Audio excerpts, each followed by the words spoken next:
Chapter 10-11 Am I thick-skinned? If they had known that Ji Yuning's medicine could cure serious diseases too, they would have been shocked. Zhang Zezheng wasn't seriously injured, and the injuries healed a lot under the effect of Ji Yuning's medicine, so the others were about to leave. Zhang Zezheng planned to call his family so that his family could come and take care of him, but Ji Yuning said, "You can leave the hospital tomorrow, and your family will be worried if they know that you're injured. Why don't you make an excuse to stay here for a night and then go back home tomorrow?" Ji Yuning wasn't creating a chance for Zhu Yuanzhen and Zhang Zezheng to share some private time. She really believed that it wasn't a big deal. It was still up to Zhang Zezheng whether he would do it or not. "Well, we're all busy today. Who should stay here to take care of Zezheng for a night?" Gao Chengyun said. He misunderstood Ji Yuning, and became a wingman without delay. They were all actually free tonight. Even Zhang Zezheng misunderstood Ji Yuning. However, he hesitated to make a choice because he wasn't sure where his relationship with Zhu Yuanzhen would go. "Zezheng, if you don't mind, I can stay and take care of you." "I'm free tonight," Zhu Yuanzhen said. She was very excited to stay alone with the man she liked, but did her best to stay calm on the surface. Why should he mind it? We're all friends, right? Ningning and I have to go back to the Tang family's house now, because her parents just got married and will leave on their honeymoon tomorrow. She won't see her parents for a long time if she doesn't go back home tonight, Cao Wenxin said, and held Ji Yuning's arm while walking out. She also gave Gao Chengyun and Anran a knowing glance. "Oh, I need to go meet my client right now." "You can never keep your clients waiting," Gao Chengyun said, and stepped out. "I just remembered that my cousin is coming to visit me today. I'm afraid that I've gotta go now." And Ran also made an excuse and left. In the end, only Zhu Yuanzhen was left with Zhang Zezheng. Thanks," Zhang Zezheng said, feeling a little shy. "It's fine. What do you want to have for dinner?" "I can go buy it for you," Zhu Yuanzhen asked. "Anything you can buy. I'm not picky," Zhang Zezheng said. He knew that Zhu Yuanzhen was very clear about his likes and dislikes. "Sure," Zhu Yuanzhen said. "Ningning, did you do that on purpose?"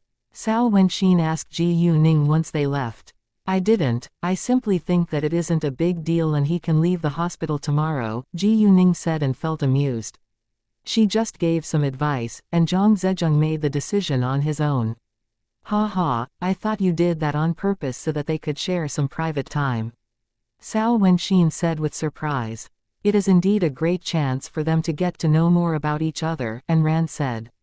"I hope so. Actually, I think Zezheng has a good impression of Yuanzhen, but Wenxin distracted his attention before, so he didn't notice Yuanzhen. Since Wenxin already has a boyfriend now, he is beginning to notice that Yuanzhen really cares about him. However, he is hesitating to get closer to her because it seems like Yuanzhen is just a plan B for him," Gao Chengyun said. Zhang Zezheng told him everything, but didn't allow him to tell anyone else. Nevertheless, as Zhang Zezheng's good friend, he thought that he should do something. Since he has a good impression of Yuanzhen, it's highly likely that they could get together, and Ran said, and Cao Wenxin nodded as agreement. Gao Chengyun suddenly realized that he shouldn't have said that to them. "He told me not to tell anyone else about his feelings. Don't let him know that I already told you all. Relax, we'll keep it secret," and Ran and Cao Wenxin said at once. They were all good friends, and good friends supported each other. When they walked out of the hospital, they separated and Ji Yuning along with Cao Wenxin went back to the Tang family's house. Ji Yuning's phone rang the moment they arrived home, and the caller was Leng Xiaoting. The next second, Xinbei called Cao Wenxin. They had just gotten off the plane at the airport in the capital. They chatted with each other for a short time, then hung up, because they would have more time to talk with one another at night. Tang Haifeng and the others understood that the callers had to be Leng Xiaoting and Xinbei when Ji Yuning and Cao Wenxin answered a call at the same time, so they all looked at them with a smile. Ji Yuning didn't mind it, but Cao Wenxin felt a little embarrassed and made an excuse before she ran to the bathroom. "Wenxin, are you shy? Look at Ningning, she doesn't care about it at all," Tang Haifeng joked and raised his voice so that Cao Wenxin could hear it. Everyone laughed with happiness and Cao Wenxin flushed red. Ji Yuning, on the other hand, pretended to be annoyed. "Grandpa, am I thick-skinned in your eyes?" Tang Haifeng was struck dumb for a second, then laughed out loud. "I didn't say that, but I think you're right." It sounded as if Ji Yuning admitted that she was thick-skinned. Everyone in the hall was amused again. Ji Yuning also beamed. Dinner was soon ready, and everyone went back to their own rooms after finishing it. Although Ji Yuning said that she wouldn't stay in the Tang family's house, the Tang family still arranged a room for her. Chapter 10-12 Leng Xiaoming's dumb mother and sister. They were all aware that Ji Yuning wasn't a normal kid, and that she didn't need her family's protection. She also had her own career to build, so it wasn't convenient for her to stay in the Tang family's house. Nevertheless, even though Ji Yuning was very outstanding and successful, her family still cared a lot about her. Ji Yuning along with some other people went back to her house in Wufu Hills. She went to take a shower once she was in her bedroom, then called Leng Xiaoting back. At this time, Leng Xiaoting was chatting with his grandfather in the Leng family's house. The second he saw Ji Yuning's call, he stood up and left his grandfather behind, then walked out to answer the call. "Hey." Master Leng was a little annoyed after being ignored again. "Ningning, what are you doing?" Leng Xiaoting asked. "I just took a shower and I'm in my bedroom now," Ji Yuning said. Hearing that, Leng Xiaoting couldn't help but think of Ji Yuning's sexy body and felt aroused. However, Ji Yuning wasn't by his side now, so he had to control his desire. Leng Xiaoting was going to talk about something important with Master Leng later, so he didn't chat with Ji Yuning on the phone for long. About 10 minutes later, he hung up the call and went back to Master Leng's study. In the living room, Zhang Shuyuan, Leng Xiaoming and Leng Xiaojia were watching TV together, but Zhang Shuyuan and Leng Xiaojia kept glancing at Master Leng's study with their eyes full of obvious hatred. Once Leng Xiaoting got home, Master Leng called him to have a talk in the study, and they had stayed inside for a long time. Leng Xiaoming also seldom came home, but Master Leng never talked to him alone, which wasn't fair. Although Leng Xiaoming pretended that he didn't care about that, he was actually quite jealous of Leng Xiaoting in his heart. Nevertheless, he understood that he was inferior to Leng Xiaoting, so he wouldn't complain about it. In a dominant and powerful family like the Leng family, one's ability mattered the most. Leng Xiaoming had to work harder to gain his grandfather's attention. In addition, he clearly knew that his grandfather hated to see siblings competing against each other. If he brought his complaints to the surface, his grandfather might dislike him, especially when Leng Xiaoting kept a distance from the conflicts. Besides, Leng Xiaoting lost his parents when he was just a kid, and he was raised by their grandfather. It was understandable that their grandfather cared more about him. Zhang Shuyuan and Leng Xiaojia, however, were too dumb to be aware of the above. Leng Xiaoming had reminded them not to pick on Leng Xiaoting many times, but they wouldn't listen to him and even criticized him. He had the intention to compete against Leng Xiaoting, but he would do it cleverly. It was meaningless to argue against your competitors. Only the most outstanding one could be the heir of the Leng family. Why does Grandpa always talk to Leng Xiaoting in private every time he's home? It's so unfair. Leng Xiaojia complained in annoyance. Couldn't he care a little about Xiaoming? Xiaoming doesn't often come home either. Zhang Shuyuan said with dissatisfaction. All right, stop complaining about it. Grandpa will be mad if he hears. Leng Xiaoming interrupted them with impatience. Xiaoming, I'm defending you. Zhang Shuyuan argued. Mom, I've told you countless times to stay away from my personal affairs.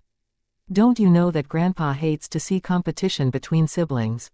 If you continue to do this, Grandpa will only hate us more, Leng Xiaoming said with a resigned look. Both his mother and younger sister were dumb. Xiaoming, you can't let Leng Xiaoting occupy Grandpa's full attention.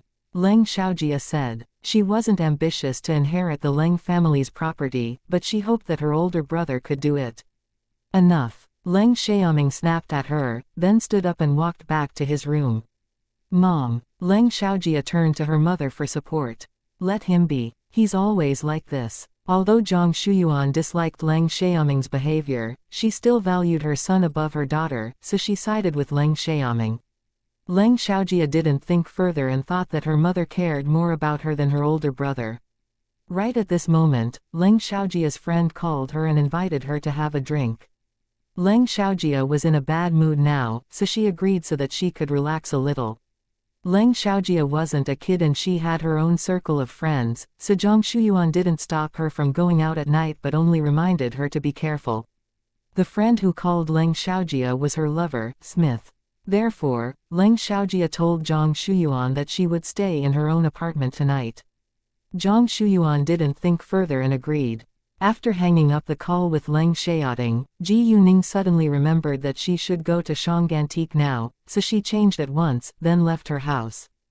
Ji Yuqing and her other relatives didn't stop her either, because they knew that Ji Yuning could take good care of herself. It was only a little past 9 now, so it wasn't too late. Young people always gather together at night after all. In the capital, Leng Xiaojia walked into the appointed private room of a club, and only Smith was inside. The moment Leng Xiaojia showed up, Smith walked towards her and kissed her. At the same time, his hands moved around her body and pinched her ass. Leng Xiaojia was in a very short skirt today, so Smith directly reached his hand to her crotch beneath it. "Don't, what if a waiter comes in?" Leng Xiaojia pushed him away. "Don't worry about that. The waiter will knock on the door before he comes in," Smith said, but didn't force her to do what he wanted. Anyway, he could do whatever he wanted a while later. Chapter 10:13. A female ghost. Smith hugged Leng Xiaojia with an arm and went to sit on the sofa. He poured a glass of drink for her and clinked his glass against hers. "What? Are you in a bad mood?" Smith asked Leng Xiaojia when he saw her drinking one glass after another without stopping at all. Leng Xiaojia ignored him, but kept on drinking. Since she wanted to drink, Smith wouldn't stop her. "I can't wait a second longer. Let's go." Smith pulled Leng Xiaojia to leave when she had had a lot to drink. He lost control of his desire when facing Leng Xiaojia. Therefore, they left together.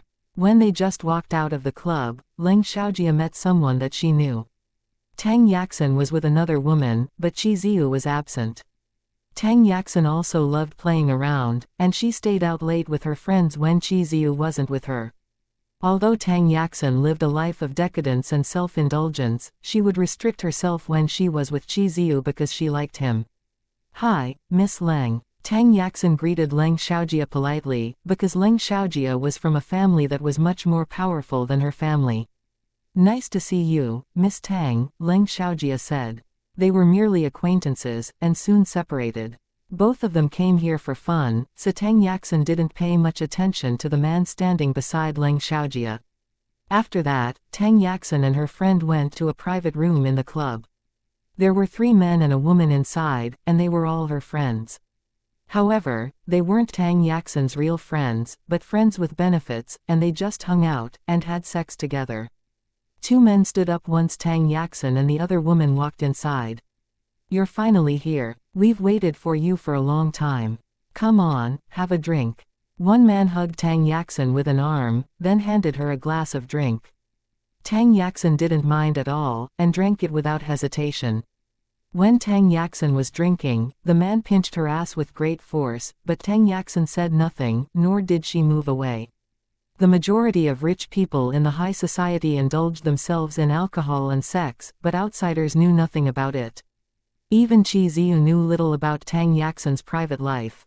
He thought that she simply liked hanging out with her friends, but had no idea that she had sex with a lot of men. When they were all seated, Tang Yaxin took off her coat and pressed her body against the man. She was wearing a tight and short dress, and her boobs almost popped out. It was more convenient for her to have sex in that. "Yaxin, where is your man, Qi Ziyu?"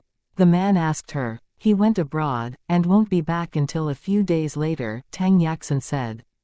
"Does that mean that you're free today?" he asked again. "Of course, or I wouldn't have come out." Tang Yaxin beamed. Hearing that, the man said by Tang Yaxin's ears in a low voice, "Why don't we go back to my house tonight?" Tang Yaxin put on a seductive smile. "Sure." Hearing that, the man laughed with happiness. Afterwards, they continued to drink and play. "Why don't we play the game that we all love?" one woman proposed. "Good idea. The same game and the same punishment," a man said with a filthy smile. In City B, Ji Yuning went to the antique street that looked totally different at night. Most of the buildings on the antique street were very old, but the view here was still attractive with a few visitors. Ji Yuning parked her car, but didn't get out right away because she didn't want to be recognized by others. Therefore, she disguised herself as Tang Aining before she left her car and walked ahead. She walked straight towards Shang Antique, and it was still the same as earlier that day, because this case was still under investigation, so the scene wasn't cleared yet. Without sunshine, Shang Antique looked scarier and had strong yin surrounding it. Most importantly, Ji Yuning saw a red figure among the ruins. Something blocked her sight, and she couldn't see it clearly, so she used her jade eyes. There was indeed a figure, or a ghost to be specific. It was a female ghost. It seemed to be a noble lady from the Qing dynasty because it was dressed in red Manchu clothes with luxurious accessories. It stood there staring at the damaged paintings scattered on the ground. Ji Yuning could feel its anger. The female ghost also sensed that someone was looking at it.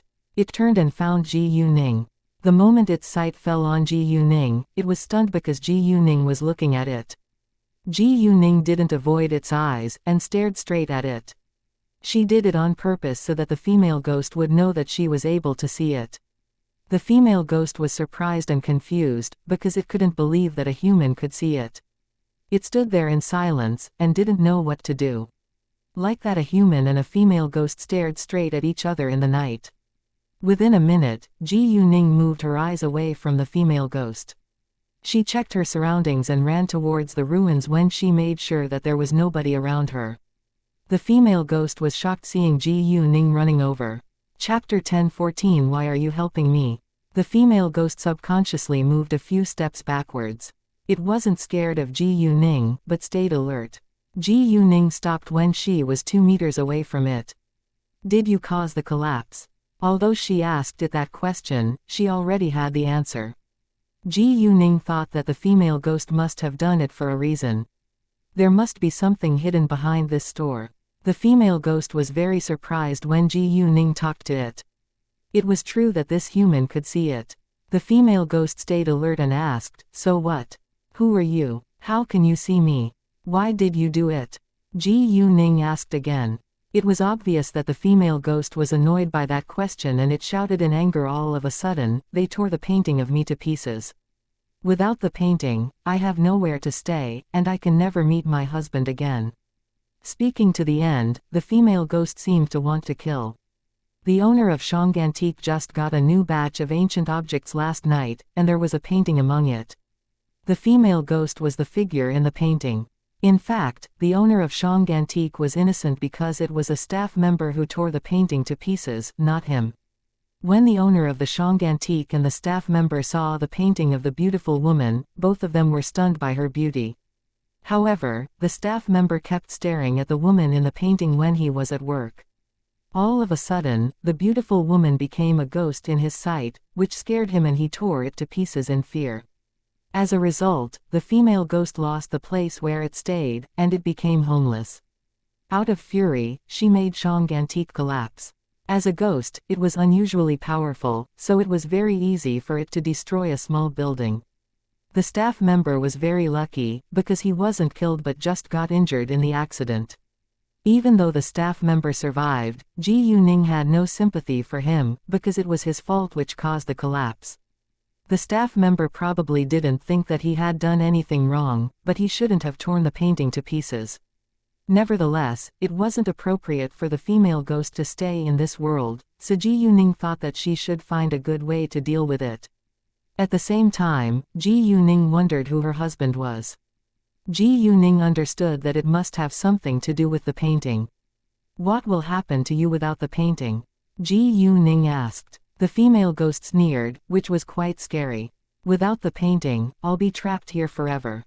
It sounded very sad. "If I can't leave here, this place will be haunted from now on. No matter who walks near, he or she will be affected or killed," the female ghost added in a cold tone. Ji Yuning knew that it wasn't kidding, because it was full of strong hatred now. It wasn't surprising if it vented its anger on common humans. As more humans were killed, the ghost would become increasingly strong.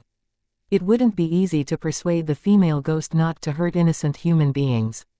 Except for the painting, where else can you stay? Ji Yuning asked. Although it was a ghost, it wasn't suitable to eliminate it right now or right here. Ji Yuning had to remove it from here before she could get rid of it. Why should I tell you? The female ghost asked Ji Yuning in annoyance. Ji Yuning smiled and looked kind. I can help you. You can help me. The female ghost couldn't believe its ears. Who are you? Why can you see me and why aren't you afraid of me? It asked Ji Yuning again. I'm a normal human, but more than just a normal human at the same time.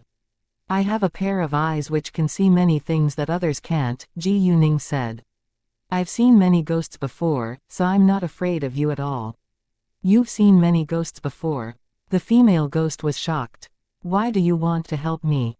The female ghost asked. I don't want anything terrible to happen here again, Ji Yuning said with sincerity.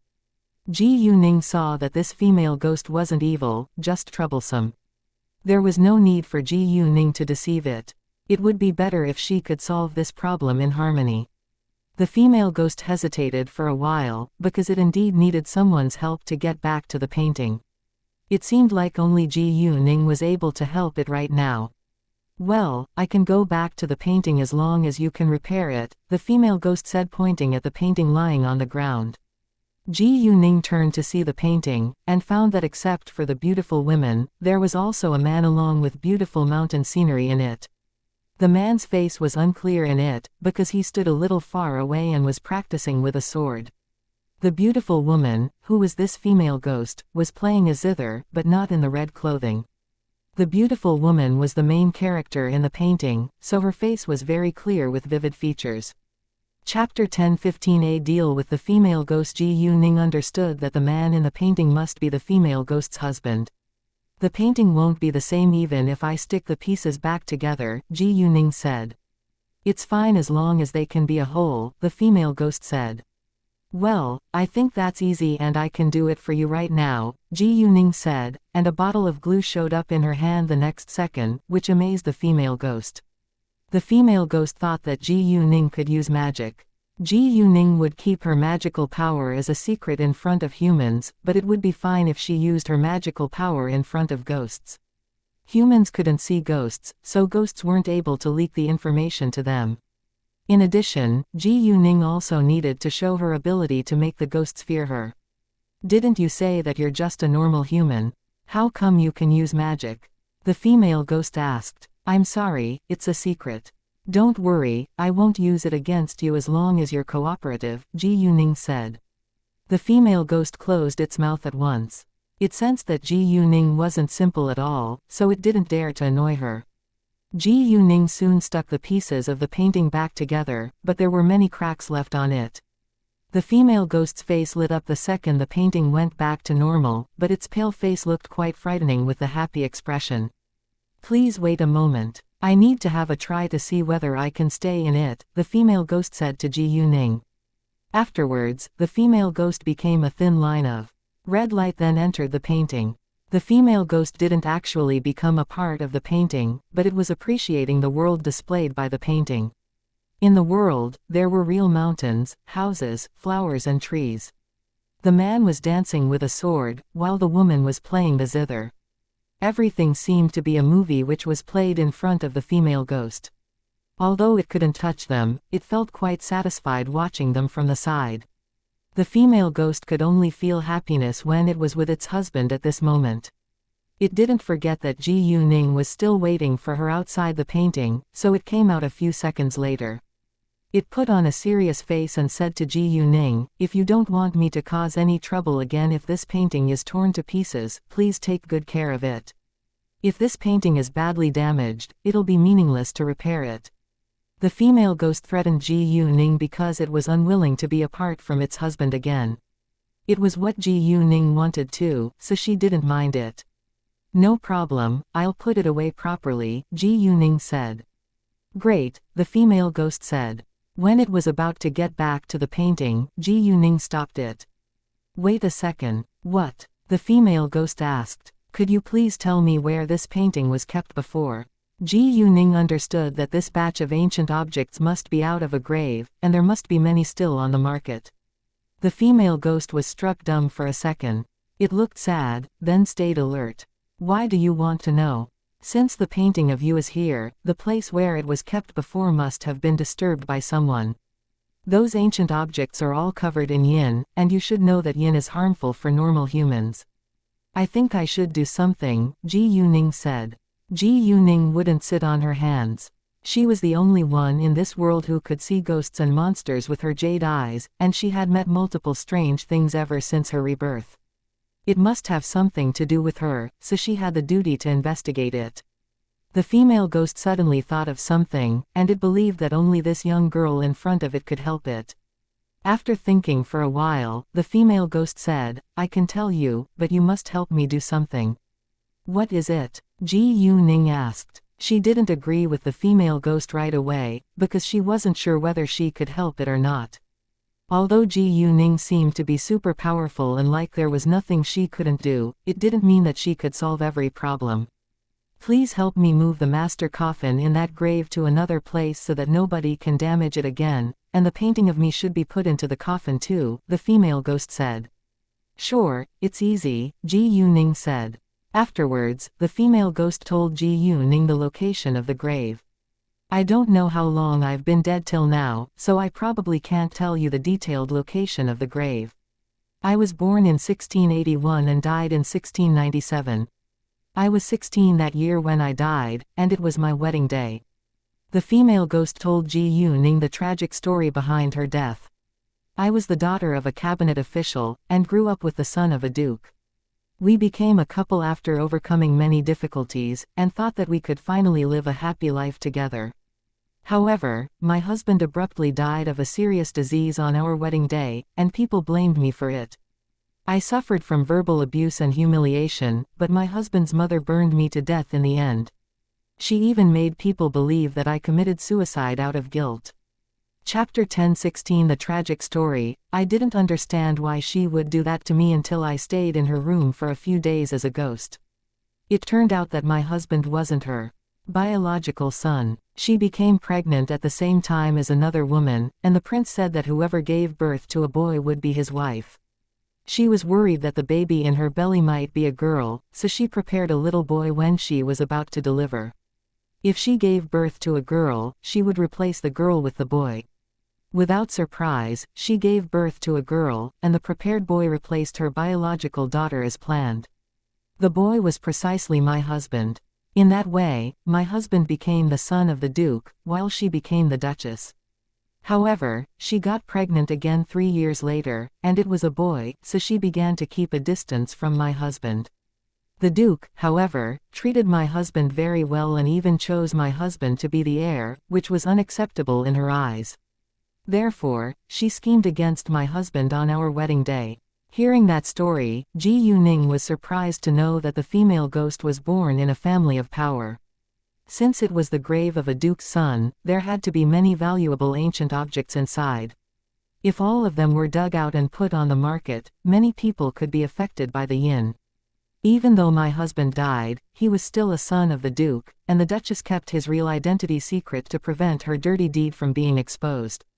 Therefore, my husband had a grand funeral at Julong Mountain not far from the capital, but I don't know whether the mountain is still called Julong Mountain now, the female ghost said with worry.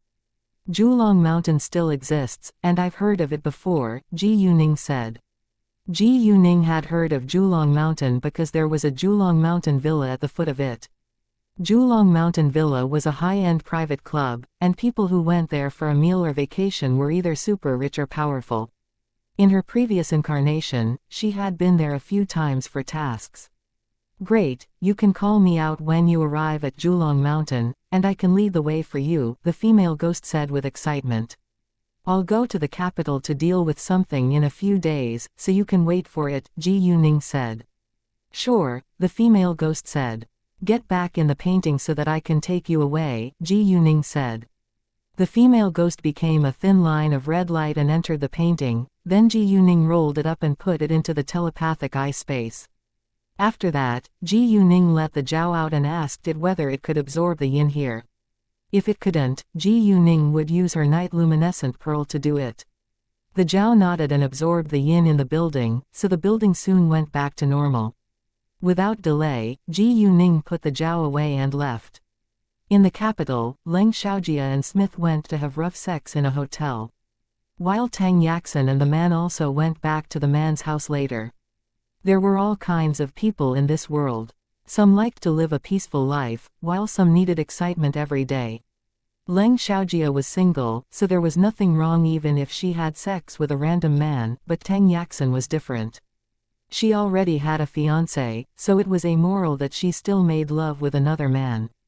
Qi Ziyu, actually, did the same thing. He also had mistresses or bought sex with money when Tang Yaxin wasn't by his side, but kept his behavior a secret from her. In that case, Tang Yaxin trusted that Qi Ziyu was loyal to her. In addition, Tang Yaxin believed that Qi Ziyu relied on her to gain his high social status today, so he wouldn't dare to betray her. If Qi Ziyu dared to do that, she could take everything he had away from him in an instant. And on the contrary, even if he found that she was always cheating on him, he would forgive her. Tang Yaxin was quite confident in herself. In fact, men and women weren't equal in this society, because many people believed that it was normal that men cheated on their partners, but women couldn't do the same thing. If a man cheated on his partner, people would say that it was understandable because it was something all men did. However, if a woman cheated on her partner, people would strongly criticize her. All in all, men held a higher social status than women. The next morning, Leng Xiaoting called Ji Yuning at 8 a.m. and told her that he was leaving for the military base. Because it was a routine training, his phone would be off for 4 days at least. After the training, he might be free and could go to Burma with her. Ji Yuman came at 8:30 a.m. to take Ji Yuqing and the others to the airport. They reached the airport at about 9:30 a.m. so Ji Yuman talked with her relatives for a while before they left. Ji Yuning and Ji Yuman then went back to the Tang family's house for lunch and Ji Yuning left after the meal. Ji Yuman and Tang Yunfan were going abroad for their honeymoon that afternoon, and they would be back in a week because Tang Yunfan had a large business corporation to run. Many noble ladies and rich women fell in love with gowns from Charm after Ji Yuman's wedding, so Yuzi was very busy these days. Yang Zichen had some complaints, but didn't say them aloud, because it was Yuzi's career. Chapter 1017 Register a game company Yuzi sometimes called him, but they didn't have much time to meet. Cami Beauty Salon also became more popular after the wedding. Many women made reservations to try the skincare products so Kuzi attracted more customers as well. Within a short time, Kuzi became a well-known brand among those rich women. Cami Beauty Salon was about to open a second store in City B, because there were too many new VIP members. Manager Ding called Ji Yuman and talked about it with her, and Ji Yuman agreed. However, she knew little about opening a branch, so she turned to Tang Yunfan for help. At the beginning, she wanted to call Ji Yuning for advice, but she thought that it would be better if her husband solved this problem for her since she was married now. Moreover, the Tang family was very influential in City B, so it would be very easy for Tang Yunfan to handle it. Tang Yunfan was more than willing to help Ji Yuman. There were actually several Fengsheng shopping malls in City B. The first shop of Cami Beauty Salon was located downtown, so Tang Yunfan thought that Ji Yuman could open branches in other districts of City B. The downtown Fengsheng shopping mall had the largest flow of people, but there were many people who visited Fengsheng shopping mall in other districts of City B every day too. Normally, visitors from other cities would shop downtown, so shopping malls at the city center were always crowded. Tang Yunfan told Quan Mingkai to find a good shop for Ji Yuman in other shopping malls. In fact, it wasn't easy to run a profitable business nowadays. Even if Fengsheng shopping mall had a large flow of people, only half of the shops were popular, and many of them could barely stay afloat. Before long, Quan Mingkai found a shop for rent which was suitable for a beauty salon. Tang Yunfan told Quan Mingkai to rent it and furnish it in the same style as Cami Beauty Salon. Once it was done, Ji Yuman told manager Ding that she could hire more people and train them to work in the branch now. They needed more experienced beauticians, instead of people without skills. It would save a lot of time for them. When it was 4 p.m., Ji Man and Tang Yunfan left for the airport together, and they leave for Country Y at 6 p.m. The Tang family also had businesses in Country Y, so Tang Yunfan could have a look there during their honeymoon. Ji Yuning was free the next day, so she went to the Tang family's house. Even if Ji Man and Tang Yunfan were gone for their honeymoon, Tang Haifeng stayed at home all day long, so she thought that she should visit her grandfather. After all, she was going to the capital tomorrow too, and would leave for Burma a few days later, so she should spend more time with Tang Haifeng now. Tang Haifeng had heard that the Mu family was in a total mess now, so he asked Ji Yuning whether it was caused by K. Ji Yuning had told Tang Haifeng about K's relationship with the Mu family, so Tang Haifeng thought of K once he heard that the Mu family was in big trouble now. Ji Yuning didn't bother to keep it secret, and directly admitted it.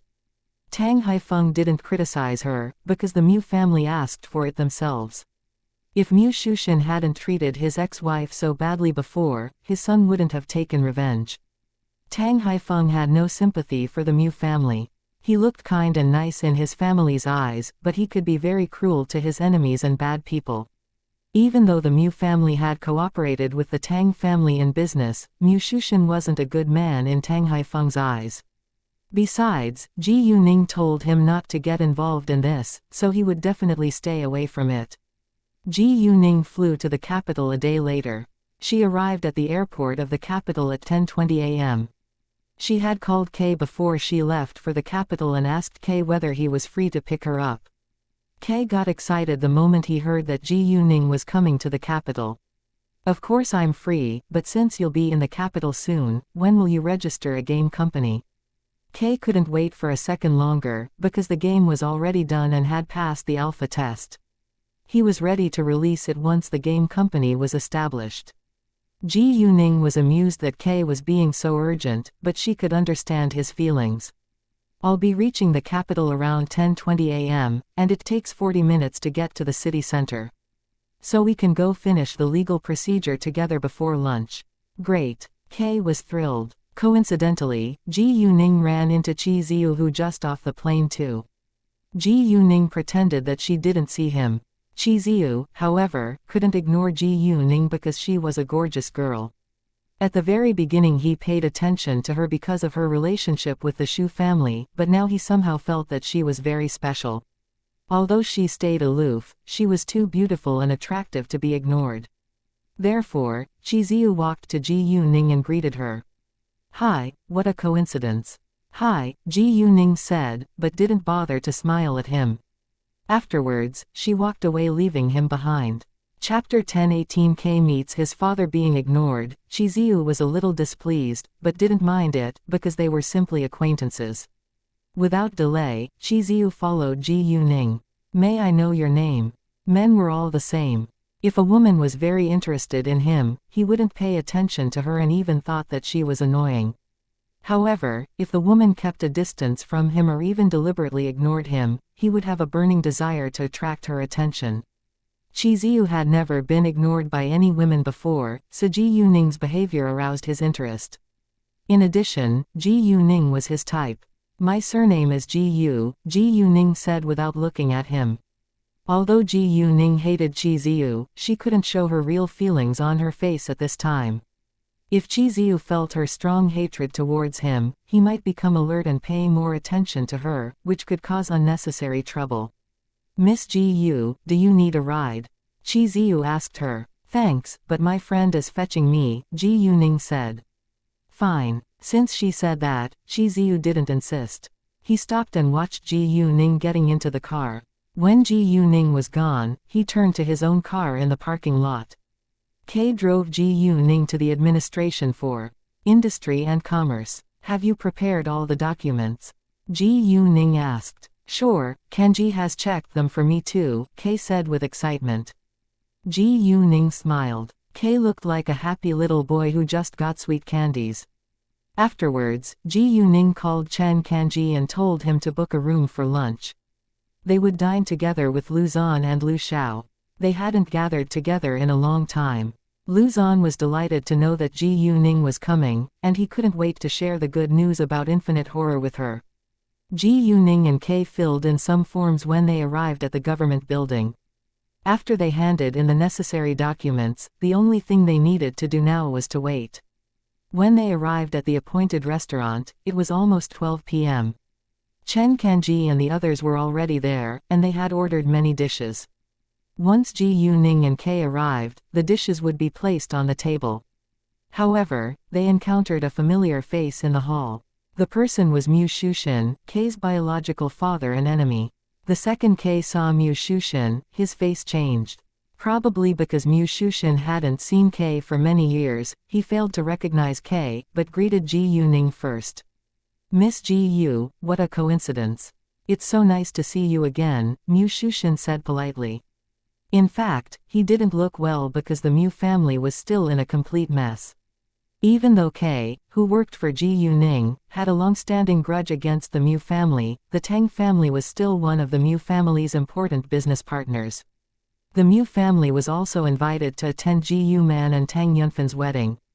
He had heard of the story about Ji Yuman and Tang Yunfan, so he was aware that Ji Yuning was Tang Yunfan's biological daughter. "Nice to see you, Mr. Mu," Ji Yuning said with a smile.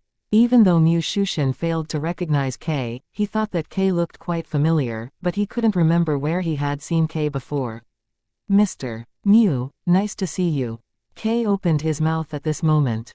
K hated to talk with Mu Shushin, but today was different. Mu Shushin was in big trouble now, which was exactly what he had wanted and made happen. He had to seize this chance to make fun of Mu Shushin. You're. Mu Shushin rounded his eyes in shock all of a sudden. Mu Shushin had been too busy these days, so it took him a long while to remember K. When he finally recognized K, he realized that his son was still alive. "I feel quite honored that you still remember me," K mocked. Mu Shushin panicked and avoided K's eyes. "It's fine. We're merely strangers now," K said airily, like it was the truth. K didn't care if Mu Shushin remembered him or not, because Mu Shushin was his enemy. Mu Shushin, however, felt utterly embarrassed. "Oh, I'm sorry, I've been too busy these days. How are you doing?" Mu Shushin asked, but felt uneasy. "I'm good, very good, especially recently," K said with a broad smile on his face. Chapter 10:19 K annoys Mu Shushin. K felt quite pleased that the Mu family was in great trouble, but Mu Shushin didn't know that the trouble was caused by K. "Glad to know that," Mu Shushin said. "Well, actually, I've been searching for you all the time, but you were nowhere to be found." Mu Shushin thought that Mu Wenqi's future would be ruined after being put in jail, so it wasn't a bad thing if his other son could come back to his side. However, K didn't accept him as his father. He regarded him as his enemy. Although they were related, K would never forget what his mother had been through. He had suffered from the unpleasant memory for a long time, and couldn't wait to see the Mu family ruined.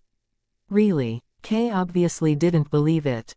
"Mr. Mu, I wasn't born yesterday, and it's a stupid lie. Given the Mu family's influence, it should be very easy for you to find a kid. I don't care whether you had the intention to find me or not, but I just think that it sounds so ridiculous." Mu Shushin flushed with embarrassment, and also felt slightly annoyed. Mu Yi caused him to lose face in public. Luckily, only Ji Yuning stood near them, and the others were a distance away from them. Mu Shushin understood that he shouldn't have abandoned Mu Yi and his mother, but it didn't mean that he would accept Mu Yi's criticism. All in all, Mu Shushin was still a selfish man, and that would never change. Mu Shushin had abandoned his first wife and son for wealth many years ago, and he could do the same thing now. Ji Yuning also felt a little embarrassed, because she was an outsider here after all, and it wasn't appropriate for her to stay here hearing their argument. "Well, I think that I should leave to meet the others right now, and you can come later." "Don't, you're my boss, and I can't keep you waiting for me. I have nothing to talk to him about. Let's go now," K said. "She's your boss?" Mu Shushin was surprised. "Right, Miss Ji Yu is my boss, I work for her now," K said with pride. "Mr. Mu, I'm afraid that we have to go," Ji Yuning said to Mu Shushin. After that, they walked away together, leaving Mu Shushin behind. Mu Shushin wanted to stop Mu Yi, but didn't know how. Mu Yi just argued with him, and he had nothing else to talk to Mu Yi about either, so he could only stand there watching them leaving. An idea dawned on Mu Shushan after they walked away. Since Mu Yi worked for Ji Yuning might help the Mu family out if Mu Yi took over the Mu family's business. In addition, Ji Yuning also had the support of the Tang family, so it should be very easy for her to help them. Although Mu Shushan didn't know who had caused the trouble for his family, he knew that the Tang family could easily solve this problem. The Mu family had already suffered great losses. If they couldn't overcome this crisis as soon as possible, their family business would soon go bankrupt. Besides, Mu Wenqi was in jail now, so it was impossible for him to take over the Mu family's business. If Mu Yi was willing to join the Mu family, Mu Shushan would let him take over the Mu family's business. In that case, he could still live a luxurious life. Thinking of that, Mu Shushan made up his mind to talk to Mu Yi later. He didn't think that Mu Yi would reject this generous offer. In his eyes, nobody could say no to a fortune. Mu Shushan had nothing else to deal with today, so he decided to wait for Mu Yi in the hall. Once Ji Yuning walked into the private room, Chen Kanji and the others stood up and greeted her. They respected Ji Yuning and also got along with her like friends. Ji Yuning wouldn't give them too much pressure either. They chose to work for Ji Yuning because of her outstanding ability, so they wouldn't disdain her. Although Lu Xiao was just temporarily managing Fenghua Entertainment for Ji Yuning and he would leave in the future, he still took Ji Yuning as his boss. Moreover, he also admired what Ji Yuning had achieved till now. "Have a seat please," Ji Yuning said to them. After they were all seated, Lu Zhan said, "Boss, the box office of Infinite Horror is beyond my expectation, and it's a great success. Director Mu is amazing and made the film a blockbuster." "Ha ha, thanks." Mu Yi laughed a little. Chapter 10-20 Take with Mu Yi. Once Infinite Horror became a success, many film teams asked me who edited it. It's obvious that they want to poach Director Mu. I didn't tell them. I'm not dumb. Lu Zhan said. Lu Zhan said that in order to remind Mu Yi that many people were trying to poach him. Kay understood, but he wouldn't leave Ji Yuning's company. "Don't worry, I won't leave our team for money," Kay said with a serious face. Kay didn't lack money, nor did he care much about money. Ji Yuning had cured his legs after all, and he was always grateful to her. Lu Zhan felt relieved knowing that Kay wouldn't leave them for money. Ji Yuning was confident that Kay wouldn't leave her company for money, because she could offer him whatever he wanted. He had freedom and enough funds to do whatever he wanted to do in Ji Yuning's company. Take the game company as an example. Ji Yuning went to register a game company just because Kay wanted to release a game. She trusted him. Even if it failed and wasn't profitable, she could still afford the result. However, Kay wouldn't have that unconditional support in other companies. Businessmen valued profits above anything else, and many of them were unwilling to take risks. It was also the reason why so many companies made slow progress over a long time. Will Director Mu be in charge of the editing of all the films and TV shows produced by Fenghua Entertainment in the future? Lu Zhan asked with anticipation. Ever since Lu Zhan found out about Kay's outstanding skills of editing, he lost interest in other post-production teams. However, it was up to Kay and Ji Yuning to make the decision. "No problem, but I can only do it when I'm not occupied by my own work," Kay said with alacrity. It was easy for him to edit a film, and there would only be 1 or 2 films within a year. In addition, Fenghua was also owned by Ji Yuning. "Oh, do you have other friends who work in this industry as well?" Ji Yuning asked Kay all of a sudden. She had an idea to hire more skilled people. Kay understood Ji Yuning's aim and said, "I know many people in this industry, but they aren't my friends. If you need, I can call them." "Thanks, but don't force them to work for me," Ji Yuning said. She indeed needed skilled workers, but she wouldn't force them to work for her. "I understand," Kay said. "Boss, I'm going to work on the script for Duan Lizin's Palace novel, and I think that Tang Xiaoxiao can be the leading actress. She's an A-list good actress. Su Tongnuo should be in the show too. There is a role of a female general which is very suitable for her. I've talked with Tongnuo, and she did a good audition, so she got the role. As for the rest of the roles, they're open for competition." I'll send an invitation letter to audition to Han Lungshuan and Bai Lin too, Lu Zan said. Lu Zan was aware that Han Lungshuan and Bai Lin planned to join Fenghua Entertainment in the future. Ji Yuning also agreed to hire them, and Lu Zan thought that they were good actors too. They just needed suitable roles to gain more fame. You can make decisions. I trust you, Ji Yuning said. Thanks, I won't disappoint you, Lu Zan said with confidence. After the great success of their first film, Lu Zan was full of hope. At this time Chen Kanji said, "Boss, the construction of the headquarters is mostly done, and it has been aired for a week now, so it's ready for us to work there." Ever since Chen Kanji took charge of the construction project, they hired more people to speed it up, and finished it within 3 months. The building had 18 stories in all, which was a complicated project.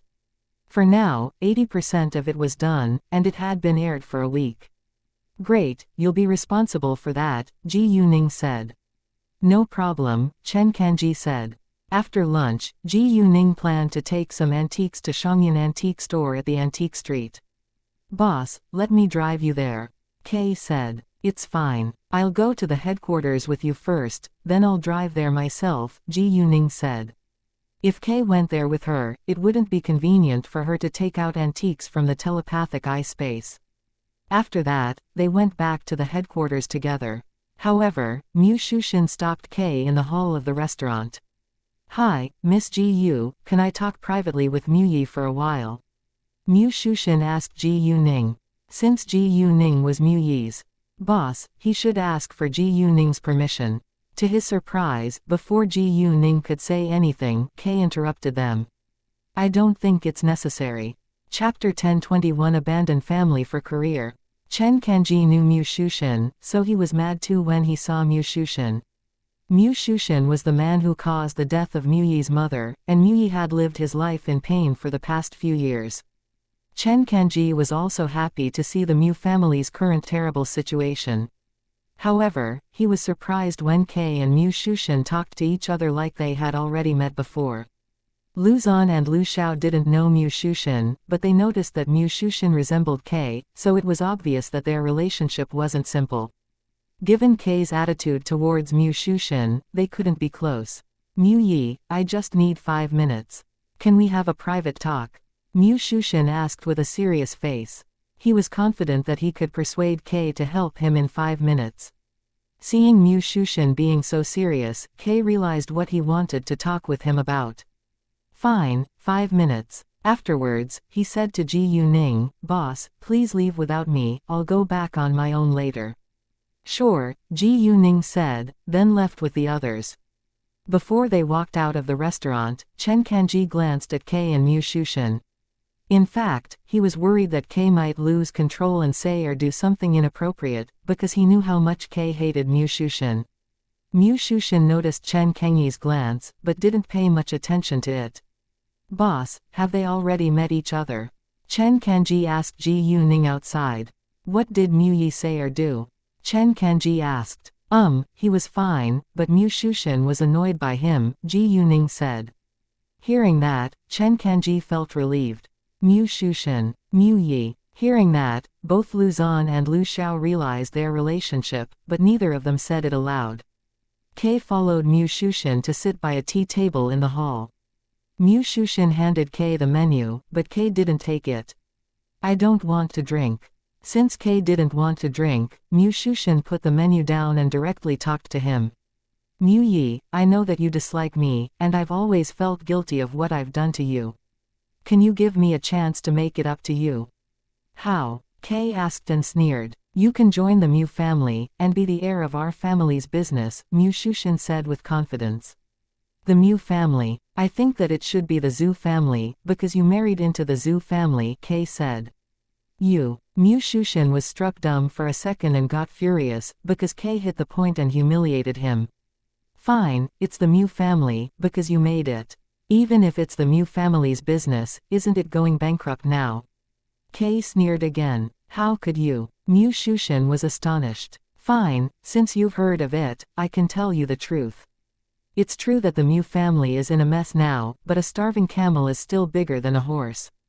I know that you're very close to Ji Yuning, and she'll help you as long as you're willing to take over the Mu family's business. Even if Ji Yuning isn't able to help you out, she has the Tang family's support.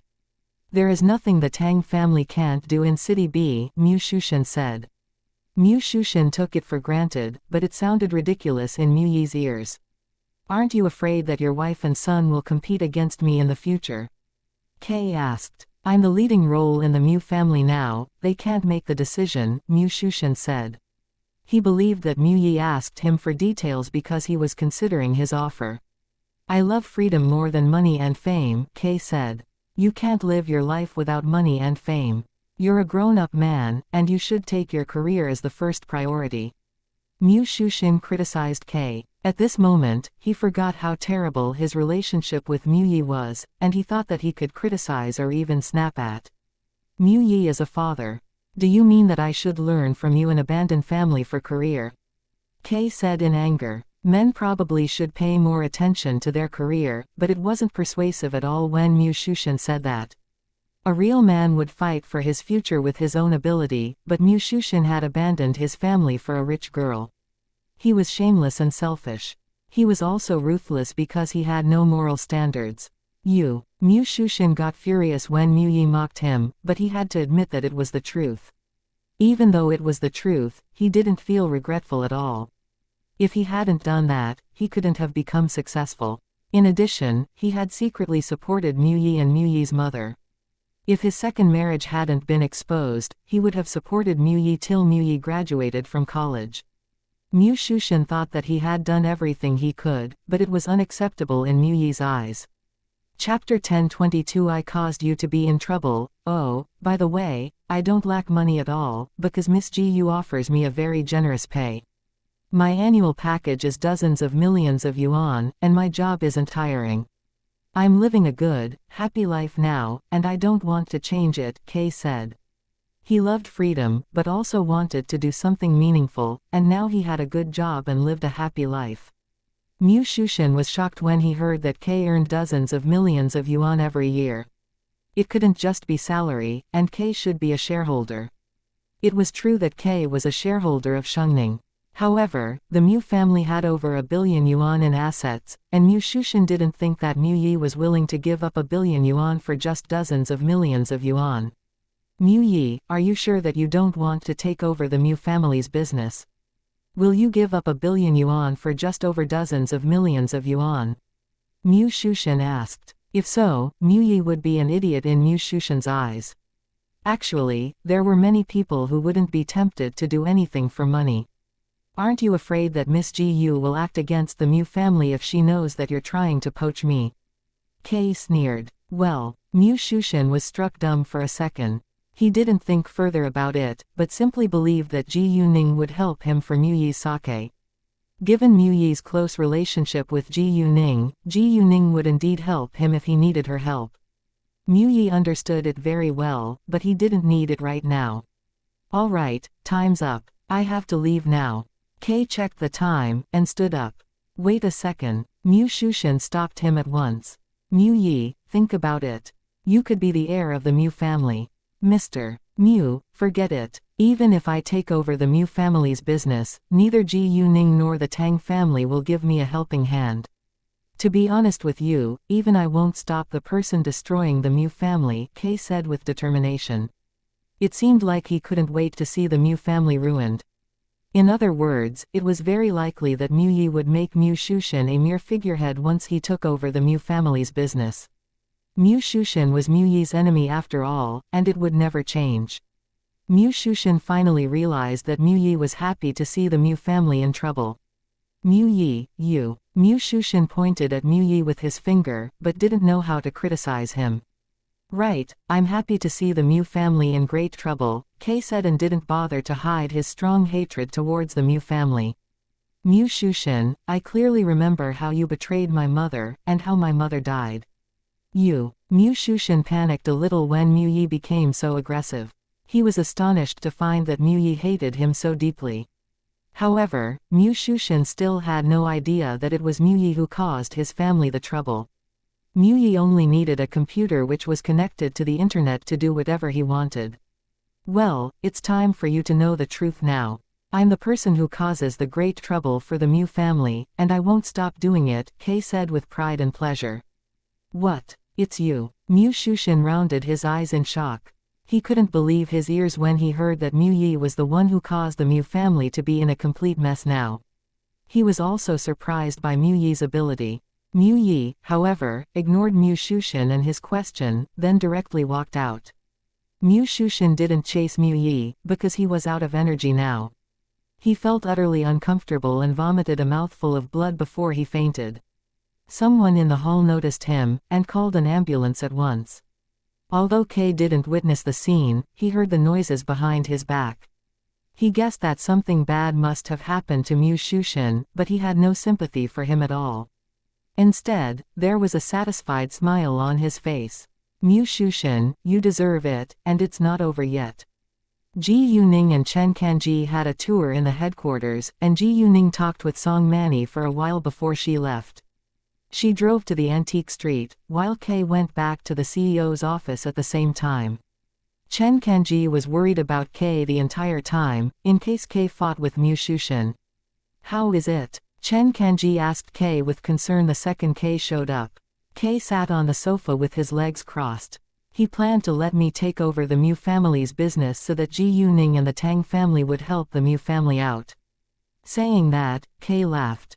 It's so ridiculous. I told him that I'm the person who causes his family great trouble, and he vomited blood and anger before he fainted, Kay said with excitement. Hearing that, Chen Kanji also felt happy for him. Chapter 1023 A broken Yixing clay tipo. Ji Yuning took out a box with real antiques inside from the telepathic eye space, then walked into the antique street. On her way inside, Ji Yuning heard a boy crying in a distance. She looked over and found that a 12-year-old boy was hugging a middle-aged man's leg crying on the ground. The middle-aged man tried to get rid of him, but failed. You must pay for my Yixing clay teapot. The boy cried out loud. Let me go. You broke it yourself. Why should I pay for it? The middle-aged man said in anger. No, I didn't. It's you who broke it. You broke it. The boy argued with certainty. Who witnessed that? Who can prove it? Let me go, or you can't bear the result. The middle-aged man looked aggressive and threatened the boy. People around them just stood aside watching the drama. None of them stood out for the boy, even though they knew that the middle-aged man had broken the Yixing clay teapot. Although the middle-aged man broke it, he refused to admit it, nor pay for it. It was obvious that this middle-aged man wasn't someone that they could mess with. I won't. You must pay for the Yixing clay teapot. It was my grandpa's favorite antique. Since you broke it, you should pay me money. My grandpa needs the money to save his life. The boy said. Get off. The middle-aged man lost patience, and raised a foot. He was about to kick the boy, but nobody stopped him. Right at this moment, another foot reached over and stopped the middle-aged man's foot. The middle-aged man felt hurt as if he just kicked a hard stone and screamed in pain. The middle-aged man got furious and turned to look at Ji Yuning. However, his eyes lit up the moment he noticed that Ji Yuning was a beautiful young girl. What a beautiful girl. He leered at Ji Yuning. Ji Yuning smiled and asked in a gentle voice, did you break his Yixing clay teapot? She was trapping him with her beauty. Yeah, the middle-aged man blurted out, and onlookers began to stare at him with dislike. The second the middle-aged man said that, he realized that he shouldn't have blurted it out and changed his words at once. No, I didn't. He broke it himself. It was you, not me, who broke it. The boy who was still on the ground argued in annoyance. Get back to your feet now. I'll help you, Ji Yuning said to the boy. Ji Yuning was the first one who had the courage to side with him, so the boy chose to trust her and got back to his feet. Afterwards, Ji Yuning turned to face the middle-aged man and put on a cold expression. You didn't. I think that everyone heard what you just said. Ji Yuning understood that the boy told the truth and the middle-aged man must have broken the Yixing clay teapot, but no one here dared to annoy the middle-aged man. It was highly possible that this middle-aged man was influential, so nobody was willing to mess with him. If the Yixing clay teapot was a fake, it wasn't a big deal, but it was real, and the boy's grandfather needed the money to save his life. In that case, Ji Yuning felt that she had to help them. People around them also understood that it was the middle-aged man's fault, so they waited to see the result. So what? It's just a fake and isn't valuable at all, the middle-aged man said with arrogance. No, it's not a fake. The boy argued. This Yixing clay teapot was his grandfather's favorite, and his grandfather told him that it was worth hundreds of thousands of yuan. You're merely a kid, and you know nothing about antiques. It's a fake. The middle-aged man snapped at the boy. In fact, the middle-aged man knew that this Yixing clay teapot wasn't a fake, so he refused to admit that he broke it. He actually wanted to buy it, but broke it by accident. He had to deny that he broke it, otherwise he would have to pay the boy a lot of money. He didn't lack money, but this Yixing clay teapot was already broken to pieces. If he paid for it, it would be a total waste of money. We can turn to an expert for help if you want to know whether it's real or not, Ji Yuning said. It was easy to do that. No problem, the middle-aged man said with alacrity. I'll make a call right now. Saying that, he took out his phone and was about to call someone. He agreed with Ji Yuning because he was going to call someone who would help him. However, Ji Yuning wasn't dumb. Wait a second. Ji Yuning stopped him without delay. I don't trust the person you're going to call. Why don't we both call an expert over? The middle-aged man was struck dumb for a second. If Ji Yuning knew an antique expert as well, his lie would soon be exposed. Thinking of that, the middle-aged man panicked a little. Which expert are you going to call? He asked Ji Yuning. He wanted to know whether the expert Ji Yuning was going to call was an important figure in this industry. Well, I'll call an expert who's also a member of the Antiques Association, which is more persuasive, right? Ji Yuning said. Hearing that, the middle-aged man started regretting. Chapter 1024 Pay the money. Do you know an expert who's also a member of the Antiques Association? The middle-aged man asked Ji Yuning again. Sure, Ji Yuning said. Actually, if this middle-aged man was willing to pay the money without causing trouble, Ji Yuning wouldn't bother to call an expert over. The middle-aged man hesitated, and others all noticed his unusual reaction. They began to believe that this Yixing clay teapot was a real antique. If the teapot is real, and this man refuses to admit that he broke it, the boy and his grandfather will be victims. Right, he's such a bad man. Lower your voice. He's the brother-in-law of the boss of Jushang shop. Don't mess with him. What? The boss of Jushang shop is his brother-in-law. No wonder he's so arrogant. Well, if the girl really knows someone in the Antiques Association, even Jushang shop couldn't deny it. I do hope that the girl can really help the poor boy. Ji Yuning had heard of Jushang shop, but it was barely comparable to her Shangyan antique store. Shangyan Antique Store had the support of Zhang Zongyu, who was the ex-leader of the Antiques Association, so nobody dared to cause trouble for Shangyan Antique Store. If it was necessary, Ji Yuning would turn to Zhang Zongyu for help. The middle-aged man still hesitated to make a decision. Sir, why are you hesitating? Please make the call right now. We're all waiting for you, Ji Yuning said and urged him. You. The middle-aged man felt cornered. All of a sudden, he pushed the boy away with violence and said, "It's none of your business." After that, he wanted to escape, because he believed that the onlookers didn't dare to stop him. However, just as he moved, Ji Yuning made him stumble and fall. With a loud sound, the man hit the hard ground and screamed in pain. Most people were scared by his loud scream, but some still felt amused and laughed. The middle-aged man felt humiliated in public. How dare you? He turned to glare at Ji Yuning. So what? Ji Yuning sneered. You. The middle-aged man didn't know what to say. Pay the money now, or I'll call the police, Ji Yuning said with impatience. The boss of Jushang shop is my brother-in-law, and he'll punish you. The middle-aged man used Jushang shop to threaten Ji Yuning. Are you an idiot? If I was afraid of Jushang shop, I wouldn't have stopped you from escaping after knowing about your relationship with Jushang shop, Ji Yuning said and mocked the middle-aged man. Hearing that, people were curious about Ji Yuning's family background. Since she wasn't afraid of Jushang shop at all, her family must be more powerful than it. You. The middle-aged man glared at her again. Who are you? He asked. The boss of Shangyan Antique Store, Ji Yuning, Ji Yuning said. Most people who visited the antique street often had heard of the boss of Xianxia antique store. They knew that its boss was a young girl named Ji Yuning, but not many of them had seen her in real life. Therefore, people were all shocked looking at Ji Yuning now. What? She's the boss of Xianxia antique store, Ji Yuning. Nobody thought that she was lying, because Xianxia antique store wasn't far from where they were on the antique street. She's the boss of Xianxia antique store. She's so young and beautiful. Since she's the boss of Xianxia antique store, this man is doomed. Right, I heard that Xianxia antique store has the support of Master Zhang and Master Shu. Ha ha, the man deserves it. He must pay the money. People began to discuss them, and the middle-aged man was totally stunned now. I'll ask you for the last time. Will you pay the money, or should I call the police? Ji Yuning asked. I'll pay the money, the middle-aged man said and clenched his teeth. Great, let's go to the appraisal center to see how much you should pay, Ji Yuning said. Fine. The middle-aged man was left no choice.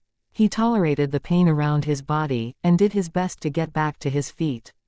Come on, let's go to the appraisal center together, Ji Yuning said to the boy. Thanks. The body put the pieces of Yixing clay teapot into a bag and followed Ji Yuning. The middle-aged man also walked behind them towards the appraisal center. Because of the heavy fall, the middle-aged man walked slowly, but Ji Yuning didn't urge him. Thank you again for your help, the boy said to Ji Yuning after walking ahead for a while. My pleasure. Ji Yuning smiled. She was very kind to the boy. When they walked near, Ji Yuning saw Chen Durong looking around at the door. Hi, boss. Chen Durong walked to welcome Ji Yuning once he saw her. Chapter 1025 Master Leng is jealous. Before Ji Yuning came to the antique street, she had told Chen Durong that she would bring some real antiques with her here, so Chen Durong wasn't surprised to see her. Instead, he was looking forward to seeing her and the box of real antiques, but he didn't take the box at once because there were too many valuable and vulnerable objects inside. If he broke any of them by accident, they would suffer a great loss. Hi, Uncle Chen, please put this box away properly, I need to deal with something else first, Ji Yuning said and put the box on the counter. No problem, Chen Durong said. It's a little heavy, so you can carry it inside with another man, Ji Yuning said. Sure, Chen Durong said. After that, Ji Yuning walked out with the boy and the middle-aged man.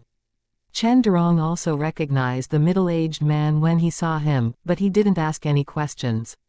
Once Ji Yuning was gone, Chen Durong moved the box into an inside room with the help of a staff member. It was indeed very heavy, and it was hard for a person to move it alone. Manager Chen, our boss is so strong. The staff member said to Chen Durong. Right, Chen Durong said and nodded. The staff member left when the box was placed in the room and Chen Durong stayed to check the antiques. He was shocked the second he opened the box. Without delay, Chen Durong called those antique collectors and experts who had a good relationship with Xianxia antique store to come over. They had told Chen Durong to inform them once Xianxia antique store had new real antiques. If they found what they wanted, they would buy it. If not, it wasn't a bad thing to appreciate those real antiques. Even if they didn't buy those real antiques, their friends might pay for them, because they would share information about antiques with their friends in this industry. Zhang Zongyu received Chen Durong's call too. When Chen Durong called him, he was playing chess with Master Shu and Master Leng in the Leng family's house. What? Girl Ji Yu is in the capital now. Zhang Zongyu got excited when he heard the news.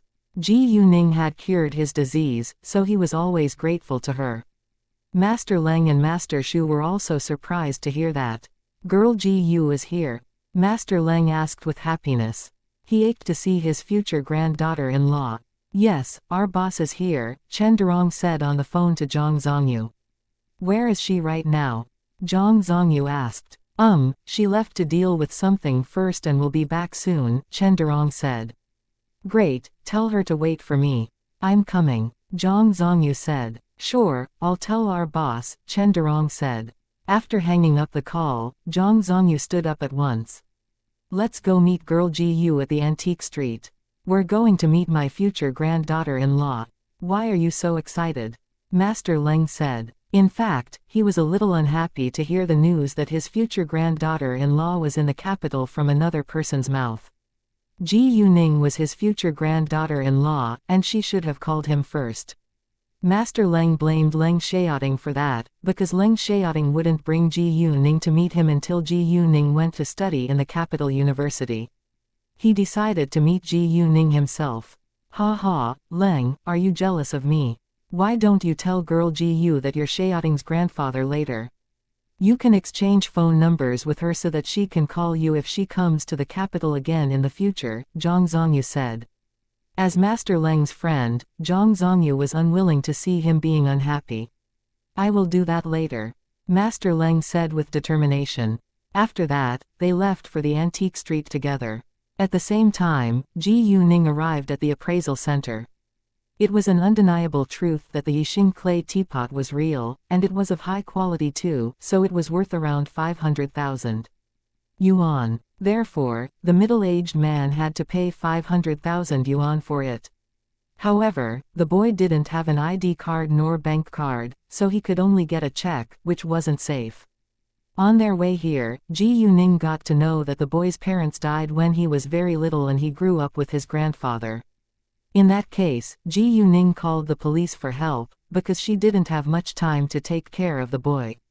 Ji Yuning told the police everything when they came. She also told them that she was the boss of Shangyan Antique Store. The police at the antique street had also heard of Ji Yuning's name, so they promised to handle it well.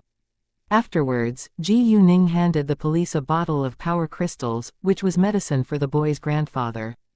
Although Ji Yuning didn't know what disease the boy's grandfather had, she was confident that the power crystal could help.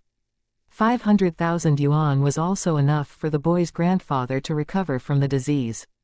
Chapter 1026 My future granddaughter-in-law. The boy left with 2 policemen and Ji Yuning went back to Shangyan Antique Store. The middle-aged man was in a terrible mood after paying the 500,000 yuan. Although he had dozens of millions of yuan in wealth, 500,000 yuan was still a lot of money for him. Especially because he paid the 500,000 yuan for some worthless, broken pieces of the teapot. It was his fault after all, because he broke the Yixing clay teapot. Actually, it was his younger brother-in-law who told him to buy the Yixing clay teapot. The boss of Zhushang's shop saw that the Yixing clay teapot was real, and he wanted to buy it, but he was with a collector who saw the Yixing clay teapot before him. The collector also wanted to buy it, but wasn't sure whether it was real or not. In addition, the boy priced it at 200,000 yuan, which was a lot, so the collector hesitated to make the decision. He planned to buy it when the collector gave up, but it seemed like the collector still wanted to buy it, so he played a trick and made the collector believe that it was a fake. And because he told the collector that it was a fake, he couldn't buy it himself. The collector was an influential figure, so he couldn't annoy him. When he got back to his shop, he saw his older brother-in-law and asked him to buy the Yixing clay teapot for him. However, he broke it by accident and even paid 500,000 yuan for it. He could have bought it with only 200,000 yuan. The middle-aged man went back to Zhushang's shop, and told its boss, who was also his younger brother-in-law, what he had been through just then. His younger brother-in-law was mad after hearing it, and criticized him in anger. However, it already happened, and it was the middle-aged man's fault anyway, so his younger brother-in-law had to accept the result. Moreover, he was unwilling to mess with Shangyan Antique Store. The boss of the Zhushang shop understood that it was his responsibility too, so he shared the compensation with his older brother-in-law. He was willing to pay 200,000 yuan, and his older brother-in-law could suffer the loss of 300,000 yuan. However, the middle-aged man was reluctant to accept it. He didn't think that he should pay more than his younger brother-in-law for the broken teapot. In the end, the boss of Zhushang's shop gave another 50,000 yuan to the middle-aged man and they shared the compensation 50-50. The middle-aged man was left no choice, so he had to agree with it, but their close relationship came to an end that day. When Ji Yuning got back to the Shangyan Antique Store, Master Leng and the others hadn't arrived yet, and Chen Durong told her what Zhang Zongyu said to him on the phone. "Boss, Master Zhang said that he's coming soon, and asked that you please wait for him. He has something to talk to you about. Hearing that, Ji Yuning got a little nervous, because she knew that Zhang Zongyu wouldn't come alone. Master Leng would be there too. Nevertheless, even though she was nervous, she couldn't leave and had to stay there waiting for them. About 20 minutes later, Master Leng and the others arrived. Once they showed up, Ji Yuning walked out to welcome them. "Hi, so nice to see you all, Grandpa Leng, Grandpa Zhang and Grandpa Shu." Ji Yuning beamed. They weren't strangers now, so there was no need for Ji Yuning to call them masters. "Nice to see you again, my future granddaughter-in-law." Master Leng called Ji Yuning his future granddaughter-in-law the moment he saw her. Ji Yuning flushed a little when Master Leng greeted her in that way. Although she believed that Leng Xiaoting was her Mr. Right, they weren't married yet after all. Actually, Master Leng was willing to call her that because he approved of her. "Leng, it's too early to say that now." Master Shu interrupted them. "I don't think so. What do you think, my future granddaughter-in-law?" Master Leng asked Ji Yuning. He turned to Ji Yuning for her opinion. "I think it's good," Ji Yuning said at once. She obviously wouldn't argue against Master Leng. It wasn't a big deal anyway. "See, my future granddaughter-in-law thinks it's fine," Master Leng said with pride. When Ji Yuning met Master Leng before, she felt a little stressed talking to him. Master Leng was the leading role of a super rich and powerful family in the capital, so he had a natural air of power. However, now he looked very kind and gentle like a grandfather next door. Ji Yuning was surprised by his change. "Come here, let me have a closer look at you." Master Leng waved his hand at Ji Yuning. Ji Yuning walked to him at once, and Master Leng held her hand complimenting her. "Look at my grandson's girlfriend. She's so beautiful and smart too." Chapter 10:27 I am the lucky one. Master Leng wasn't belittling Leng Xiaoting. Ji Yuning was indeed a girl who was rarely found. Most importantly, Leng Xiaoting really loved her.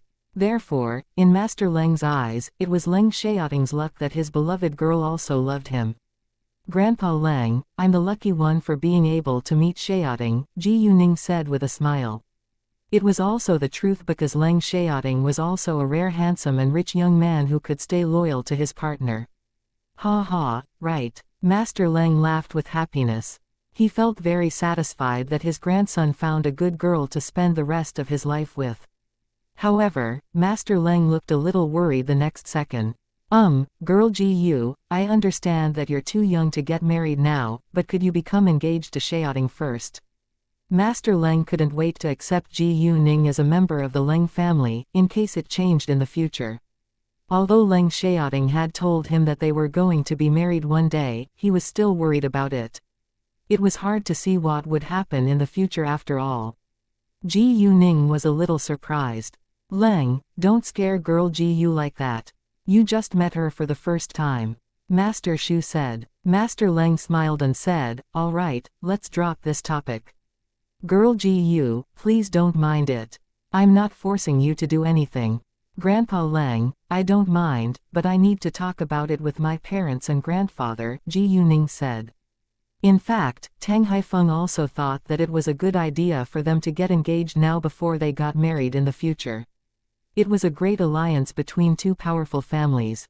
Anyway, both Leng Xiaoting and Ji Yuning believed that they already found their love, and they would be legally married sooner or later. "No problem, I'll visit your..." Master Leng stopped all of a sudden. "Did you just say your parents and grandfather? Didn't Xiaoting say that she grew up with her mother? How come she has parents and a grandfather now? Does she have a stepfather?" Leng Xiaoting didn't tell Master Leng that Ji Yuning was Tang Haifeng's biological granddaughter, so Master Leng wasn't aware of Ji Yuning's family background. "Well, I'm sure that you must have heard of my grandfather. His name is Tang Haifeng, and my father is Tang Yunfen," Ji Yuning said. "What? Tang Haifeng is your grandfather?" Not only was Master Leng shocked, but Zhang Zongyu and Master Shu were too. "Do you mean the leading role of the Tang family in City B, Tang Haifeng?" Master Shu asked. He couldn't believe his ears. However, he thought that Ji Yuning's mother just married into the Tang family, and didn't know that they were actually related. "Yeah, the Tang family in City B," Ji Yuning said. "If so, the woman who just married Tang Yunfen a few days ago is your mother." Master Leng asked. Master Leng wasn't very close to Tang Haifeng, but he was also invited to attend the wedding. Unfortunately, he was too old to travel such a long distance, so he told Leng Xiaoting to attend it on behalf of him. Leng Xiaoting, however, kept Ji Yuning's relationship with the Tang family a secret from Master Leng. The Tang family was a well-known super-rich family, so news about them went abroad soon. Many people knew that Tang Yunfen just got married, and that the bride was his beloved woman that he met 19 years ago. They also had a biological daughter, but not many people knew that the girl was Ji Yuning. Since Ji Yuning told them, they realized that Ji Yuning was a member of the Tang family. "Why didn't you tell me earlier? I should have attended the wedding," Master Leng said, and felt that it was a shame that he had been absent at the wedding of Ji Yuning's parents. If he had known Ji Yuning was Tang Haifeng's biological granddaughter a few days earlier, he would have attended the wedding ceremony. In that case, he could have talked with Tang Haifeng about the engagement of Ji Yuning and Leng Xiaoting in person. Thinking of that, Master Leng blamed Leng Xiaoting for it. "Why did Xiaoting keep it a secret from me? I feel like he doesn't think I'm important." Actually, Leng Xiaoting was unwilling to tell him because Ji Yuning preferred to keep a low profile. In addition, even if Ji Yuning turned out to be a member of the Tang family, it wouldn't change the fact that she had built her own business empire relying on herself. Leng Xiaoting appreciated and loved Ji Yuning because she was smart, beautiful and gentle, not because of her family background. "All right, we can talk about it later. Let's see the antiques now." Zhang Zongyu interrupted them with impatience. "Oh, right, please come on in," Ji Yuning said. "Why don't we share dinner together? My treat." Good idea. Even if Ji Yuning didn't invite them to dine together, they would have done the same thing. Afterwards, Ji Yuning walked inside with them. When they saw those antiques, they were all amazed. Chapter 1028 Master Shu is ups. "Girl Ji Yu, did you find all of them by accident?" Master Leng asked, but didn't believe it. It was very difficult to find a piece of real antique, but Ji Yuning was able to find so many within a short time, which was so unbelievable. Therefore, Master Leng was suspicious of the sources of these real antiques. Even though he had suspicion, it didn't mean he thought it was a bad thing. As long as Ji Yuning didn't steal or grab them from somewhere, it was fine in his eyes. However, Ji Yuning had stolen some of them. Zhang Zongyu and Master Shu also looked at Ji Yuning with doubts. They had the same idea as Master Leng, but didn't ask it aloud. Ji Yuning understood that it wasn't easy to deceive them into believing that she found these real antiques all by accident. I found some of them by accident, and bought some from grave diggers. I went to HK a while ago, and found a large cave in a mountain there. It used to be the base of a group of pirates and they left many valuable objects in the cave, so I took them, Ji Yuning said. Hearing that, those masters nodded. "Did you go to HK along with Xiaoting?" Master Leng asked Ji Yuning again. He remembered that Leng Xiaoting had visited HK a few days ago too. However, Master Leng didn't think that it was possible, because Leng Xiaoting went to HK to fulfill a task and he should have been with Ji Yuning. "Yeah, I went to HK to deal with something, and he was with me to protect me," Ji Yuning said. Hearing that, Master Leng was struck dumb for a second. "How is it possible? I read a piece of news earlier and it said that a woman named Tang Aining had a gambling competition against He Hongyuan in HK. Xiaoting told me that he went there to protect the woman." Master Leng suddenly realized that Leng Xiaoting had lied to him. Ji Yuning felt a little embarrassed. She didn't expect that Master Leng would read that news and that Leng Xiaoting had lied to him. Tang Aining is actually my friend, and she had a deal with the He family which was quite dangerous, so I went there to protect her. Xiaoting was worried about my safety, so he went to HK to protect me," Ji Yuning said and lied. Master Leng nodded and believed her explanation. In the following hour, Zhang Zongyu and Master Shu focused on the pile of real antiques, but Master Leng wasn't very interested in them because he loved paintings more. Therefore, he kept chatting with Ji Yuning to kill the time. Since Ji Yuning introduced herself as Leng Xiaoting's girlfriend, she should send Master Leng a gift at their first meeting. She made an excuse and walked out, then came back with a roll of painting in her hands. What is it? Master Leng's eyes lit up at once. He understood that it had to be a painting of high quality. Zhang Zongyu and Master Shu were also attracted to it. This is a gift for you, Grandpa Leng, I hope you'll like it, Ji Yuning said and handed it to Master Leng. Of course I'll like it. Master Leng beamed. It was a gift from his future granddaughter-in-law. Master Leng took the painting and unrolled it. The second he recognized what the painting was, he was shocked. Is this the Confederate Rose by Water of Tang Yin? Master Leng couldn't believe his eyes. The Confederate Rose by Water of Tang Yin. Master Shu and Zhang Zongyu were astonished too. Is it real? Master Shu asked. He wasn't doubting Ji Yuning, but there were too many fakes on the market after all, and he was unwilling to see Master Leng disappointed. Master Leng then began to observe it with great caution. Ji Yuning didn't mind, because it indeed needed an appraisal to see whether an ancient object was real or not. After checking it, Master Leng was sure it was real. It is real. Master Leng was thrilled. My great future granddaughter-in-law, thank you so much for this gift. Master Leng complimented Ji Yuning. Well, I'm a little jealous of you now. When can my grandson find such a good girlfriend like girl Ji Yu? Master Shu said. He also wanted to be as happy as Master Leng. Shu, don't worry about it. It'll happen in the future, Master Leng said to comfort Master Shu, but it sounded as if he was gloating. Of course it will happen in the near future. Jinchen is also a good young man, and he'll find a good girl too, Master Shu said. Master Shu always compared Shu Jinchen with Leng Xiaoting, because they were close friends and often hung out together. Leng Xiaoting already had a girlfriend and they were about to get engaged, but Shu Jinchen was still single, which made Master Shu feel upset. Chapter 1029 Take them as gifts. Actually, Master Shu thought that Ji Yuning should be Shu Jinchen's girlfriend. In his eyes, Shu Jinchen should be a better choice than Leng Xiaoting. He didn't think that Ji Yuning and Leng Xiaoting weren't a great match, but simply wanted to have such an outstanding granddaughter-in-law. If Ji Yuning were his future granddaughter-in-law, he would be so proud of her. Shu Jinchen was old enough to be married now, so Master Shu was a little worried about him. Grandpa Zhang, Grandpa Shu, if there are any you like, you can choose a piece as a gift, Ji Yuning said. Since she sent Master Leng the Confederate Rose by Water right in front of them, she should send them a gift too. We can't take them for free. They're so valuable and we can pay for them, Zhang Zongyu said at once. They felt happy that Ji Yuning was willing to give them gifts, but they had no intention to take them for free. Right. Master Shu agreed. Oh, I should also thank you for your medicine which cured my disease, Zhang Zongyu said. Grandpa Zhang, you don't need to thank me, thank Grandpa Leng, because he gave the medicine to you, not me, Ji Yuning said. I should thank you both for the great help. Zhang Zongyu said. All right, but please allow me to give each of you a gift today. You're both Grandpa Leng's old friends, and I'm your granddaughter too. Their prices don't matter at all, Ji Yuning said.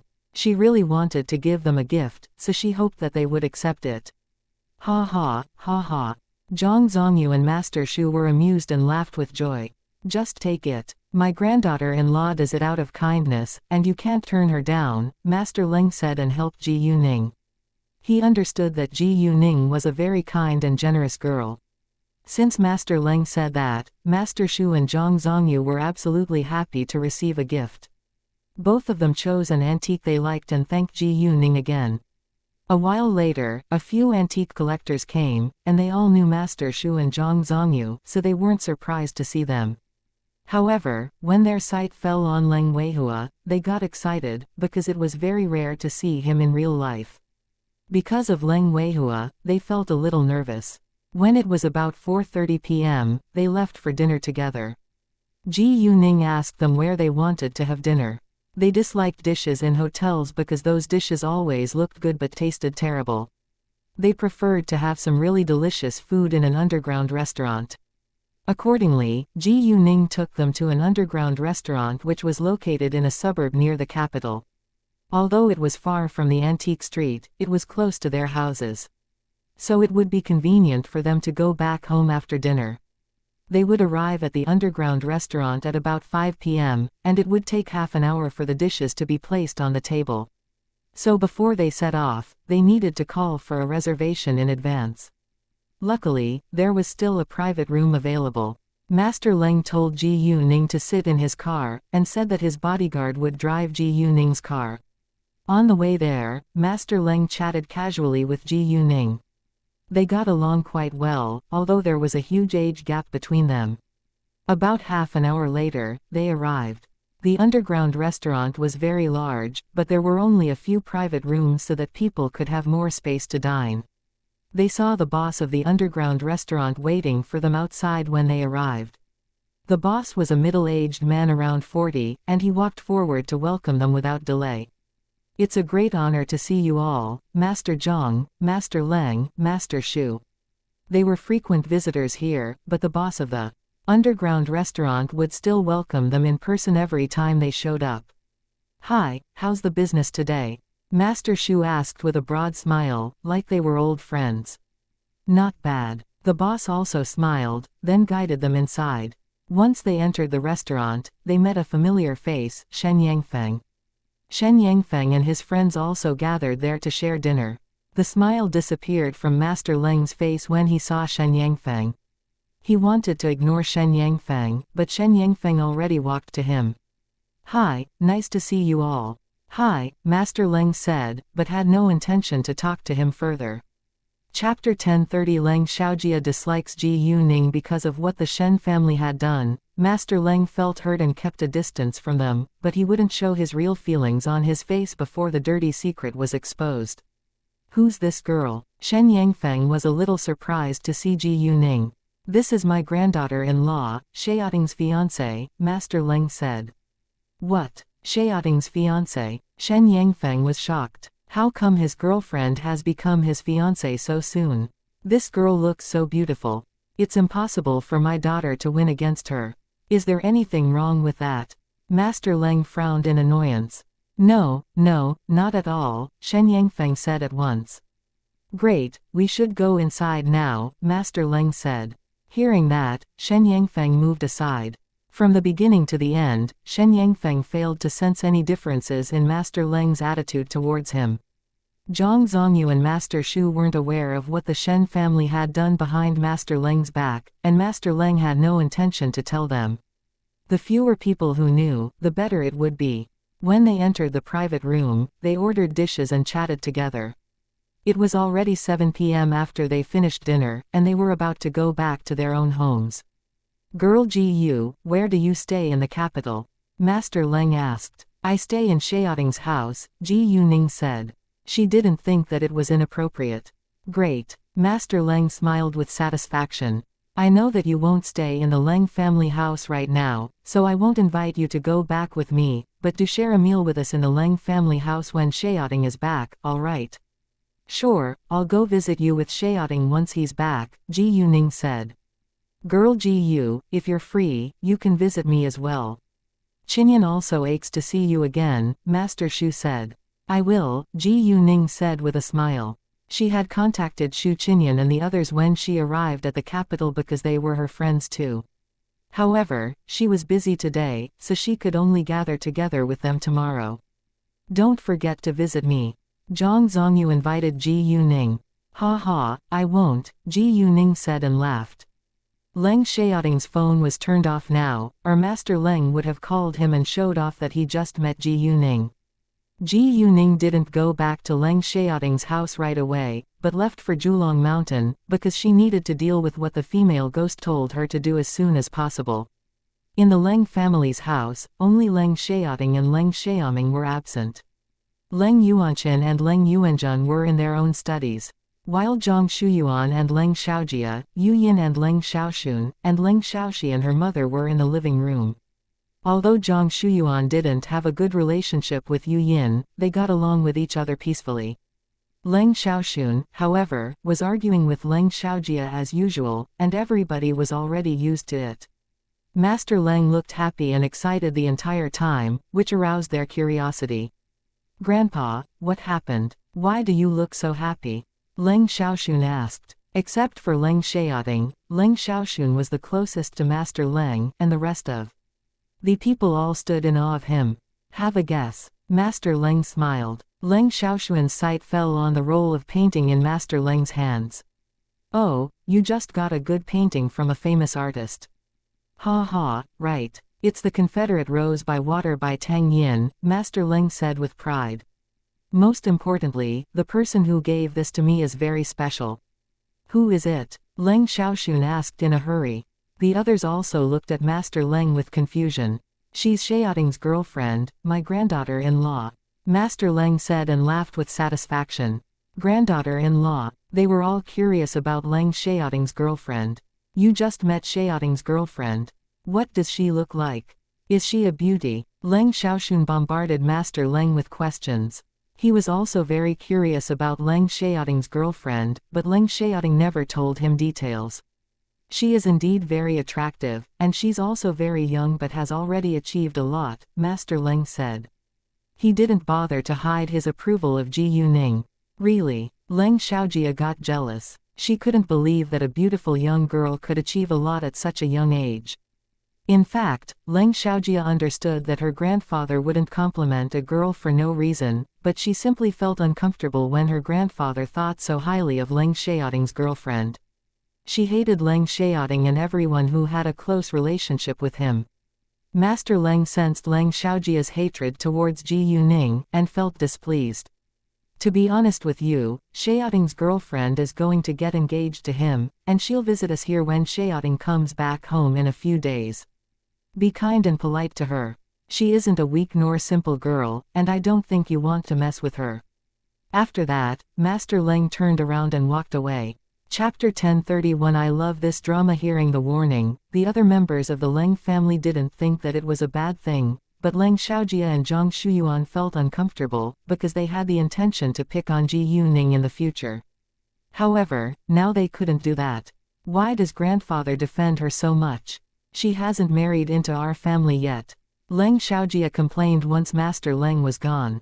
"As long as grandfather and Xiaoting accept her as a member of the Leng family, you can do nothing about it," Leng Xiaoxun said. Leng Xiaoxun was naughty, but wasn't dumb, while Leng Xiaojia was always rude and unkind. She knew that their grandfather cared about Leng Xiaoting, but she still kept finding fault with him, which was very stupid behavior. Besides, if she annoyed Leng Xiaoting, it wouldn't do her any good. "Shut up, it's none of your business," Leng Xiaojia snapped at Leng Xiaoxun.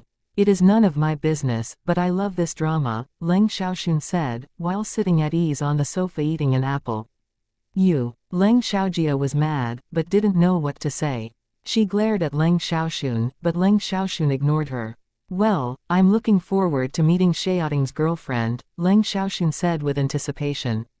He was curious to see what kind of girl could attract Leng Xiaoting, who was always cold and kept a distance from females. Leng Xiaoxun thought that normal girls might be scared of Leng Xiaoting's natural air of power. In that case, Leng Xiaoting's girlfriend couldn't be an ordinary girl. Master Leng appreciated the painting again when he was in the study, which cheered him up. Master Shu went back home and talked about Ji Yuning with Shu Qinyan. Shu Qinyan was very happy to know that Ji Yuning was in the capital now, but she was a little displeased that Ji Yuning didn't come to meet her. They weren't very familiar with each other, but Shu Qinyan thought that they were close because of Leng Xiaoting. Moreover, she was also willing to become good friends with Ji Yuning, who was an unusually outstanding girl. Thinking of that, she called Ji Yuning without delay. Ji Yuning understood that Master Shu must have talked with Shu Qinyan about her when she received Shu Qinyan's call. Shu Qinyan questioned her about why she didn't come to meet her the second she picked up the phone. Ji Yuning told Shu Qinyan that she was busy today, and that she would meet with them tomorrow. Hearing that, Shu Qinyan was pleased. Since Ji Yuning was busy today, Shu Qinyan hung up the call after chatting with her for a short while. She called Ji Yuanna later, and invited Ji Yuanna to dine together tomorrow. Ji Yuanna was Ji Yuning's loyal fan, so she would definitely join them. Zhang Zongyu also mentioned Ji Yuning when he got home. Zhang Rukan was home too, and he was a little upset when he heard Ji Yuning's name. He liked Ji Yuning, but unfortunately she was Leng Xiaoting's girlfriend, so he had to give up. Shen Yangfeng talked about Master Leng and Leng Xiaoting's girlfriend too once he was home. He didn't know the name of Leng Xiaoting's girlfriend, but he had to admit that the girl was really stunning, and that his daughter was barely comparable to her. Shen Jilin was unwilling to accept it, and she hoped to see Leng Xiaoting's girlfriend one day in real life. She was curious to know what else the girl had to attract Leng Xiaoting. However, she knew nothing about the girl's family background, so she had no idea where she could meet her. Ji Yuning, at this time, was on her way to Julong Mountain. Julong Mountain was a little far from the city center, so it took her nearly 2 hours to get there. She parked the car at the parking lot, then walked to a place without much light. Afterwards, she let the female ghost out. "We're at Julong Mountain now, where should we go next?" Ji Yuning asked. Ghosts were different from human beings, because they could see things clearly at night. The female ghost looked around trying to find a familiar place. The mountains stayed the same, but the buildings around changed. "We should go to the south of Julong Mountain," the female ghost said. Saying that, the female ghost pointed at a certain mountain, but then realized that Ji Yuning was just a human, so it said, "You can follow me." It didn't know that Ji Yuning had a pair of jade eyes. "Great," Ji Yuning said. After that, they went to the mountain together. Julong Mountain was very large, and it took a long time for them to get there. Although the female ghost could float fast, it moved slowly for Ji Yuning's sake. About half an hour later, they finally arrived. The female ghost looked around again, then said, "The road here disappears. I think we have to climb the mountain." They weren't far from the grave now, so Ji Yuning used her jade eyes to help find it. Chapter 1032 A Real Ghost. Before long, Ji Yuning found a long and dark grave tunnel, but it was too dark for her to see the grave at the end of it. At the same time, Ji Yuning also noticed 4 people secretly walking towards the grave, and they were only about 10 meters away from the grave tunnel. Looking at their backpacks and tools, it was obvious that they were grave diggers. "There are people ahead," Ji Yuning said to the female ghost. "What?" The female ghost was surprised, because it couldn't see any people ahead, but Ji Yuning did. However, Ji Yuning wasn't a normal human, so it soon accepted it. "I think they must be grave diggers since they showed up here at this time. We must get rid of them," Ji Yuning said. Hearing that, the female ghost was furious, because a bunch of grave diggers had damaged its husband's grave too. Therefore, it couldn't wait to kill them. Ji Yuning sensed the female ghost's fury, and said, "They probably aren't those who have damaged your husband's grave. You can't kill innocent people." Ji Yuning didn't have the heart to see innocent people killed.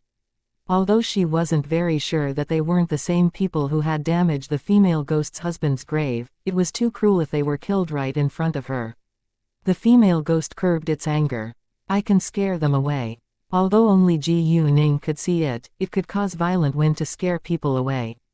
Some ghosts had the power to cause unusual disasters. The power of ghosts and monsters mostly came from yin. And because the female ghost was murdered, it was full of resentment and covered in yin. "We can do it together." Ji Yuning took out her black cloak and mask, then put them on. The female ghost said nothing, then they moved fast to the grave together. Ji Yuning used her magical power, so she was able to move like lightning, which surprised the female ghost. It was rare to see a human moving so fast. Ji Yuning had to hurry up to stop those people, so she had to use her magical power to help her. Even though the female ghost had doubts, it didn't ask any questions about it. After a short while, they were close to those grave diggers. Ji Yuning told the female ghost to cause violent wind, and those grave diggers were frightened by the sudden scary change. "Why is the wind suddenly cold and blowing so violently?" a man said and shook in fear. "Look at you. You're a coward. The weather changes, it's not a big deal," another man said with disdain, and kept walking ahead. The others followed him. To their astonishment, the wind blew stronger and louder. Besides, a black figure suddenly flashed by right in front of them. "Ah, it's a ghost!" a man shouted out. They all witnessed the black figure, so nobody dared to make fun of the man now. "Is it a real ghost?" another man asked, and his voice was trembling. How is it possible? I don't believe in ghosts." Then what is it?" I have no idea. I think we should leave now." It's too scary. No, since we're already here, we can't go back without anything valuable. Right, we must find something valuable before we leave. However, the second they finished their discussion, the trees around them shook with greater force, and the black figure flashed by their eyes again. Ah! The four of them moved backwards at once, and almost stumbled. No matter what you want to do next, I have to leave now. A man escaped right away, and left his friends behind. The rest of the people were also scared by the scene, and they quickly ran to the foot of the mountain without hesitation. The wind stopped blowing when they were gone. Ji Yuning and the female ghost started to look for the grave hole. Although the female ghost knew where the entrance of the grave was, so many years had passed after all, and the entrance was already covered by mud. With the help of her jade eyes, Ji Yuning soon found the grave hole. The female ghost didn't ask why she could find the grave hole within seconds, because it understood that Ji Yuning wasn't a normal human. It ached to find its husband's coffin too, so didn't think further. There were weeds at the entrance, but Ji Yuning had jade eyes, so she was able to clearly see what was inside. The entrance was inclined at 45 degrees, and the hole was about 10 meters long before they reached the grave tunnel, so they needed a rope to go down. Chapter 1033 You can take my jewelry. There was some yin floating in the hole, and it grew dense in the grave tunnel. It seemed the grave was the source of the strong yin. Luckily, no matter how strong the yin was, Ji Yuning wouldn't be affected. In fact, if this grave belonged to a person of a high social status, like a son of the duke, it should be placed somewhere with better feng shui. It was abnormal that the female ghost's husband was buried here as a son of the duke. Ji Yuning had doubts, but asked nothing about it. She told the female ghost to go inside first, because it could directly float in. The female ghost couldn't wait a second longer, and entered the hole at once, but it didn't go to the grave right away, because it still needed Ji Yuning's help. Ji Yuning took a rope out of the telepathic eye space, and used it to slide down to the grave tunnel. They walked about 20 meters till they reached the grave. The grave wasn't very big, because the female ghost's husband didn't have great achievements. However, all the antiques buried here were stolen away. Ji Yuning didn't come here for the antiques, so she wasn't disappointed, and went to the main chamber with the female ghost. When the female ghost saw that the coffin was open, it was ablaze with fury. My love. There was only a skeleton in the coffin without clothing on. It was hateful that those grave diggers had stolen everything away and left its husband bare in the coffin. Unfortunately, it didn't know who those grave diggers were, so it could do nothing about it. It only felt lucky that it could meet Ji Yuning, who brought it back to its husband's side now. Miss Ji Yu, thank you so much for your help. Well, you can see that there is nothing valuable left in this grave. If you don't mind, you can take the jewelry on my body. They're valuable too, the female ghost said to Ji Yuning. Although Ji Yuning was willing to help it only because they had a deal, it was an undeniable truth that Ji Yuning had done it a great favor. The female ghost was grateful to her. Thanks, but you can keep them, Ji Yuning said. Since Ji Yuning said that, the female ghost didn't insist. After that, Ji Yuning closed the coffin and put it into the telepathic eye space. Ji Yuning then told the female ghost that she needed to deal with something first, and that it had to stay away, so she put the female ghost into the telepathic eye space too. Afterwards, Ji Yuning let the Jiao out and told it to absorb all the yin. Ji Yuning put the female ghost into the telepathic eye space before the Jiao came out because she was afraid that the Jiao might accidentally absorb the female ghost as well. The Jiao followed Ji Yuning out after absorbing the yin, and Ji Yuning told it to move a large stone to block the hole. It was super easy for the Jiao to do that. Ji Yuning, at the same time, scattered some dry weeds on it, in case other people found this grave. Although there was no yin in this grave for now, this grave had bad feng shui, and the yin would soon come into being, which was still harmful. When everything was done, Ji Yuning put the Jiao away, and let the female ghost out. Where do you want to bury your husband? Somewhere quiet, the female ghost said. Ji Yuning thought for a while, then proposed to bury the coffin by the cliff so that people wouldn't come near. The female ghost agreed, and they walked to the cliff together. Ji Yuning let the Jiao out again when they arrived. The second the female ghost saw the Jiao, it was scared and moved steps backwards. Is it? It couldn't believe that the Zhao really existed, because it had only heard of it but had never seen one with its own eyes. It took a long while for the female ghost to accept the shocking truth. Since ghosts really existed, it wasn't strange that the Zhao was real too. It's fine. It won't hurt you, Ji Yuning said to comfort the female ghost. The female ghost exhaled deeply. Ji Yuning then told the Zhao to dig a large hole to place the coffin, and the Zhao finished the job within a few minutes. After that, Ji Yuning placed the coffin in the hole.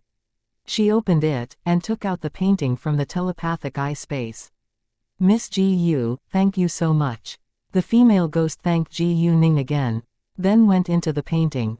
Once it became a part of the painting, it looked happy as usual. Ji Yuning put the roll-up painting in the skeleton's arms before she closed the coffin, and told the Zhao to cover it. When it was done, Ji Yuning put the Zhao away and left alone. The grave didn't have a tombstone, nor any sacrificial offerings, but lay there in silence. It was already 1 a.m. when Ji Yuning got back to the Julong Mountain Villa. Without further ado, she drove straight to the capital. Chapter 1034 The Gossip about Sha Yichu. About an hour later, Ji Yuning arrived at Leng Xiaoting's house. She took a shower and went to sleep. The next morning, Ji Yuning went to the office building of Fenghua Entertainment. Fenghua Entertainment was still in another rented office building, and would soon move into the headquarters. Nobody in Fenghua didn't know Ji Yuning, so everyone greeted her with respect once she showed up. Ji Yuning also smiled at them kindly. When she was about to walk inside, Lu Xiao, who looked annoyed, walked out. Oh, hi, boss, Lu Xiao put on a smile at once. What happened? You don't seem to be in a good mood, Ji Yuning asked with concern. Although Ji Yuning wasn't managing this company, she knew that it wasn't an easy job, especially when Fenghua Entertainment was a startup. Ji Yuning was very successful as a young businesswoman, and knew that most people would encounter all kinds of difficulties if they wanted to build a company up. Once a new company was founded, the competition would be fiercer.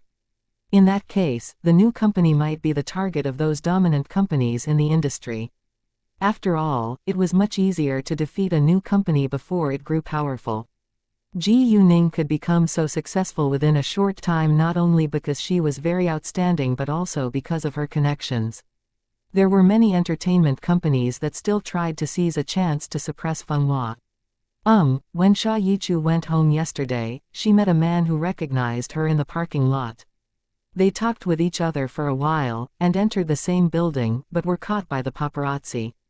The gossip about Sha Yichu is everywhere this morning, Lu Xiao said. Knowing that, Ji Yuning cocked her eyebrow. Sha Yichu hasn't had her debut yet, and she isn't the focus of entertainment news. Why does the paparazzi want to stalk her? Since Sha Yichu hadn't made her debut yet, she wasn't worth public attention. Normally, only the famous artists were targets of the paparazzi. Ji Yuning had a feeling that this gossip aimed to attack Fenghua Entertainment. Although Sha Yichu wasn't worth public attention, Fenghua Entertainment was. Sha Yichu was signed by Fenghua Entertainment. If she had any scandals, Fenghua would be affected. It wasn't a big trouble, but Ji Yuning thought that they should take it seriously. Director Mu will find out the real information of the person who spread the gossip on the internet. Although Sha Yichu hasn't made her debut yet, the gossip will affect her career and Fenghua, Lu Xiao said with a serious face. Actually, it wasn't a big deal, but Lu Xiao looked too serious as if something terrible was going to happen.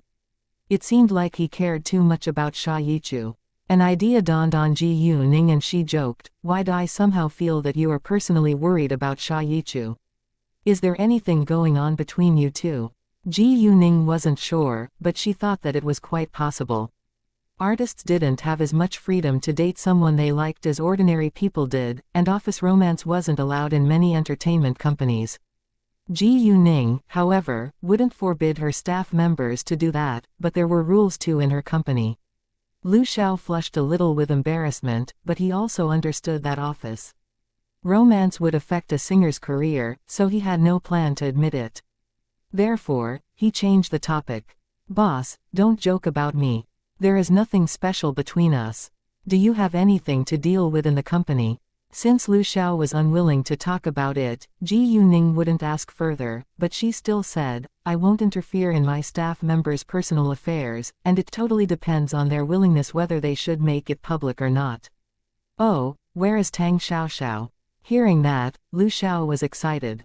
If Ji Yuning wouldn't forbid them from dating colleagues, he could have more freedom to do what he wanted.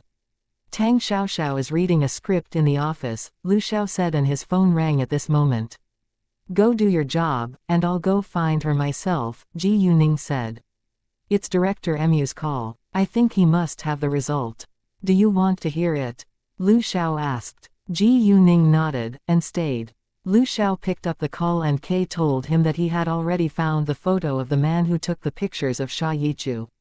The man who took those pictures of Sha Yichu was different from the person who spread the gossip on the internet, but they had to know each other. Chapter 1035 Apologies. After hearing the name of the person who spread the gossip on the internet, Lu Xiao was a little surprised, but it wasn't too shocking. The person had some conflicts with Sha Yichu at work, but Sha Yichu had no idea that it was the person who attacked her behind her back. The person was also a female singer-songwriter with some fame in this industry. She attacked Sha Yichu because Sha Yidong's song replaced hers to be played in the new show that Sha Yichu was going to sing for. Therefore, she hired a man to stalk Sha Yichu. The man who talked with Sha Yichu and entered the same building along with Sha Yichu was also arranged by her. Lu Xiao was mad hearing the result. Sha Yichu was someone he admired from afar, and he wouldn't allow anyone to hurt her. Since he already had the result, he was determined to take action to deal with it right now.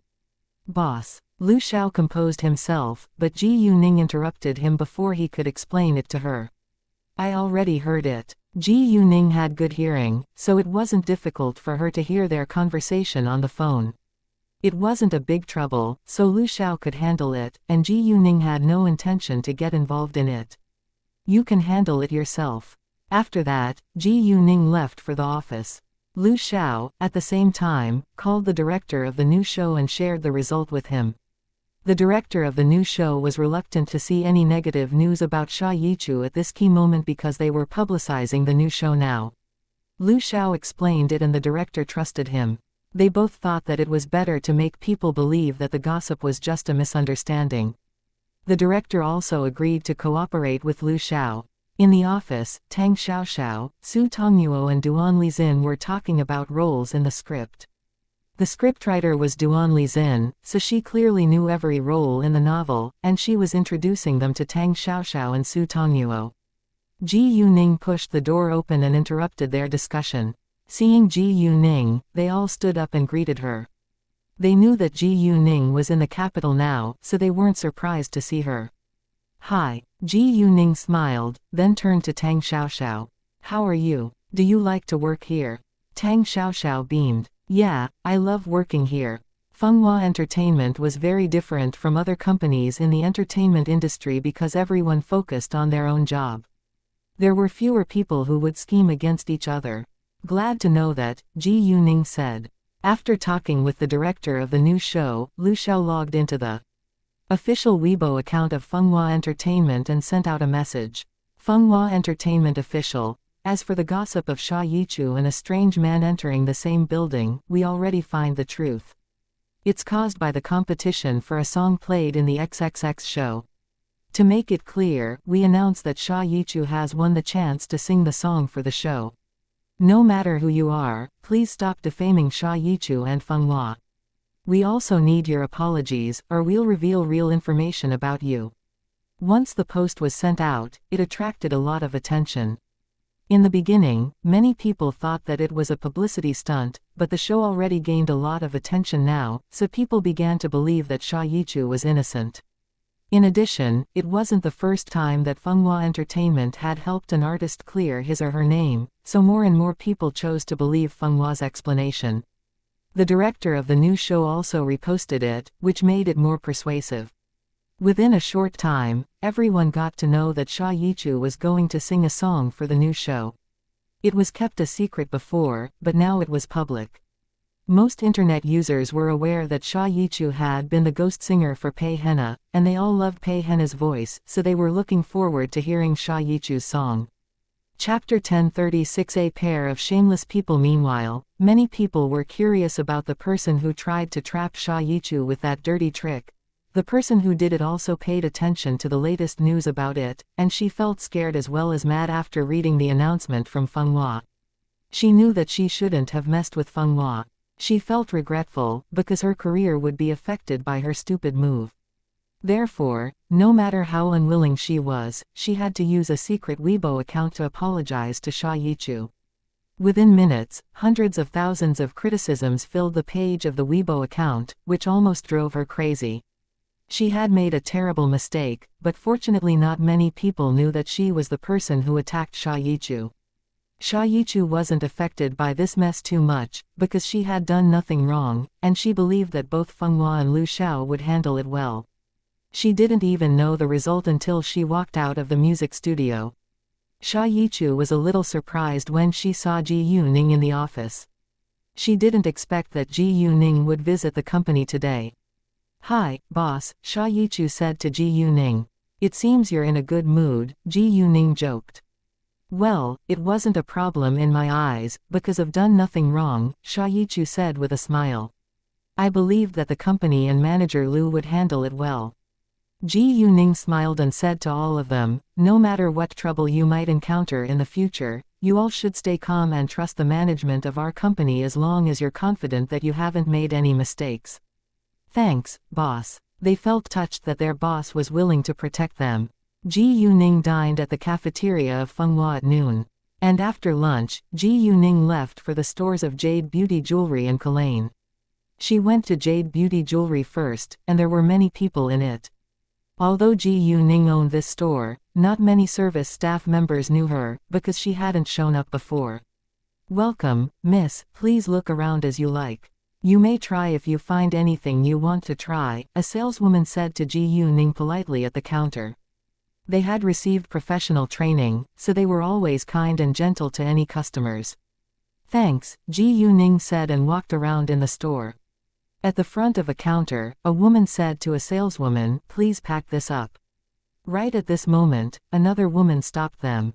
"Wait a second, I want this necklace." Hearing that, the first woman was displeased. It seemed that the two women weren't strangers. Some people around them looked over too. A fat middle-aged man walked forward with a sexy, young woman in a dress which showed too much skin. It was obvious that this woman wasn't a woman with moral standards, so people began to look at her with disdain. "I saw this necklace before you. Why should I give it to you?" the first woman said. "Please pack it up." "Sure." The saleswoman reached out her hand to pick the necklace on the counter. However, the scantily clad young woman grabbed it away. It happened too fast and nobody was able to stop her. "How dare you!" The woman was mad. "Yao Lily, how could you be so shameless? You've stolen my good friend's husband, and now you're stealing my necklace." Hearing that, onlookers began to hate the fat middle-aged man and his mistress. They were a pair of shameless people. Yao Lily, however, didn't look ashamed at all but argued, "So what? I'm proud that I can grab Dallin away from that ugly old woman. She's so unattractive in every man's eyes." Dallin was the fat middle-aged man, and his full name was Zhang Dallin. Zhang Dallin didn't feel ashamed either, but supported Yao Lily. He had indeed abandoned his wife for a beautiful young woman. Chapter 1037. Ji Yuning stands. "Oh you, how could this woman be so shameless? She is so proud of her shameless behavior too. If she had any sense of shame, she wouldn't have stolen another woman's husband." Right, they're a pair of shameless people. When people were all criticizing Yao Lily and Zhang Dallin, the manager of the store walked over. The manager recognized Ji Yuning, and was surprised to see her here, but Ji Yuning raised her hand to stop him from greeting her. "Let's watch it for a while longer." "Sure," the manager said. Although Yao Lily and Zhang Dallin didn't feel ashamed of their behavior, they were mad when people criticized them. "Shut up. It's none of your business," Zhang Dallin snapped at the people around them. "It is none of my business, but the young bitch shouldn't have grabbed my necklace." The woman argued. "How dare you say that?" Yao Lily got furious and wanted to slap the woman. However, before Yao Lily's hand fell on the woman's face, a slim hand caught it. When people turned to see Ji Yuning, everyone was stunned by her beauty. Let me go. Yao Lili struggled, but failed. Yao Lili was jealous of Ji Yuning the second she saw that Ji Yuning was a beautiful young girl. If she was as stunning as Ji Yuning, she would have found a rich young heir as her boyfriend, instead of a fat old man. When Zhang Dalin leered at Ji Yuning, Yao Lili got angrier. Even though she just became Zhang Dalin's mistress for money, she wouldn't allow him to pay attention to another woman. Zhang Dalin was totally attracted to Ji Yuning now. Darling, my hand hurts. Yao Lili interrupted Zhang Dalin. Yao Lili knew that Zhang Dalin was lascivious, but he was a coward too. As long as the girl was unwilling to be with him, he would give up. Zhang Dalin heard Yao Lili's voice and got his mind back at once. Miss, let my wife go now. It's none of your business, so please stay away, Zhang Dalin said to Ji Yuning. He was very kind to her, because Ji Yuning was a beautiful girl.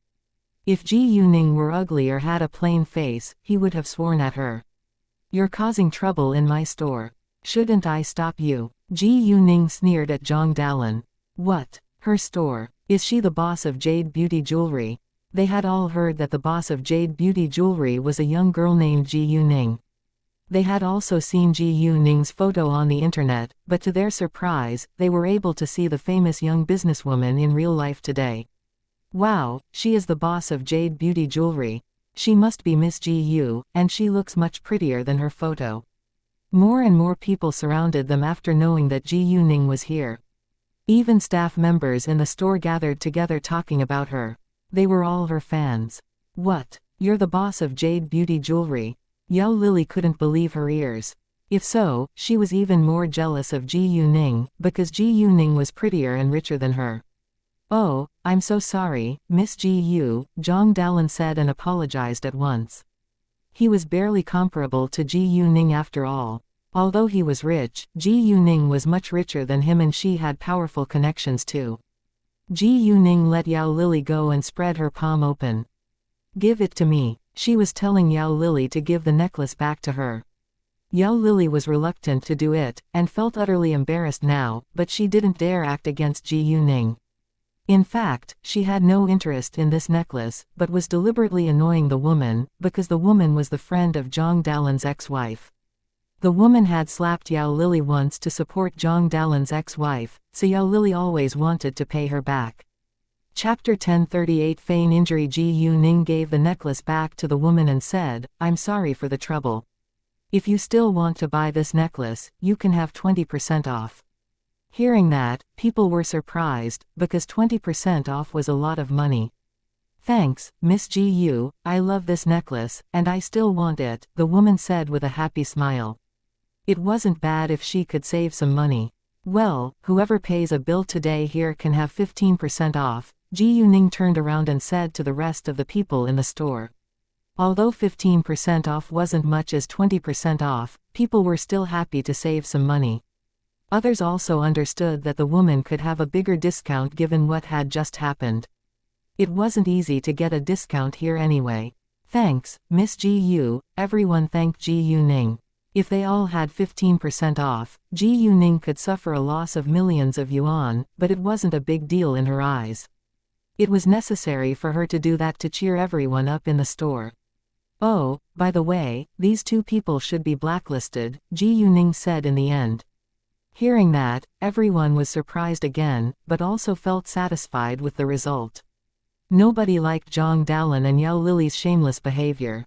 Yao Lili wanted to argue against Ji Yuning, but she knew that she was doomed to fail, so she closed her mouth. Zhang Dalin felt humiliated, and escaped with Yao Lili. Once they were gone, others continued to shop. Ji Yuning talked with the manager for a while, then left for Kalane. Kalane and Kuzi were crowded at this time. It was obvious that these two brands were very popular now, and many people tended to shop in direct sale stores. Direct sale stores were directly managed by the company, so customers felt that it was safer to shop here. There were many fakes on the market after all. Ji Yuning was also aware of it, so she told Ning Chengkai to keep a close eye on it in case anyone damaged their reputation. Ning Chengkai wasn't in the store now, he was in the factory. Ji Yuning had nothing else to do in the store, so she planned to have a tour in the factory. Unexpectedly, she encountered a bad old man on her way. When she was about to reach the factory, an old man suddenly dashed out from the sidewalk and hit Ji Yuning's car, but Ji Yuning stopped the car half a meter away from the old man. The old man, however, still lay down on the ground and feigned a serious injury. His behavior attracted a lot of attention from people around them. Not many people had witnessed the accident, so they didn't know that it was a feigned injury. Ji Yuning got mad when the old man tried to extort money from her in that way. She got out of her car at once, then coldly stared at the old man who was shouting in pain on the ground. Seeing that Ji Yuning was just a young girl, the old man began to act and shouted louder, "She just hit me with a car. I'm about to die. Should we call an ambulance?" Someone asked. "It's a car accident. Of course we should call an ambulance," another person said. "Wait a second, call the police too, because it's a feigned injury." Ji Yuning interrupted. They turned to look at the old man at once. It wasn't uncommon for some bad old people to feign injuries to extort money, so they were also suspicious of the old man's behavior now. The old man and the person who proposed to call an ambulance panicked a little, and their unusual reaction was caught by Ji Yuning.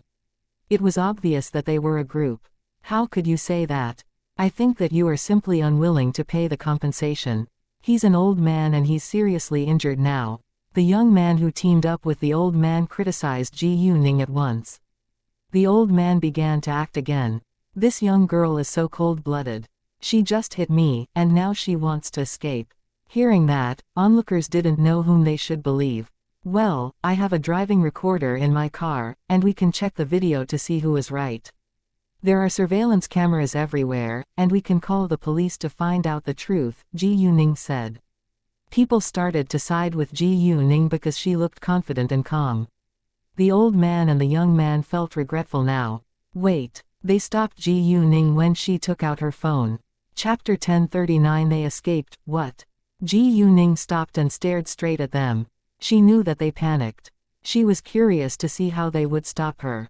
"Don't bother, the police are very busy every day.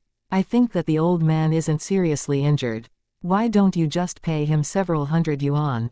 the young man said as if he was helping Ji Yuning. It was a total lie. "I don't think it's a bother, and why should I pay him? I did nothing wrong and it's illegal for him to feign injury," Ji Yuning said in a cold tone. The young man and the old man didn't expect that this young girl wasn't weak at all. If the police came, they would be caught and locked away for a few days. Thinking of that, they exchanged a glance with each other, then escaped. It was obvious that they were liars.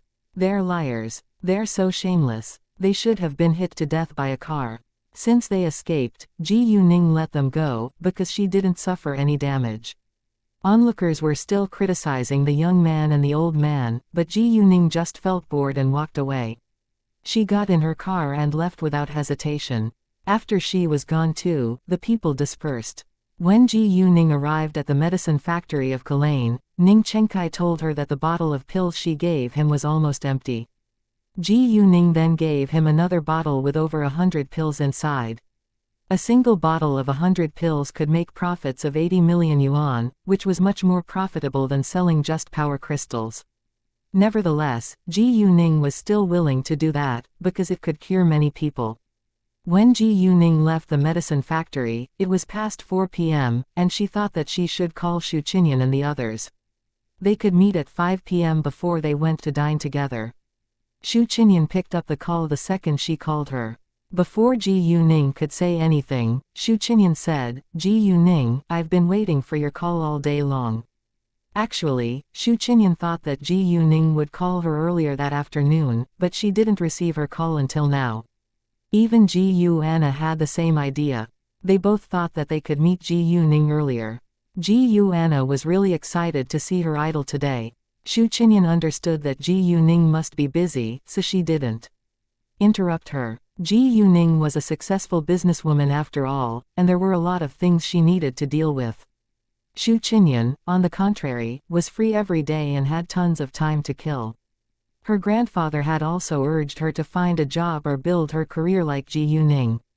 If her grandfather compared her with another girl, she would be mad, but she said nothing when the girl was Ji Yuning.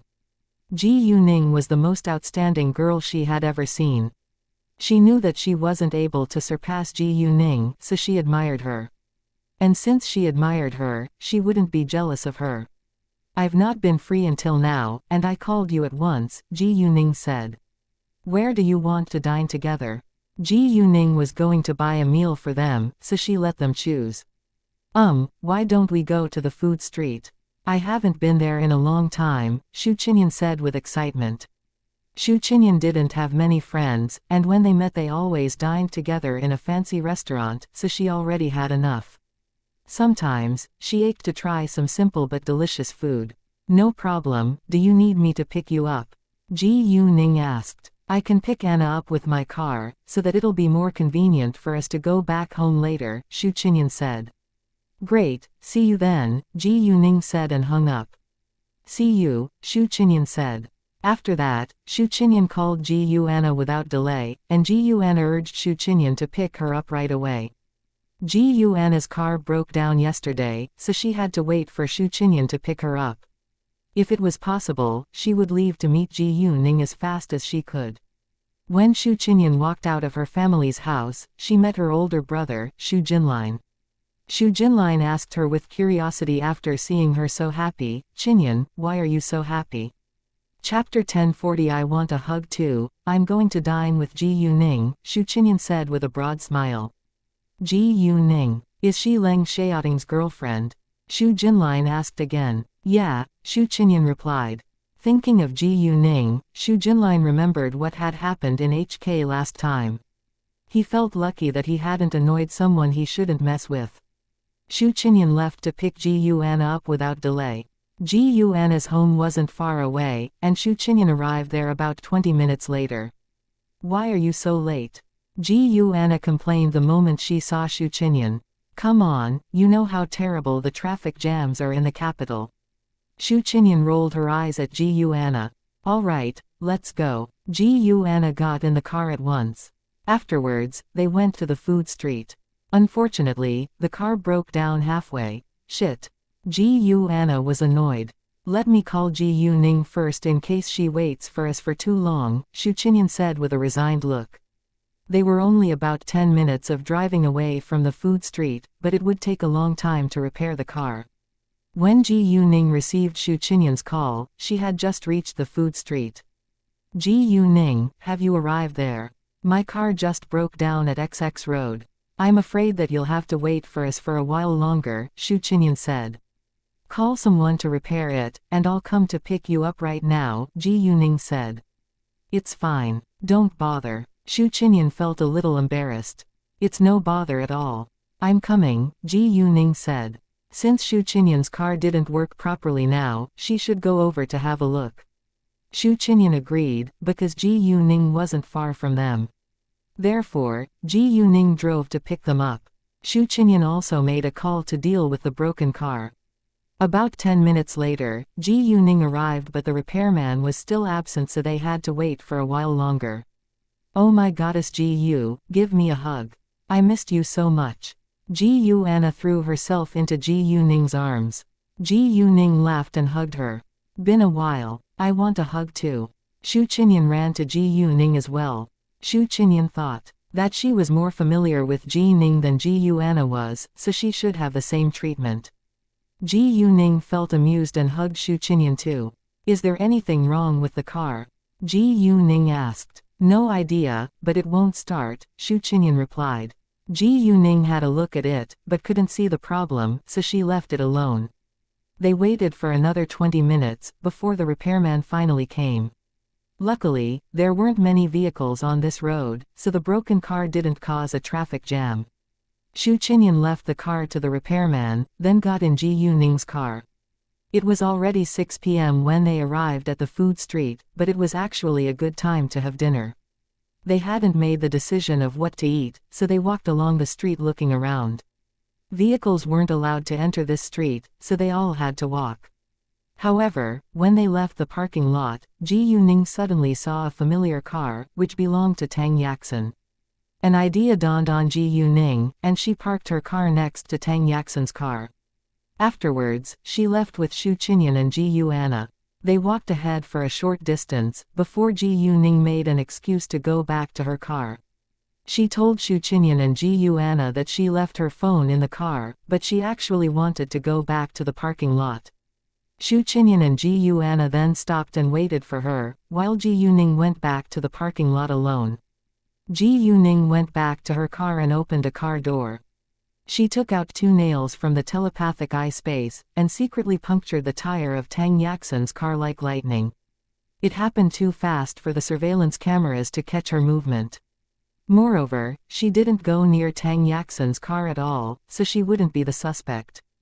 The tire kept leaking, but it wasn't loud. Ji Yuning took her phone and closed the car door before she walked out. Let that be a lesson to Tang Yaxin. Ji Yuning, Xu Qinyan and Ji Yuana were all beautiful girls, so they attracted a lot of attention once they entered the food street. "Hey, beauties, what are your numbers?" a man shouted at them. They ignored the man, and walked ahead. Coincidentally, Ji Yuning saw Tang Yaxin in the restaurant Xu Qinyan picked. Tang Yaxin came here to have dinner along with her 2 female friends too. Seeing Ji Yuning, Tang Yaxin frowned.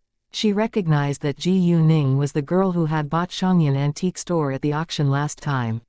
She wasn't interested in antiques, so she had no idea how famous Xianxia antique store was now.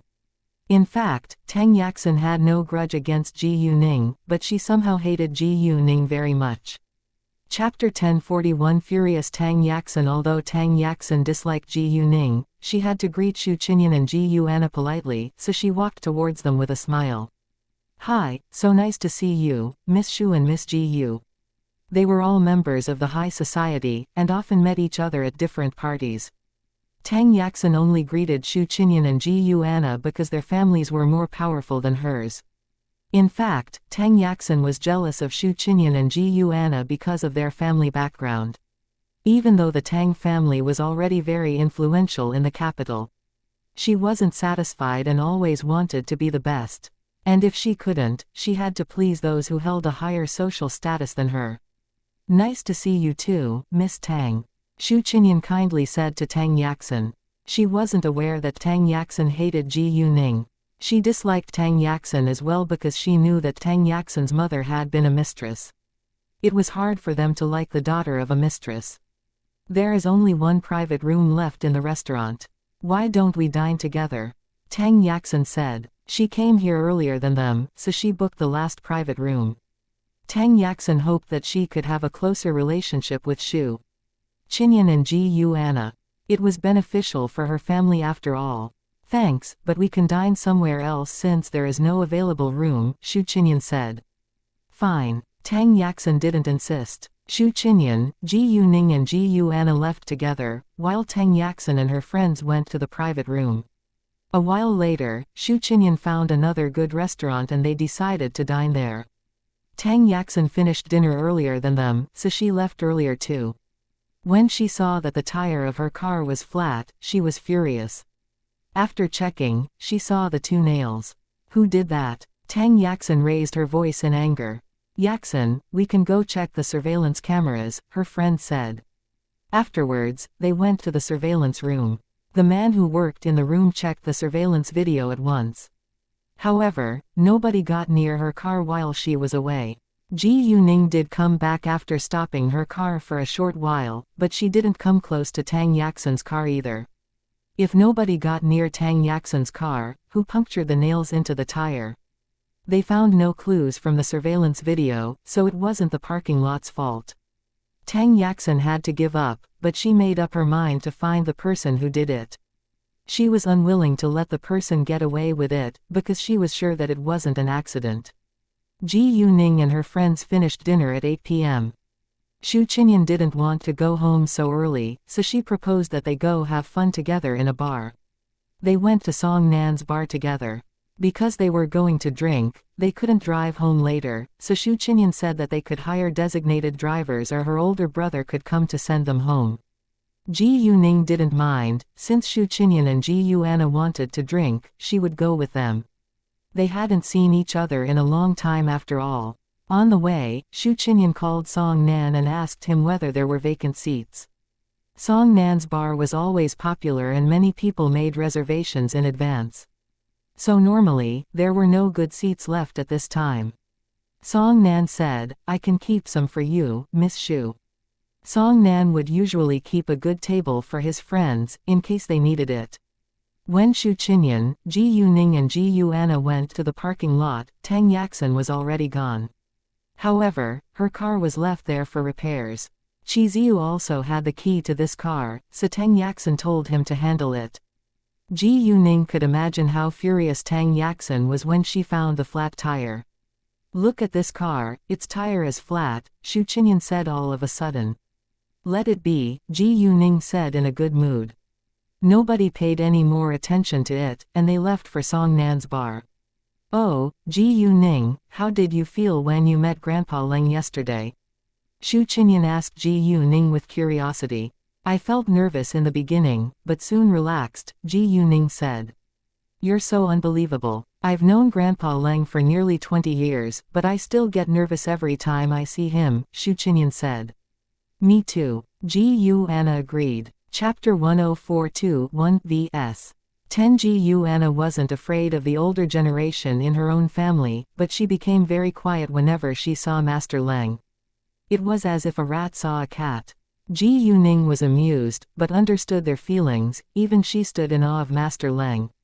Master Leng already accepted her as his future granddaughter-in-law, so he was very kind and gentle to her, which helped Ji Yuning relax in front of him. When Ji Yuning, Ji Yuana, and Shu Qinyan walked into the bar, they heard loud noises of fighting. "What's going on here?" Shu Qinyan frowned and was about to run inside, but Ji Yuning stopped her. "Go out first, I'll have a look." Shu Qinyan and Ji Yuana were both weak girls, and Ji Yuning was worried that they might get hurt. Shu Qinyan and Ji Yuana understood that Ji Yuning wasn't a weak girl, so they listened to her and walked outside. They reminded Ji Yuning to be careful before they left.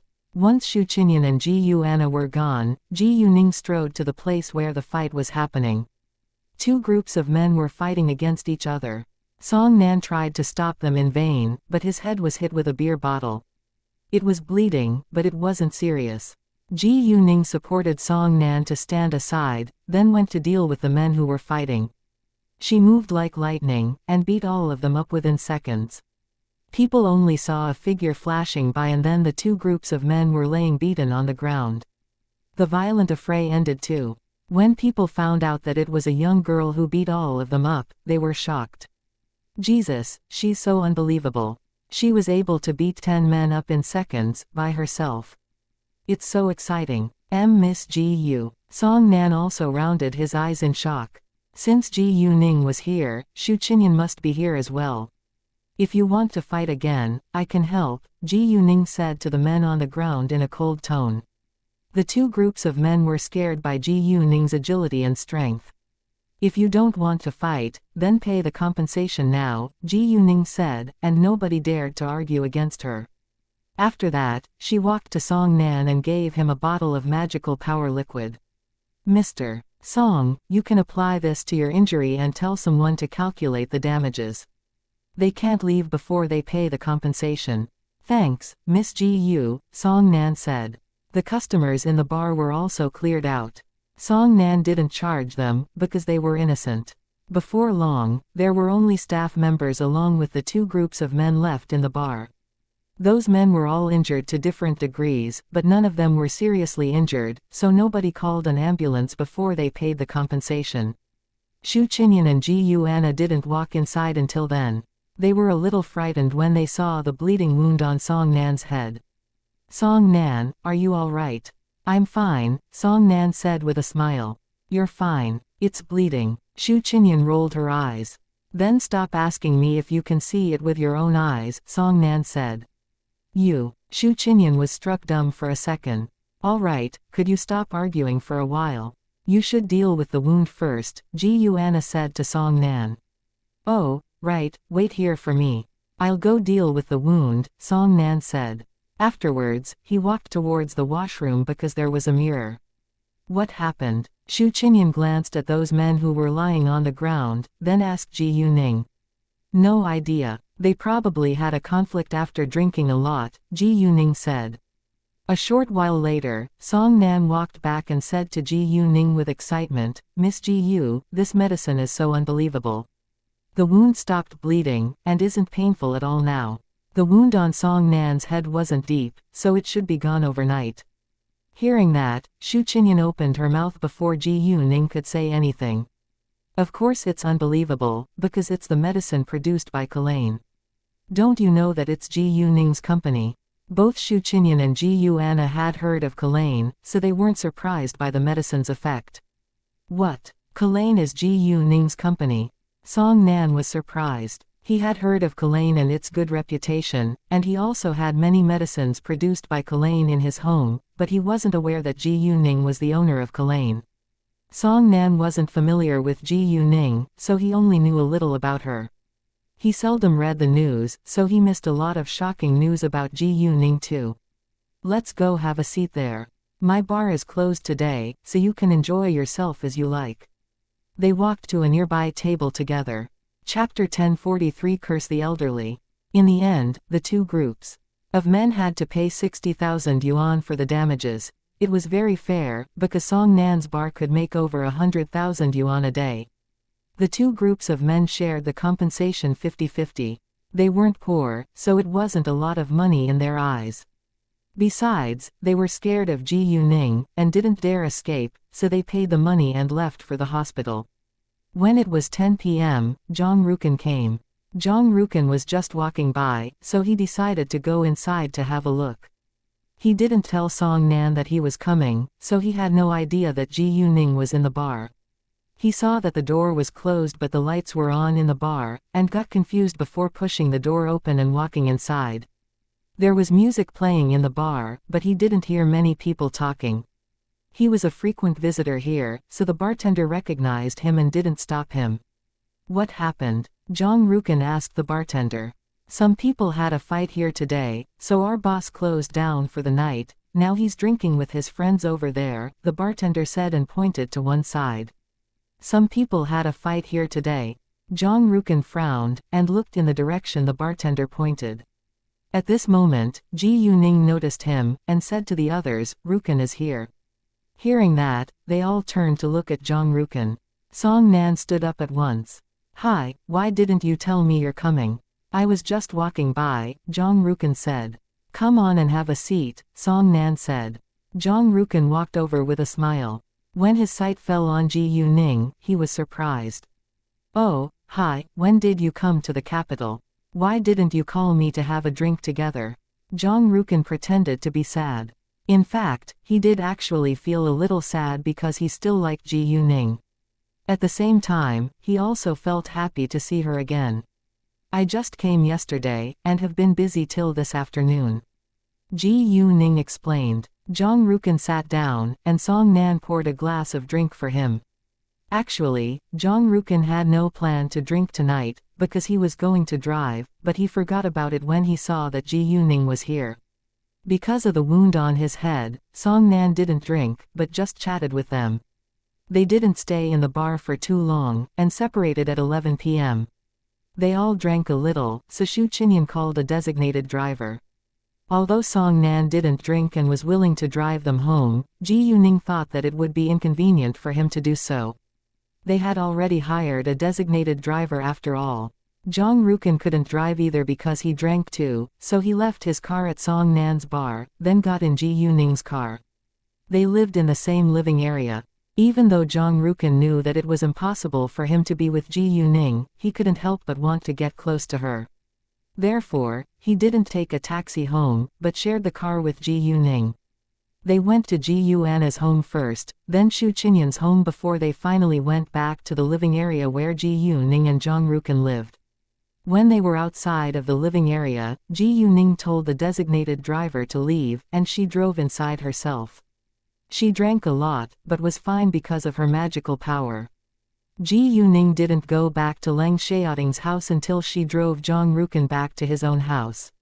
It was already 12:30 a.m. when she got home, and she sent a message to Shu Qinyan and Ji Yuana to tell them that she was safe. They had told Ji Yuning to send them a message once she was home before they separated. Although Ji Yuning wasn't a weak girl, they were still worried about her safety because they were her friends.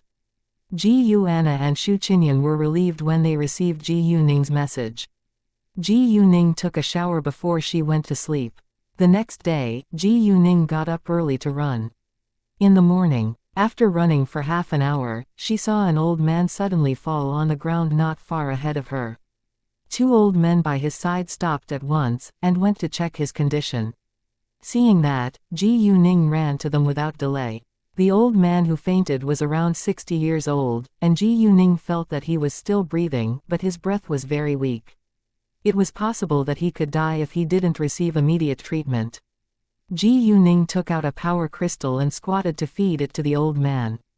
However, the other two old men stopped her once she reached out her hand. "What are you doing?" An old man questioned her in an unkind tone. "I'm rescuing him. Move, or he'll stop breathing," Ji Yuning said with a serious face. The old man was struck dumb for a second, but was convinced by Ji Yuning's attitude. The other old man, however, still criticized Ji Yuning. "How dare you curse the elderly? Chow as well," Ji Yuning sneered, seriously. "He just fainted all of a sudden." Chapter 1044 Old Man Shaw, you. The old man understood that it was the truth, but he still didn't move at all. On the contrary, he questioned Ji Yuning, "What can you do to help him? What if he dies in your hands?" When he said that, he panicked a little because of his guilty conscience, but soon looked determined to stop Ji Yuning from rescuing the old man lying on the ground. Seeing that, Ji Yuning realized that this old man must hope for Old Man Chow to be in trouble. She was right. Old Man Shaw was indeed unwilling to help Old Man Chow. To be specific, Old Man Chow's sudden fall had something to do with him. Ji Yuning didn't know which one of them was the good man, nor why Old Man Shaw was reluctant to help Old Man Chow, but she couldn't give up right now since she was already involved in this. Even if Old Man Chow was a bad person, only a judge could sentence him. If Old Man Chow wasn't a bad person, it would be a shame for him to die like this. "I can take the responsibility if anything terrible happens," Ji Yuning said with determination. "You can take the responsibility? Who do you think you are, and do you know who Old Man Chow is?" Old Man Shaw said with obvious disdain. "Shaw, let this girl do what she can. Maybe she can really help Chow." Old Man D interrupted them. Ji Yuning looked very confident, and he thought that she might have a way to help Old Man Chow. "D, do you really trust her?" "I don't. I think we should call an ambulance right now," Old Man Shaw said. It would take at least 5 minutes for an ambulance to get here, and Old Man Chow could be dead by then. Well, Old Man D hesitated, because Ji Yuning was a stranger after all. Ji Yuning, however, had no time to waste on arguing with them. She directly moved their hands, which stopped her from approaching Old Man Chow, then quickly squeezed a power crystal into Old Man Chow's mouth. At the same time, she held his wrist to secretly put her magical power into his body. Old Man Chow was in a bad condition now, so a power crystal wasn't enough to save his life. The two old men weren't strong, and couldn't stop Ji Yuning. They were mad, but didn't know what to do now. "How dare you!" Old Man Shaw was furious. "How can you be so rude to the elderly? Don't you have manners?" "Shaw, forget it." Old Man D understood why Ji Yuning did it. She simply wanted to help Old Man Chow. Time mattered most when a man's life was in danger. "Why? This girl is so rude and bold. We don't know what she just squeezed into Chow's mouth." Old Man Shaw was unwilling to forgive Ji Yuning. In fact, he stopped Ji Yuning because he thought that Ji Yuning might really have the ability to rescue Old Man Chow, which was the last thing he wanted to see right now. Old Man D was worried about Old Man Chow's safety, but he still trusted Ji Yuning because she looked very confident. "No, I must call the police now," Old Man Shaw said, and took out his phone. No matter what happened, he had to punish this young girl. However, before he could finish the call, Old Man D interrupted him with excitement. Chow opened his eyes. "He's awake." Old Man D was thrilled. "What?" Hearing that, Old Man Shaw was surprised and disappointed. "Why? How is it possible? What medicine did this girl make Chow swallow? How could he wake up so soon?" Ji Yuning didn't miss the disappointment in Old Man Shaw's eyes, but she said nothing about it. She moved aside when Old Man Chow woke up. Old Man Chow wore a dazed expression, and didn't realize what had just happened to him. Since Old Man Chow was awake now, Old Man Shaw had to pretend to be happy for him. "Chow, are you all right?" Things didn't go the way he hoped, so he was full of hatred towards Ji Yuning now. If it hadn't been for her, Old Man Chow would have been dead already. Nevertheless, he didn't dare to show his real feelings on his face. "Chow, Chow." Old Man D called Old Man Chow to help him wake up. Hearing Old Man Shaw and Old Man D's voices, Old Man Chow gradually became conscious. What happened? He remembered that he had been running just then. "You fainted and fell all of a sudden," Old Man D said. "I just fainted and fell." "Why?" Old Man Chow was confused. His body was always in a good condition, and he often ran in the morning to stay healthy. Why would he suddenly faint and fall? "Oh, this young girl just saved your life." Old Man D pointed at Ji Yuning. Old Man Chow turned to look at Ji Yuning at once. "Thank you so much, miss." Chapter 1045 Poisoned. "No worries," Ji Yuning said with a smile. "Mr. Chow, could you please tell me what your health is normally like? Do you have a disease?" "No, my body is in a good condition normally. I also get regular tests done, but there are no diseases," Old Man Chow said. "Well, I noticed your unusual reaction when you fainted and fell, and your breathing was quickly getting weak when you were unconscious. I think you were probably poisoned," Ji Yuning said. Hearing that, Old Man Shaw felt a little scared. He didn't expect that this girl could be so smart. However, even though Ji Yuning told the truth, he didn't think that Old Man Chow could find any evidence. He wasn't worried that his dirty trick might be exposed. Maybe it's food poisoning. "Chow, I think you better go to the hospital to have a medical check now," Old Man D said. If it was food poisoning, it wouldn't be a big deal, because it was a common illness. Although they were very cautious, it could still happen. However, was it really just food poisoning? Old Man Chow held a different idea, and felt displeased, but he still composed himself. Old Man Chow wasn't dumb, and he knew that it couldn't be that simple from Ji Yuning's explanation.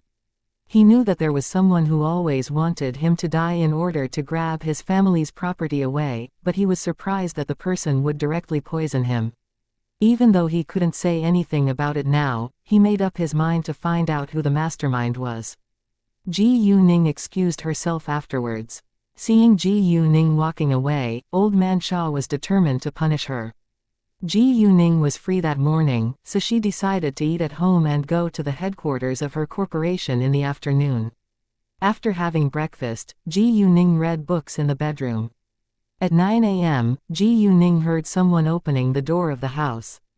She was surprised, and thought that Leng Xiaoting was back. However, the second she left the bedroom, she heard a woman talking. "Wow, this house is so big and beautiful. I wish this was my home," a woman said with excitement in the living room on the first floor. Ji Yuning walked to the landing, and looked down. There were 3 people in the living room. One was a young man in a formal suit, one was a middle-aged woman, and one was a young woman in her early 20s. Both of the women were in cleaners' uniforms, so Ji Yuning knew that they came here to clean the house. Today was the cleaning day of Leng Xiaoting's house. "Mr. Ban, who owns this house?" the young woman asked the young man with curiosity. "Don't ask questions. Just do your job, Mr. Ban snapped at her. The young woman was scared, and didn't dare to ask again. Such a rude man, she muttered to herself. At this moment, Ji Yuning walked downstairs and attracted their attention. The middle-aged woman stayed normal, but the young woman looked disappointed. If the owner of this house was a man, she could seduce him and move into this beautiful home. This young woman came here for nothing good. In fact, she wasn't the cleaner who was normally responsible for this house, but the regular cleaner had a stomachache today, so she replaced her. "Miss Ji Yu, nice to meet you. I work for Lord Leng, my name is Ban Shouhan." Ban Shouhan was amazed by Ji Yuning's beauty, then soon greeted her with respect. Ban Shouhan was in charge of the cleaning of this house, so Leng Xiaoting told Ban Shouhan that Ji Yuning would be staying here. Miss Gu, I'm so sorry to interrupt you. We can leave, and come again if you want, Ban Shohan said. It's fine. I'm not sleeping, Ji Yuning said. Ji Yuning wasn't surprised that Ban Shohan knew her, because she understood that Leng Xiaoting must have told him that she was here. Thanks, Ban Shohan said, then told the two cleaners to be as quiet as possible. Ji Yuning went back to the bedroom. Except for the master bedroom and study, they had to clean all the other rooms. They would do the cleaning once a week, so the house was always clean and tidy. 2 hours later, they finished their work and left. Ji Yuning had her lunch at 12:30 p.m., then went to the headquarters of her corporation. There were 2 ways to go to the headquarters from Leng Xiaoting's house, and one of them would pass by the Tang organization. Ji Yuning chose this route. She stopped her car outside the Tang organization, then used her jade eyes to see the inside of it. It was still the same, and easily aroused her hatred. She had contributed significantly to this building in her previous incarnation. After watching for a while, she noticed a familiar figure. It was Tang Yaxin's mother, Ji Yijing. Once Ji Yuning saw Ji Yijing, her animosity grew stronger. She promised herself that she would pay them back sooner or later. Chapter 1046. Chased by traffic police. Ji Yijing got in a car, then left. Ji Yuning wanted to teach Ji Yijing a lesson, so she drove behind her. However, a few minutes later, a picture suddenly flashed by Ji Yuning's eyes. She saw a white sports car stopped outside a building which was still under construction. A large iron box fell and hit the driver's seat of the sports car. Although Ji Yuning couldn't see the face of the person in the driver's seat, she knew that he could be killed. Pictures that had flashed by Ji Yuning's eyes had all happened in real life, so Ji Yuning didn't dare to ignore it this time. She left Ji Yijing and drove ahead to the building without delay. Luckily, there weren't many vehicles on the road, and Ji Yuning drove as fast as she could, which led to people's criticisms and exclamations. Before long, the traffic police also noticed her and chased her. Nevertheless, the traffic police failed to catch up to her at all, because she drove too fast.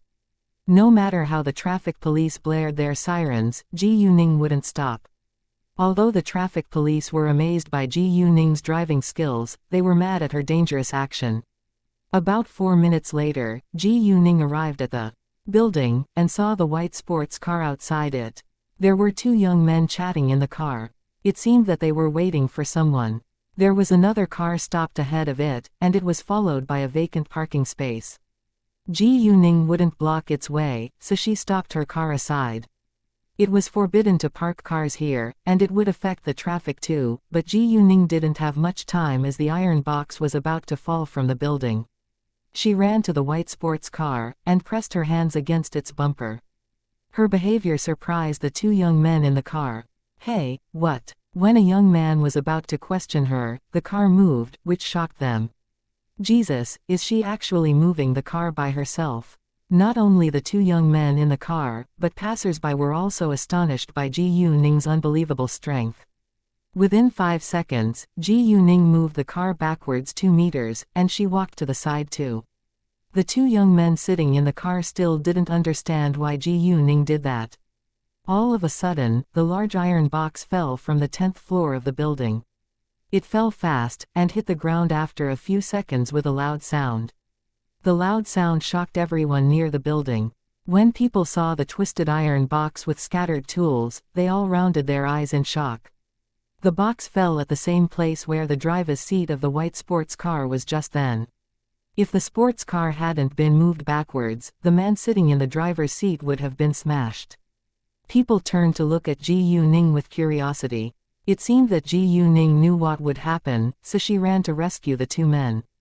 The 2 young men in the sports car were also terrified, and even trembled in fear. If their car hadn't been moved away by Ji Yuning, both of them could have been killed. At the same time, the traffic police who had chased Ji Yuning along the way finally surrounded her. Miss, you've broken the speed limit, and refused to stop. Please come to the traffic police station with us right now. Hearing that, a man who stood close, walked over and explained it to the traffic police. Police officer, I think this girl did it for a reason. Do you see the twisted iron box? It just fell from the building, and luckily this girl just pushed the white car away, so the two young men in the car survived.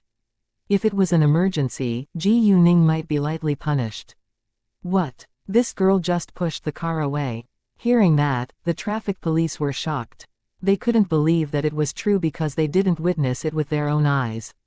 In addition, they still had doubts. The two young men in the sports car got out at once.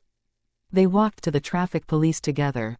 Since Ji Yuning just saved their lives, she was their lifesaver, and they should help her out too. Both of them were around 20 years old, but Ji Yuning didn't know them. In fact, one of them was Leng Xiaoting's younger cousin, Leng Xiaoxun, while the other was Zhang Zongyu's grandson, Zhang Ruining, who was also Zhang Rukan's younger brother. Leng Xiaoxun was in the driver's seat just then. If Ji Yuning hadn't helped them, he could have already been killed. "Police officer, can we talk privately?" Leng Xiaoxun said to the leader of the traffic police team. He had a natural air of power, so the police officer didn't dare to ignore him. Moreover, the sports car that Leng Xiaoxun drove was worth millions of yuan, so he must be either very rich or powerful. Therefore, the police officer walked aside with him. He also understood what Leng Xiaoxun was going to do. If Leng Xiaoxun was really influential, he was willing to do him a favor. Chapter 1047. Can we have a round for fun? Even if the traffic police officer was unwilling to do Leng Xiaoxun a favor, he was left no choice. Leng Xiaoxun could easily make his leader order him to do what Leng Xiaoxun wanted. When the traffic police officer walked aside with Leng Xiaoxun, Zhang Ruining thanked Ji Yuning with sincerity. "Nice to see you, miss. My name is Zhang Ruining, and thank you so much for saving our lives. May I know your name?" "You're welcome, and we're simply strangers." "There is no need for you to know my name," Ji Yuning said. "Is it an anonymous favor?" Zhang Ruining was amused. Ji Yuning smiled, but said nothing.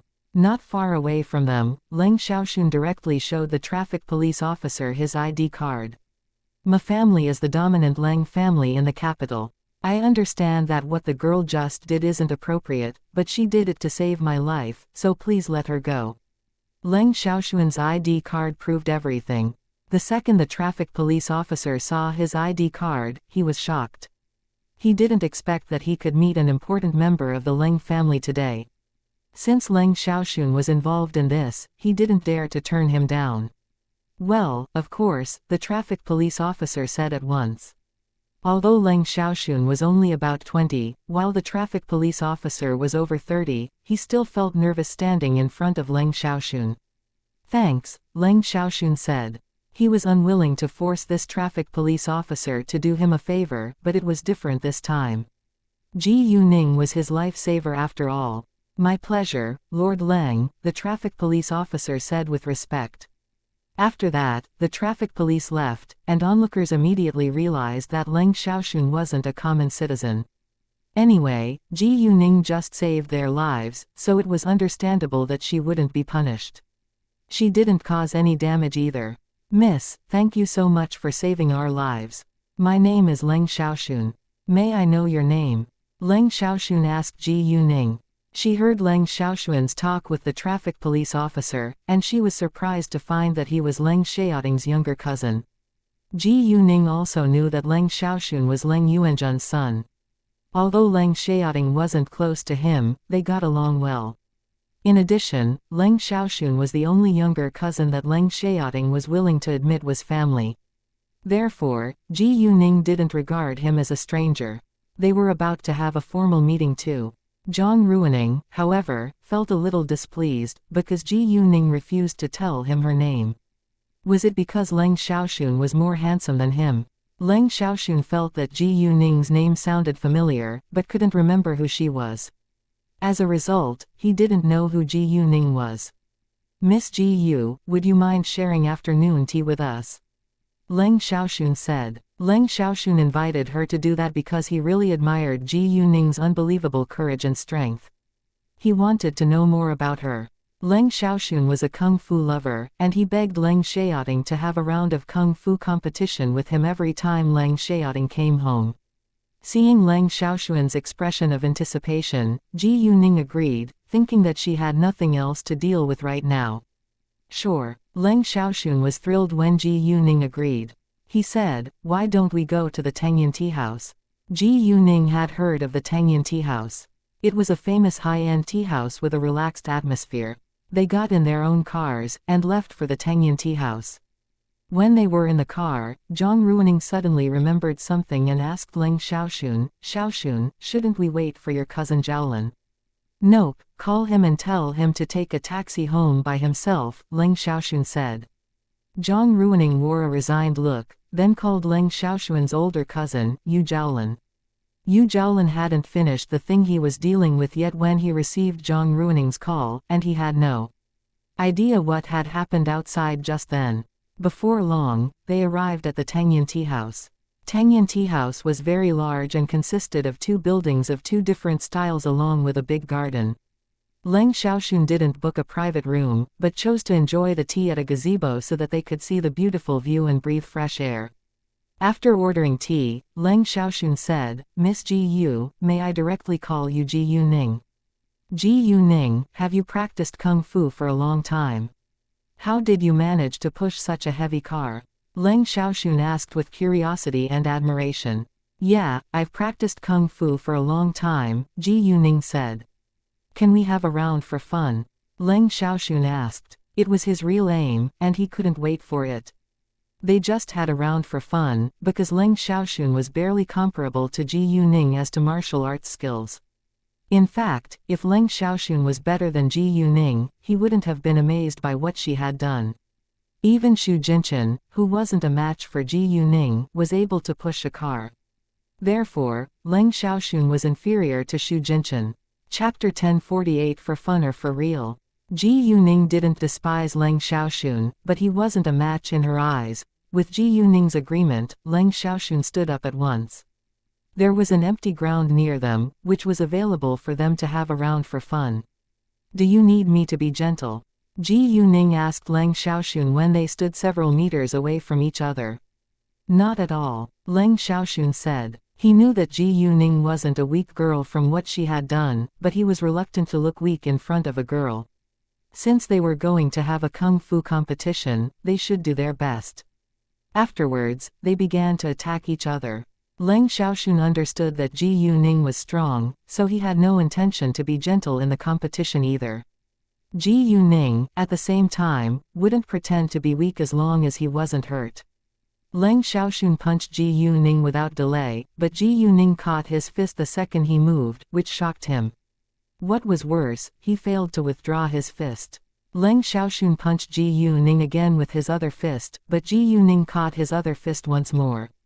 Zhang Ruining, who stood aside, rounded his eyes in shock. Because Leng Xiaoxuan's 2 hands were both caught by Ji Yuning, he had to use his feet, but Ji Yuning was still able to stop him. Besides, when his foot knocked against Ji Yuning's foot, he felt as if he hit a hard pillar, which was quite painful. Actually, Ji Yuning could beat him within seconds, but she didn't do that. Instead, she let him go, and kept fighting against him. Leng Xiaoxun realized the huge gap between himself and Ji Yuning after the round, and he understood that Ji Yuning was much better at kung fu than him. No matter how he attacked Ji Yuning was always able to stop him. He felt utterly disappointed, but kept trying. When a waiter noticed them fighting, he ran ahead and wanted to stop them, but Zhang Ruining explained to him that they were just having fun. The waiter was relieved, because he knew Leng Xiaoxun and Zhang Ruining weren't ordinary people. Other people in the tea house were also attracted by their competition. They were amazed by Ji Yuning's excellent skills too. Some of them even took a video of their competition. In a nearby private room, 3 men sat together looking out of the window at Leng Xiaoxun and Ji Yuning. 2 of them were around 40, while the other was about 27 years old. "This young girl is really unbelievable. The young man is a member of the Leng family, and he's also good at fighting, but isn't a match for the girl at all. I think the girl could be as good as a soldier in the special forces," a middle-aged man in a gray shirt said. It was obvious that he recognized Leng Xiaoxun. "Why don't you talk about it with her? If it is possible, she could be a member of your team," another middle-aged man in a dark blue shirt said. Hearing that, the first man thought that it was a good idea. "Why not? Saying that, he stood up and walked out. The second middle-aged man and the young man followed him. At this moment, Leng Xiaoxun was out of strength, and had to give up. Ji Yuning, you're far better than me, Leng Xiaoxun said, gasping for breath. Did you begin to practice kung fu when you were just a kid? Wow, I'm so amazed. Zhang Ruining ran to them. All of a sudden, Leng Xiaoxun saw the three men walking to them behind Ji Yuning, and he greeted them with respect at once. Nice to see you, Uncle Peng and Uncle Luo. Hi, Uncle Peng and Uncle Luo, Zhang Ruining said politely. Ji Yuning turned around, and she was a little surprised to see them. Nice to meet you, General Peng and Secretary Luo. The first middle-aged man was the leading person of the General Military Region in the capital, Peng Yunlong. He was also a general. The second middle-aged man was the head of the Central Commission for Disciplinary Inspection, Luo Zanhua. Do you know us? Peng Yunlong and Luo Zanhua were slightly surprised when Ji Yuning greeted them, but they weren't very surprised, because they often showed up on TV political news. Yes, I've seen you on TV, Ji Yuning said. What's your name? Peng Yunlong asked. Due to his military rank, he had a natural air of power, and common citizens always felt stressed and got nervous facing him. Even Leng Xiaoxun and Zhang Ruining felt a little uneasy talking to him. However, Ji Yuning stayed calm as usual. My name's Ji Yuning. I just saw your kung fu competition against Xiaoxun. Would you mind if we had a round? Peng Yunlong asked. Although Peng Yunlong was already 40, he was a well-trained soldier. Sure, Ji Yuning agreed. It was a great chance for her to practice her skills. The others all stood aside, and left enough space for Peng Yunlong and Ji Yuning. General Peng, do you want to have the round for fun or for real? Ji Yuning asked. Peng Yunlong wasn't a common soldier after all, and Ji Yuning was also looking forward to having a competition with him. Chapter 1049 Dawn, you want to serve our country? For real of course, Peng Yunlong said. Although Peng Yunlong said that, he still decided to be gentle in the competition, because he believed that Ji Yuning couldn't be better than him. Afterwards, they attacked each other at the same time. Both of them were skilled at fighting, so this round was totally different from the one that Ji Yuning had with Leng Xiaoxun. Once they began to attack one another, Ji Yuning noticed that Peng Yunlong didn't use his full strength. She understood that he was unwilling to hurt her. Ji Yuning, actually, did the same thing, because she didn't want him to see her real ability. Nobody was the winner in the competition. As time went by, they started to use greater force, and the fighting became more violent and exciting too. Onlookers cheered and applauded. Some of them also took a video of it. When Peng Yunlong failed to get control of Ji Yuning after a long while, he realized that Ji Yuning was much better than he had thought, and he was surprised by it. Ji Yuning looked very young, and she was a genius in his eyes. Others didn't expect that Ji Yuning could stay strong for such a long time in the kung fu competition against Peng Yunlong either, and they all thought highly of her now. Xiaoxun, who do you think will win? Zhang Ruining asked with curiosity. No idea, Leng Xiaoxun said, because it was so hard to tell. Luo Zanhua also asked the young man who stood by his side, Lei Ting, what do you think? We won't know the result until the end, Lei Ting said. In fact, he thought that Ji Yuning was more likely to win. As Peng Yunlong's aide, Lei Ting wasn't an ordinary person, but an ace soldier in the special forces. He could see that Ji Yuning was very professional and full of strength. Lei Ting was a little better than Peng Yunlong at fighting, but he wasn't confident that he could defeat Ji Yuning. Some people among the crowd recognized Peng Yunlong and Luo Zanhua. They were all aware that Peng Yunlong was a general in the army, and stood in awe of him. However, Ji Yuning was able to be a match for Peng Yunlong in the fighting competition now, which surprised all of them. Jesus, this young girl is so unbelievable. I think General Peng is being very gentle, because she's a young girl after all. Nevertheless, when Peng Yunlong did his best but still failed to win the game, he had to admit that Ji Yuning was better than him. Ji Yuning, at the same time, had a clear understanding of Peng Yunlong's ability. He was at the same level as Xu Jinchen, and wasn't a match for her either. In case Peng Yunlong felt embarrassed, Ji Yuning actually didn't use her full strength. Onlookers couldn't see which one of them was the better one, but Lei Ting could, and he was shocked by Ji Yuning's skills. Besides, he had a feeling that Ji Yuning didn't use her full strength for the sake of Peng Yunlong's pride. Even though Peng Yunlong couldn't win, he wasn't mad and appreciated Ji Yuning more. He was amazed by Ji Yuning's ability at such a young age. Ji Yuning stopped when she thought that it was enough. In fact, Peng Yunlong cared little about failure, because he was willing to accept it, but he still felt pleased when Ji Yuning ended the competition on her own initiative. "You've done a great job, young girl." Peng Yunlong complimented Ji Yuning. "Thanks," Ji Yuning said with a smile, and stayed calm. "Ji Yuning, do you want to serve in the army? We need someone like you, and I believe that you can achieve a lot in the army," Peng Yunlong suddenly said with a serious face. Hearing that, Ji Yuning wasn't surprised, but Leng Xiaoxun and Zhang Ruining were astonished. Whoever could attract Peng Yunlong's attention would have a bright future in the army. However, Ji Yuning's answer shocked them. "I'm sorry that I'm not interested in it. I love running businesses, and I'm still a high school student now." Ji Yuning turned Peng Yunlong's offer down. Peng Yunlong was surprised by Ji Yuning's rejection too. He didn't expect to find out that she was still a high school student. She indeed looked very young, but behaved like a mature woman. Although Ji Yuning turned him down, Peng Yunlong was unwilling to give up. "You can serve our country by joining the army. Don't you want to do that?" Facing the pressure, Ji Yuning didn't panic at all, but argued, "It's not the warring era now, and I can also serve our country by being a successful businesswoman. It isn't a bad idea, but forces are more important sometimes," Peng Yunlong said. Ji Yuning agreed with it. An independent country needed strong forces to protect its people and territory. "General Peng, are you forcing me to join the army?" Ji Yuning put on a serious face as well, and used her magical power to put pressure on Peng Yunlong. Everyone was amazed by her air of power. "What if I am doing that?"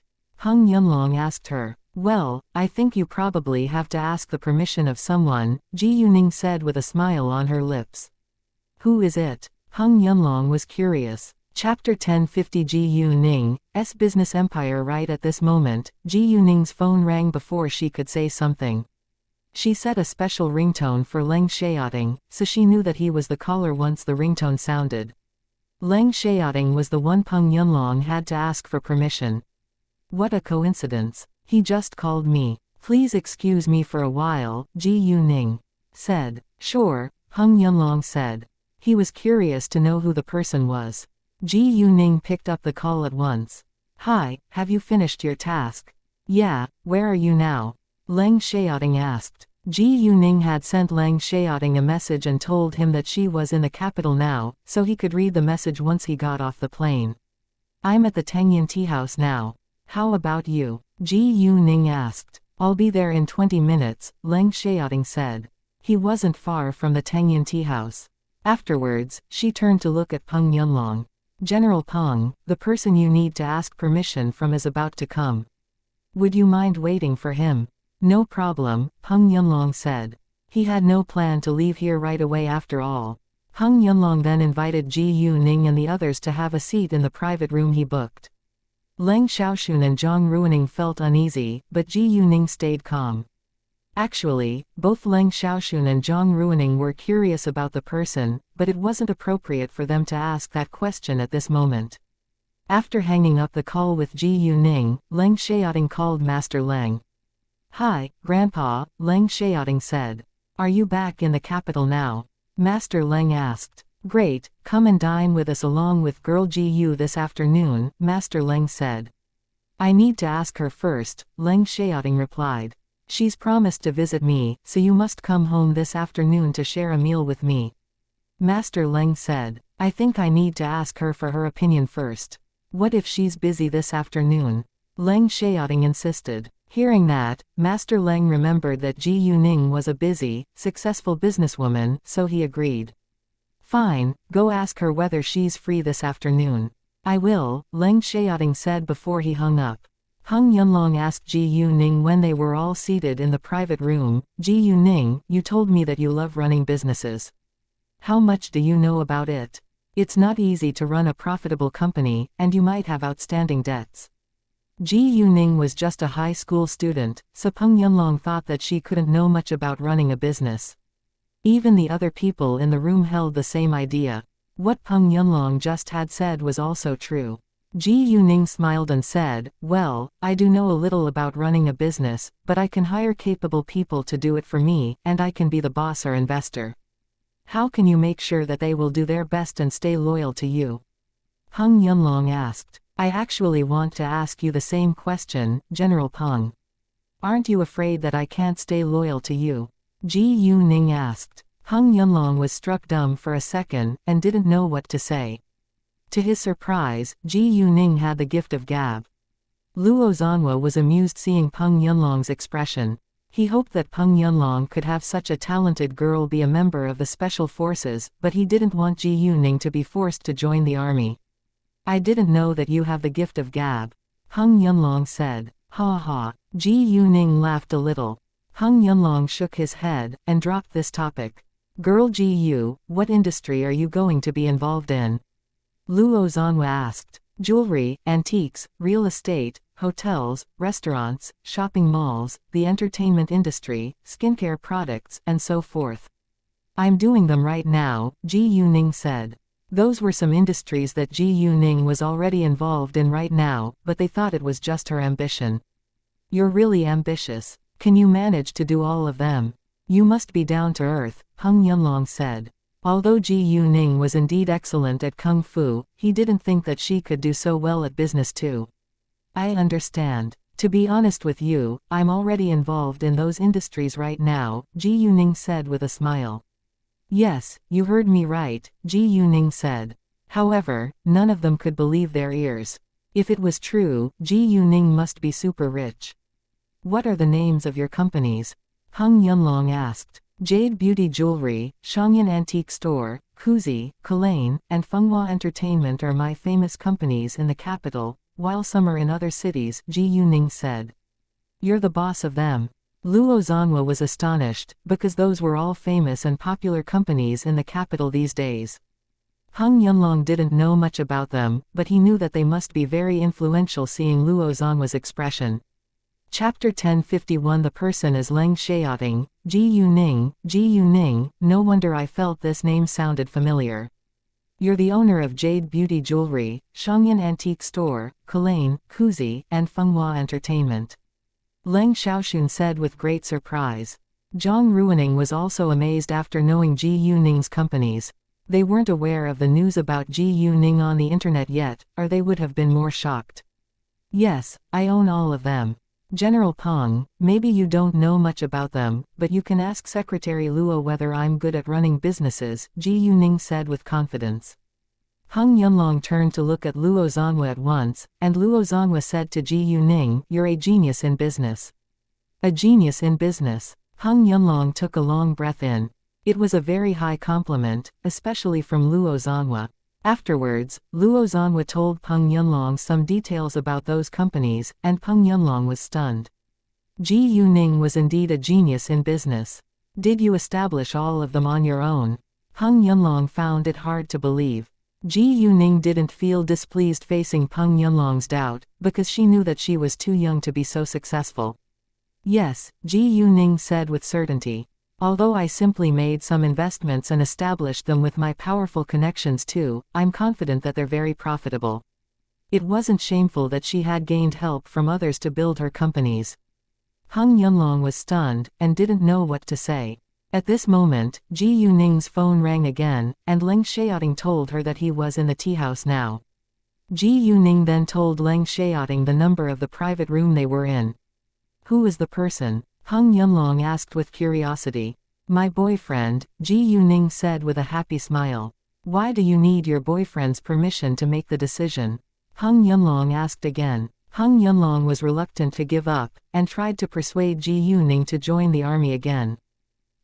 We're going to get married in the future, so his opinion matters to me," Ji Yuning said. Peng Yunlong was surprised once more. Before long, someone knocked on the door, and Peng Yunlong said, "Come on in." Hearing his voice, Leng Xiaoting was surprised because he recognized the voice. Why is Ningning with him? If he hadn't clearly remembered the number of the private room Ji Yuning was in, he would have doubted whether he knocked on the wrong door. With a light sound, the door was pushed open and Leng Xiaoting appeared in their sight. Leng Xiaoxun stood up in shock, so did Zhang Ruining. They were astonished to find that Leng Xiaoting was Ji Yuning's boyfriend. Hung Yunlong and Luo Zhanhua were also greatly surprised, but soon realized that Ji Yuning's boyfriend was Leng Xiaoting. In that case, Ji Yuning was going to marry Leng Xiaoting in the future. It was a piece of shocking news. The second Leng Xiaoting saw Peng Yunlong, he saluted and greeted him with respect. Nice to see you, General Peng. After that, he turned to greet Luo Zhanhua. Nice to see you, Secretary Luo. Come on and have a seat. Peng Yunlong said. Although Peng Yunlong held a higher position than Leng Xiaoting in the army, he was very easygoing. In fact, Leng Xiaoting was better than him as to their ability. Because Leng Xiaoting was too young, he just made it to Major General, otherwise he could have become the youngest Lieutenant General in the history according to his achievements.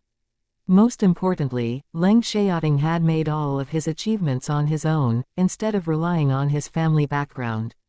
Leng Xiaoting then went to sit by Ji Yuning.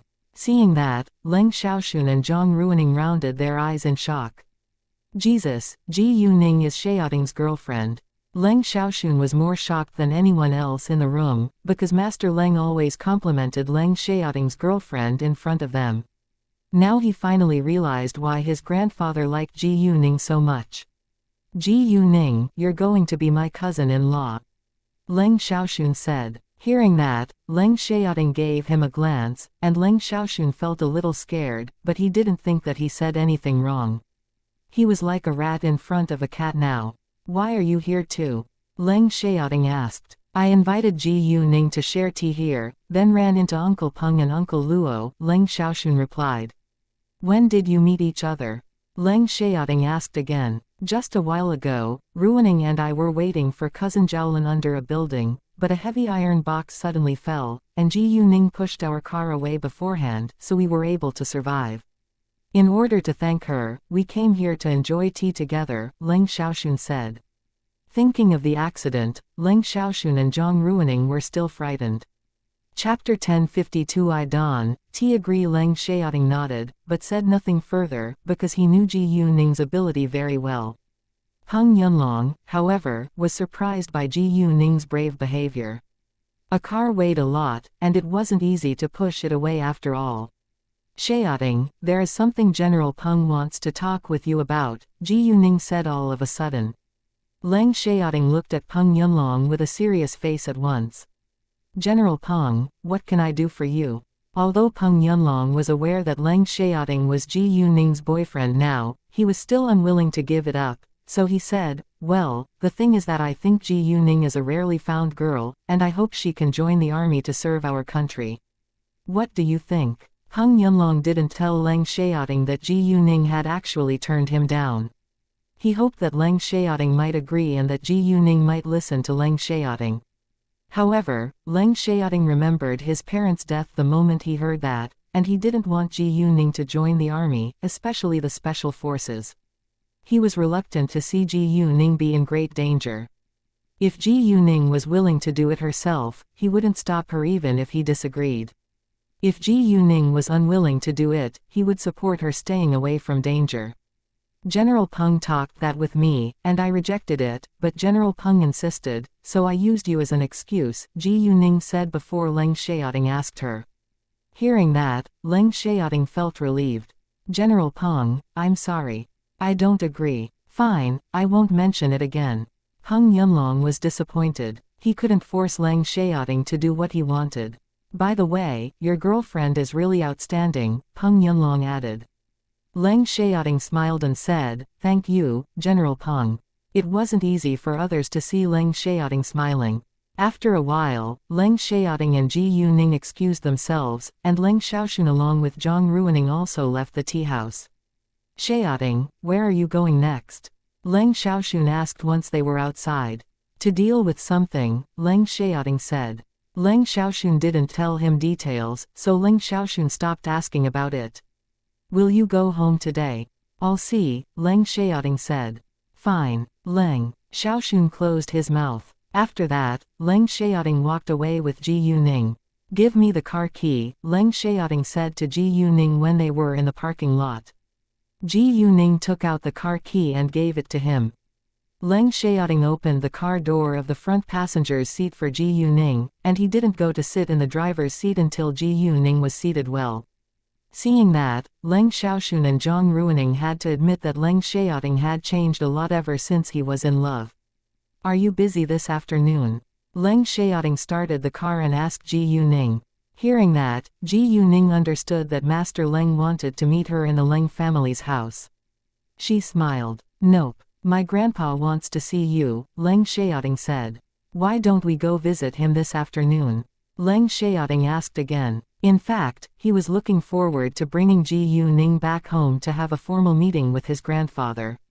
No problem. Ji Yuning nodded. She understood that Leng Xiaoting ached to let her meet his grandfather, but she had told him to wait until she studied in the university. Leng Xiaoting beamed with happiness. Let's go to my house now, and we can go there a while later. He just came back, and wanted to take a shower before they went to the Leng family's house. Oh, Xiaoxun just said that you saved his life. Thanks, Leng Xiaoting said. You don't need to say that to me. Ji Yuning was amused. I should because of what a great thing you've done, Leng Xiaoting said. Ji Yuning beamed and dropped the topic. Once Leng Xiaoting and Ji Yuning were gone, Leng Xiaoxun called Master Leng, and told him what he had been through today. Master Leng laughed and liked Ji Yuning more. Oh, when we were at the Tangyan tea house just then, Ji Yuning had a fighting competition against General Peng. No one won, and General Peng tried to persuade Ji Yuning to join the army. What? Master Leng interrupted him. Even though Ji Yuning was unusually outstanding, Master Leng was unwilling to send her to join the army. Chapter 1053 Master Leng's gift for the first formal meeting. Relax, Grandpa. Ji Yuning didn't agree, nor did Xiaoting, so General Peng gave up, Leng Xiaoxun said. Hearing that, Master Leng was relieved. Since Peng Yunlong already gave the idea up, he wouldn't bother to talk to him in person about it. Once Ji Yuning and Leng Xiaoting were in the house, Leng Xiaoting pressed her against the wall and kissed her with great passion. He hadn't seen Ji Yuning for days, and missed her so much. Ningning, I missed you. Leng Xiaoting's husky voice sounded by Ji Yuning's ears. Xiaoting, I missed you too, Ji Yuning said. At this moment, the video of the fighting competition between Ji Yuning and Peng Yunlong was uploaded to the internet, and went viral. Although the person who uploaded the video didn't know them, some people recognized their faces. The girl was the famous goddess Ji Yu, while the man was General Peng. Peng Yunlong sometimes showed up on TV, so his face wasn't strange to many people. Everyone was shocked that Ji Yuning was able to make friends with Peng Yunlong, who was the general officer in the general military region of the capital. It was obvious that they weren't strangers. At the end of the video, Peng Yunlong talked with Ji Yuning in a relaxed manner, and people realized that they hadn't really fought against each other, but just did it for fun. Therefore, everyone thought that Ji Yuning might be a friend of Peng Yunlong's. Goddess Ji Yu is so unbelievable. She can even make friends with General Peng. She didn't lose the fighting competition with General Peng either. It was almost 5 p.m. after Leng Xiaoting took a shower and put on new clothes, and they left for the Leng family's house. Ji Yuning wanted to prepare some gifts for the Leng family members before they went to visit them, since it was their first formal meeting. Leng Xiaoting had told her that he only cared about his grandfather, but Ji Yuning should still obey the etiquette as Leng Xiaoting's girlfriend.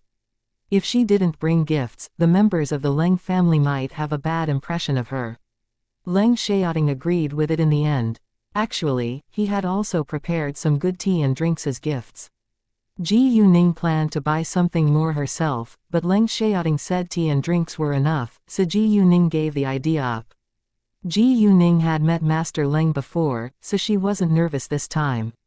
When they arrived at the Leng family's house, it was 5:30 p.m., and the kitchen was busy preparing dinner at the same time. Leng Yuanjun, Leng Yuanqin and his wife were still at work now, so the dinner wouldn't begin very soon. Only Master Leng and Leng Xiaoxun were in the Leng family's house now.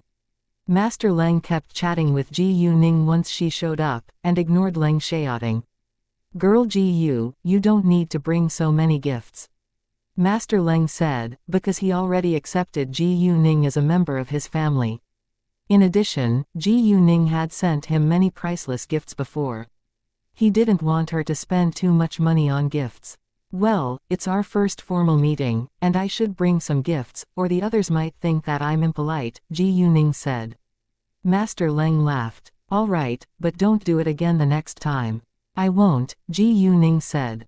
After that, Master Leng took out a small and delicate box and handed it to Ji Yuning.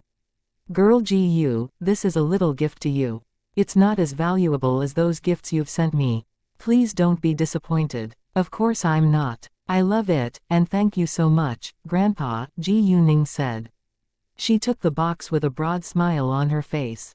It was Master Leng's gift to her at their first formal meeting, so there was no reason for her not to accept it. Moreover, she had sent Master Leng many gifts before, and there was nothing wrong for her to accept a gift from him now. Master Leng also beamed when Ji Yuning said that she loved his gift.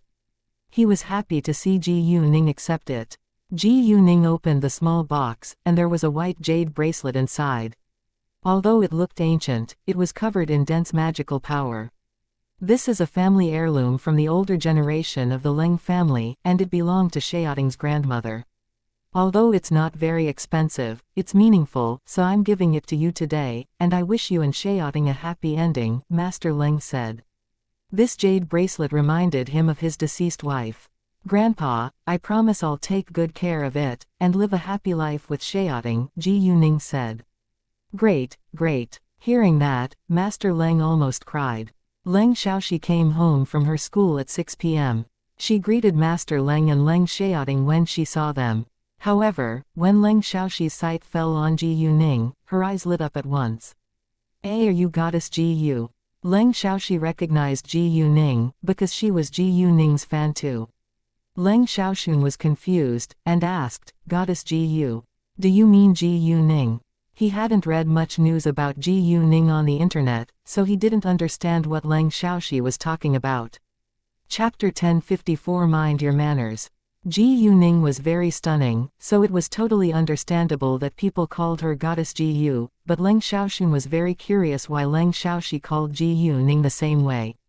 Leng Xiaoxi, however, ignored Leng Xiaoxuan's question, because she was too excited now. She loved surfing on the internet, so had learned a lot about Ji Yuning. Ji Yuning stood up and smiled at her. "Are you Xiaoxuan's younger sister, Xiaoxi?" There were only two granddaughters in the Leng family. One was Leng Xiaojia that she had met before, while the other one must be Leng Xiaoxi. "Yeah, I am." Leng Xiaoxi ran towards Ji Yuning at once. "Goddess Ji Yu, what are you doing here?" "Ji Yuning is Xiaoting's girlfriend," Leng Xiaoxun said. "Seriously?" Leng Xiaoxi was shocked. "OMG, you're my cousin-in-law. I'm so thrilled now." Seeing her reaction, Ji Yuning was amused and had a good impression of her. Although Leng Xiaoting wasn't close to Leng Yuanzhen's family, he didn't hate them either, so Ji Yuning wouldn't stay aloof from them. However, as for the other members in the Leng family, Ji Yuning thought that she better keep a distance from them. "Xiaoxi, how did you manage to know Ji Yuning?" Leng Xiaoxun asked with curiosity. "On the internet. She's the most popular girl recently. Why don't you search her name yourself?" Leng Xiaoxi said with impatience. Leng Xiaoxun took out his phone at once. After reading the news about Ji Yuning, he was shocked. He didn't expect that Ji Yuning was far more outstanding than he thought. "Ji Yuning, I'm short of words now," Leng Xiaoxun said. At this moment, Leng Yuanzhen and Yu Yin came home. They were surprised when they saw Ji Yuning. "Hi, let me introduce you, this is Xiaoting's girlfriend, Ji Yuning," Master Leng said. "This is your uncle Yuanzhen and your aunt Yin." Since Master Leng already accepted Ji Yuning as his granddaughter-in-law, he hoped that she could get familiar with all the members of the Leng family as soon as possible. Ji Yuning stood up without delay, and greeted them politely. "It's very nice to meet you, Uncle Yuanzhen and Aunt Yin." Leng Yuanzhen and Yu Yin were amazed by Ji Yuning's beauty when they saw her face. Nice to meet you, they said. A few minutes later, Leng Yuanqin and Zhang Shuyuan were also home. Before they asked anything, Master Leng opened his mouth again, but sounded colder this time. This is Xiaoting's girlfriend, Ji Yuning. Afterwards, he turned to Ji Yuning. This is your Uncle Yuanqin and Aunt Shuyuan. Nice to meet you, Uncle Yuanqin and Aunt Shuyuan, Ji Yuning greeted them politely too. Nice to meet you, Miss Ji Yu, Leng Yuanqin said, but Zhang Shuyuan remained silent with obvious disdain on her face. Seeing that, Master Leng was annoyed at once, and gave Zhang Shuyuan a cold glance. Zhang Shuyuan panicked a little, but still refused to greet Ji Yuning. Where is Xiaojia? Will she dine with us?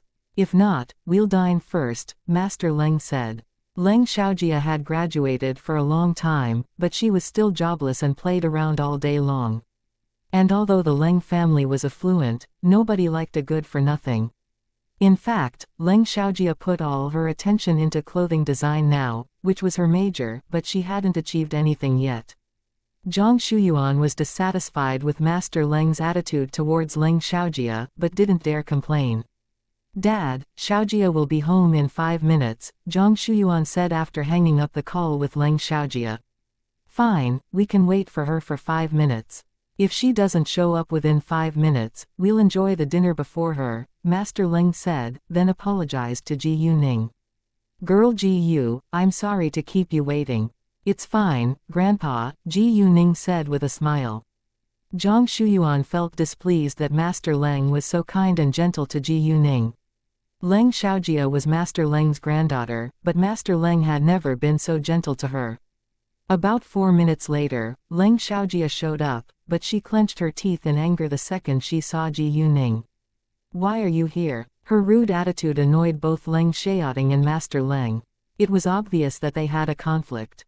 Ji Yuning is Xiaoting's girlfriend, and she's here to share dinner with us, Leng Xiaoxun said and defended Ji Yuning. She's Leng Xiaoting's girlfriend. Leng Xiaojia was surprised, then looked at Ji Yuning with stronger hatred. Xiaojia, what happened? Zhang Shuyuan asked, and she sided with Leng Xiaojia without doubt. She grabbed our seats away at a restaurant last time. Leng Xiaojia played the blame game. What? She's so rude. Zhang Shuyuan raised her voice on purpose. Shut up and mind your manners. Master Leng snapped at them. Chapter 1055 I'm sorry, it's the truth. Zhang Shuyuan argued back, but in a low voice. Although she wasn't loud, everyone still heard it clearly, and Master Leng was displeased again. Leng Yuanqin also snapped at her, mind your language. Zhang Shuyuan felt aggrieved, but didn't dare say another word. Miss Leng, you should be responsible for what you just said.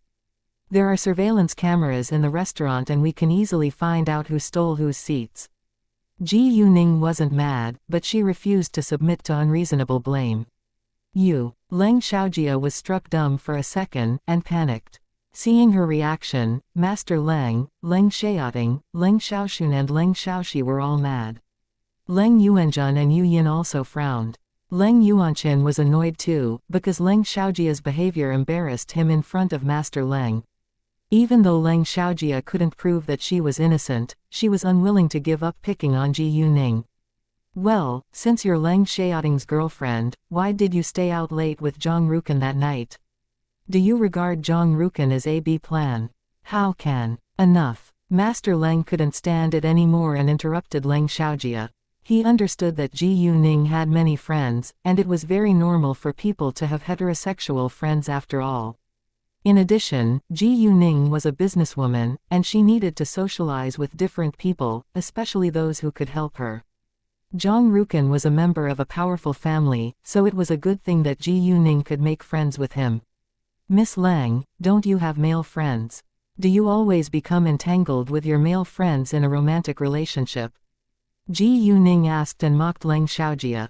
Bullshit. I'm not that shameless. Leng Xiaojia raised her voice in anger. Then how come you're sure that I'm shameless? Ji Yuning stared straight at Leng Xiaojia. Leng Xiaojia didn't know what to say, because she simply disliked Ji Yuning. At the same time, she also felt great pressure from Ji Yuning and got angry because of the humiliation.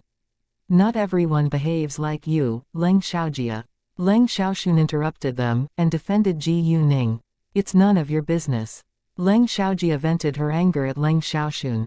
You know I'm telling the truth, Leng Xiaoxun said. He was aware that Leng Xiaojia wasn't an obedient quiet girl. You. Leng Xiaojia glared at Leng Xiaoxun. Leng Xiaojia, if you dare say anything terrible about Ningning again, I promise that you can't bear the result, Leng Xiaoting said in a cold tone and threatened Leng Xiaojia.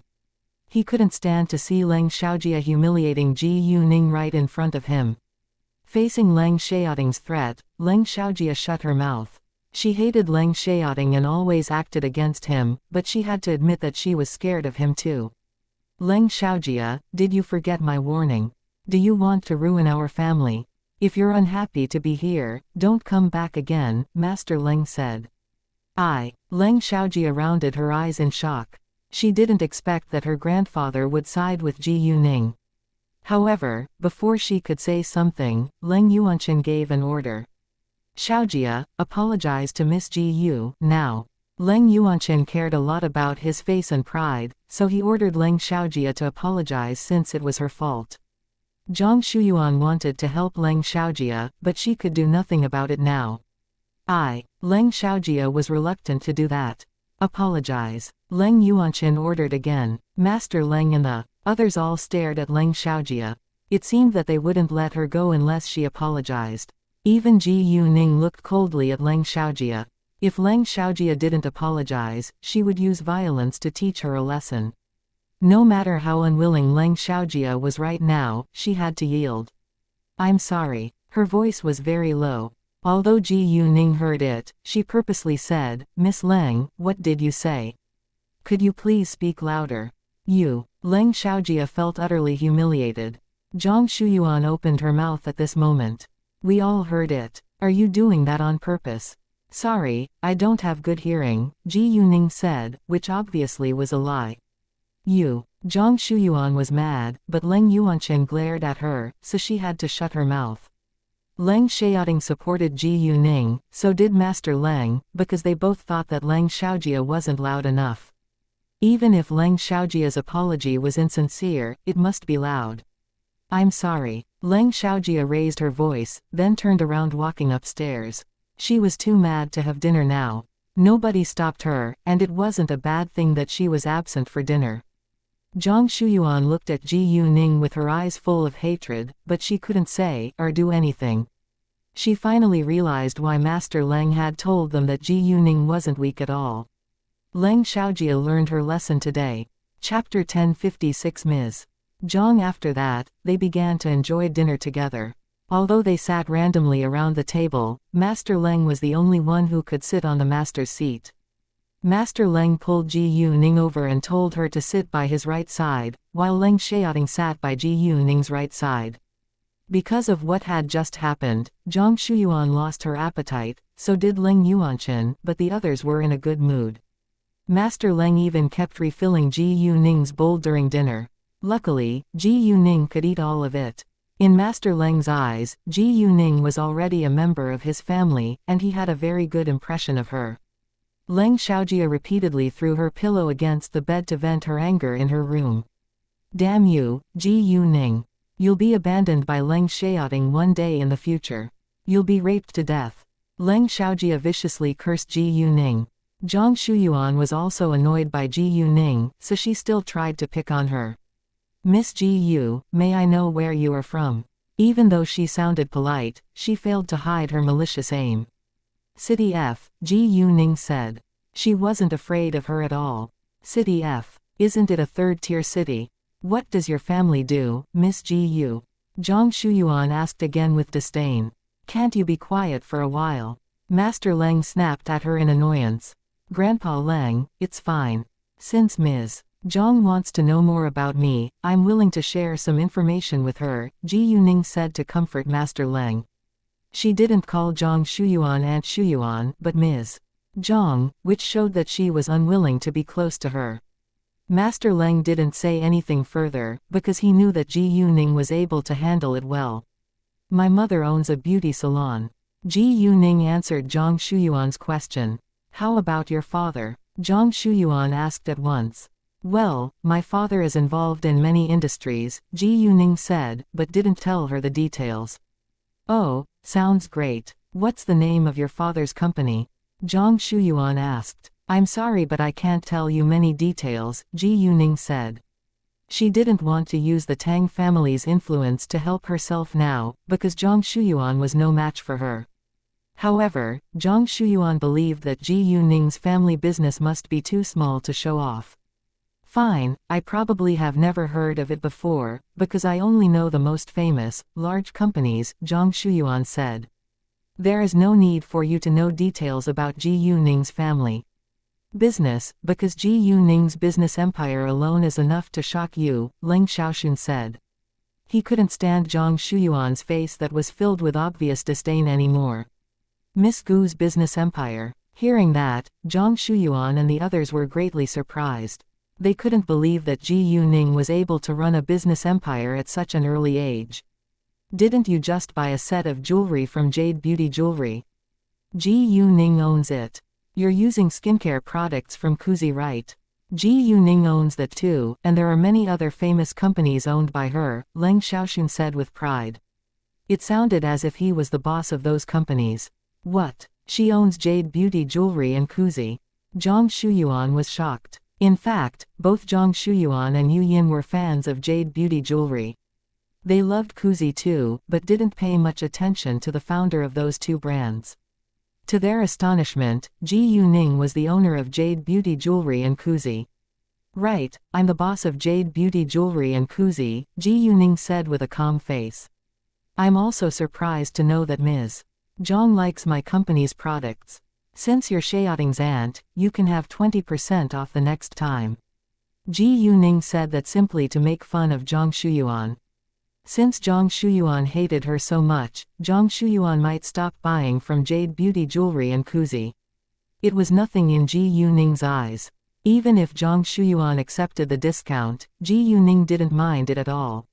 It's not necessary. I don't think Jade Beauty Jewelry and Kuzi are good brands at all, and I won't buy them again, Zhang Shuyuan said with dislike. She was unwilling to buy the products produced by Ji Yuning's companies. Nevertheless, it was a painful decision. Zhang Shuyuan regretted it the moment she said that aloud, because she really liked Jade Beauty Jewelry and Kuzi, especially Kuzi. Kuzi had greatly improved her skin, and she was actually reluctant to stop using it. However, she had already said it aloud, so it was impossible for her to take back her words now. Cool, Ji Yuning said and shrugged. After that, she asked Yu Yin, Aunt Yin, what brand of skincare products do you use? I use Kuzi too, and I think it's very effective. Yu Yin said, and she was a loyal fan of Kuzi. Chapter 1057 Fulusho Jade Pendant, glad to know that. Actually, there are many fans of Kuzi, but unfortunately Ms. Zhang dislikes it. Maybe she has abnormal skin, Ji Yuning said and mocked Zhang Shuyuan. Hearing that, Zhang Shuyuan was mad. However, before she could say anything, Ji Yuning interrupted her and kept talking with Yu Yin. Aunt Yin, do you like Jade Beauty Jewelry? Of course, it's the most popular jewelry brand now, Yu Yin said with a smile. In the capital, many noble ladies were fans of Jade Beauty Jewelry, and they felt honored to own the luxurious jade jewelry from it. Compared with Jade Beauty Jewelry, other jewelry looked less attractive. Moreover, Jade Beauty Jewelry was getting increasingly famous. I'm relieved to hear that, because I've prepared a gift for you, Aunt Yin, Ji Yuning said, then took out her backpack. Actually, Ji Yuning had no intention to send Yu Yin a gift right now, but she decided to do it in order to annoy Zhang Shuyuan. She wasn't weak, and would fight back once she was attacked. Yu Yin was surprised when she heard that. Ji Yuning just asked her whether she liked Jade Beauty Jewelry and Kuzi, so the gift was highly likely to be the products of Jade Beauty Jewelry or Kuzi. Except for Master Leng and Leng Xiaoting, the others around the table were also surprised, and Zhang Shuyuan felt jealous of Yu Yin. At the same time, she also believed that Ji Yuning did it on purpose to embarrass her. She felt utterly regretful now. She shouldn't have said that she disliked Jade Beauty Jewelry and Kuzi, or she could have gotten a gift too. Before long, Ji Yuning took out a jewelry case and a case of skincare products. They were indeed products from Jade Beauty Jewelry and Kuzi. Here is a jade pendant from Jade Beauty Jewelry, and a set of Kuzi skincare products. Aunt Yin, I hope you like them, Ji Yuning said and handed them to Yu Yin. Yu Yin's face lit up when she saw the two cases, but she wasn't sure whether it was appropriate to accept them right now. Well, they aren't very expensive. Please accept them, Aunt Yin, Ji Yuning said, and put them into Yu Yin's arms. Since it's a gift from Girl Ji Yu, you can accept them. Girl Ji Yu does it out of kindness after all, Master Leng said. He understood that Ji Yuning did it to annoy Zhang Shuyuan, but didn't think it was inappropriate. Instead, he supported Ji Yuning in doing it. It was Zhang Shuyuan's fault anyway. Well, thank you so much. Yu Yin accepted them happily. She could absolutely afford them, but felt happier when they were free. Zhang Shuyuan's face was distorted in anger, because Ji Yuning only gave Yu Yin a gift and ignored her. She also wanted a gift. Without a doubt, the jade pendant from Jade Beauty Jewelry must be expensive. Leng Yuanchen felt a little embarrassed too because Zhang Shuyuan was his wife, and her behavior affected him.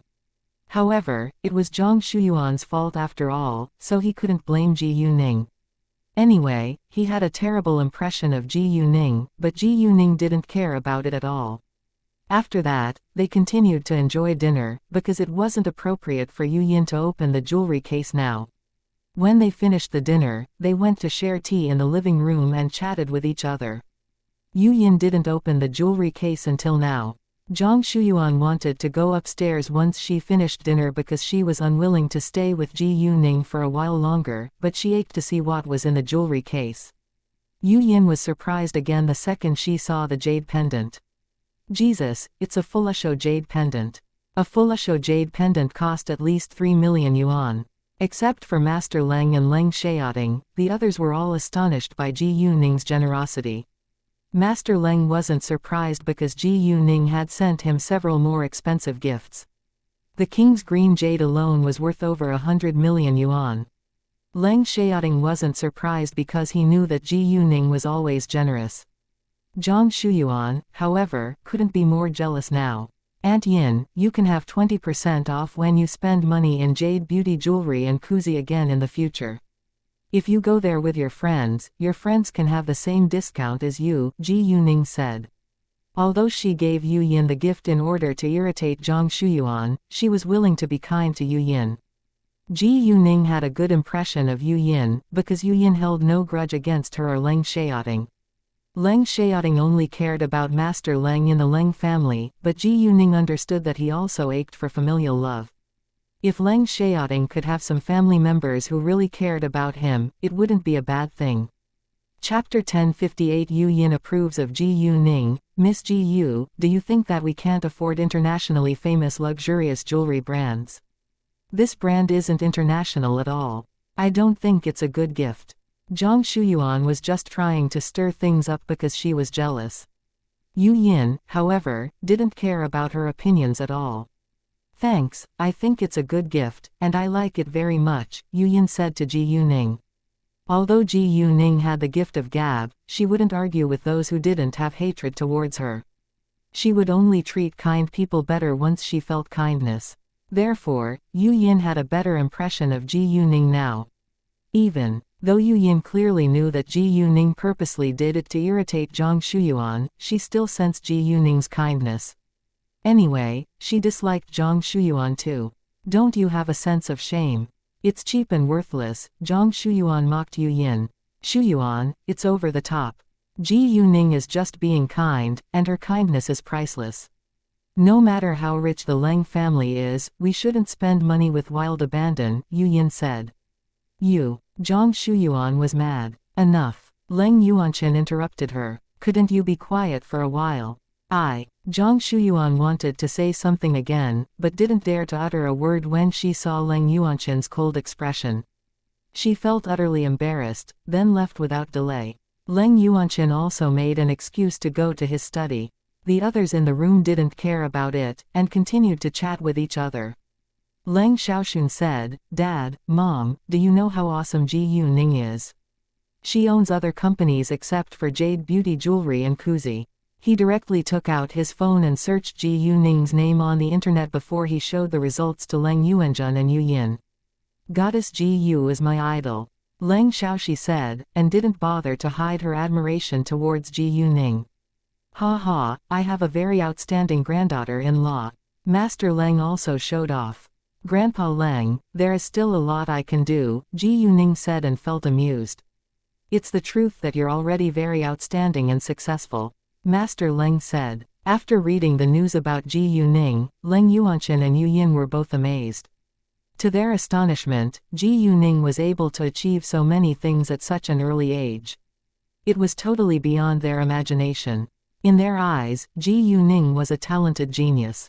Actually, it wasn't a fair game if they compared Ji Yuning with her peers, because she was reborn and had the help of her jade eyes. Zhang Shuyuan went to Leng Xiaojia's room later. Both of them were irritated by Ji Yuning, so they kept swearing at her. It turns out that she's the boss of Jade Beauty Jewelry and Kuzi, but I just promised not to use the products produced by her companies right in front of their faces. I'm regretful now, Jade Beauty Jewelry said. What? She's the boss of Jade Beauty Jewelry and Kuzi. Leng Xiaojia was shocked. She also hated to use the products produced by Ji Yuning's companies, but she was unwilling to stop using Kuzi. Oh, Ji Yuning also gave Yu Yin a Fulasho jade pendant of Jade Beauty Jewelry and a set of Kuzi skincare products, but she ignored me. Jade Beauty Jewelry said. How could she do that? Mom, we can't tolerate this, Leng Xiaojia said in anger. What do you want to do? Zhang Shuyuan also ached to teach Ji Yuning a lesson. I have no idea now, but I can ask my friend, Leng Xiaojia said. Great, be careful not to be found out by your grandfather, Zhang Shuyuan said. I understand, Leng Xiaojia said. Ji Yuning and Leng Xiaoting left the Leng family's house together a while later. Xiaoting, will Grandpa Leng have a bad impression of me because of what I did just then? Ji Yuning was a little worried. She knew that Master Leng thought highly of her, but she hadn't married into the Leng family yet after all, while Leng Xiaojia was Master Leng's biological granddaughter. She visited the members of the Leng family for the first time today, but had an unpleasant argument right in front of Master Leng's face. Relax, my grandpa warned them to be kind to you beforehand. If they dare to pick on you, you can fight back as you like. They deserve it, Leng Xiaoting said. Actually, Leng Xiaoting's attitude mattered most. Leng Xiaoting would side with her whatever she did. Chapter 1059 I can help you. The public jade bid would begin the day after tomorrow in Burma, but Ji Yuning and Leng Xiaoting had to leave for City Teng tomorrow, because Ji Yuning needed to check the condition of her companies there. They booked plane tickets to City Teng once they were back in the house. Because of the public jade bid in Burma, there weren't many seats available on planes to City Teng from the capital, so the flight that Ji Yuning chose would take off at 9:05 a.m. tomorrow. Afterwards, Leng Xiaoting directly pressed Ji Yuning against the bed.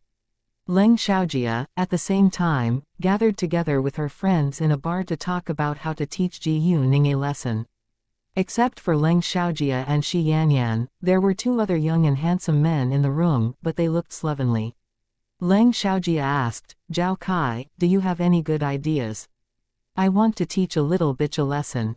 Who dares to annoy you? How serious do you want to make it? Zhao Kai asked. Don't disable, nor kill her. Anything else will be fine, Leng Xiaojia said with a malicious face. Easy, we can find some men to rape her and take a video of it, Zhao Kai said.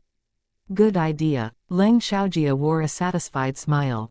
Can you help me with it? No problem, Zhao Kai said. He had many fair-weather friends who were good at it. Give me some information of the little bitch, so we can stalk her, Zhao Kai said. Her name's Ji Yuning, 19 years old. Oh, wait a second, let me see whether I can find her photo, Leng Xiaojia said, then searched for Ji Yuning's photos on the internet.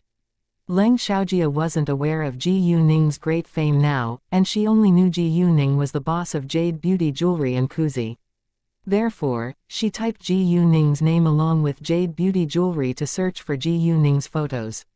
However, she found out more shocking news about Ji Yuning, and kept reading it. What's wrong? Xianxia asked Leng Xiaojia because Leng Xiaojia looked shocked. How is it possible?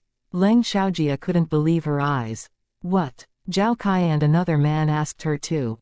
Leng Xiaojia didn't answer their questions, so Xianxia approached to look at the screen of her phone. There was information about Ji Yuning on the screen of Leng Xiaojia's phone, and Xianxia was also astonished after reading it. She remembered Ji Yuning that they ran into in that restaurant last time, but she didn't expect that Ji Yuning was so successful. Zhao Kai got curious and checked Ji Yuning's information as well. Jesus, Xiaojia, are you going to tell me to teach this girl a lesson? She isn't weak at all. Zhao Kai exclaimed with shock. Zhao Kai had seen some news about Goddess Ji Yu, but he didn't know Goddess Ji Yu was Ji Yuning. He had never met Ji Yuning before after all. However, he was reluctant to mess with Ji Yuning once he found out that Ji Yuning was the famous Goddess Ji Yu. The Zhao family was also a super rich family in the capital, but it didn't mean that he dared to annoy anybody.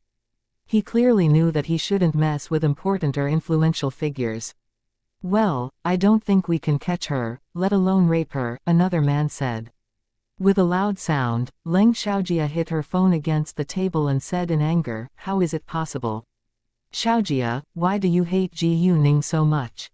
Zhao Kai asked. We had an argument in a restaurant before, and I just found out she's Leng Xiaoting's girlfriend. She embarrassed my mother and I this afternoon at dinner, Leng Xiaojia said. I can't accept it, and I must teach her a lesson. Hearing that, the others took a long breath in. They often hung out with Leng Xiaojia, so they heard much about Leng Xiaoting. They all knew Leng Xiaoting's importance in the Leng family, and none of them dared or were willing to annoy him. Since they knew that Ji Yuning was Leng Xiaoting's girlfriend now, it was impossible that they would hurt her. It was Leng Xiaojia's grudge against Ji Yuning, and they preferred to stay away from it. Xiaojia, I can't help you this time, Zhao Kai said. Although Leng Xiaojia was displeased, she didn't insist, and drowned her sorrows. Nevertheless, she had no intention to give up. If Zhao Kai couldn't help her, she would turn to others for help. She didn't believe that there was no one who had the ability to punish Ji Yuning. The next morning, Ji Yuning and Leng Xiaoting set off early to avoid the traffic. Before they boarded, Ji Yuning called Zheng Peng, and told him the specific time that she would arrive at City Teng so that he could pick her up on time. Ji Yuning and the others wouldn't reach the airport of City Teng until 1:50 p.m. In the lounge, Ji Yuning left to use the ladies' room, and a beautiful girl seized this chance to strike up a conversation with Leng Xiaoting. However, Leng Xiaoting put on a cold face the entire time, and the beautiful girl had to leave in the end. Oh, you're so charming and popular. I just left for 2 minutes, Ji Yuning joked, walking towards him. Leng Xiaoting, however, looked serious. If I weren't charming, I wouldn't have the famous goddess Ji Yu be my girlfriend. Ha ha. Ji Yuning was amused. Chapter 1060 Compete for Jade Raw Materials. Leng Xiaoting was much more outgoing than before. It's the truth, Leng Xiaoting said. Once Ji Yuning sat back by Leng Xiaoting's side, other females withdrew their gazes. Leng Xiaoting already had a girlfriend, so it was inappropriate for them to keep staring at him. Nobody wanted to be embarrassed in public. When it was the departure time, Ji Yuning and Leng Xiaoting boarded. And at 1:50 p.m., the plane landed at the airport of City Teng. Ji Yuning turned on her phone, and found a missed call and a message from Zi Beiying. Zi Beiying told her to call her back when she read this message. Ji Yuning called Zheng Peng first, then called Zi Beiying back. Zi Beiying picked the call up at once. Hey, where are you now? Zi Beiying asked. I'm in City Teng, Ji Yuning said. Are you going to attend the public jade bid in Burma? Zi Beiying sounded excited. Yeah, Ji Yuning said, then understood why Zi Beiying called her. Wonderful, I'm leaving for Burma too. I knew that you'll be there since you're involved in the jewelry business. I'll be in Burma tomorrow. Can we meet? Zi Beiying asked. Sure, but I'm not sure that I can keep your company all the time. I have something else to deal with, Ji Yuning said. It's fine. I'm just going there for fun, so you can take me on a tour, Zi Beiying said. No problem, Ji Yuning said. She hung up the call, and told Leng Xiaoting about it, and Leng Xiaoting agreed with it. When they walked in the parking lot, they saw Zheng Peng standing by a car in the distance. He waved at Ji Yuning once she showed up in his sight. "Hi, boss, Mr. Leng," Zheng Peng said to them politely. "Hi, been a while." Ji Yuning smiled at him. They got in the car afterwards, and Zheng Peng asked Ji Yuning, "Boss, where should we go first?" "To the stone gambling street please," Ji Yuning said. "Sure," Zheng Peng said and started the car. "Uncle Zheng, how's the company going?" Ji Yuning asked. "Everything is going well, and the company is growing fast," Zheng Peng said with excitement. "Glad to know that. If you encounter any difficulties, feel free to let me know." "Don't be overburdened," Ji Yuning said. "I will, boss," Zheng Peng said. Although Zheng Peng was willing to deal with all the problems alone, he should definitely discuss it with Ji Yuning when it was necessary. "Boss, when will you go to Burma?" Zheng Peng asked. "Tomorrow morning I guess," Ji Yuning said. City Tang was very close to Burma, so they could be Burma in an hour or two. The public jade bid would be held for 3 days. During the first 2 days, jade raw materials would be put out to tender, and people would begin to bid on the 3rd day. Zheng Peng took out an invitation letter at this moment and handed it to Ji Yuning. "Boss, this is the invitation letter of the public jade bid." There were 3 ways to join in the public jade bid. First, by being invited by the government of Burma. Second, by being invited by jewelry associations of Burma. Third, by being invited by jewelry trade companies of Burma. Colorful Jade Provider was one of the 3 biggest jade providers in City Tang, so it was directly invited by the government of Burma. Ji Yuning took the invitation letter, and put it into her backpack. When they arrived at the stone gambling street, it was full of activity with a lot more visitors than usual. Zheng Peng said, because of tomorrow's public jade bid in Burma, many people came to City Tang first. City Tang was the place of production for jade raw materials, so it was normally the first stop of jade raw material buyers. Once Ji Yuning entered the stone gambling street, she used her jade eyes to scan around to see whether she could find quality jade. Although she already had enough jade now, it was hard to find quality jade, and she wouldn't miss any chance to find a piece. After walking by several stands, Ji Yuning found a raw material with high-level jade inside. She told Zheng Peng and Leng Xiaoting to wait for her for a while, then walked over herself. She bought 2 raw materials without asking for their prices, which surprised other people. Does she know stone gambling at all? She didn't carefully observe it. I think she must be very rich. Even if she doesn't lack money, a piece of jade raw material isn't cheap. Some people got jealous the moment they saw rich people, and they held great hatred towards rich people too. Ji Yuning, however, didn't care about their opinions. Zheng Peng and Leng Xiaoting understood that there must be jade in those 2 raw materials since Ji Yuning bought them without asking for their prices. "Hey, miss, do you want to cut it out?" the stand owner asked. "No, thanks," Ji Yuning said, then left. "Let me take them." Leng Xiaoting carried the 2 jade raw materials for Ji Yuning. Ji Yuning then kept using her jade eyes, and went to buy jade raw materials by herself again. She didn't let Zheng Peng follow her, because most stand owners on this street were familiar with him. In order to avoid unnecessary trouble, Ji Yuning told him to stay behind. Ji Yuning did the same thing this time. She didn't have a careful observation before she paid for it. However, as soon as her hand fell on the jade raw material, another hand fell on it too. In other people's eyes, their hands were laid on the raw material at the same time. Neither of them was willing to withdraw their hands. The person who also laid a hand on the raw material was a woman around 30. She was a pretty successful businesswoman in a formal suit and looked a little arrogant. "I'm sorry, I touched this raw material before you, so I have the right to buy it first," Ji Yuning said. Chapter 1061 Shui Susho. The woman smiled and said, "I think we touched this raw material at the same time, so we can compete for it." She didn't know whether there was jade inside or not, but she thought that it was highly possible. She felt that this jade raw material was of good quality, and she was experienced in stone gambling too. "Well, in fact, I touched this jade raw material half a second earlier than you," Ji Yuning said and wasn't annoyed at all. Although the woman tried to grab this piece of raw material away, Her attitude wasn't very rude and she was also willing to compete for it. People around them turned to look at them.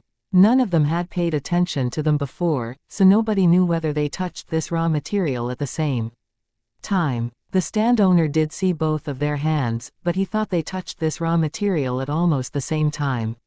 However, Ji Yuning insisted that she touched this raw material half a second earlier.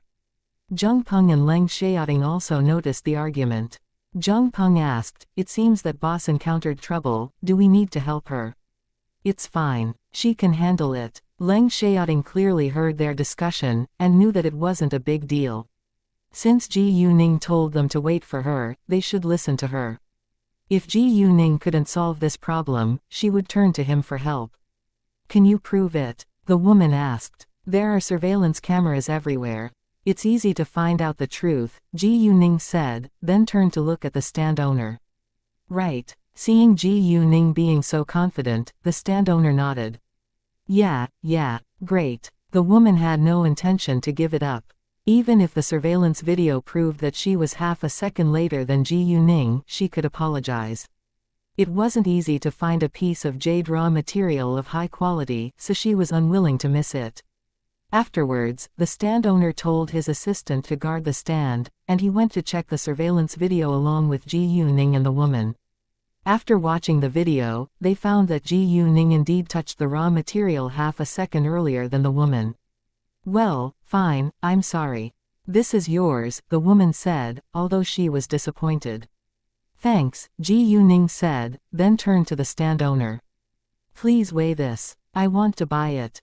The stand owner was struck dumb for a second, because Ji Yuning directly bought this raw material without observing it at all. The woman was also surprised by Ji Yuning's confidence. "Sure," the stand owner said, then weighed the raw material. After that, Ji Yuning paid the bill, and left with it. The woman walked away too, and kept on shopping for jade raw materials. However, when she saw Ji Yuning walking back to Zheng Peng, she was surprised again and walked over. "Hi, Mr. Zheng." Zheng Peng turned around, and his face lit up the second he saw the woman. "Oh, hi, Ms. Shui, been a while." "Been a while." Ms. Shui glanced at Ji Yuning and Leng Xiaoting.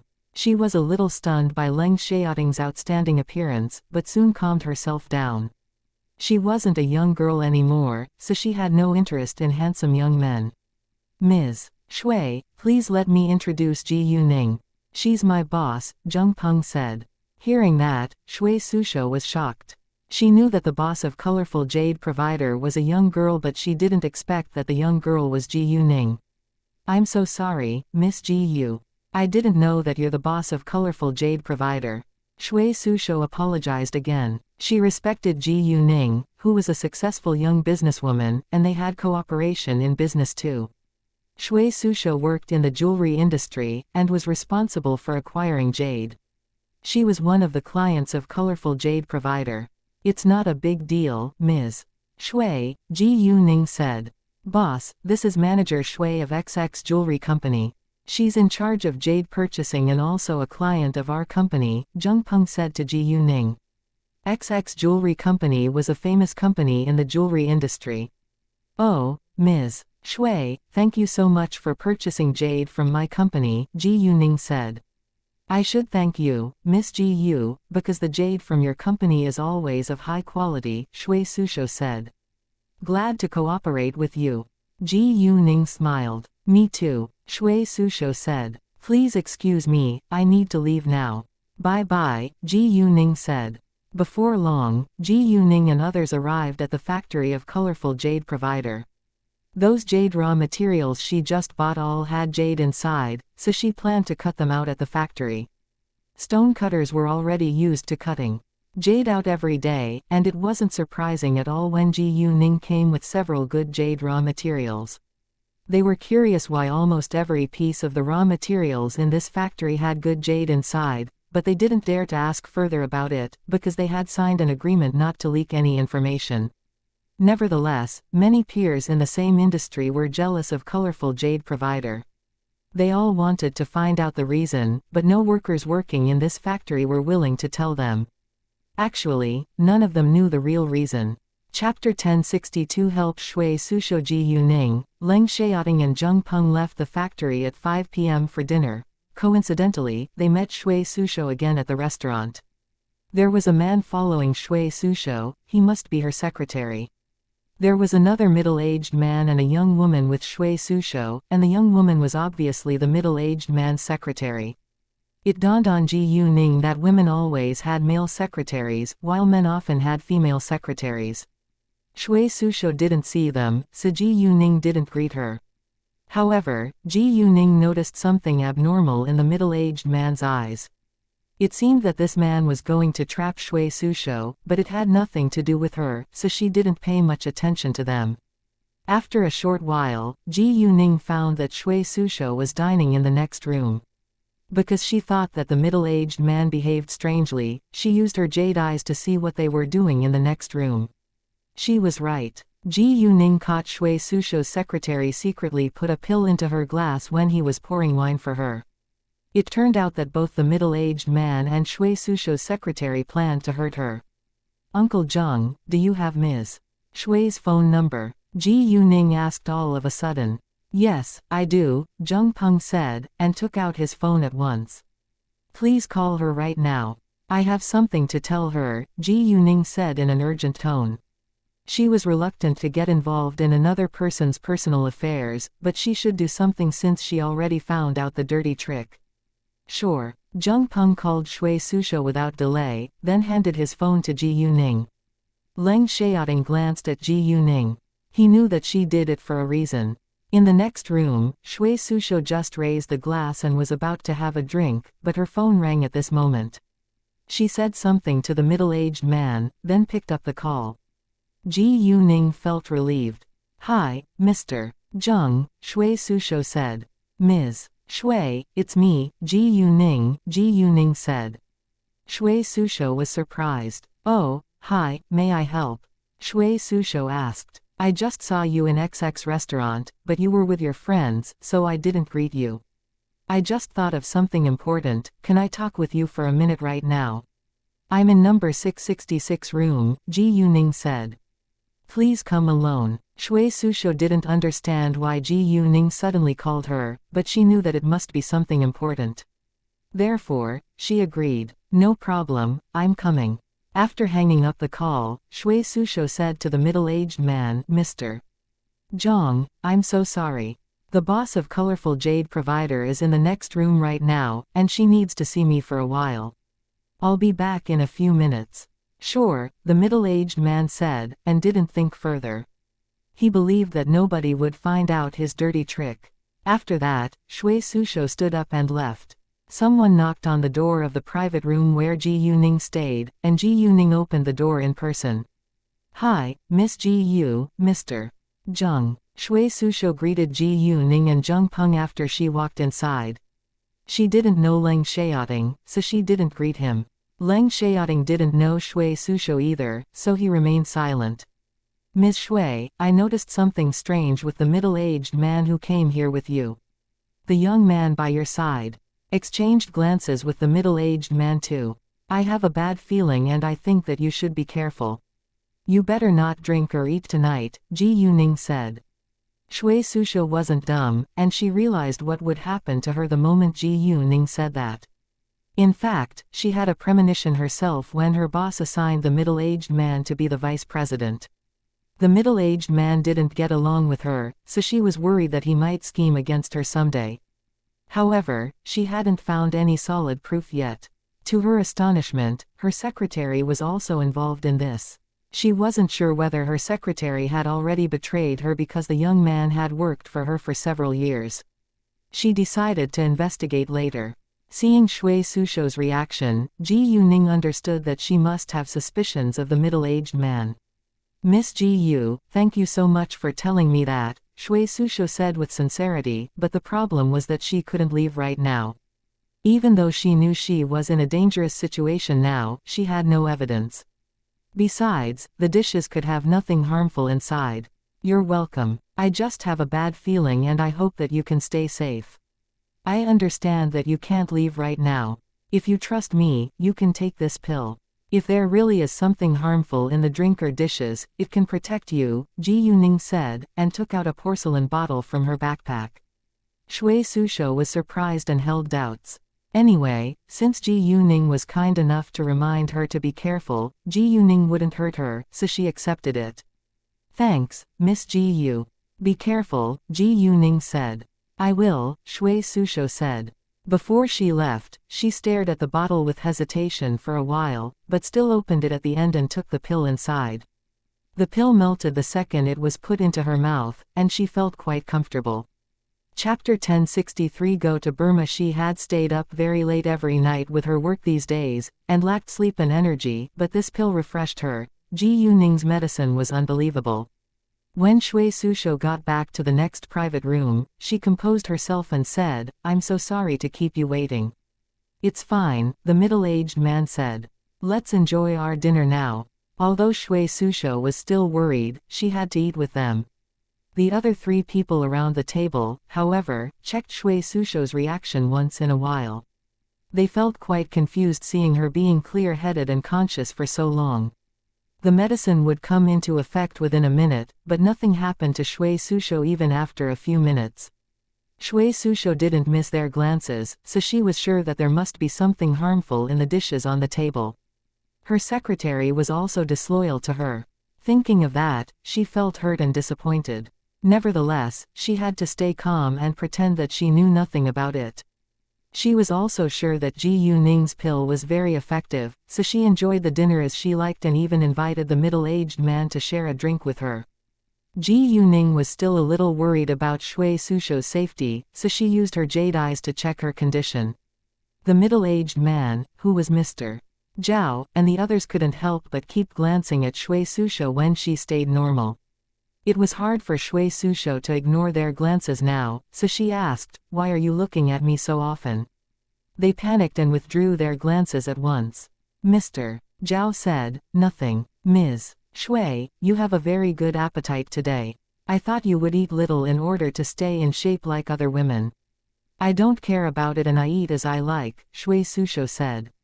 Mr. Zhao smiled, and said nothing further, but he couldn't figure out why things didn't go the way he wanted.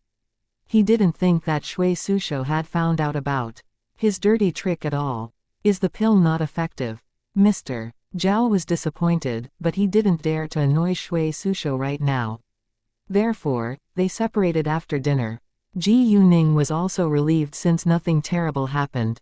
In the car, Shui Susho looked at her secretary thinking how she should deal with him. Her head ached a little when she thought about this problem, so she rubbed her temples. Manager Shui, what's wrong? Do you feel uncomfortable? Her secretary asked to see whether she wasn't in a good condition. I'm fine. I'm just a little tired, Shui Susho said. Hearing that, her secretary shut his mouth, but felt upset and confused. Ji Yuning and Leng Xiaoting went to a hotel together after dinner. They had nothing else to do. Once Shui Susho was home, she called her leader, and told her leader what she had been through tonight. Her secretary was disloyal to her, and she had to get rid of him. The next morning, Shui Susho's new secretary reported for duty in her office, while her ex-secretary received an offer to study abroad, which was organized by their company. Normally, only excellent staff members would have the chance to study abroad, but Shui Susho's ex-secretary was an exception. It wasn't appropriate to directly fire him right now, so Shui Susho's leader made use of this offer to move him away from Shui Susho. The young man was greatly surprised when he heard the news, because it happened too suddenly, and Shui Susho had never mentioned it before. He thought that Shui Susho might have found out what he had done behind her back. However, Shui Susho stayed kind as usual to him. He didn't ask her why, because he wouldn't admit it even if Shui Susho had already found out. Well, I know you're confused about why you suddenly got this chance to study abroad, and why I've never mentioned it before. Well, my new secretary is my leader's relative, and I only got this information yesterday myself. In order to make you feel better about it, we are giving you the chance. You can seize this chance, and you'll have a brighter future in our company, Shui Susho said, and lied. It was an acceptable reason, but still not reasonable. The young man couldn't reject it, and had to accept it. After walking out of Shui Susho's office, he called Mr. Zhao at once and told him everything. Mr. Zhao was very confident that nobody could find out his dirty trick, so he was sure that Shui Susho told the truth. In that case, the young man felt relieved. At the same time, Ji Yuning and Leng Xiaoting left for Yangon, Burma. Although it was only 9 a.m. in April, the sunlight was very strong. Because of the public jade bid, there were a lot more people here than before. Zheng Peng had booked a presidential suite in Yangon Hotel for Ji Yuning. Chapter 1064 The public jade bid in Burma. Ji Yuning and Leng Xiaoting went to the hotel once they arrived at Yangon, Burma. They planned to take a shower before they went to the public jade bid. However, as soon as they walked into the Yangon Hotel, Ji Yuning saw a familiar face. The person was Zhao Yufeng.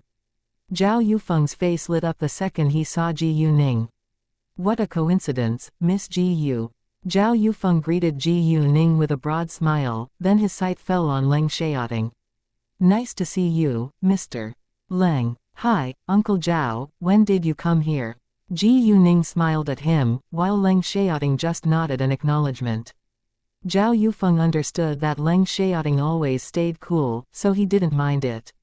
I came yesterday. Miss Ji Yu, did you just arrive? Zhao Yufeng asked because Ji Yuning was still in clothes with long sleeves, while people in Burma were all wearing clothing with short sleeves due to the hot weather. Yeah, we just arrived, Ji Yuning said. Have you booked a room yet? Zhao Yufeng asked with concern, because there were no available rooms anymore. Yes, and we're going back to our room now, Ji Yuning said. Ji Yuning only carried a small suitcase with her this time, containing some clothes and skincare products. Because she came here with Leng Xiaoting, it wasn't appropriate for her to put it into the telepathic eye space. Great, see you then. Zhao Yufeng said. I think you better be quick so that you can have more time to look for jade of high quality. In fact, Zhao Yufeng hoped that he could join Ji Yuning's team, because he might get some guidance and help from Ji Yuning given her outstanding stone gambling ability. However, he was unwilling to bother her. Anyway, the public jade bid would last for 3 days, and they could meet each other again sooner or later. On the first day, jade was put out for closed bids, and the prices would be made public the next day. The jade could be cut out in the afternoon on the second day, which depended on the buyer. The third day of the public jade bid was an auction. See you, Ji Yuning said, then walked away with Leng Xiaoting. They moved fast, and left the hotel half an hour later. The public jade bid only accepted cash, or bank cards from Swiss Bank. Although Ji Yuning had a bank card from Swiss Bank, she wasn't sure she could use it here, so she still went to exchange for dollars from a local bank. The public jade bid wasn't located in the city center, but a place 20 kilometers away in a suburb. Ji Yuning and Leng Xiaoting took a taxi and reached there about a dozen minutes later. When they got to the entrance, Ji Yuning showed her invitation letter, and a staff member gave Ji Yuning a document with information of matters needing attention in bidding, a bidding item number, bidding category, open bid or closed bid quantity as well as reserve price, and bid time on it. Although the rules said that only people with an invitation letter could get inside, others were able to enter this place by paying some money too. The public jade bid was held at a spacious square with shops on either side and stands of jade raw materials in the middle. Jade raw materials that were placed in the shops were all selected with great care, so it was more likely to cut jade from them, and their prices were comparatively higher.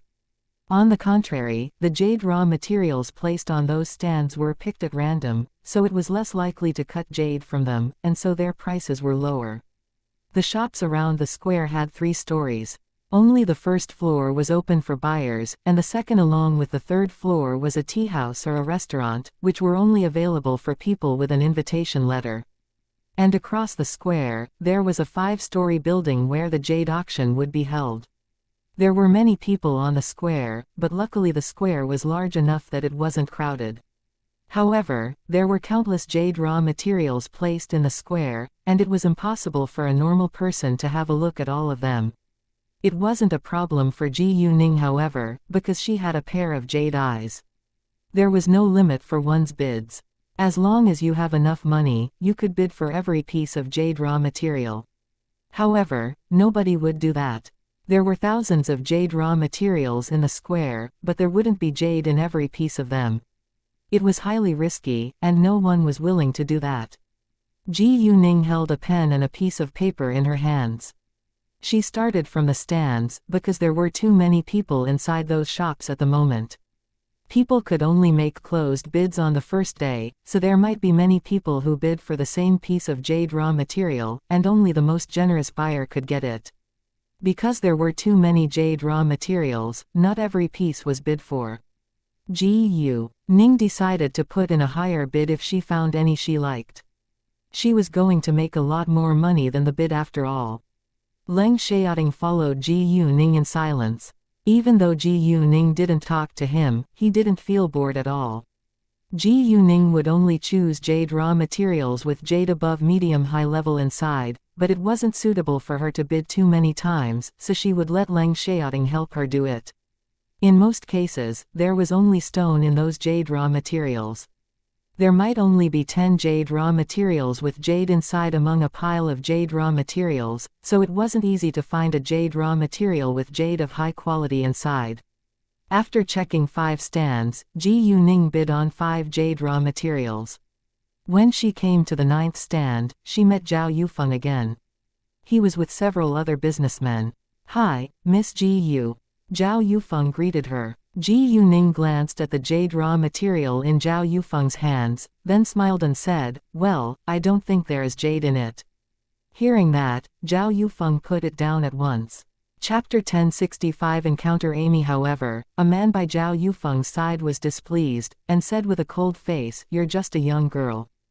How much can you know about stone gambling?" Zhao Yufeng was a little annoyed.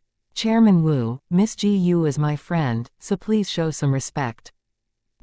Chairman Wu was mad when Zhao Yufeng sided with Ji Yuning. "Fine, if you want to listen to a young girl, do as you like." After that, he walked away. Zhao Yufeng ignored him, and apologized to Ji Yuning. "Miss Ji Yu, please don't mind it. He's always like that. It's fine." Ji Yuning smiled. She wouldn't be mad at a stranger. Afterwards, Ji Yuning glanced at those jade raw materials placed on the stand, then said to Zhao Yufeng in a low voice, "Look at the F1003 jade raw material.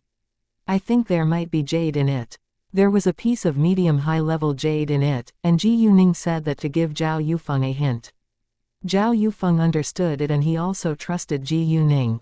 "Thanks, Miss Ji Yu." "You're welcome. I'm afraid that I've gotta go now," Ji Yuning said. "See you," Zhao Yufeng said and didn't stop Ji Yuning. Once Ji Yuning was gone, Zhao Yufeng wrote the number of that jade raw material down. He believed that there was jade in it, so he made a much higher bid for it to make sure that it would be his. It seemed that Ji Yuning was fated to meet more than one familiar face at this public jade bid in Burma, because after walking for a short while, she ran into Amy Hill. Amy came here along with her older brother, Adam Hill. Adam held no grudge against Ji Yuning, but Amy did. Amy had tried to kill Ji Yuning in vain before, so Ji Yuning wouldn't let her get away with it this time. When Amy saw Ji Yuning, she was scared, because she remembered Ji Yuning's warning. She was born in the Hill family, but her older brother had told her that their family wouldn't help her if she annoyed Ji Yuning. Ji Yuning had a close relationship with Satuyi after all, and Satuyi cared a lot about Ji Yuning too. Amy was still jealous of Ji Yuning, and she still hated Ji Yuning, because Satuyi liked Ji Yuning and Ji Yuning had injured her. Thinking of that, Amy thought that she should teach Ji Yuning a lesson. Ji Yuning stayed calm and didn't care what Amy was thinking. She didn't forget what Amy had done to her, but she had no intention to deliberately get back at Amy. However, Amy showed up in her sight today, and there was no reason for her to miss this chance. Besides, if Amy had avoided meeting her and kept a distance from her, she would be kind and let her go, but Amy just had to do the opposite. Therefore, Ji Yuning understood that she must do something to stop Amy from hurting her again. The second Leng Xiaoting saw Amy's expression. He knew that this woman had a grudge against Ji Yuning, so he gave her a cold glance. Amy felt threatened by that glance, and moved her eyes away in fear. Adam also got nervous when he saw Ji Yuning's expression, and gave Amy a warning glance to tell her not to annoy Ji Yuning. Nevertheless, Adam didn't know many details of what Amy had done to Ji Yuning, or he wouldn't be so optimistic. "Miss Ji Yu, nice to see you again," Adam politely greeted Ji Yuning. "Nice to see you too, Adam," Ji Yuning said. Adam didn't know Leng Xiaoting, so he just nodded at him. Leng Xiaoting did the same. Ji Yuning planned to get revenge on Amy, but not now, because in her eyes it was more important to find good jade. "Adam, if you don't mind, we need to go over there," Ji Yuning said. "Please," Adam said and stepped aside to let Ji Yuning and Leng Xiaoting pass. When Ji Yuning and Leng Xiaoting were far away, Adam warned Amy again, "Amy, don't ever think to hurt that girl again. If you cause any trouble to our family, nobody will help you. If Arthur gets the goods on us, our family will be in a dangerous situation." Arthur Hill was also a member of the Hill family. He was Amy's older cousin. Although the Hill family looked to be harmonious, the young generation were competing against each other for the right of inheritance. It was unavoidable in a powerful family, and Leng Xiaoting was going through the same thing. The Tang family in City B was very special and different in that situation. It really wasn't common among super rich or powerful families. "I understand," Amy said, but she lied. Adam didn't have much time to teach Amy to behave herself, so he kept on looking at jade raw materials. The Hill family was also involved in the jewelry industry. Except for Adam and Amy, Arthur and Yak also came here on behalf of the Hill family. It was a test laid down by the Hill family for them. Although Adam was always the best out of the younger generation, he had to continue to compete against the other children in their family to become the sole heir. Chapter 1066 Meet Zhang Dequan. Ji Yuning and Leng Xiaoting walked around, and wrote down numbers of jade raw materials they liked along the way. In order not to attract too much attention, Ji Yuning observed many other raw materials too. Leng Xiaoting was also curious about Ji Yuning's behavior, because it seemed to be very easy for her to choose a good jade raw material, but he didn't ask any questions about it. He knew it was her secret. Everyone had secrets after all. Nevertheless, even though Ji Yuning did her best to behave like a common buyer, she still aroused others' curiosity. She wrote the numbers down too fast. It didn't mean that she would make a bid for all of those jade raw materials on the paper, but her behavior still surprised others. When Ji Yuning finished looking around the square, it was already lunchtime. Therefore, Ji Yuning and Leng Xiaoting decided to have lunch before they went to those shops. After this morning, Ji Yuning wrote down numbers of 375 jade raw materials with jade inside, but there were only 12 pieces of top-level jade among them. It was really hard to find jade of high quality. Ji Yuning wrote numbers of over 90% of the jade raw materials with medium-high level or above jade inside down on her paper, and left 10% for others. It wasn't a fair game, but Ji Yuning was already being kind. In addition, it wasn't illegal after all. When Ji Yuning walked into a restaurant, she met another familiar face. The person was Zhang Dequan, the head of Jade Association in City Tang. There were 2 middle-aged men and 2 young men with Zhang Dequan. They seemed to be his helpers. Zhang Dequan was excited to see Ji Yuning, but wasn't surprised at all, because he knew that she would attend this public jade bid. By now, Ji Yuning's jade business in City Tang was already superior to the Zhang families and the Lu families. Her company became the #1 jade company in City Tang within a short time. Not only in City Tang. Colorful Jade Provider was also dominant in many other cities which were famous for their jade industry.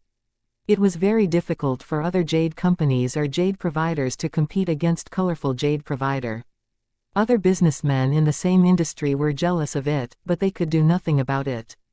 Competition in the business world was always fierce and cruel. Moreover, not everyone would scheme to hurt others just because the others did better than them.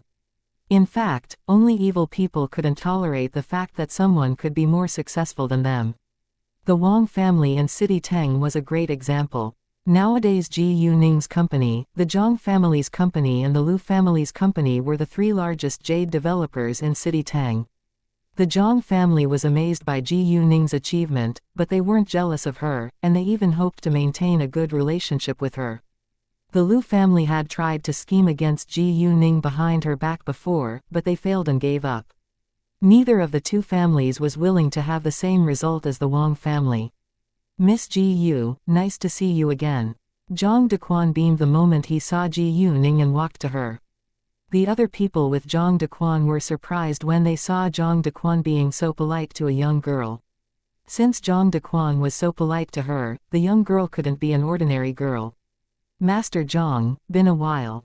How are you doing? Ji Yuning greeted Zhang Dequan with respect. I'm good, Zhang Dequan said. Miss Ji Yu, did you find any jade raw materials you like? I found some, Ji Yuning said with a smile. We don't see each other often. Why don't we dine together today? My treat, Zhang Dequan said. Sure. Ji Yuning accepted Zhang Dequan's invitation. Ha ha, this way please. Zhang Dequan guided Ji Yuning and Leng Xiaoting towards the private room he booked. When they were all seated, Zhang Dequan introduced the others to Ji Yuning. Miss Ji Yu, please let me do the introduction. This is my nephew, Zhang Binsheng. His father, Zhang Dekang, is my older brother, Zhang Dequan said to Ji Yuning.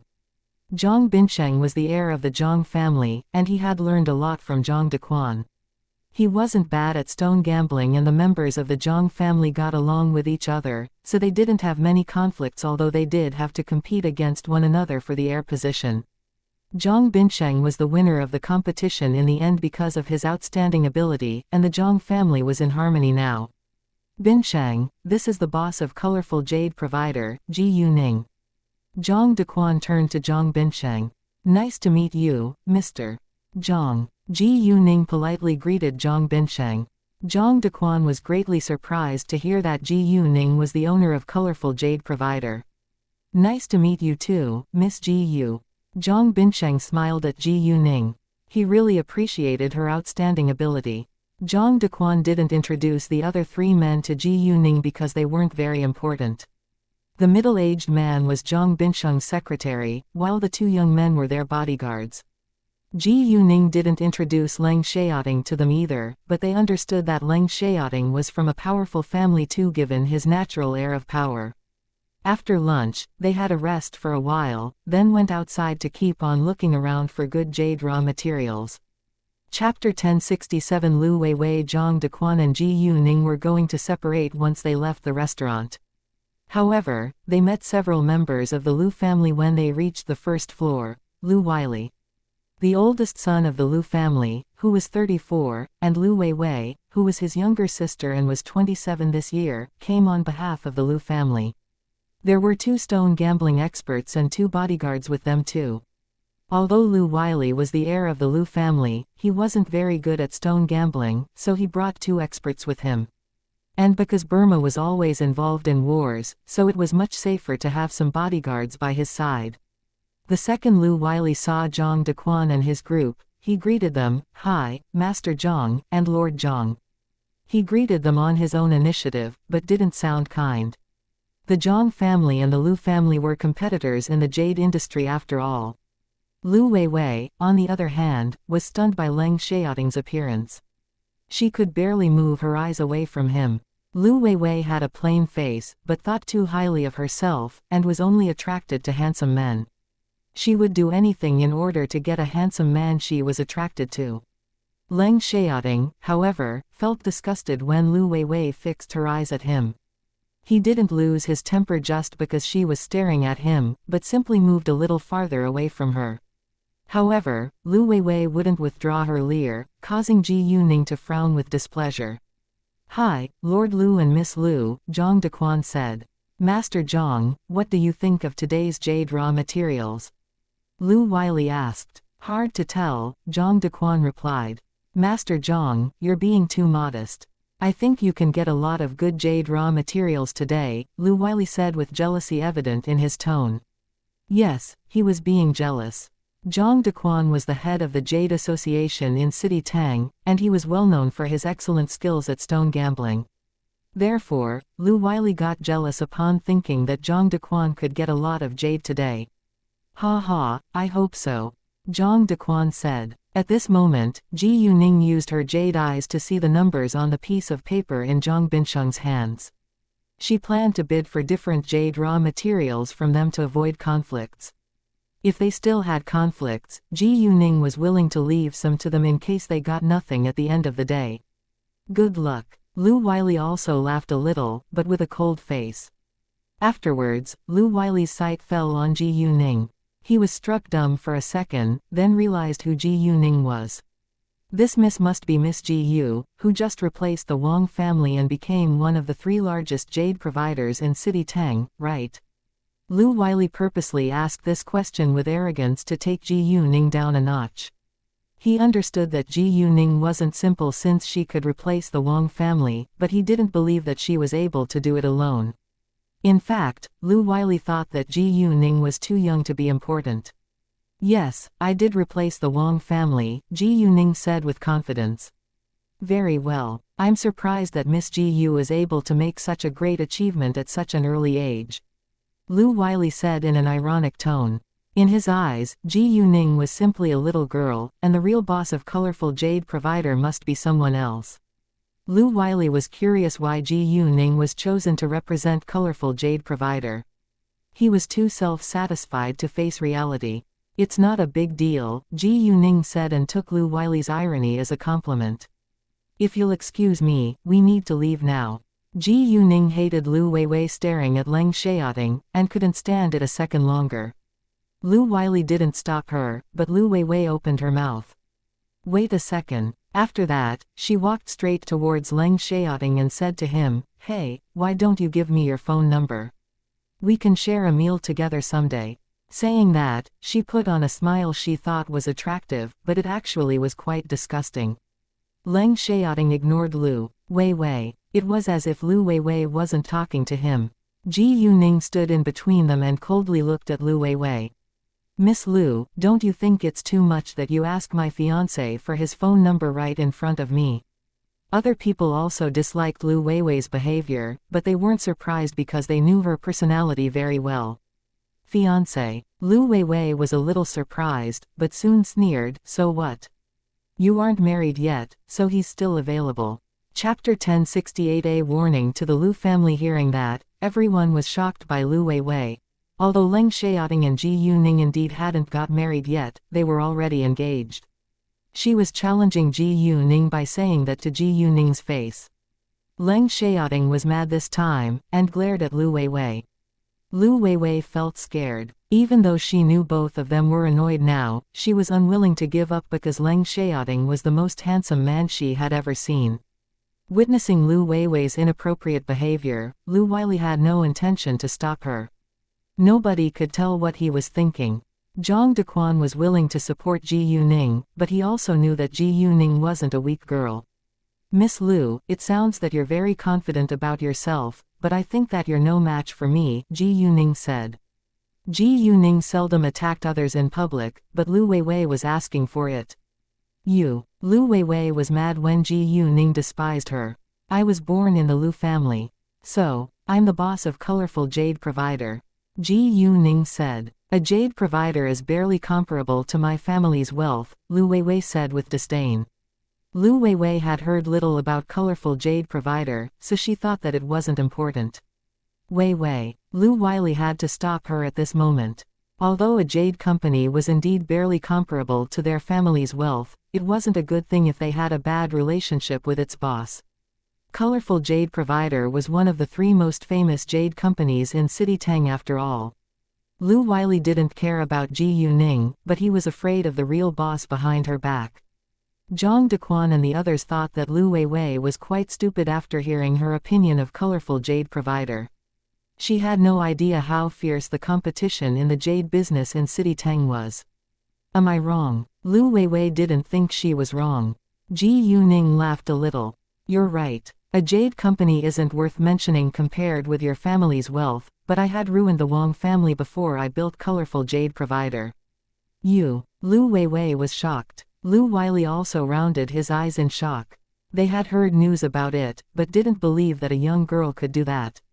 In addition, the Wang family was ruined because many of their dirty secrets were exposed, so they believed that it must have been the Wang family's enemies in politics who had done it. To their astonishment, Ji Yuning told them that she was the person who had unseated the Wang family. "It's impossible," Lu Wiley blurted it out. "Well, I simply gave the Wang family's enemies a helping hand." "That's it," Ji Yuning said with a smile, which was scary. She wasn't showing off her ability, but gave the Lu family a warning. If it was possible, Ji Yuning preferred to spend less time on scheming against them. "Lord Lu, I have no intention to become the Lu family's enemy, so I hope we can mind our own business. If you really dislike me, I don't mind playing the game with you," Ji Yuning said and warned. After that, she looked at Lu Weiwei. "Miss Lu, don't ever leer at my man again, or you'll regret what you've done." Lu Wiley was stunned, and didn't know what to say now. "You." Lu Weiwei was furious, and still wanted to argue with Ji Yuning. "Weiwei, shut up." Before Lu Weiwei could say anything else, Lu Wiley stopped her. "No matter what, they shouldn't have conflict against Ji Yuning now." Lu Weiwei pouted, but had to listen to her older brother. "Let's go now." Ji Yuning hated to stay here for a second longer, so she walked out at once, followed by Leng Xiaoting. Zhang Dequan and the others also left soon. "Weiwei, don't do that again," Lu Wiley said to Lu Weiwei. "I understand," Lu Weiwei said, but she was still reluctant to give Leng Xiaoting up. Ji Yuning and Leng Xiaoting went to the first shop of jade raw materials after walking out of the restaurant. Compared with the stands, there were far fewer shops, so it didn't take long for them to look around the jade raw materials. There were only 100 or 200 jade raw materials in each of those shops. It was more likely to find jade of high quality in select jade raw materials. Among the 100 or 200 jade raw materials, there could be more than 5 pieces of medium high-level jade. Chapter 1069 Conflict with people from Country R. After looking around 7 shops, Ji Yuning already found over 30 jade raw materials with good jade inside. In fact, there were more jade raw materials with jade inside, but some of them had been chosen by Zhang Dequan, so Ji Yuning didn't write their numbers down. Although Ji Yuning had the intention to leave some good jade raw materials to Zhang Dequan, it depended on his luck whether he could get all of them. Zhang Dequan had only written down a few numbers of those jade raw materials, so Ji Yuning still had plenty of choices. A short while later, Ji Yuning received Zi Beiying's call. Zi Beiying just arrived at Yangon, Burma, and she asked Ji Yuning whether she was at the public jade bid at the moment. Ji Yuning gave her an affirmative answer, so Zi Beiying directly came to meet her. Yangon was the capital of Burma, but it wasn't very large, so Zi Beiying reached the square within half an hour. Mengda and Nan came along with her. Zi Beiying didn't have the invitation letter, but it was very easy for the Zi family to get one, so Zi Beiying entered the square with an invitation letter in her hand in the end. "Ji Yuning, I'm here." Zi Beiying was super excited to see Ji Yuning. "Hi, Mr. Leng and Miss Ji Yu." Mengda and Nan greeted Ji Yuning and Leng Xiaoting. Leng Xiaoting and Ji Yuning nodded at them. "Hi, Xiaoting." After giving Ji Yuning a big hug, Zi Beiying greeted Leng Xiaoting with a broad smile. She didn't feel embarrassed at all, although she had admired Leng Xiaoting before. She was a smart and kind girl. She mostly liked Leng Xiaoting because he was very outstanding among his peers, but they knew little about each other. In addition, Ji Yuning was Zi Beiying's good friend now, and Zi Beiying was unwilling to lose such a good friend. "Hi," Leng Xiaoting said to her.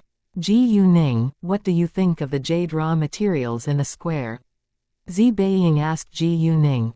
"Well, I think I have about a dozen shops left in the square, and I've already found many jade raw materials with jade of high quality inside," Ji Yuning replied. "Oh, sounds great. You can keep on looking around and I won't bother you," Zi Beiying said. She knew nothing about stone gambling, and came here just for fun. Afterwards, Ji Yuning walked ahead. Zi Beiying followed her, and sometimes looked around herself. Actually, Zi Xiaoman and Zi Beiying's father was unwilling to let her take part in this public jade bid in the beginning, because Burma wasn't a safe and stable country, but Zi Beiying told them that Ji Yuning and Leng Xiaoting would be there too, so Zi Xiaoman and her father agreed. They weren't familiar with Ji Yuning, but were quite familiar with Leng Xiaoting. Zi Beiying wasn't a weak girl either, and she had 2 ace bodyguards by her side too.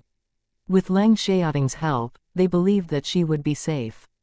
Zi Beiying's father had recovered now. Although it was Leng Xiaoting who had given them the medicine, they knew that the medicine belonged to Ji Yuning, so they felt grateful to her. Nevertheless, Zi Beiying had a conflict with someone after she had gathered together with Ji Yuning for a short time. Coincidentally, Ji Yuning's enemies, Qi Ziyu and Tang Yaxin, were also involved in it. Qi Ziyu and Tang Yaxin were present at today's public jade bid too, but Zi Beiying didn't have the conflict with them at the very beginning. The thing was that a man accidentally rubbed against a woman's body among the crowd on the square, which was unavoidable because there were too many people today, but the woman was very violent and pushed the man away with great force. It was obvious that the woman wasn't an ordinary woman, and the man stumbled into a pile of jade raw materials. It was quite painful falling into a pile of hard rocks, and his back started bleeding instantly. Zi Beiying noticed that the man didn't do it on purpose, while the woman was too violent, so she was annoyed. Most importantly, Zi Beiying noticed that the woman was from country R, so she got furious at once. Zi Beiying hated people from country R. Since she had witnessed the woman's violent behavior, she had to do something now. Therefore, once the man got back to his feet, Zi Beiying ran over and pushed the woman into the same pile of jade raw materials. She purposely did it so that the woman could taste the same unpleasant feeling. The woman was in a lot of pain after the sudden fall. Luckily, she was good at martial arts, so she was stronger than ordinary people, and wasn't seriously hurt. Miss Yamaguchi, Qi Ziyu and Tang Yaxin were scared when they saw that. The next second, a strong man who stood by the woman's side ran forward to punch Zi Beiying. Mengda jumped out to fight against him without delay. While the man from country R was fighting with Mengda, Qi Ziyu and Tang Yaxin helped Miss Yamaguchi get back to her feet. She wasn't seriously injured, but was still hurt, so she glared at Zi Beiying as if she was going to tear Zi Beiying to pieces. After a few minutes, the man from country R lost the fight with Mengda. He knew that he wasn't a match for Mengda, so he turned to swear at Zi Beiying. "What are you doing? Why did you push her? I think you should ask this miss why she violently pushed that innocent man into the pile of jade raw materials first," Zi Beiying calmly said. Chapter 1070 Shota Minamino, You. The man was mad. He didn't think that it was the woman's fault. He asked for it himself. He knocked into Ayumi. He didn't do it on purpose. "It's too crowded on this square. Couldn't you see it?" Zi Beiying said. Most onlookers supported Zi Beiying, because the man and the woman from country R were indeed too rude. The man was furious, but didn't dare to fight against Mengda again. At this moment, Ji Yuning and Leng Xiaoting came after hearing the noise. When Ji Yuning saw Qi Ziyu and Tang Yaxin, she was displeased, but didn't show her real feelings on her face. Qi Ziyu and Tang Yaxin were also surprised to see Ji Yuning. In fact, Qi Ziyu felt happy to see her, but he was a little upset when his sight fell on Leng Xiaoting. He didn't recognize Leng Xiaoting, so he wasn't aware that Leng Xiaoting was a member of the Leng family, but he hated to see such a handsome young man standing by Ji Yuning's side. He wondered whether he was Ji Yuning's boyfriend. Thinking of that, Qi Ziyu was unhappy and didn't greet Ji Yuning. He was so self-centered. Tang Yaxin, on the other hand, hated Ji Yuning as usual, so she directly ignored her. "Beiying, what happened?" Ji Yuning asked Zi Beiying. Zi Beiying then told Ji Yuning everything, and Ji Yuning thought that Zi Beiying was right. If she had witnessed the same thing, she would have done that too. However, it wasn't appropriate for them to cause trouble here, so Ji Yuning said, "I don't think we should argue or fight anymore, or we'll be chased out by the host." Hearing that, Zi Beiying agreed to stop arguing with them. The man and the woman from country R were unwilling to let Zi Beiying get away with it, but they had to agree because they didn't want to be chased out either. Even though they couldn't cause trouble here right now, it didn't mean that they wouldn't do anything in the future and at another place. Ji Yuning glanced at the man whose back was still bleeding. "Mengda, please help him get over here," Ji Yuning said to Mengda. "Sure," Mengda said, then supported the man to walk towards Ji Yuning. Ji Yuning took out a porcelain bottle from her backpack and poured out a power crystal. She told the man to take it, and let Mengda help him move to a quiet place for a rest. After that, Ji Yuning and her friends left. Once they were gone, Qi Ziyu, Tang Yaxin, the man and the woman from Country R held different ideas. Damn it, how dare they treat me like that? Ayumi Yamaguchi's expression was evil. Qi Ziyu and Tang Yaxin turned to give her a glance. Seeing her expression, they knew that she would take revenge, but they said nothing to stop her. They now relied on the Minamino family to help the Tang family enter the market in Country R. The Minamino family was an influential family in Country R, and Shota Minamino was its sole heir.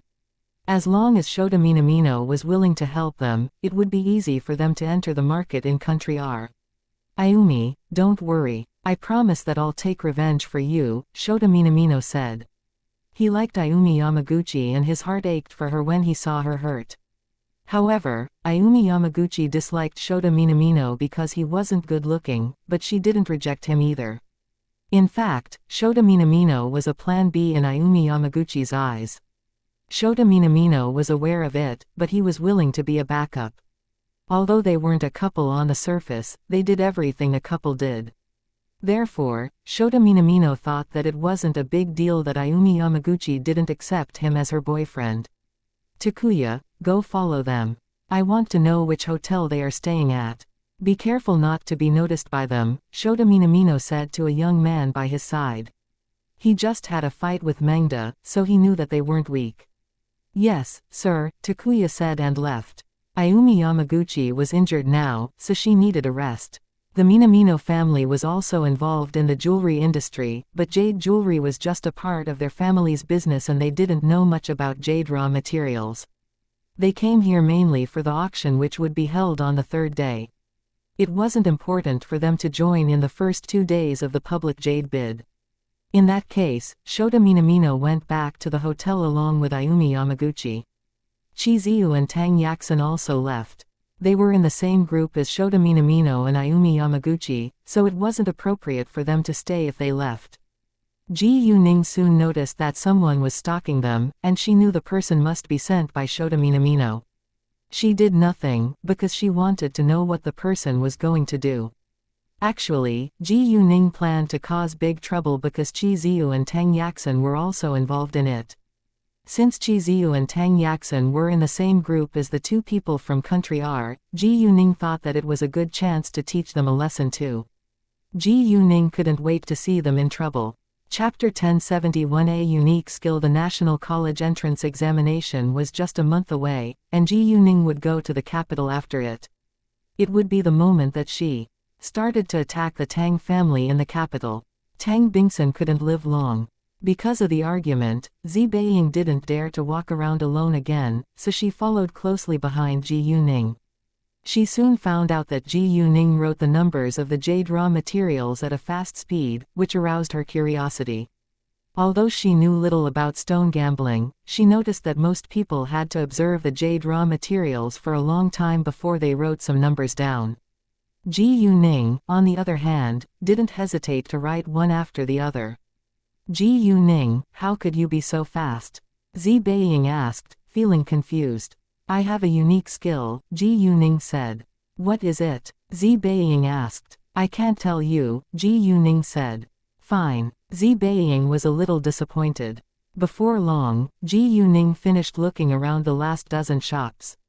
She wrote down the numbers of nearly 150 jade raw materials that contained jade of high quality. If it was added to the jade raw materials that she had chosen from the stands, she got over 500 pieces in all. The sizes of the jade in them varied, but the total value could be over 1 billion yuan. Ji Yuning wasn't sure that she was able to get all of them, but she was confident that she could get at least 90% of them. Afterwards, Ji Yuning asked Leng Xiaoting to help her finish the bids. After filling in the blanks, Ji Yuning and Leng Xiaoting handed over the bid charts. It was only 3 p.m. when they finished that, and most people were still busy looking around on the square. Many staff members were surprised by their efficiency, and thought that they might be there to have fun instead of taking it seriously. It wasn't uncommon, because not everyone was able to find jade raw materials they wanted. Ji Yuning and her friends left the square afterwards. It's still early. Why don't we go to the jade raw material street? Ji Yuning said. She didn't want to miss any chances to get good jade raw materials. The jade raw materials at the jade raw material street weren't as good as those placed on the square where the public jade bid was held, but it was still possible to find jade from them.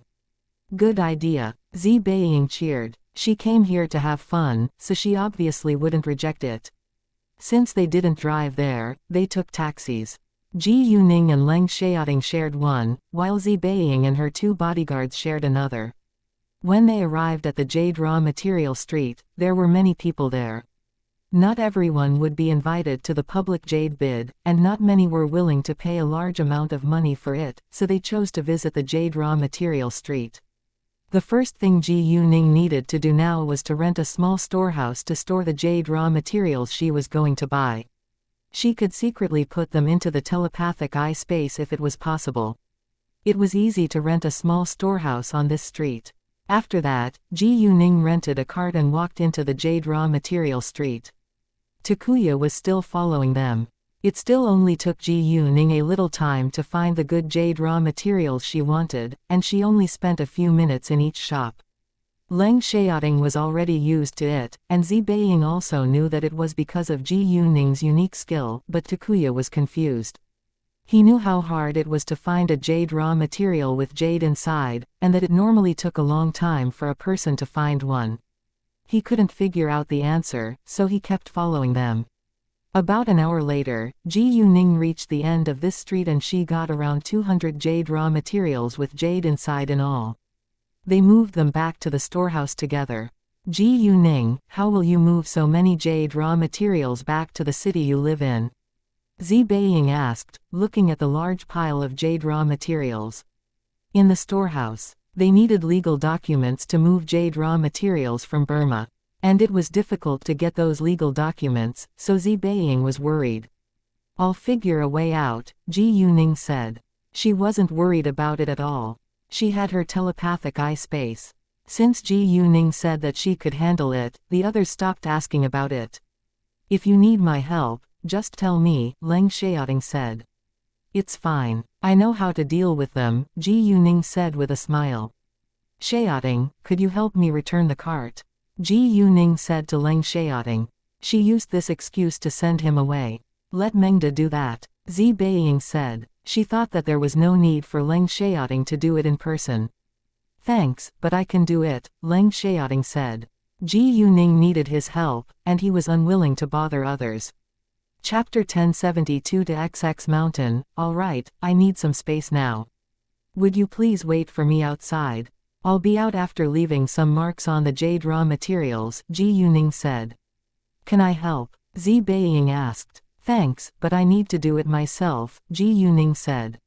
Fine, Zi Beiying said, then left with Mengda and Nan. Once they were gone, Ji Yuning closed the door of the storehouse, and put all the jade raw materials into the telepathic eye space before she walked outside. Just as she locked the door of the storehouse, Leng Xiaoting came back. Let's go for dinner, Ji Yuning said. Afterwards, they left the jade raw material street, still followed by Takuya. Zi Beiying and her 2 bodyguards also stayed in the Yangon Hotel, so they went back to the Yangon Hotel together. Takuya called Shota Minamino without delay, because Shota Minamino also stayed in the Yangon Hotel. The Yangon Hotel was a 5-star hotel in Yangon, and many visitors chose to stay there. Ji Yuning and Leng Xiaoting went to have a ride after dinner. Zi Beiying understood that they wanted to spend some private time together, so she didn't bother them. Ji Yuning told her to be careful, although Zi Beiying didn't know that there was someone who had been following them the whole time. Afterwards, Ji Yuning asked the hotel for a car. When they were in the car, Leng Xiaoting asked her, Ningning, where do you want to go? Leng Xiaoting understood that Ji Yuning had something to deal with tonight. Let's go to XX Mountain, Ji Yuning said. She was going to find another member of the evil practice. XX Mountain was about 50 kilometers away from Yangon, so it took a long time for them to get there. Besides, they still needed to walk for a long distance after they arrived there, because there were no roads for a car to drive on. Given Ji Yuning and Leng Xiaoting's speed of walking, it might take them 20 minutes. Therefore, it wasn't an easy journey. However, since Ji Yuning was already here, she couldn't give up this chance. She would have to go there sooner or later, and she was free right now. No problem, Leng Xiaoting said. He understood that it was dangerous, but he didn't stop Ji Yuning. He had promised to do it along with her, and he was confident that he could protect her. A short while after Ji Yuning and Leng Xiaoting set off, Zi Beiying got in trouble again. She didn't stay in the hotel, and went outside to have a walk. However, two men suddenly showed up and stopped her. Seeing that, Mengda and Nan protected her and started to fight against them. There weren't many people on the street, and people often fought in Burma, so the local citizens were already used to it. The two men were good at fighting, but Mengda and Nan were still better than them. Zi Beiying was sure that the two men must have been sent to attack her by Shota Minamino. She only had conflict with Shota Minamino in Burma after all. Takuya, who was in a dark corner, got nervous after seeing his people beaten down by Zi Beiying's bodyguards. In the end, the two men from Country R screamed in pain on the ground and gave up. Mengda and Nan were ace bodyguards, and were both very loyal to Zi Beiying, so they used great force to beat the two men. They wouldn't kill the two men in public, because it wasn't necessary. Zi Beiying walked to them at this moment, and coldly stared at them. I know who your boss is. Go tell him that he won't safely leave Burma if this ever happens again. After that, she left with Mengda and Nan. Takuya sent the two men to the hospital at once, then called Shota Minamino and reported everything to him. Shota Minamino was in Ayumi Yamaguchi's room at that moment. He smashed the teacup into pieces on the floor after hearing what had just happened, which scared Ayumi Yamaguchi. Shit. Shota Minamino was furious, but could do nothing about it. To his surprise, the girl's bodyguards were so excellent. Shota, what happened? Ayumi Yamaguchi asked him after he hung up the call. She knew something terrible must have happened. We failed, and they won, Shota Minamino said in anger. Ayumi, don't worry. I'll try again. Great, Ayumi Yamaguchi said. She was unwilling to give up either. Seeing Ayumi Yamaguchi in a half-transparent sleeping gown, Shota Minamino felt aroused, but he couldn't have sex with her now, because she was injured. Ji Yuning and Leng Xiaoting arrived at the small town at the entrance of XX Mountain before the sky turned dark, so Leng Xiaoting stopped the car in a parking lot once they arrived. XX Mountain was a famous mountain in this place, so it wasn't difficult for Ji Yuning to find it.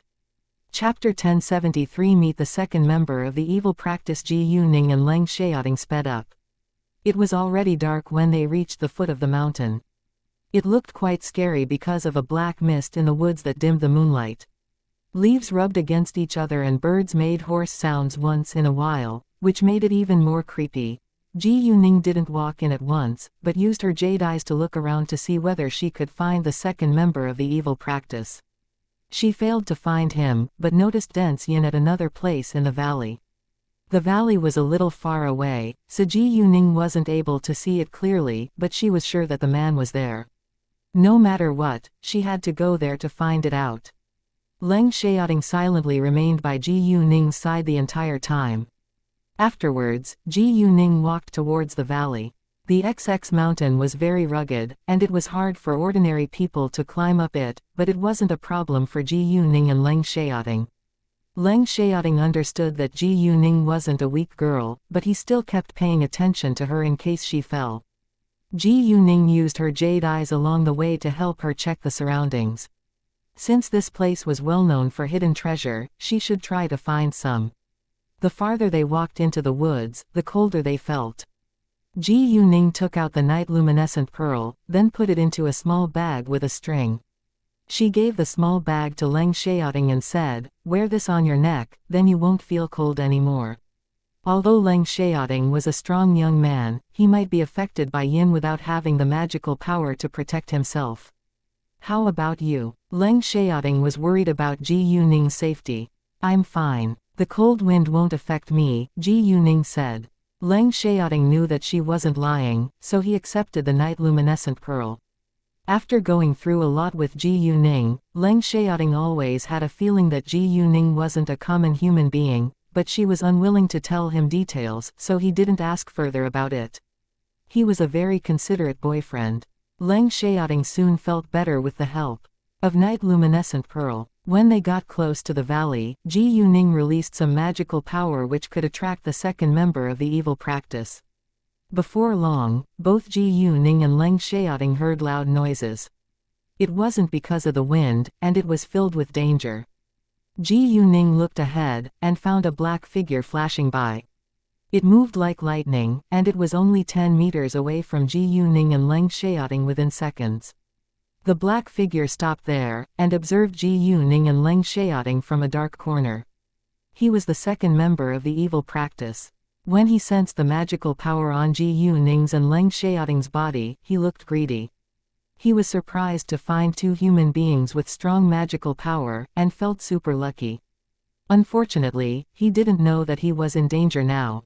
Many people came here to search for treasure, so the man thought that Ji Yuning and Leng Xiaoting came here to do the same thing. The second Ji Yuning saw the man, she didn't hesitate to pull out a handgun to shoot him. The man was shot in the shoulder and screamed in pain. Although he was a member of the evil practice, he still could feel pain before he reached the top level. After being shot, the man realized that Ji Yuning had already found him and got furious. He couldn't wait to kill them right now. "Damn it, how dare you hurt me!" he yelled and attacked Ji Yuning and Leng Xiaoting. Ji Yuning and Leng Xiaoting were shocked by his speed. The man hadn't been prepared just then, so Ji Yuning was able to shoot him, or he wouldn't have been injured. Ji Yuning squeezed a bronze dagger into Leng Xiaoting's hand when the man attacked them. Given the man's speed, it was useless to use a gun. A dagger was much better for fighting in a short distance. Ji Yuning also held a bronze dagger in her hand, then began to fight against the man. Even though Ji Yuning and Leng Xiaoting did their best, they failed to get control of the man, because the situation wasn't to their advantage. They were in the dark rocky woods, and couldn't move as quickly as the man. Besides, the man was much stronger than them. It was obvious that the second member of the evil practice was of a much higher level than the first one they had met before. Although they couldn't catch the man right now, the man wasn't able to hurt them either. In fact, Ji Yuning could directly let the Zhao out to help them so that they could catch the man within seconds, but Ji Yuning was unwilling to expose the Zhao. Moreover, Ji Yuning and Leng Xiaoting needed to practice their skills, so she wouldn't let the Zhao out until she felt threatened. Chapter 1074. His energy center explodes. The man was surprised by Ji Yuning's and Leng Xiaoting's ability. "Who are you? What are you doing here?" he asked them in a low voice. He felt that they didn't come here for treasure, but him. However, he couldn't believe that ordinary human beings were able to find him, because even when he had to mingle with human beings, he wouldn't expose his real identity. "We came here for you," Ji Yuning said. The man was struck dumb for a second. Since they came here for him, they must know who he was.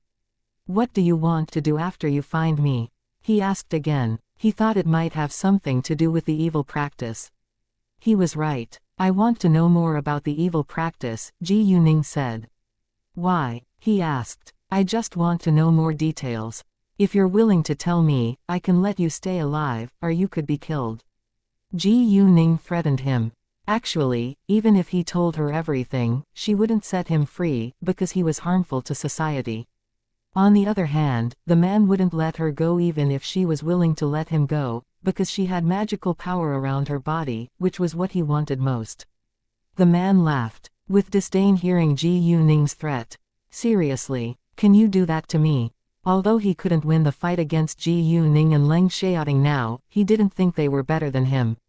They were human beings after all, and they would be short of strength if the fierce fight dragged on for longer.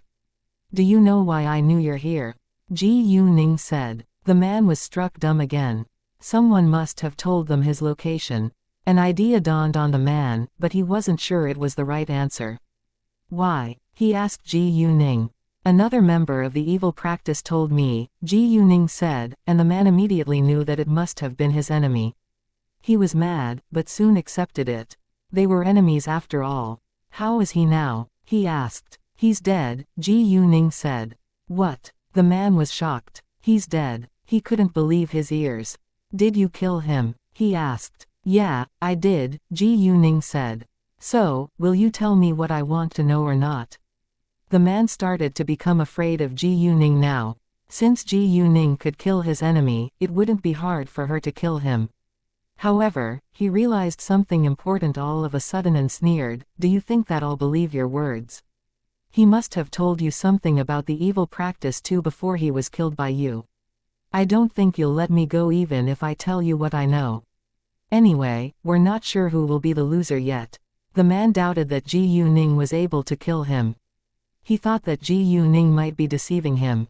Well, if so, I have nothing else to talk to you about, Ji Yuning said, and decided not to waste time on arguing with him. Besides, Ji Yuning didn't think that he could tell her anything new. Therefore, Ji Yuning added more magical power into her body and became much stronger in an instant. It was impossible to catch the man without the help of her magical power. Once Ji Yuning got stronger, the man was unable to win the fight, so he tried to escape a few times but was blocked by Ji Yuning. He started to believe that Ji Yuning did have the ability to kill him. However, even though he knew that Ji Yuning could kill him, he still refused to give up because he understood that he would be killed in the end either way. Leng Xiaoting was curious about why Ji Yuning suddenly became so strong, but he didn't ask about it. As time went by, the man soon ran out of strength and sank onto the ground. Ji Yuning and Leng Xiaoting were also exhausted. If they had met a member of the high level in the evil practice, they would have lost the fight. At this moment, Ji Yuning took out her gun and aimed at the man's energy center in his belly. The most vulnerable part of people who practiced inner discipline was the energy center where their energy was concentrated. Once the energy center broke, they died. The man could barely move now, so he failed to avoid the bullet. The next second, the bullet pierced through his energy center, and it exploded with a loud sound. What? Leng Xiaoting was stunned. Ji Yuning explained at once. The energy center is the most vulnerable part of his body. Once it breaks, he dies. Hearing that, Leng Xiaoting nodded. Chapter 1075 Dongfang Ziyu, Xiaoting, let's go over there, Ji Yuning said. The valley was about 30 meters away, and it was full of yin, so she was curious to see it. Sure. Although Leng Xiaoting didn't know what Ji Yuning was going to do there, he still followed her. It was dark on the mountain at night, so it was difficult to see the road ahead, but it wasn't a problem for Ji Yuning. In addition, Leng Xiaoting had the night luminescent pearl to light the road for him. Before long, Ji Yuning and Leng Xiaoting arrived at the edge of the valley. Ji Yuning looked down at the bottom, which was covered in black yin. Although Ji Yuning had her magical power to protect herself, it still felt cold and creepy. Luckily, Leng Xiaoting was wearing the night luminescent pearl now, or the yin would hurt his physical body. After that, Ji Yuning used her jade eyes, trying to see what was in the valley. She found that the valley was a circle with a diameter of about a dozen meters, and it was about 30 meters tall. The bottom of the valley wasn't very big. Except for a river flowing from a cave, there were all stones and trees. Ji Yuning checked the cave. There was nothing special in it, but she saw something reflecting green from the bottom of the cave pond, which was about 10 meters deep. She took a closer look, and it turned out to be a large piece of jade. There was a pile of stones, or jade raw materials to be specific, under the pond. Many of them had jade inside, including a giant one which was a meter long and half meter in diameter. The pile of jade raw materials could be the hidden treasure people were talking about. Since she already found them, she couldn't miss this chance. However, how should she explain it to Leng Xiaoting? Even if she got the pile of jade raw materials, how should she move them back? Ji Yuning hesitated over whether she should tell Leng Xiaoting about her jade eyes right now. At this moment, she heard some noises, and noticed a young man and woman walking over towards them. Both of them were in their early 20s. Someone is coming. Let's hide first, Ji Yuning said, then pulled Leng Xiaoting to the other side. Leng Xiaoting frowned, because he didn't sense anything abnormal. After walking for a few steps, Ji Yuning stopped and said to Leng Xiaoting, "Give me the night luminescent pearl now." If they are members of the evil practice, they will be able to find us because of its magical power." Hearing that, Leng Xiaoting took it off at once and gave it to Ji Yuning. Nevertheless, the moment the night luminescent pearl left his body, he felt quite cold and trembled a little. Ji Yuning wouldn't allow Leng Xiaoting to be hurt by the cold, so she took out a porcelain bottle with 10 power crystals inside. "Take a pill whenever you feel uncomfortable." There was too much yin in this mountain, and a single power crystal had a limited effect, which was the reason why Ji Yuning gave Leng Xiaoting the night luminescent pearl at first. Sure, Leng Xiaoting took a pill without delay. He trusted Ji Yuning no matter what she told him. Even if it was poisonous, he would still take it. After taking a pill, Leng Xiaoting felt much better and continued to walk forward with Ji Yuning. Once Ji Yuning put away the night luminescent pearl, she found that the young man and woman stopped too. They exchanged a glance with one another and felt quite confused. "The magical power is gone," the woman said with a frown. "Ziyu, maybe your feeling was wrong. This mountain is full of yin, so it's impossible to find magical power here," the man said. The woman was the one who sensed magical power around them. "No way, I couldn't be wrong," the woman, whose name was Dongfang Ziyu, said in annoyance. "The magical power couldn't disappear all of a sudden either, unless it's from an object which is attached to a person. Its owner must be a master." Dongfang Ziyu was indeed very smart. They weren't ordinary people since they knew about magical power. In fact, they were people who were practicing their inner discipline. "Since its owner is a master, we can't grab the object with magical power away," the man, whose name was Wu Shunhua, said. Hearing that, a touch of disappointment flashed by Dongfang Ziyu's eyes, but she had to accept this fact. "Fine, let's go find Dongfang Pei now," Dongfang Ziyu said, then left. Dongfang Pei was Dongfang Ziyu's uncle, who was the man of the evil practice that Ji Yuning just killed. Dongfang Ziyu disrespected Dongfang Pei precisely because Dongfang Pei joined the evil practice. It was totally unacceptable in their family. Dongfang Pei had harmed countless people, so the Dongfang family sent them to punish him. They had searched for him for a long time, then heard that Dongfang Pei was living on this mountain now. Even though they knew his location, it was still hard to find him because this mountain was too large. A few minutes later, Dongfang Ziyu and Wu Shunhua found Dongfang Pei's body, which shocked them. "He's dead. Who did it?" Dongfang Ziyu was confused, then she thought of the master that she just mentioned. Did the master with the object of magical power kill him? Wu Shunhua didn't believe in the master and magical power until he saw Dongfang Pei's dead body. "Since he's already dead, we can directly bring his body home," Wu Shunhua said. Their aim was to punish Dongfang Pei. No matter who killed him, their task was fulfilled. Chapter 1076. Tell Leng Xiaoting about the jade eyes. Dongfang Ziyu took out a small bag and said something to it, then Dongfang Pei's body disappeared in an instant. In Dongfang Ziyu's hand was a chenken bag, which had a similar function as Ji Yuning's telepathic eye space, but was much smaller. It could only accommodate one person. The chenken bag was a magic object of the Dongfang family, and they had only one of it. In the world of people who were practicing inner discipline, there were fewer than 10 chenken bags. Only several dominant families or masters owned one. The Dongfang family was one of the 4 dominant families in their world, so they had one. "I wish I could have a chenken bag," Wu Shunhua said with envy, looking at the chenken bag in Dongfang Ziyu's hand. "Well, if you want to have it, you can challenge those masters when you reach the top level," Dongfang Ziyu said. It was the only way to get a chenken bag. Actually, this chenken bag didn't belong to her, her family gave it to her to help her find Dongfang Pei. However, she made a promise to be a master one day so that she could own a chenken bag after defeating another master. Only the masters were qualified to own a chenken bag, but others could challenge them and defeat them to grab it away from them. It wasn't easy to guard the chenken bag. "Of course I want to do that, but I'm inferior to you, let alone those masters," Wu Shunhua said without confidence. "Look at you. Couldn't you work for it? If you lose hope for yourself and give up right now, don't tell others that you're my older cousin anymore. I feel embarrassed for you." Dongfang Ziyu snapped at him. "All right, don't be so mad at me. I will do my best, Wu Shunhua said to please Dongfang Ziyu at once. Fine, let's go back now. Dongfang Ziyu was unwilling to waste time on arguments. Since she couldn't sense the magical power and had found Dongfang Pei's body now, she should go back home. Because Ji Yuning and Leng Xiaoting walked away, they failed to hear their discussion. After a short while, Ji Yuning and Leng Xiaoting had almost reached the bottom of the valley. From its edge to the bottom, there was a small road. In fact, the road wasn't a real road, instead it was a narrow passage which wasn't too rugged and led the way down to the bottom.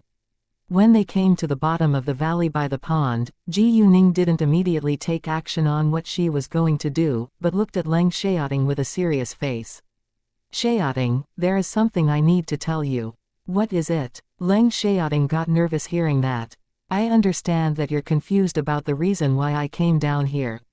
You've been through many unusual things with me during the past months, but you never asked me about them because you respect me. At the beginning, I had no intention to tell you many details. Because it's very hard to explain it. After meeting members of the evil practice, I guess you're accepting the fact that there are many unbelievable creatures in this world. So, now I'm going to tell you a big secret about me, Ji Yuning said. She spread out her palm, but there was nothing on it. However, the next second, the handgun Leng Xiaoting gave her appeared, which shocked him. How is it possible? Ji Yuning didn't answer his question, but made the handgun disappear in an instant. A jade raw material replaced the handgun on Ji Yuning's palm. Well, this isn't a magic skill, but I have an invisible space with me. It can accommodate many things. As long as I touch something and use my mind to control it, it will be put into that space. Those jade raw materials I bought yesterday were put into it as well. I have no other way to move them back. Ji Yuning explained. Hearing that, Leng Xiaoting rounded his eyes in shock.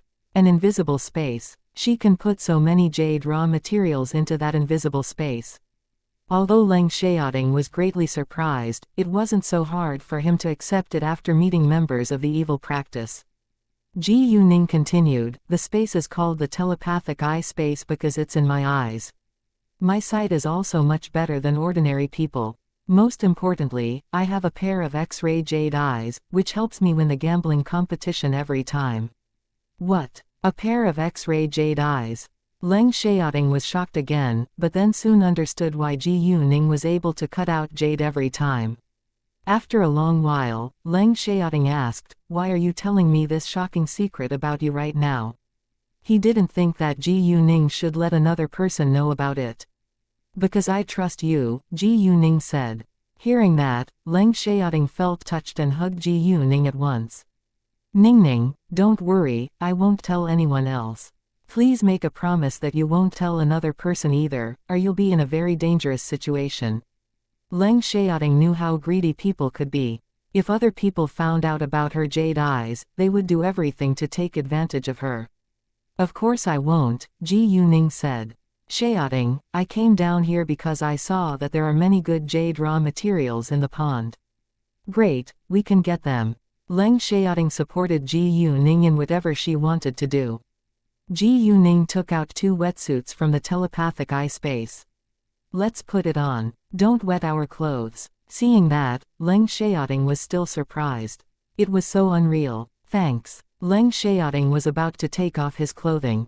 Wait a second. Ji Yuning stopped him, then took out a tent from the telepathic eye space. Let's change in the tent. Chapter 1077 Qi Ziyu, what do you want to do? Sure, Leng Xiaoting said. Ji Yuning put the tent on the ground and got into it along with Leng Xiaoting. Seeing that Ji Yuning was only in her underwear before him, Leng Xiaoting felt slightly aroused, so he turned his head away, in case he lost control of himself. Ji Yuning ignored his reaction and put the wetsuit on as soon as possible. Leng Xiaoting also changed his clothing, before they walked out together. In fact, there was no need for Leng Xiaoting to get into the water, because only Ji Yuning knew which jade raw material had jade inside beneath the pond. However, Ji Yuning understood that Leng Xiaoting wouldn't allow her to dive alone because he was worried about her safety. They wouldn't stay in the water for too long, so Ji Yuning wasn't worried about Leng Xiaoting's swimming skills. Because Ji Yuning had magical power to protect herself, she was able to talk in the water, but Leng Xiaoting couldn't. Although he was good at swimming, his life would be in danger if he couldn't breathe for too long. Ji Yuning put the tent into her telepathic eye space once she walked out of it with Leng Xiaoting. She didn't want anyone else to find them. They walked to the pond, then dived into it. She had checked this pond beforehand, and there were no dangerous creatures inside. When they got into the pond, the first thing that appeared in their sight was a layer of green. Leng Xiaoting gave Ji Yuning a glance and asked her whether it was jade in silence. Ji Yuning nodded, and Leng Xiaoting swam over to pick the jade raw material up, then handed it to Ji Yuning. It was as big as a football. According to the green on its surface, the jade in it had to be of the old pit glass type. Ji Yuning put it into the telepathic eye space without delay. Although Leng Xiaoting knew little about jade, he was willing to help Ji Yuning and stayed by her side. In the following minutes, Ji Yuning quickly put all the jade raw materials with jade inside into the telepathic eye space. Afterwards, Ji Yuning and Leng Xiaoting left the pond. I barely helped you. Leng Xiaoting was a little upset and blamed himself. It's fine. You're not a Superman after all, and I have a pair of jade eyes to help me. In addition, you can do many things that I can't, Ji Yuning said to comfort him. It was true that Leng Xiaoting could do many things that she couldn't. In fact, she relied on Leng Xiaoting to help her with her business. Leng Xiaoting was outstanding because of his family background and his own ability, while Ji Yuning could be strong due to her magical jade eyes. Hearing that, Leng Xiaoting was cheered up. When Ji Yuning needed his help, he felt like he was useful. Ji Yuning then took out the tent again, and they left the mountain after changing. It was almost 12 a.m. when Ji Yuning and Leng Xiaoting were finally back in the hotel. They went to have some night snacks before they went upstairs. However, the elevator stopped at the third floor, and Shota Minamino, Ayumi Yamaguchi, Chiziyu along with Tang Yaxin walked inside. Ayumi Yamaguchi was injured, but she was able to walk on her own after a good rest. There was a tea house, bar, and many other entertainment options on the third floor, so they had some fun together. At this time, they were about to go back to their rooms. Shota Minamino and Ayumi Yamaguchi were annoyed the moment that they saw Ji Yuning, but they could do nothing to her because she wasn't zibaying. Besides, they were afraid of Ji Yuning's bodyguards. Tang Yaxin felt utterly uncomfortable when she saw Ji Yuning, so she moved her eyes away. Chiziyu, on the other hand, glanced at Ji Yuning once in a while, which irritated Tang Yaxin. Nevertheless, she couldn't vent her anger at him in public. Leng Xiaoting was also displeased, but did nothing. They stepped out of the elevator on the 12th floor, because all of them stayed in a presidential suite. They were all super rich, so they could afford the best. Luckily, Ji Yuning and Leng Xiaoting walked to the left side, while Chiziyu and the others walked to the right. Once Tang Yaxin and Chiziyu were in their suite, Tang Yaxin questioned him, Chiziyu, what do you mean? Why did you keep glancing at the girl named Ji Yuning? Chiziyu was struck dumb for a second. He didn't realize that he couldn't help but pay attention to Ji Yuning when she showed up. Even though he hated Tang Yaxin's bad temper, he had to comfort Tang Yaxin before he got what he wanted, so he explained at once, Yaxin, it's a misunderstanding. I glanced at her because of the man beside her. I thought they looked familiar, and I wondered who the man was. He has a natural air of nobility and power, so he couldn't be an ordinary man. You know how mad Shota Minamino was today, and I'm afraid that he'll do something that might cause us trouble. Chapter 1078 I love bad men. It was a lie, but Chiziyu made it sound reasonable. Besides, he indeed believed that the man beside Ji Yuning wasn't ordinary. Tang Yaxin disliked Leng Xiaoting because of Ji Yuning, but she had to admit that he looked like a noble man. Therefore, Tang Yaxin believed the lie and asked, really? Chiziyu hugged Tang Yaxin at once. Of course. Do you think I'm interested in that young girl? She's too young and not attractive in my eyes. You're the most beautiful woman I've ever seen. He lied again. In fact, Ji Yuning was much prettier than Tang Yaxin, but she was wearing casual wear today, so she looked less seductive than Tang Yaxin. Either way, Ji Yuning aroused Chiziyu's interest.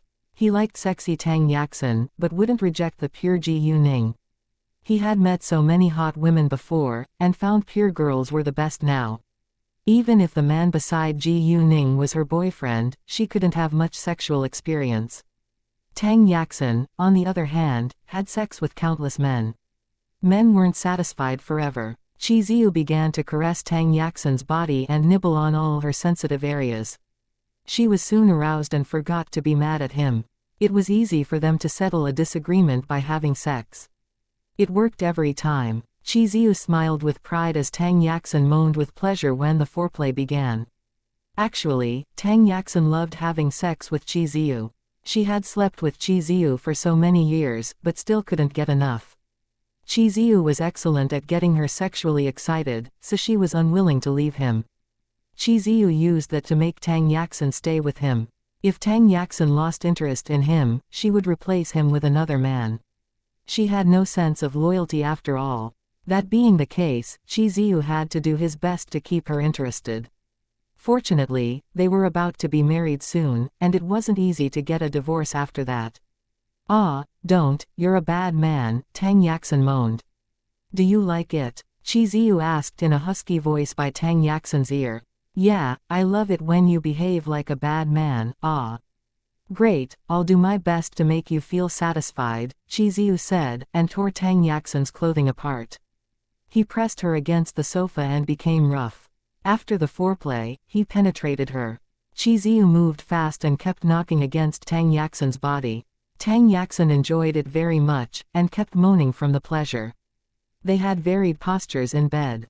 Compared with them, Ji Yuning and Leng Xiaoting were much more gentle. At this time, Ji Yuning and Leng Xiaoting, and Ayumi Yamaguchi and Shota Minamino were doing the same thing in their own rooms. Although Ayumi Yamaguchi was injured, it wouldn't affect much if the sex wasn't violent. All the bids would be revealed at 10 a.m. the next day. Ji Yuning and Leng Xiaoting shared breakfast with Zi Beiying at 7 a.m. Ji Yuning told Zi Beiying to enjoy herself for a while, before she left for the stone gambling street with Leng Xiaoting. Zi Beiying wasn't a kid, and she had 2 ace bodyguards to protect her, so Ji Yuning wasn't worried about her safety. Ji Yuning and Leng Xiaoting went to the square of the public jade bid at 9 a.m. It took about half an hour of driving from the stone gambling street to the public jade bid, so they went to have a seat in a restaurant since they had arrived early. There were many people on the square now, and those jewelry businessmen were busy talking with each other. About 9:30 a.m., Ji Yuning and Leng Xiaoting left the restaurant. The result of the bids would be revealed in the auction hall, so they entered the hall without delay. Groups of people gathered together and people laughed sometimes. The jade raw materials which were going to be shown today were stored in the official warehouse now. "Nice to see you again, Miss Ji Yu and Mr. Leng." Zhang Dequan greeted Ji Yuning once she walked inside. "Hi, Master Zhang." Ji Yuning walked towards him. In addition to Zhang Dequan, Lu Weili, Qi Ziyu, Tang Yaxin, and Shota Minamino were also in the hall. The moment Ji Yuning showed up, Lu Weili, Qi Ziyu and the others also noticed her. Because of Ji Yuning's warning, Lu Weili didn't dare argue against her now, but he was still displeased. After all, no one else had ever threatened him like that before. Lu Weiwei, on the other hand, couldn't move her eyes away from Leng Xiaoting. When she was about to walk to Leng Xiaoting, Lu Weili stopped her. "Weiwei, what are you trying to do?" Chapter 1079. The Rasul Lu Weili couldn't know Lu Weiwei better, and he understood that she was unwilling to give Leng Xiaoting up. Lu Weiwei turned around when her older brother called her. Thinking of Ji Yuning's warning and her older brother's advice, Lu Weiwei stopped moving. She glanced at Ji Yuning, and felt quite jealous of her. She was anxious because she failed to figure out a way to get rid of Ji Yuning so that she could seduce Leng Xiaoting. Qi Ziyu also looked to Ji Yuning, but he paid more attention to his behavior this time, in case Tang Yaxin got mad again. Tang Yaxin showed dislike on her face towards Ji Yuning, and soon turned her head aside. Although Tang Yaxin was stunned by Leng Xiaoting's outstanding appearance, she still hated him because of Ji Yuning. Ji Yuning and Leng Xiaoting ignored all of their looks. They talked with Zhang Dequan for a while longer, before Zi Beiying and her 2 bodyguards arrived. Ayumi Yamaguchi and Shota Minamino changed their expressions once Zi Beiying showed up. However, no matter how furious they were, they could do nothing about it right now. Zi Beiying walked towards Ji Yuning at once, and stood behind her. And Leng Xiaoting stayed beside Ji Yuning the entire time. Some jewelry businessmen came to greet or chat with Ji Yuning once in a while. After a short while, Ji Yuning was surprised by two faces. They were Dongfang Ziyu and Wu Shunhua that she just saw at XX Mountain yesterday. They came to Burma not only to punish Dongfang Pei, but also to bring some high-quality jade back home. Jade was filled with magical power, which was good for their inner discipline. Moreover, the Dongfang family also owned a famous jewelry brand in the jewelry industry. Apart from the Dongfang family, the other three dominant families in their world also sent some people to attend this public jade bid. Nevertheless, normal human beings couldn't distinguish them from other people. They also sent many jade experts here to help them find good jade. The Dongfang family did the same thing. Actually, Dongfang Ziyu and Wu Shunhua came here mainly because of Dongfang Pei. After Dongfang Pei's death, they spent all their time and effort to find some good jade. Ji Yuning didn't think further about their identities last night, but she knew that they weren't ordinary people. She could now observe them from a short distance, and sensed something very similar to magical power from their bodies. Are they practicing their inner discipline too? Ji Yuning thought that it was highly likely. Since she had that thought, she paid more attention to them. Dongfang Ziyu and Wu Shunhua soon felt that someone was looking at them, but when they looked around to find the person, the feeling was gone, which confused them. Is someone keeping an eye on us? Wu Shunhua asked. Well, there are so many people in this hall. It's not a big deal, Dongfang Ziyu said. The hostess stepped onto the stage at 10 a.m., and the hall fell into silence at once. Ladies and gentlemen, welcome to today's meeting. It's time to reveal the result of yesterday's closed bids. Hearing that, people all took out their notes. They all wanted to see whether someone else would take away the jade raw material they wanted. The first one who handed in the bid list was Ji Yuning. The first bidder was Miss Ji Yu, the hostess announced. People who knew Ji Yuning all turned to look at her with surprise. Those who didn't know her looked around for a while before they focused on the stage again. When the hostess read the first number of the jade raw material Ji Yuning won, everyone was shocked because she offered a very high price. There was no doubt that she could win the jade raw material with such a high price. The hostess continued to read the following numbers of jade raw materials Ji Yuning won. People under the stage were surprised again and again, because Ji Yuning offered a high price for every jade raw material. The hostess read over 30 numbers, and for each of them a high price was offered. People were astonished by Ji Yuning's generosity and wealth. At the same time, they felt worried. The more jade raw materials Ji Yuning won, the fewer they could get. Chapter 1080 She can afford it. Most importantly, all the raw materials that Ji Yuning won had jade of high quality inside. Therefore, Ji Yuning could make a fortune today. Those jewelry businessmen who were aware that Ji Yuning was the boss of Jade Beauty Jewelry were totally amazed by her bold behavior. Ji Yuning had won too many jade raw materials, so it took a long time for the hostess to finish reading.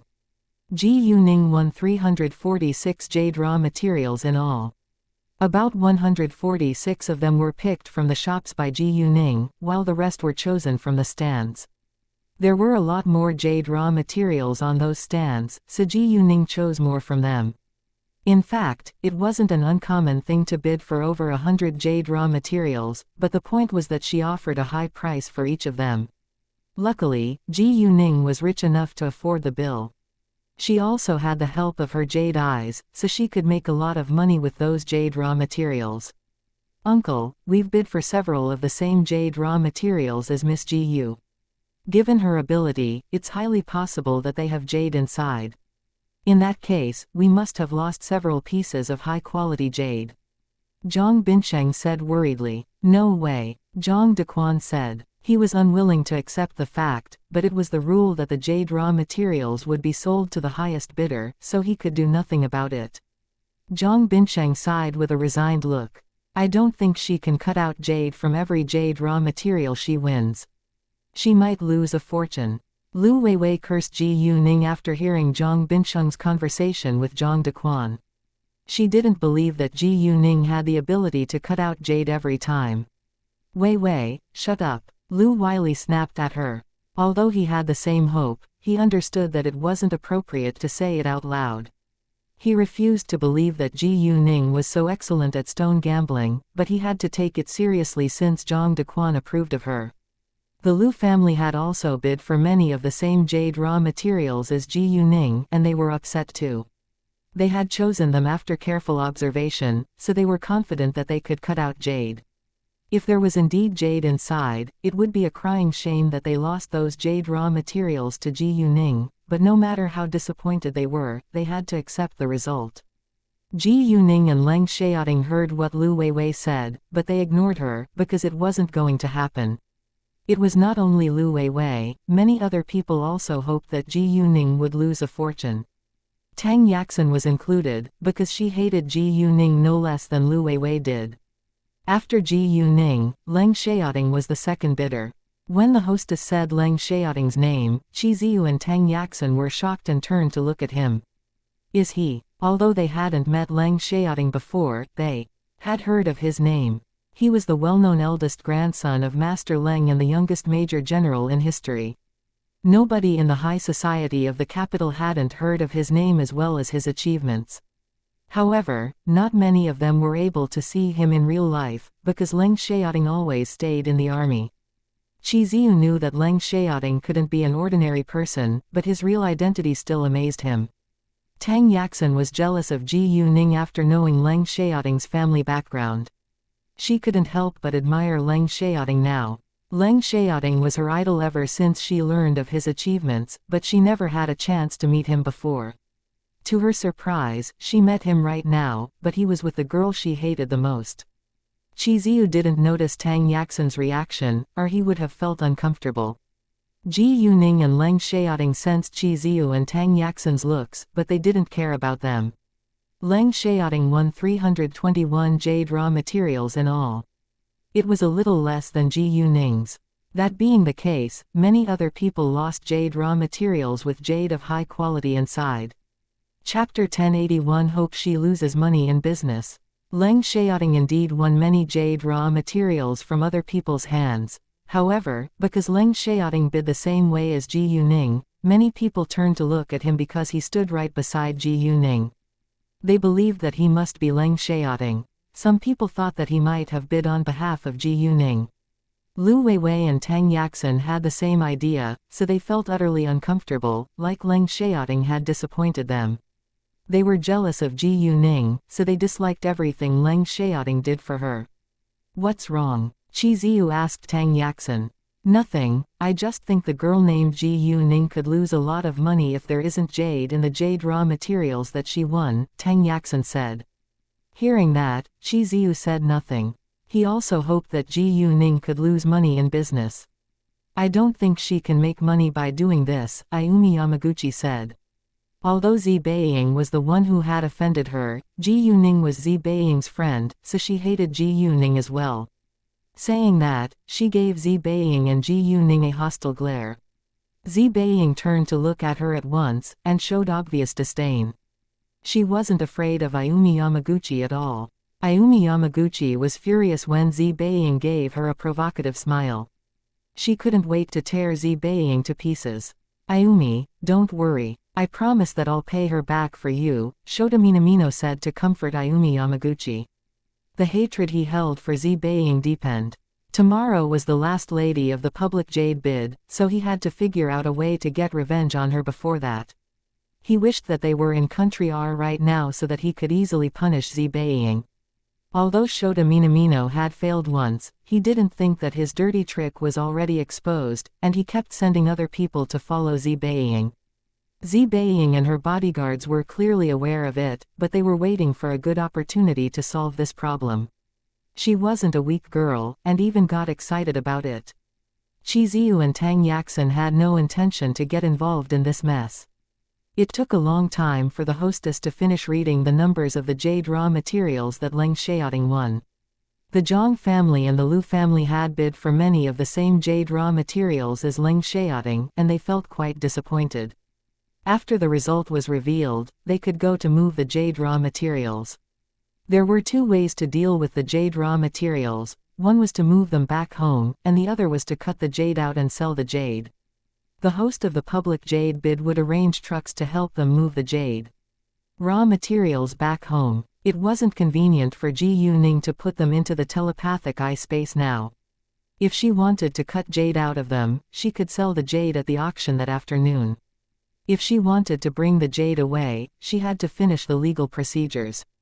There was a lot of jade in the jade raw materials, so Ji Yuning decided to move it back to City Tang first.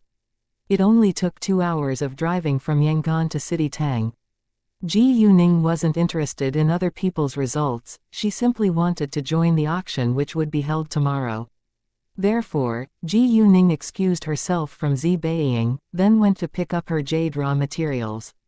Seeing Ji Yuning walking away, Zhang Dequan knew that she was going to move the jade raw materials back to City Tang. Nobody was willing to leave so many valuable jade raw materials in the warehouse. Ji Yuning borrowed a large truck because she had too many jade raw materials.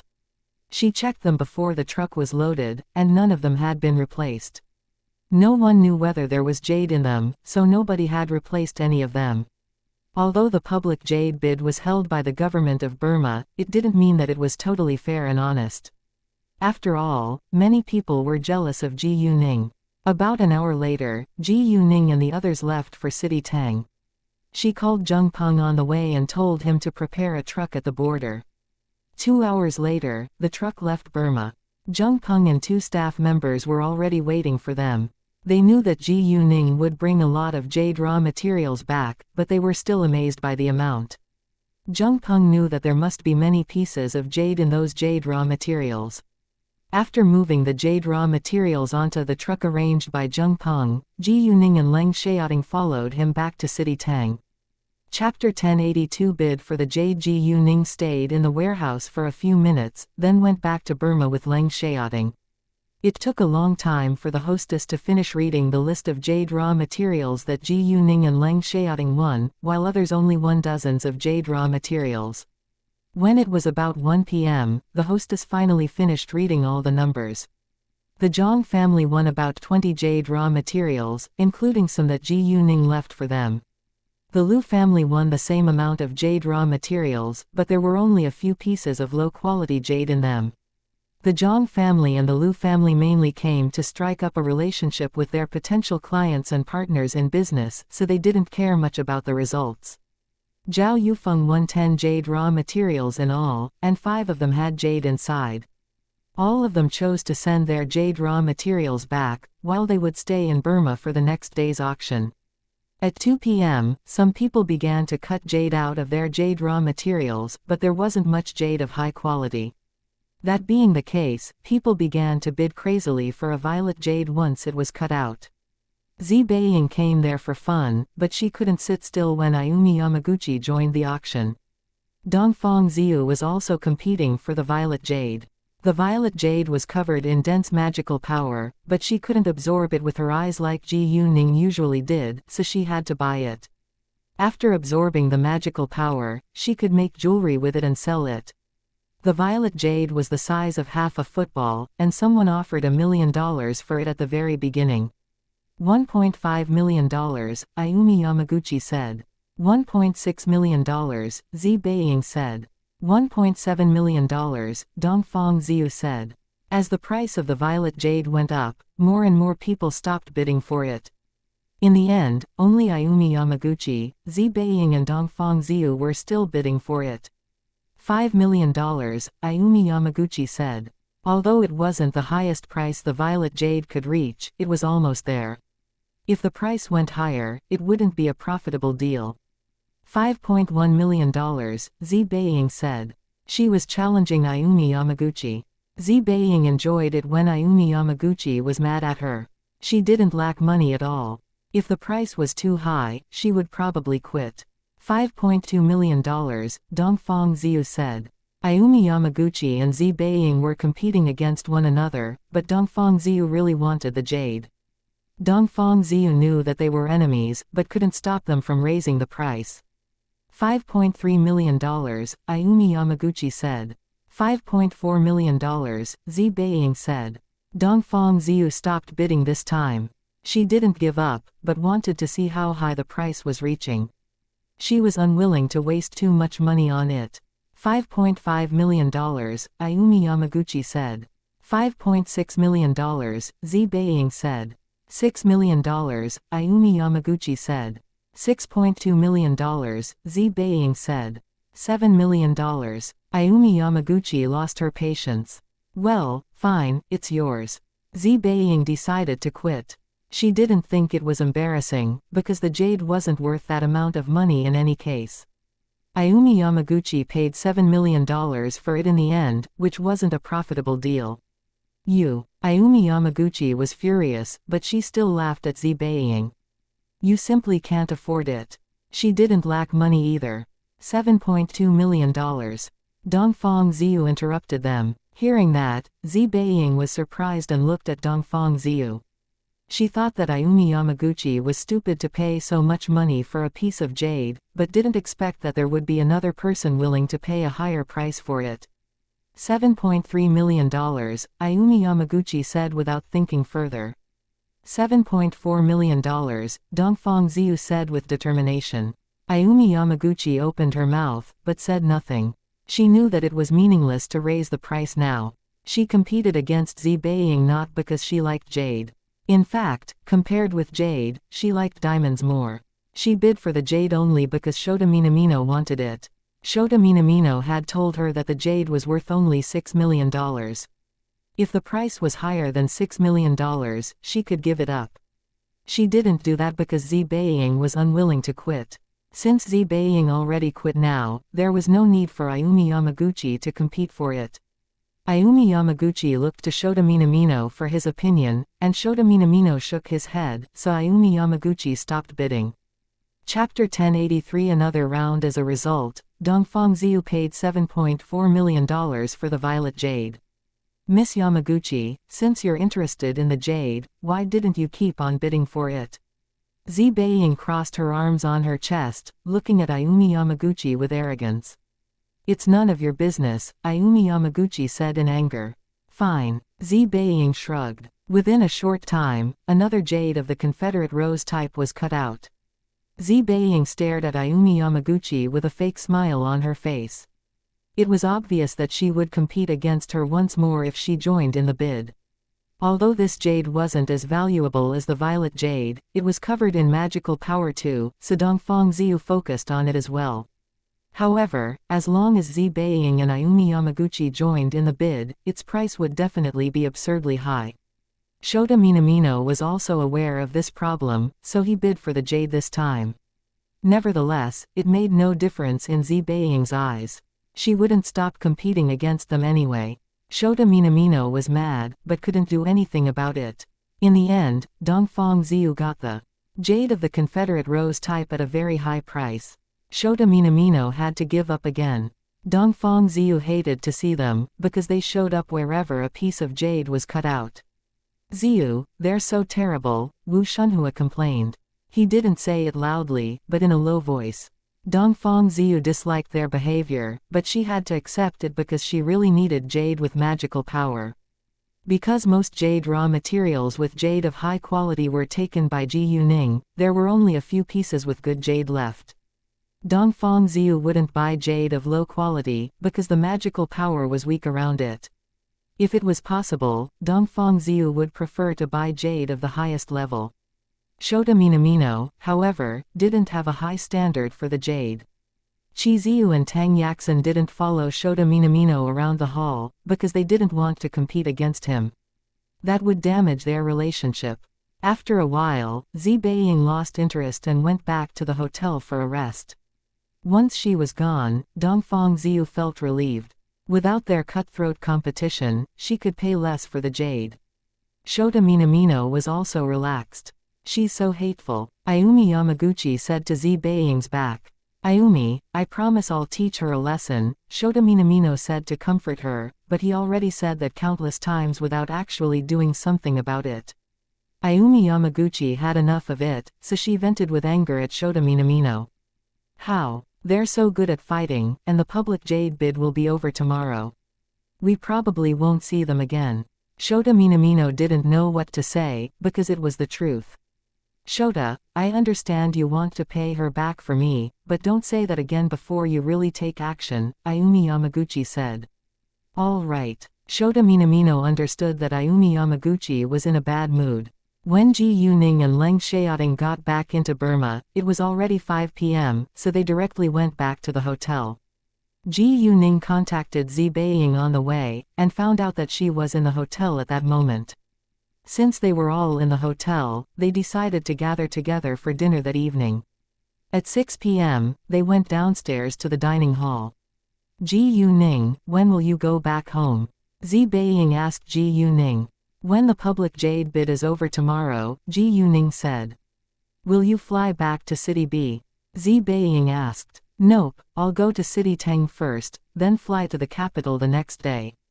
After that I'll go back to City B, Ji Yuning said. I'll go with you. Zi Beiying got excited. I want to have fun in the capital too. Sure, but I don't promise that I'll be able to tour with you by then, Ji Yuning said. It's not a big deal.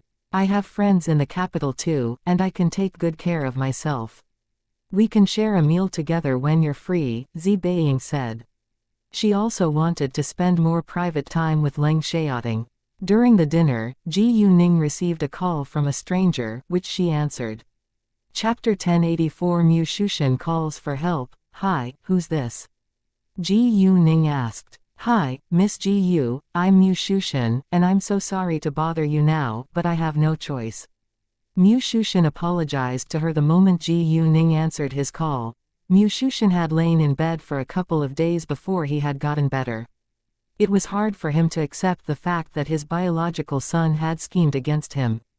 During these days, the Mu family was in a big crisis, and his company could barely stay afloat. Mu Shushan always wanted to find Mu Yi and tell him to stop, but he failed to find him. He had no idea where Mu Yi lived or worked. Therefore, he contacted Ji Yuning. Ji Yuning was surprised to hear from Mu Shushan. May I help, Mr. Mu? Ji Yuning was polite. In fact, she clearly knew why Mu Shushan called her. It must be because of K. Well, I need to talk to Mu Yi right now, but he's nowhere to be found. Can you please help me? Mu Shushan asked. He didn't know whether Ji Yuning was aware of Mu Yi's grudge against the Mu family, so he didn't mention it. I'm sorry that I can't make the decision for him, but I can help you by asking for his opinion, Ji Yuning said. If K was willing to give Mu Shushan his phone number, it would be fine. Well, Mu Shushan understood that Mu Yi would refuse to meet him. However, he was unwilling to give up. Great, thank you so much, Miss Ji Yu. Although it was meaningless to talk to Mu Yi now, Mu Shushan still struggled. He thought that Mu Yi might stop attacking him if he begged him. Mu Shushan loved money more than anything else, and he was willing to do anything to save his company. He was reluctant to lose his luxurious life.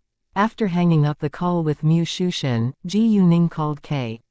Obviously, K was unwilling to meet Mu Shushan, and he also apologized to Ji Yuning for bothering her. Ji Yuning didn't actually mind it. Since K wasn't willing to do it, she didn't insist, and she asked him about the game company. K told her that he hadn't heard any information from the official department yet. Hearing that, Leng Xiaoting said to Ji Yuning, Ningning, do you need my help? Sure, K just made a game, and we registered a game company named Highspeed Tech. Once the official department gives us the business license, we can release it, Ji Yuning said. K. A game company. Is he the famous hacker, K? Zi Beiying joined their discussion. Although K was just a title, Zi Beiying thought of the hacker, K, when they talked about computer programs. Nobody in the internet industry used the same title as K. Yeah, you're right, Ji Yuning said. Do you know him? Not really, we just met once before, Zi Beiying said. He helped us with the system of my family's house. What, is he working for you now? It wasn't easy to hire K. He was a handsome young man, but unfortunately he had to spend most of his life in a wheelchair. Jesus, it's so unbelievable. With K's help, nobody would dare to attack the computer system of your company, Xi Beiying exclaimed. It was the truth. In an era of technology, the computer system of a company was very important. Moreover, with K's help, Ji Yuning was able to find any confidential secrets she wanted to know. K was also good at making money for her. Once the game company was established, they could make tons of money every day. After that, Ji Yuning called Mu Shushan. She told him that Mu Yi didn't want to meet with him. It wasn't a surprising answer, but Mu Shushan still felt disappointed. Miss Ji Yu, would you please help me by stopping Mu Yi from attacking my business? I know I've hurt him deeply, but I've learned my lesson. Mu Shushan turned to Ji Yuning for help. Mr. Mu, I'm just an outsider. I have no right to interfere in your family affairs, Ji Yuning said. Miss Ji Yu. Mu Shushan understood that Ji Yuning was unwilling to help him. I'm sorry, Mr. Mu, but I have to go. Ji Yuning interrupted him and ended the call. Ever since she found out about K's relationship with Mu Shushan, she didn't have a good impression of the Mu family. Besides, because of what Mu Wenqi did, she hated them. She would punish Mu Shushan if K didn't do it. Therefore, she had no sympathy for the Mu family. Mu Shushan deserved it. Chapter 1085 Ma Jingshan. Mu Shushan felt cornered now. He had stayed in the capital for many days now, and he had to go back to City B to manage his company. After dinner, Xi Beiying left before Ji Yuning and Leng Xiaoting to leave them some private time and space. Ji Yuning and Leng Xiaoting then went to have a walk. When they walked through the hall, they heard people talking about them. Look at the young man and the girl over there. They won over 600 jade raw materials. Aren't they afraid to lose money? I heard that President Ma had made many of the same bids as them, which means there could be jade in most of the jade raw materials that they won.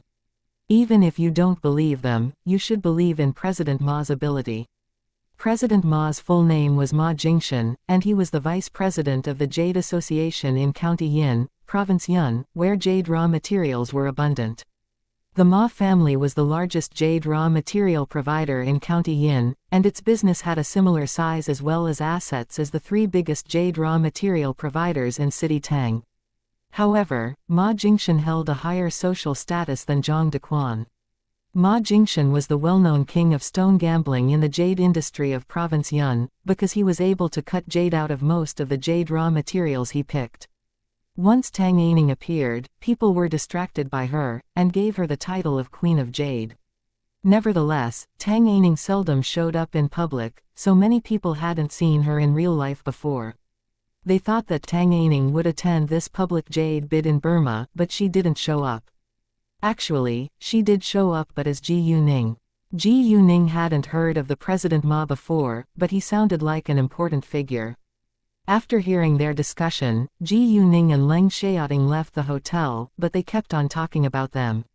What? Do you mean that there is a lot of jade in the jade raw materials they won? I think it's highly possible, and they could win a fortune. Hearing that, others all agreed. At this time, Ma Jingshan was dining with some familiar jewelry businessmen and they talked about the jade bid too. Ma Jingshan was 55 this year, but was still full of energy. Well, I actually also hoped to meet the Queen of Jade today, but I didn't see her. Ma Jingshan was very disappointed. He wasn't jealous of Tang Aining at all. On the contrary, he admired her. When the person was far better than you, you could only admire him or her. Tang Aining was an unusually talented gambler, and Ma Jingshan simply relied on his luck. Compared with common people, he was excellent, but he was barely comparable to Ji Yuning. Since Tang Aining is good at stone gambling, she should come today. Someone said, if she really comes, I don't think we have a chance to win good jade raw materials. Right, I think she better not come, ha ha. Many people agreed. Although they also ached to meet the legendary Queen of Jade, they preferred to buy more jade raw materials with jade of high quality inside. They couldn't figure out her skills of stone gambling, but it was true that she was much better than them. Actually, even if Tang Aining was absent, it still wasn't very likely for them to find good jade raw materials. Oh, I noticed a girl named Ji Yuning, who won many jade raw materials and she bid a high price for each of them. It's probably a coincidence. They all believed that it was a coincidence, but Ma Jingshan had a different idea. He was curious about Ji Yuning and Leng Xiaoting. Ma Jingshan didn't think that Ji Yuning was able to pay for so many jade raw materials because she was too young. I'm curious to know how many pieces of jade can be cut out of the pile of jade raw materials Ji Yuning just won. No matter what, it's impossible for her to lose money. Even though they didn't believe in Ji Yuning's ability, they believed Ma Jingshan's choices. Chapter 1086 Baili Zongyang Ji Yuning and Leng Xiaoting wandered on the street, then noticed Dongfang Ziyu and Wu Shunhua by accident in a nearby restaurant. Ji Yuning had doubts that they might be practicing their inner discipline, so she wanted to find out more about them. Therefore, Ji Yuning said to Leng Xiaoting, "Xiaoting, I think the man and the woman over there could be those who are practicing their inner discipline. Why don't we go have a seat with them to see if we can find out more about them?" Hearing that, Leng Xiaoting was surprised. They had just met another man of the evil practice yesterday, and they met those who were practicing inner discipline today. Leng Xiaoting trusted Ji Yuning. Since Ji Yuning thought it was very likely, he believed so. Afterwards, Ji Yuning and Leng Xiaoting walked into the restaurant. The table next to Dongfang Ziyu and Wu Shunhua was vacant, so Ji Yuning and Leng Xiaoting sat there. Once they walked inside, Dongfang Ziyu saw them and recognized them. However, Ji Yuning and Leng Xiaoting pretended that they didn't see them, and ordered 2 cups of coffee. Dongfang Ziyu was attracted to Leng Xiaoting's outstanding appearance like every normal woman, but she did nothing to bother him. "Ziyu, look at the young man at the next table. He's even more handsome than Baili Zongyang. He also has an air of power and nobility. I guess he must be a member of the high society in this world," Wu Shunhua said all of a sudden. Although Leng Xiaoting was much more attractive than him, Wu Shunhua wasn't jealous of him. He wasn't a mean person after all. Wu Shunhua didn't say it loudly, but Leng Xiaoting and Ji Yuning were still able to hear it. Ji Yuning immediately verified that they came from the cultivation world, because only people from the cultivation world would differentiate themselves from common human beings. The person named Baili Zongyang that he just mentioned must be a member of the cultivation world too. Yeah, he indeed is more handsome than Baili Zongyang, but unfortunately he's just a common human, Dongfang Ziyu said. They were totally different from common humans. In their eyes, a common human was inferior to them no matter how powerful or rich he was.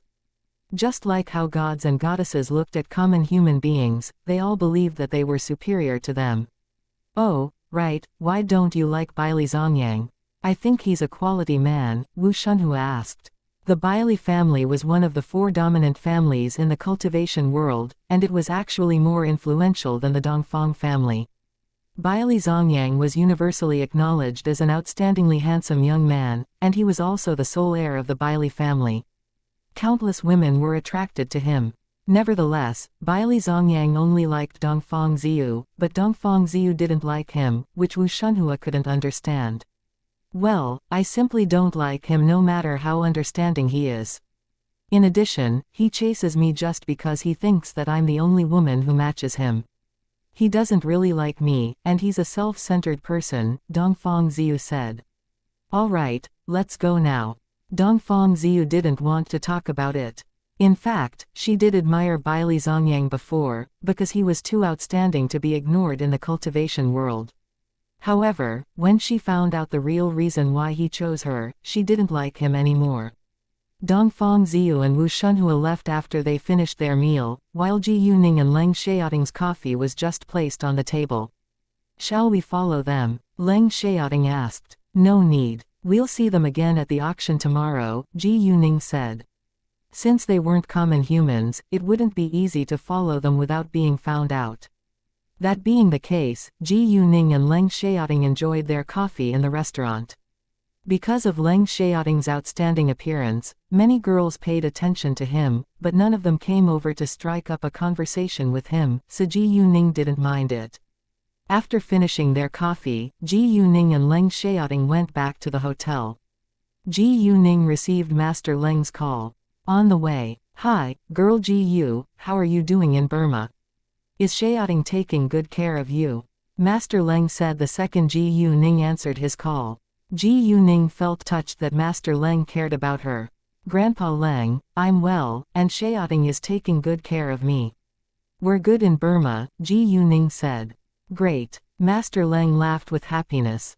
Leng Xiaoting felt a little upset that Master Leng only cared about Ji Yuning and didn't ask about him, but at the same time, he also felt happy that his grandfather liked his girlfriend. After hanging up the call with Master Leng, Ji Yuning joked, "Are you jealous of me?" Leng Xiaoting squeezed Ji Yuning's hand. Not at all. In Leng Xiaoting's eyes, Ji Yuning was more important than himself. Ji Yuning beamed, and said nothing. In the capital, Master Leng called Tang Haifeng next. Tang Haifeng was having a walk in the yard when his phone rang. He was surprised to see the caller's name. He thought that Master Leng must have found out about Ji Yuning's relationship with Leng Xiaoting, and wondered what Master Leng would say about it. Chapter 1087 Engagement. Although Tang Haifeng didn't think that Ji Yuning was inferior to Leng Xiaoting, it was about his granddaughter's future happiness, so he was still slightly worried. Tang Haifeng picked up the call a few seconds later. He was worried, but didn't show it in his voice at all. "Hi, Master Leng, what a surprise," Tang Haifeng said. "Hi, Tang, what didn't you tell me earlier that your granddaughter is my grandson's girlfriend?" Master Leng complained. "Do you know how terrible it felt when I was worried that my grandson would stay single forever? Do you think my grandson isn't qualified to marry your granddaughter?" Master Leng sounded a little annoyed, but he actually wasn't. Tang Haifeng understood it very well, so he wasn't displeased at all. Instead, he was relieved and excited. He didn't believe that Leng Xiaoting would stay single forever, because countless women wanted to marry him. Leng Weihua only said that because he thought that Ji Yuning was very important. "Master Leng, it isn't my fault. I always thought that you were aware of it," Tang Haifeng said. Hearing that, Master Leng complained again, "Well, Xiaoting totally forgot me when he had a girlfriend. All right, since he has found himself a great girl, I can forgive him. To be honest with you, I already regard Ningning as my granddaughter-in-law, but she hasn't reached the age of consent yet. I wish they could get married right now. Tang, why don't we let them get engaged first?" Tang Haifeng was surprised to know that Leng Weihua was so satisfied with Ji Yuning. They had talked about the engagement before, and he approved of it too. "We like Xiaoting very much as well. Since they're deeply in love with each other, I think we can gather together someday to have a serious discussion about it. What do you think?" Tang Haifeng asked. Both of them couldn't wait. "Ha ha, great."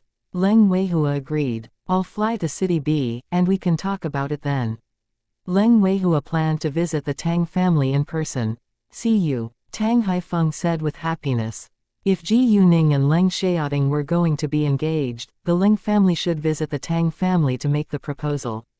It was the custom. After that, they hung up the pleasant call. Tang Haifeng then talked about it with Tang Yunheng and his wife. Tang Yunfen and Ji Yuman were still on their honeymoon, so they didn't interrupt them. They would be back home the day after tomorrow anyway. Tang Yunheng and his wife were also supportive, because they knew a happy marriage required the elders' approval. Leng Weihua, on the other hand, kept it a secret from the other members of the Leng family. He was the most important figure in the Leng family, and Leng Xiaoting didn't get along with the other members of the family, so there was no need for him to share the news with them. He decided to visit the Tang family with Leng Yuanzhen's family at that time. Ji Yuning and Leng Xiaoting had no idea that their grandfathers were planning to settle their engagement. The auction was held on the third day. The bids were closed yesterday and the day before yesterday, but they were all open that day. Bidders all gathered in the hall for the auction, and the jade would be sold to the highest bidder. There were two kinds of jade raw materials which were put out for the open bid. One was a complete jade raw material, while the other was partially cut jade raw material. It relied on a person's luck and skills to win money by bidding for the complete jade raw materials. As for the partially cut jade raw materials, there was a window which showed green on them, which meant it was highly possible to cut out jade from it. The results of the open bids would be revealed at the site. The winners of the jade raw materials also needed to get a clearance certificate to move them home. Without a clearance certificate, it would be illegal. The auction would begin at 12 p.m., but people all arrived at 10 a.m. There were 100 jade raw materials in all, and they were directly placed in the hall for bidders to have a close look. Ji Yuning had jade eyes, so she was able to see whether there was jade in them at a glance. Chapter 1088 Ignore Chi Ziu. Each of the bidders had to register first, then got a bidding paddle for the auction. Although only Ji Yuning would attend the auction, Leng Xiaoting and the others also registered. Nobody could have a seat without registration, and standing in the hall wasn't allowed. Bidders without an invitation letter were classified as common guests, and they could only have seats at the rear rows.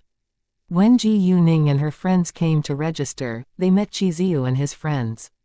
Qi Ziyu and Tang Yaxin didn't dare show any dislike towards Ji Yuning and Leng Xiaoting this time, but Ayumi Yamaguchi and Shota Minamino were still unkind. "Hi, Lord Leng, it's so nice to meet you. I'm the marketing director of the Tang organization, Qi Ziyu. I'm sorry that I didn't realize it was you until yesterday." Qi Ziyu greeted Leng Xiaoting on his own initiative. Leng Xiaoting, however, only gave him a glance and said nothing. He remembered that Ji Yuning's master was Tang Aining, who held a grudge against the Tang family and Qi Ziyu, so he had no good impression of them. He understood that Ji Yuning was going to pay the Tang family and Qi Ziyu back. Qi Ziyu felt utterly embarrassed when Leng Xiaoting ignored him. He didn't expect that Leng Xiaoting would directly ignore him, but even though he was mad, he didn't vent his anger.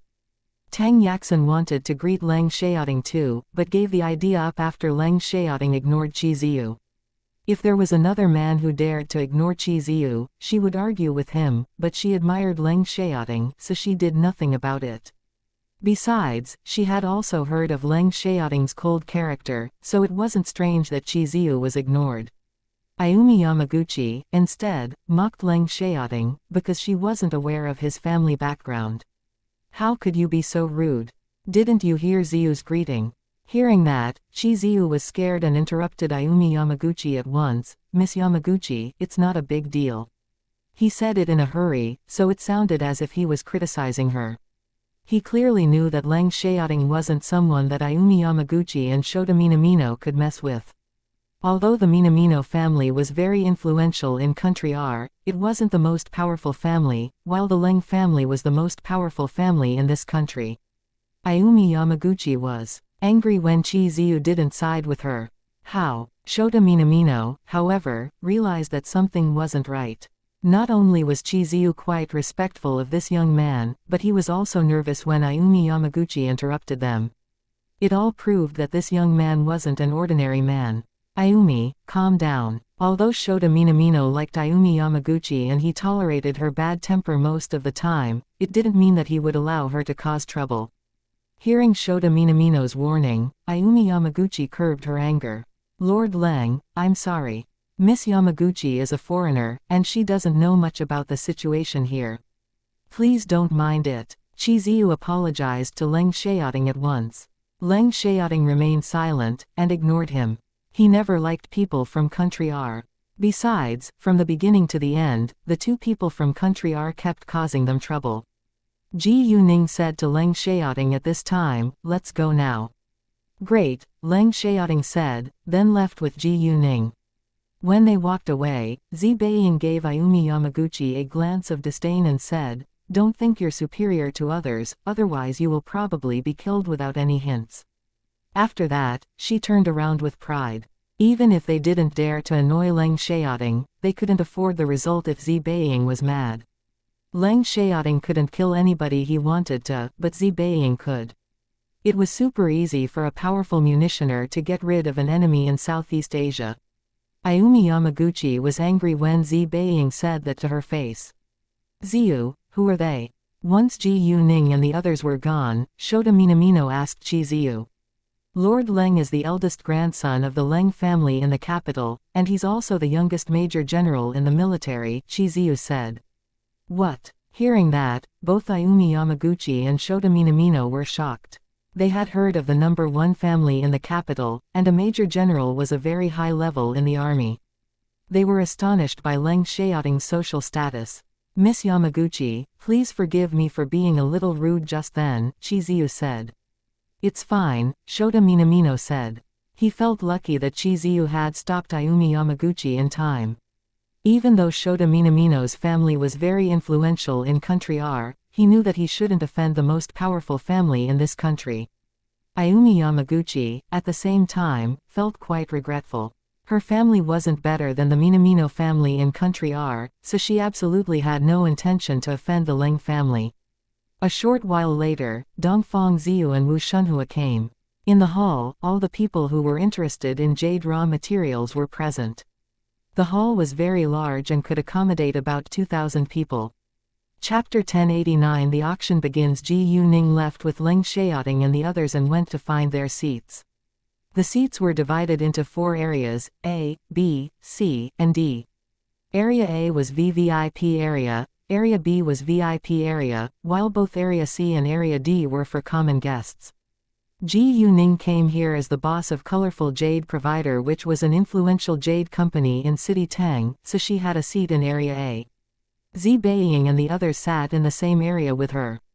In order of arrival, they sat in the back rows of Area A, which didn't actually matter. Chiziu and other people had seats in Area A as well, but they went to see the partially cut jade raw materials once they entered the hall. Although they didn't know much about jade, they were interested in it. Dongfang Ziyu and Wu Shunhua didn't have an invitation letter, so they sat in Area D. The auction would begin in 20 minutes, and many people began to sit in their seats. When Zhao Yufeng noticed Ji Yuning, he walked towards her. "Hi, Miss Ji Yu, why aren't you going to look at the jade raw materials?" Ji Yuning smiled. "I don't think it's necessary."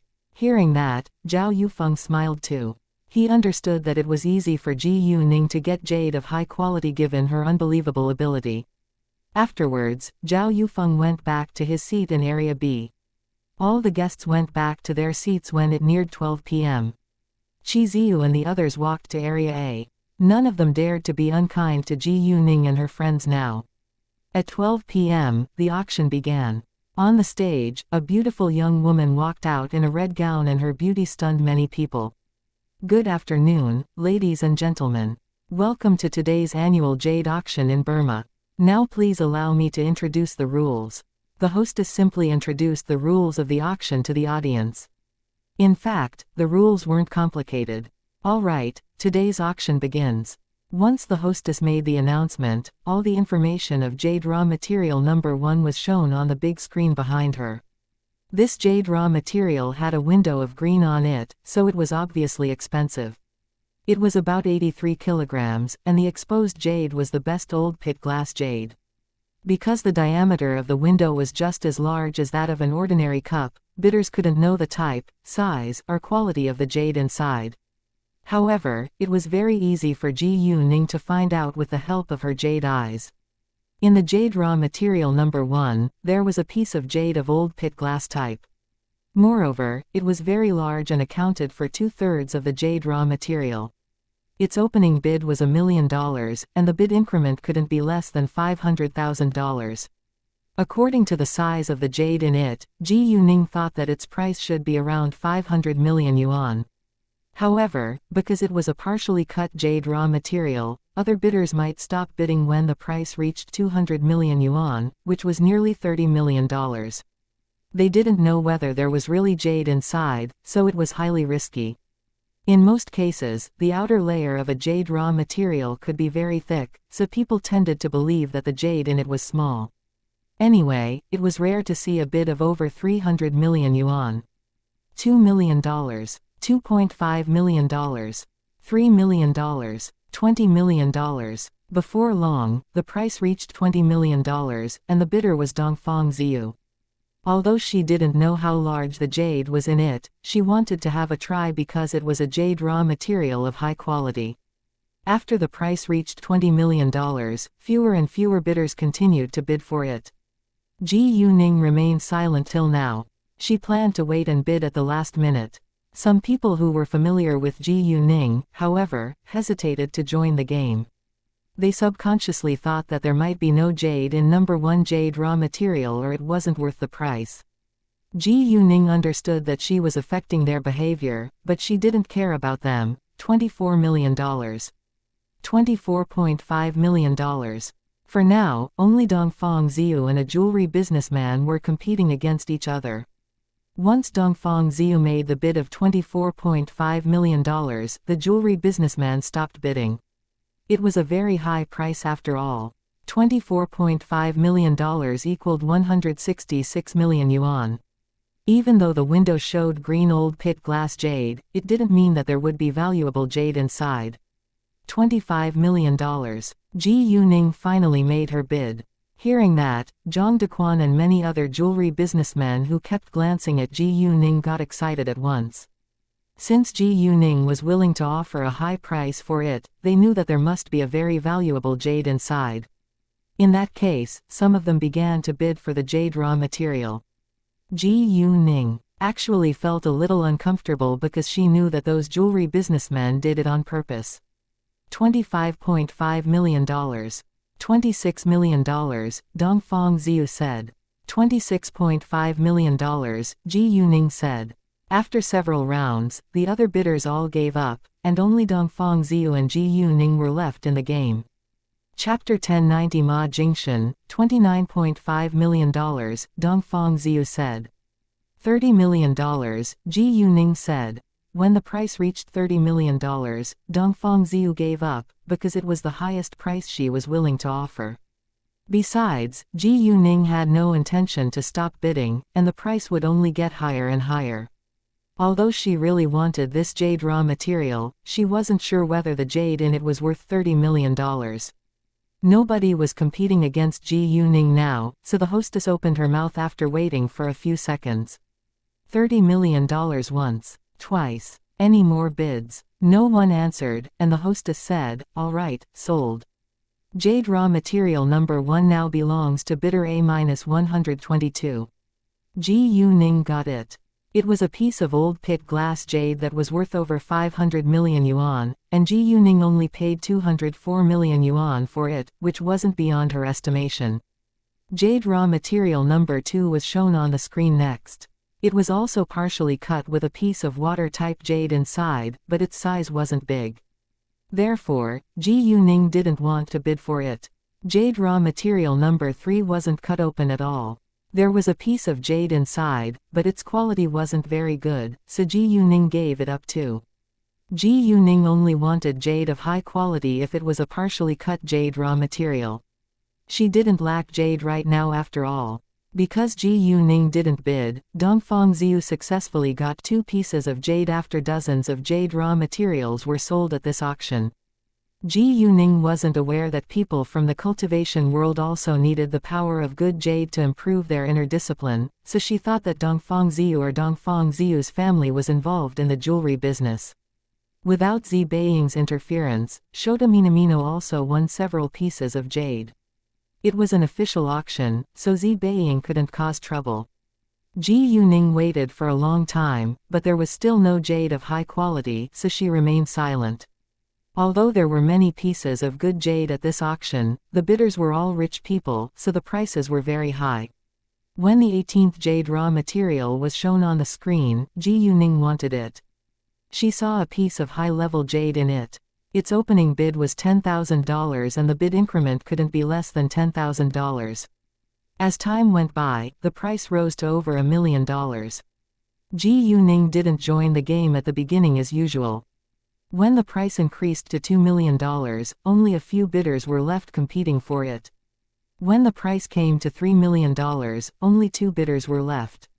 Everyone stopped bidding when the price became $3.6 million, but Ji Yuning opened her mouth.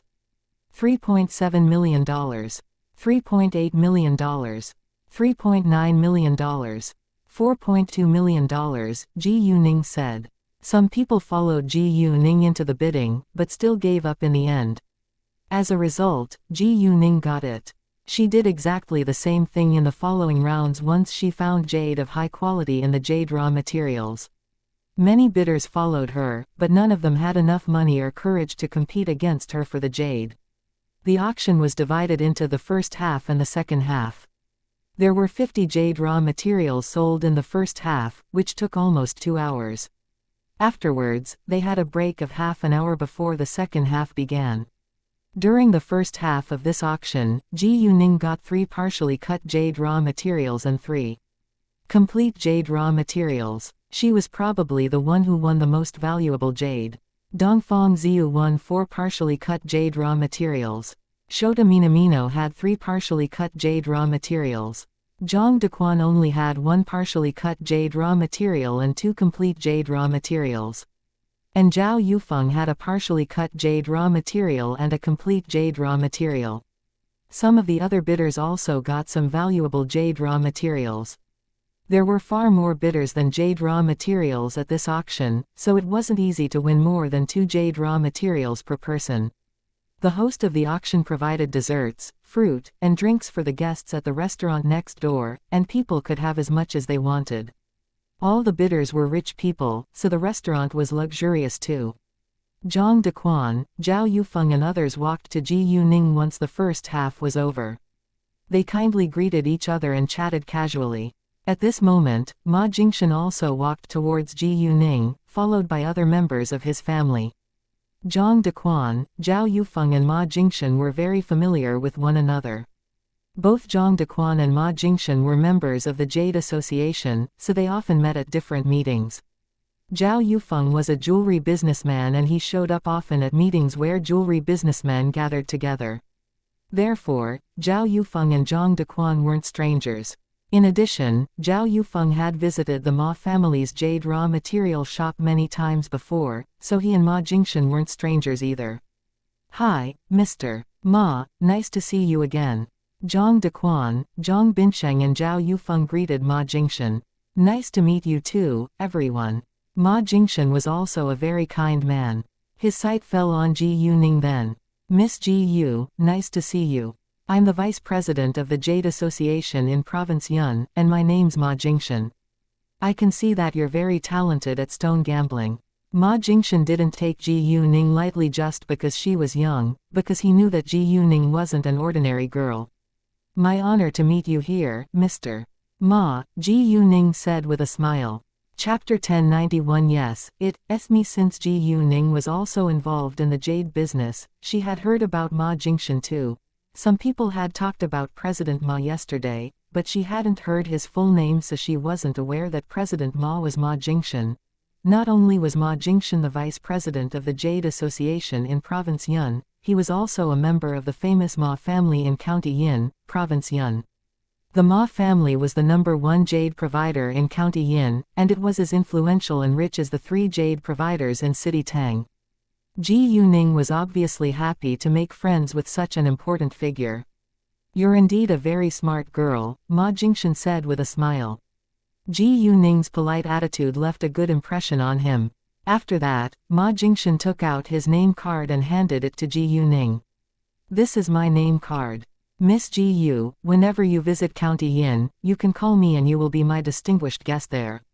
The public institution that Ma Jingshan worked for was in City Yun, which was the capital city of Province Yun, but Ma Jingshan actually spent more time in County Yin because he was aged now and was about to retire.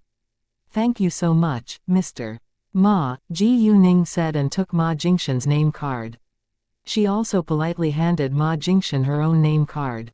"I'll be settling down in the capital a month from now. Mr. Ma, if you visit the capital one day, please feel free to call me." "Thanks." Ma Jingshan took Ji Yuning's name card. Although they weren't familiar with each other yet, they knew that they could be good friends. In addition, Ji Yuning's jade companies were in Province Yun, so she might need Ma Jingshan's help in the future. Anyway, it wasn't a bad thing for her to improve her connections.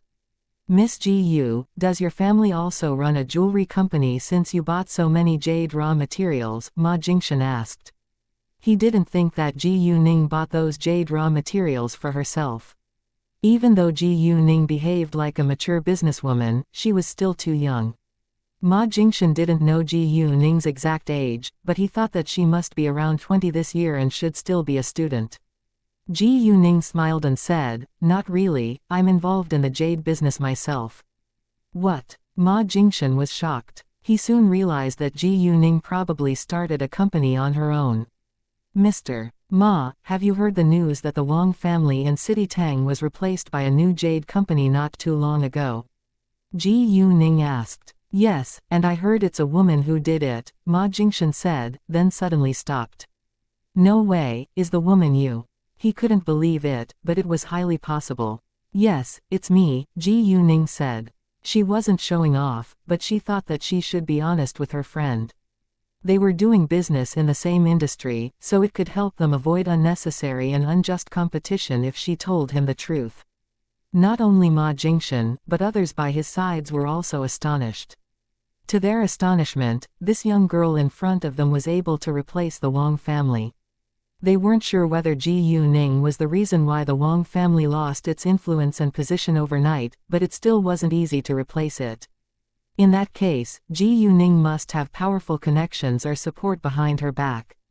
Moreover, it wasn't a secret that colorful jade provider was very successful in the industry. Even if Ji Yuning didn't manage the company herself, she owned it. She was a smart businesswoman, and she knew how to find a capable manager to run the company for her.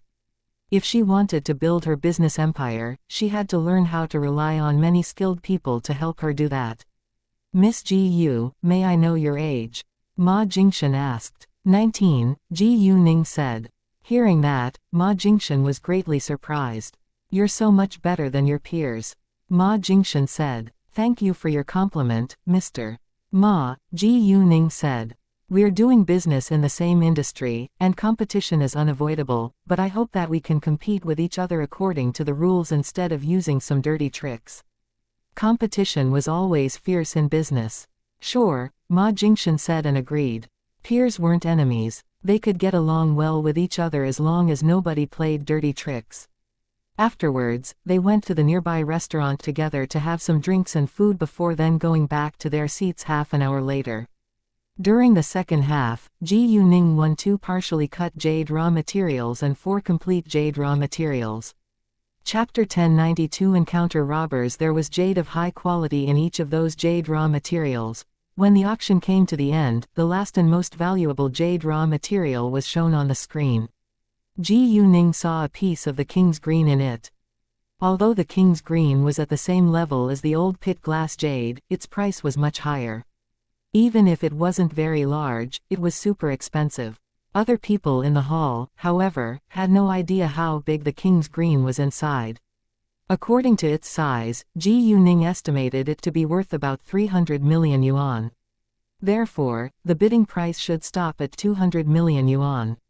Once the king's green was shown, bidders went crazy for it.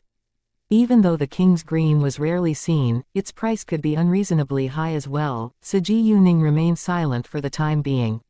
She planned to wait and see whether the bidding price would stop at a reasonable place. Dongfang Ziyu, instead, raised the price up to 250 million yuan.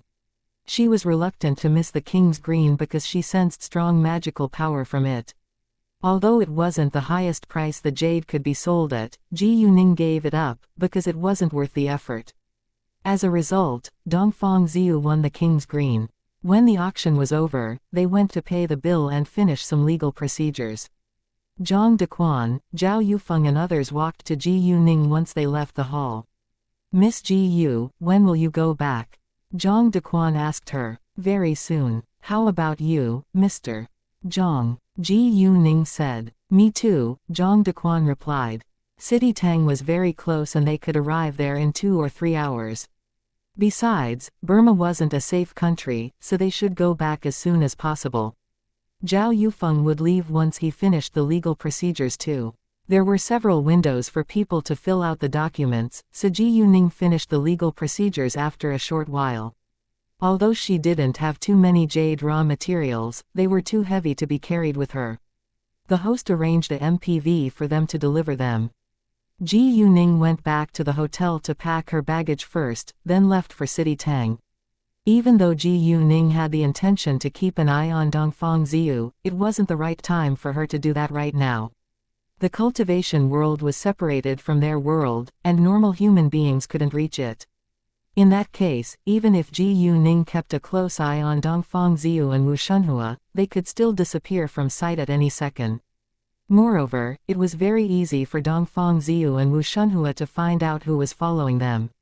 Anyway, Ji Yuning had a feeling that they would meet each other again sooner or later. Ayumi Yamaguchi, at the same time, had to watch Zi Beiying leaving. Burma wasn't safe, but not everyone would be caught by danger unless the person had bad luck. Unfortunately, Ji Yuning noticed two strange cars halfway back. One was driving in front of them, while the other was at their back. She used her jade eyes and saw people with guns sitting in the MPV that was not far from them. They must be either soldiers or robbers, and Ji Yuning decided to figure it out. There were 7 of them in the car. Except the driver, each of them had at least a gun, but they were all in casual clothes instead of military uniforms. Besides, they looked evil, and Ji Yuning was almost sure that they were robbers. 2 of them in the rear seats turned around to stare at their car once in a while. They were staring at them. Ji Yuning felt nervous, and she was now very certain that they weren't good people. Robbers were in the front car. How about the car at their back? Thinking of that, Ji Yuning turned around. It was a private car at the back, and there were 4 people in it. Except the driver, the other 3 people also had a gun with them. Ji Yuning, what are you looking at? Zi Beiying and Nan sat on the back row. When Ji Yuning gazed into the space, Zi Beiying got curious. Nothing. Ji Yuning shook her head. She decided not to tell Zi Beiying right now. Instead, she took out her phone and typed down lines of words at once. Ji Yuning, Xiaoting, we're in danger now. There are 7 people in the front MPV. Except the driver, the other 6 men all have at least 1 gun with them. The private car at the back is also a threat. There are 4 in it. Except the driver, the other 3 people all have a gun with them. I don't think they're soldiers. They must be robbers. After that, Ji Yuning gave her phone to Leng Xiaoting. Leng Xiaoting was aware that she had jade eyes, so he wasn't surprised by her message. The moment Leng Xiaoting read the message, he was shocked and put on a serious expression. They had to figure out a way to get rid of those robbers. Only Leng Xiaoting, Ji Yuning, and Zi Beiying had guns. Leng Xiaoting was a senior soldier, so he was allowed to carry a gun with him. Ji Yuning had the telepathic eye space to help her store guns. Zi Beiying, however, was born in a munitioner family, so she owned a special gun that could pass any security check. The quantity of the special gun was strictly limited, and it wasn't available on the open market. Only the key members of the Zi family could own one. Even though Leng Xiaoting and Zi Xiaoman were close friends, he could only give Leng Xiaoting the best gun which was available on the market. Chapter 1093 beat up the robbers. Before Leng Xiaoting could figure out a good way to get rid of those robbers, the car in front of them stopped all of a sudden. Stop the car now, Ji Yuning said to their driver at once.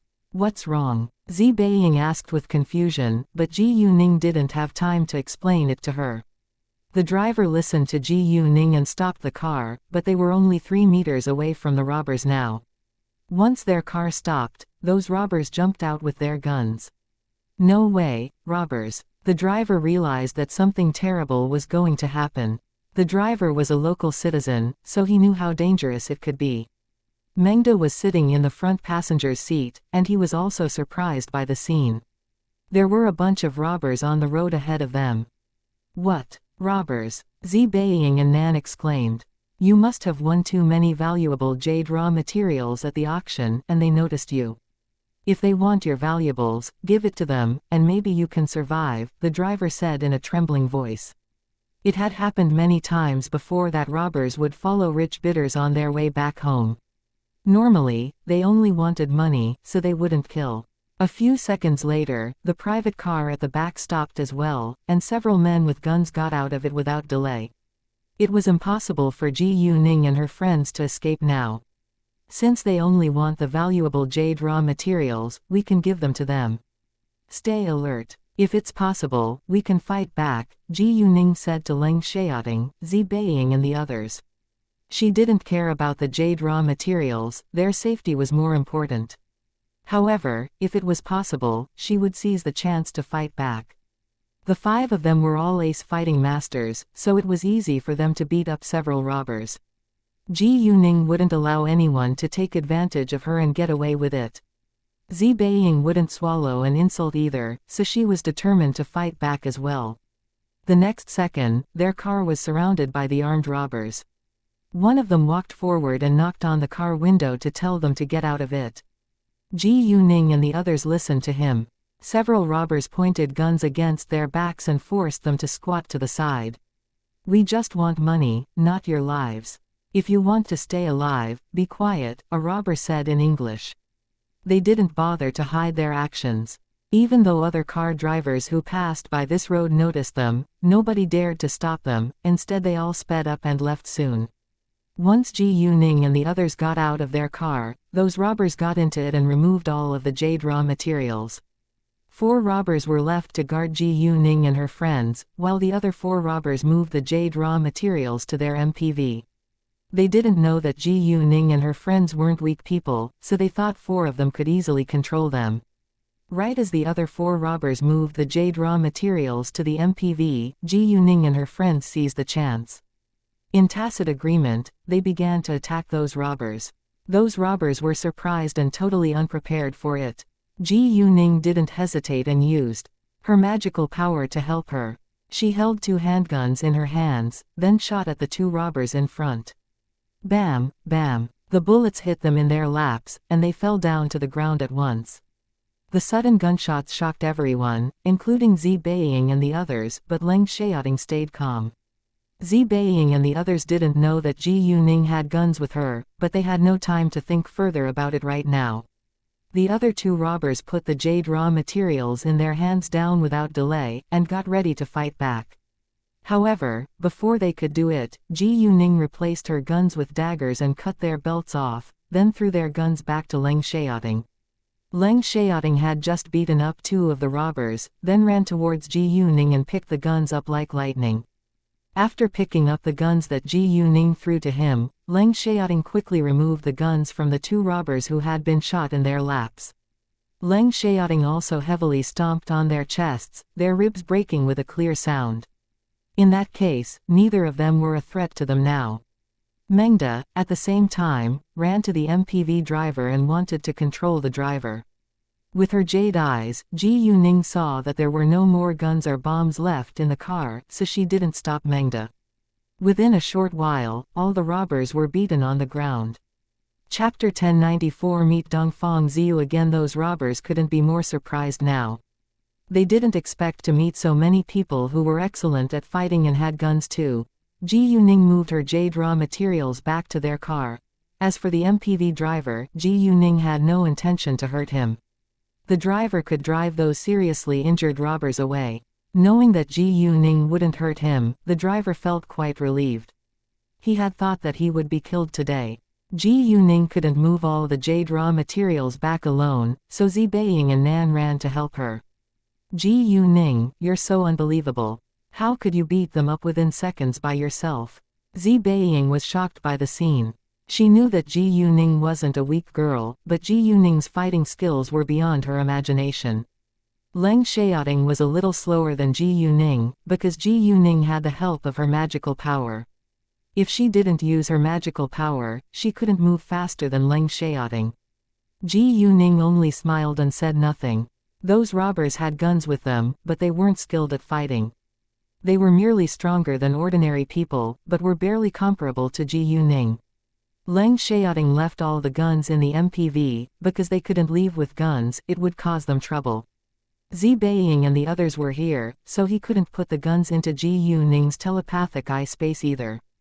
The driver of the car which Ji Yuning and her friends took was also scared.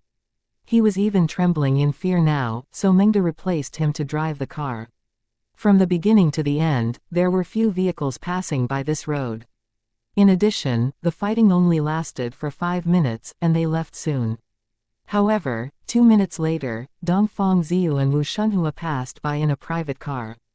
At this time, the lucky driver who survived was pulling those seriously injured robbers back into the car. Seeing the scene, the driver of the private car which Dongfang Ziyu and Wu Shunhua sat in sped up and drove away fast. What happened? Wu Shunhua asked with confusion. He thought that it was a car accident, but the MPV was fine, and only the people were badly injured. Those men are robbers, and they must have tried to rob another car but failed, the driver said. They have guns, but still failed. Dongfang Ziyu was surprised. She didn't think ordinary human beings were able to fight against guns. I'm curious, who are the people they tried to rob? It seems like it happened only a short while ago. We can accelerate to see who's ahead of us. Wu Shunhua was excited. Dongfang Ziyu also wanted to figure it out, so she didn't stop him. Therefore, the driver accelerated at once. Nevertheless, no matter how fast he drove the car, he couldn't catch up to the car in front, because Mengda was a very skilled driver. When Ji Yuning and her friends were far ahead, the driver who was sitting with them finally got his mind back. Wow, you're really awesome.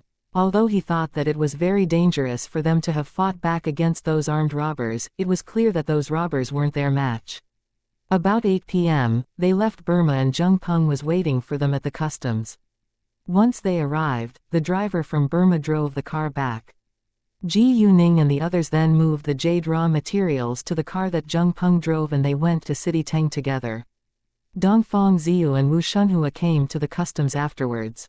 They felt a little disappointed that they couldn't find out who was in front of them. Zheng Peng booked several rooms in a luxurious hotel for Ji Yuning and her friends, while Ji Yuning left the jade raw materials for him to handle. They went to dine in the hotel first because they were starving. During dinner, Ji Yuning was checking flight tickets to the capital for the next day.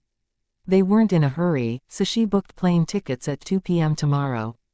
Dongfang Ziyu and Wu Shunhua followed them and stayed in the same hotel as them. It was the most famous 5-star hotel in City Tang, so the rich people all stayed here. Zi Beiying actually had several questions about the robbery today, but she asked nothing and let it go. They were all tired, so they went to have a rest in their rooms after dinner. The moment Ji Yuning and Leng Xiaoting were back in their room, Ji Yuning sensed something familiar from the next room. It was something similar to her magical power, and Ji Yuning sensed that it was from Dongfang Ziyu and Wu Shunhua. It was called the mysterious power. Are they staying in this hotel too? In order to make sure of it, Ji Yuning used her jade eyes to see the next room. Then she found Dongfang Ziyu sitting alone, deep in meditation with a piece of good jade placed in front of her. However, it wasn't the most surprising thing she found. Chapter 1095 The Female Cultivator Next Door. What surprised Ji Yuning the most was that the magical power of the jade was being absorbed into Dongfang Ziyu's body. Ji Yuning rounded her eyes in shock, but also realized that cultivators really needed magical power to practice their inner discipline.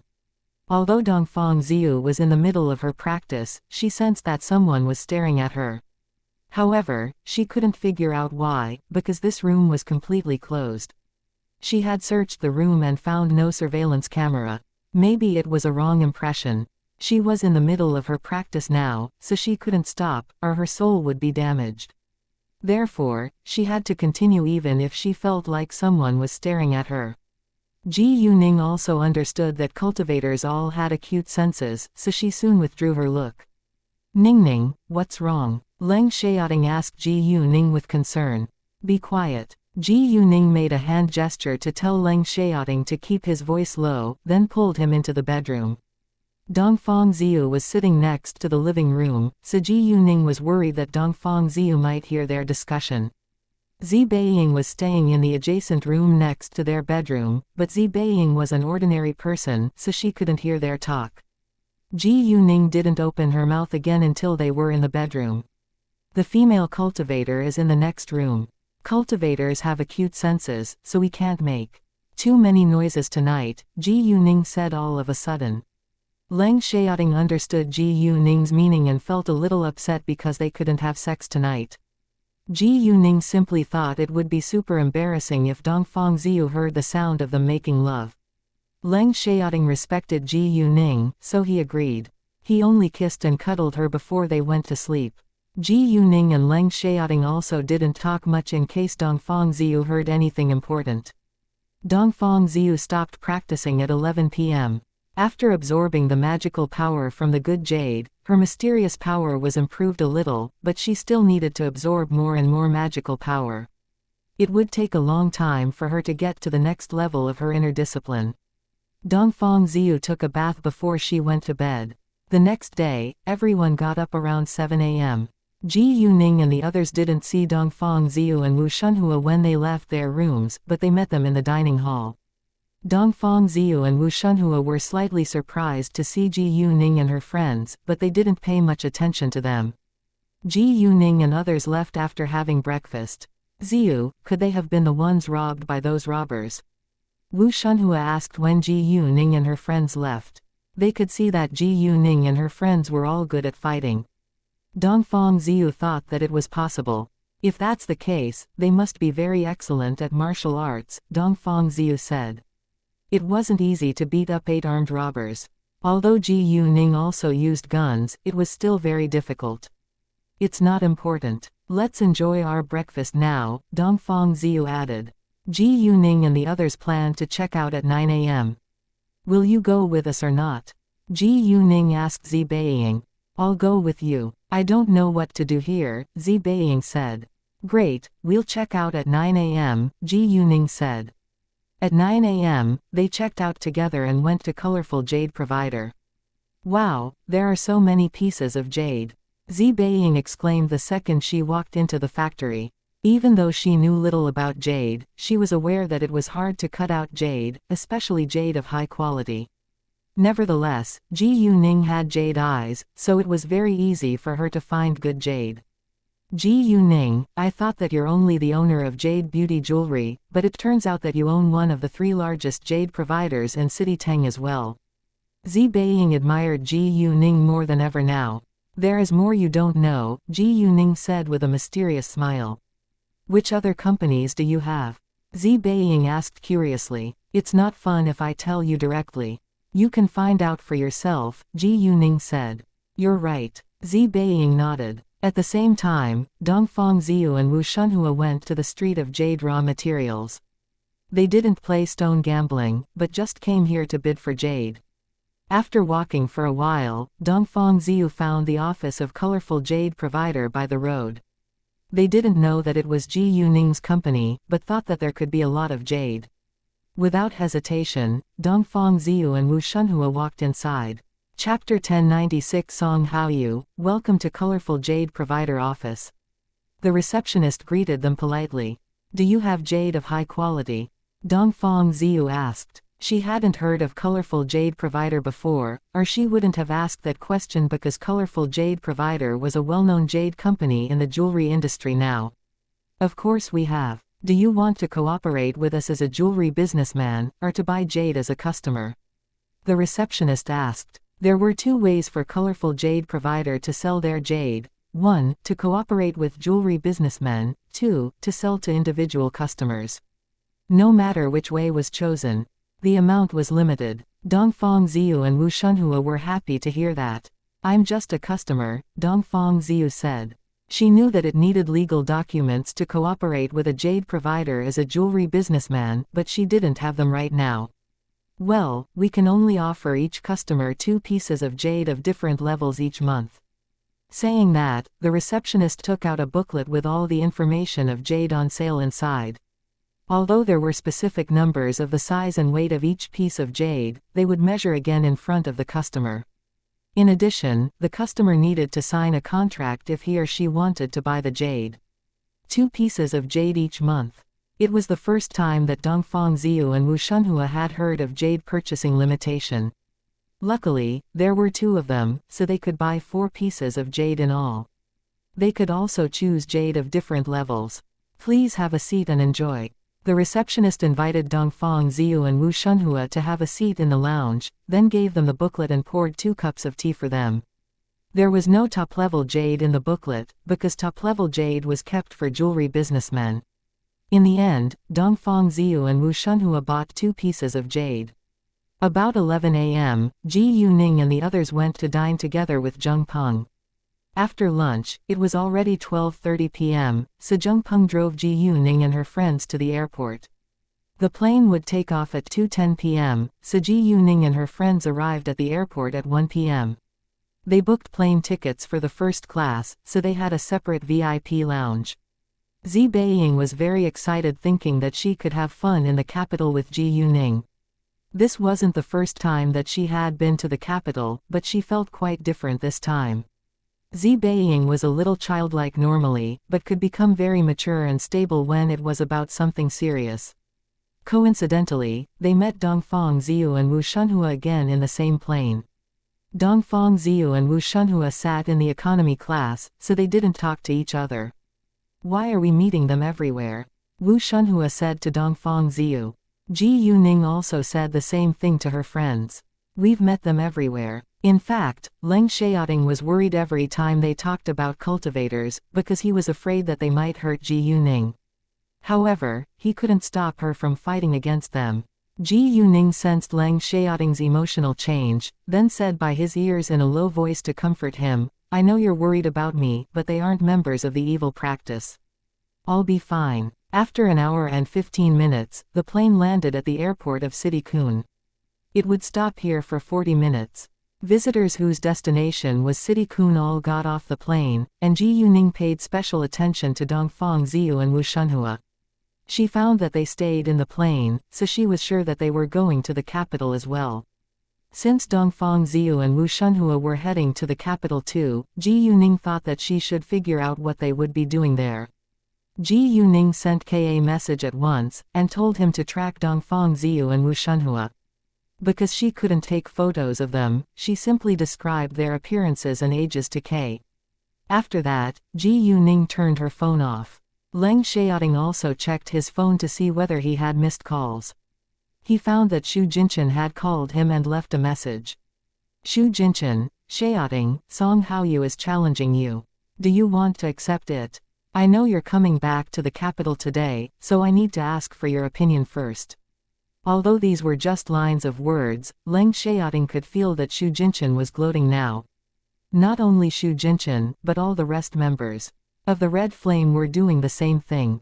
They were aware that only Song Haoyu was comparable to Leng Xiaoting in the military. They were curious to know who was better. Chapter 1097 The Eagles. Although Song Haoyu lost every time, Leng Xiaoting didn't have a big advantage either. Precisely because Song Haoyu lost every time, he kept challenging Leng Xiaoting once it was possible. There wasn't a gap between their fighting skills, so Song Haoyu always wanted to beat Leng Xiaoting. Song Haoyu was also a well-known figure in the military.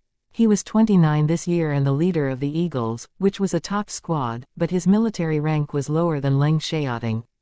He was a senior colonel. Even though the Eagles weren't better than the Red Flame, it wasn't much worse. Leng Xiaoting had an agreement with Song Haoyu that Song Haoyu could challenge him anytime as long as he was free. Therefore, Leng Xiaoting replied in the affirmative and told Xu Jinchen that they would arrive at the capital about 9 p.m. that night. Xu Jinchen told Song Haoyu the moment he received Leng Xiaoting's reply. 3 minutes later, Xu Jinchen sent Leng Xiaoting another message telling him that Song Haoyu wanted to have the competition tonight. Leng Xiaoting agreed. Afterwards, Leng Xiaoting told Ji Yuning about it. Ningning, can we go meet Jinchen and the others in a clubhouse tonight when we get back to the capital? Leng Xiaoting asked. Sure, Ji Yuning said. Can Beiying go with us? Of course she can, Leng Xiaoting said. Ji Yuning then asked Xi Beiying to have fun with them tonight, and Xi Beiying agreed without hesitation. About 40 minutes later, the plane took off. When they finally arrived at the capital, it was already 8:15 p.m. Leng Xiaoting's car was stopped in the parking lot of the airport, so they went to the underground parking lot together. Everyone checked their phones once they were off the plane.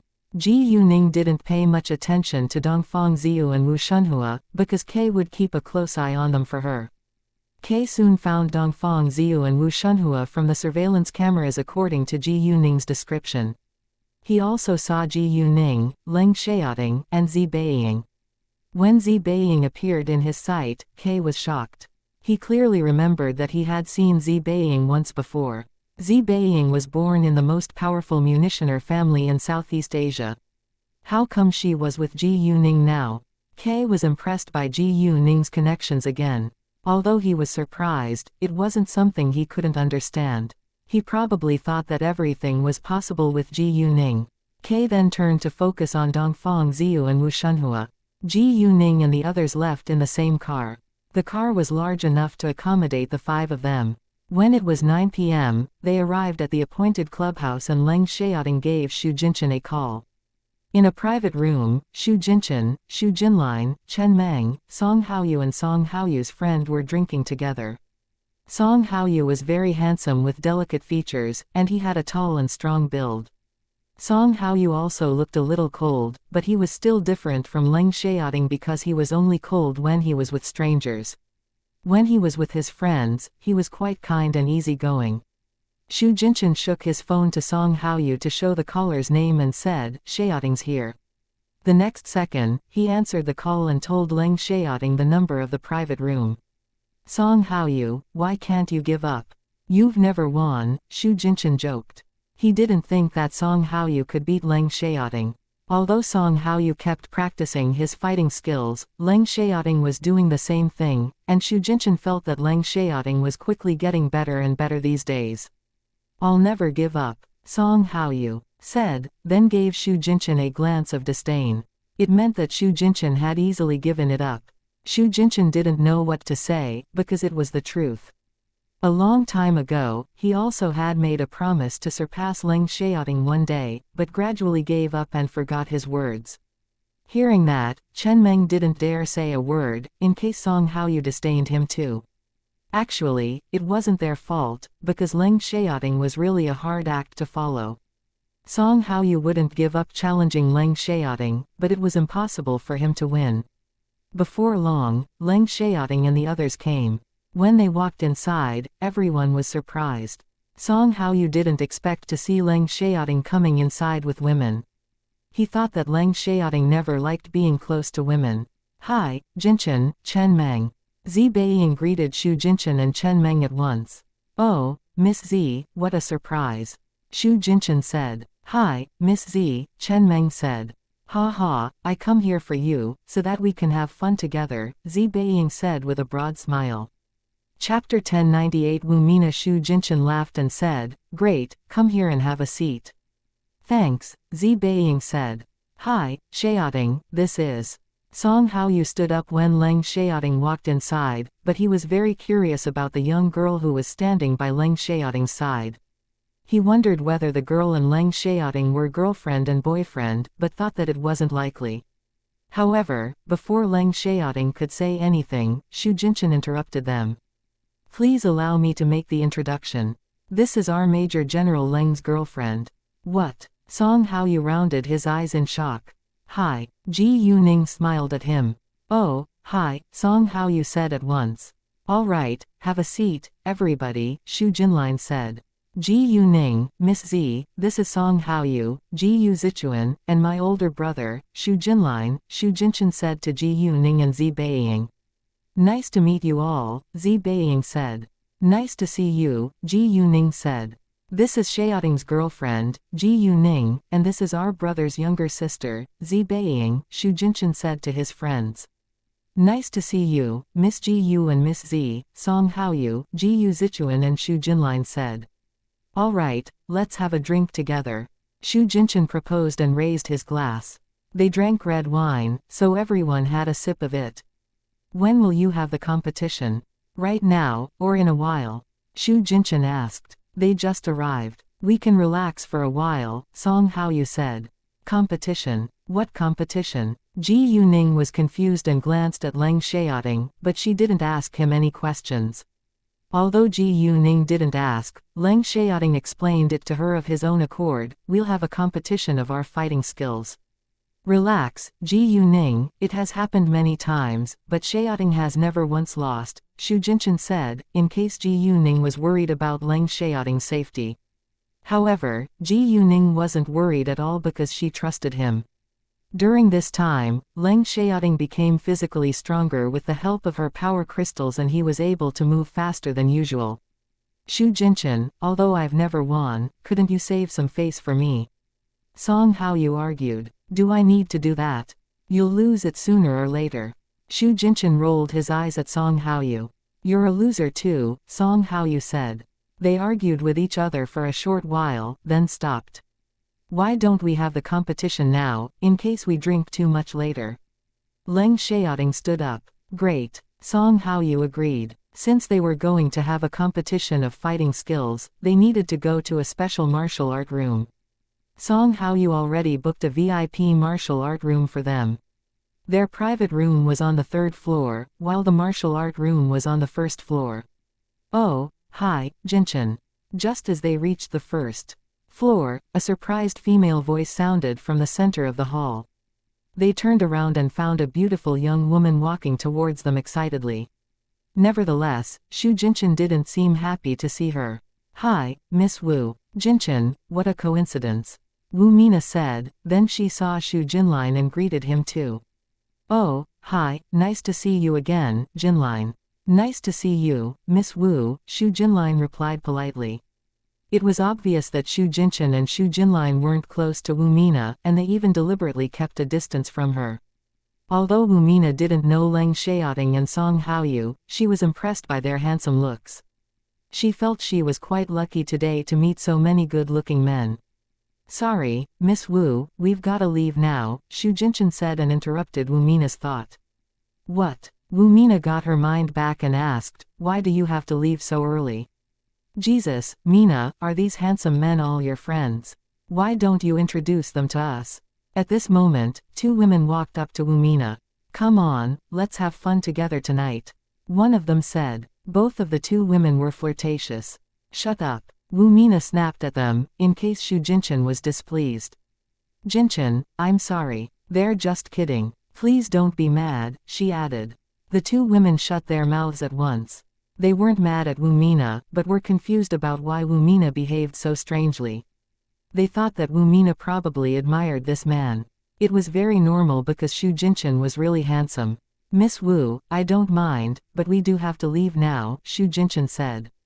"Fine." Wu Mina was disappointed, but she couldn't stop him. After that, she had to watch Shu Jinchen and the others walking out of her sight. "Do you know who they are? How could you talk to him like that?" Wu Mina vented her anger at her friends. Her attitude changed completely. Chapter 1099 Have a round with Ji Yuning. "Who is he?" Wu Mina's friends asked with curiosity. "He's Lord Shu. I told you before," Wu Mina said in anger. Hearing that, the 2 women were shocked. "Wow, he's Lord Shu. He's a perfect example of a super rich, handsome young man. No wonder you can't forget him. If I were you, I couldn't forget him either," they said. "Well, he has no interest in me." Wu Mina was upset. She wasn't dumb, and she knew that he disliked her. In fact, Wu Mina's family and the Shu family were partners in business, so they knew each other but weren't familiar. Wu Mina fell in love with Shu Jinchen at first glance because of his outstanding appearance and family background. Even though Wu Mina didn't know much about him, she still admired him. "No, I must figure out a way to make him love me. I'm an outstanding woman too. I don't think that I don't deserve him," Wu Mina said with determination. Wu Mina was indeed very attractive, so she was unwilling to give up. Although the Wu family wasn't comparable to the Shu family, it was also a well-known and rich family in the capital. "Mina, we trust you. You can do it." Wu Mina's friends encouraged her at once, although they didn't think it was highly likely. Shu Jinchen was a rare quality man, and he had countless admirers. Wu Mina was indeed an attractive woman, but there were far more attractive women in the capital than her. Moreover, Wu Mina had known Shu Jinchen for a long time. If Shu Jinchen liked her, they would have been together a long while ago. Shu Jinchen didn't bother to talk about Wu Mina, so they went to the martial art room afterwards. It was a very exciting competition between 2 top special forces soldiers. They were both agile and Song Haoyu seemed to be as strong as Leng Xiaoting. Ji Yuning, however, was very sure that Song Haoyu was no match for Leng Xiaoting. The others held the same opinion. Even though they didn't know much about fighting skills, it was still obvious that Leng Xiaoting was much better than Song Haoyu. After a long while, Song Haoyu found that it was becoming increasingly difficult for him to defeat Leng Xiaoting. He was also surprised by Leng Xiaoting's great progress. He thought that he was improving his skills at a fast speed, but the gap between them seemed to be widening. Leng Xiaoting later got full control of Song Haoyu. They stopped at once, because they had the competition just for fun. "Xiaoting, what have you eaten or done? You've made significant progress," Song Haoyu said. Leng Xiaoting had really eaten something special, but he couldn't tell Song Haoyu the truth. Ha ha, I've eaten some magical pills, Leng Xiaoting joked, because he knew that nobody would believe it except Ji Yuning. Song Haoyu also laughed. Ha ha, Song Haoyu, you lost again. Xu Jinchen gloated over Song Haoyu's failure. It wasn't a surprising result.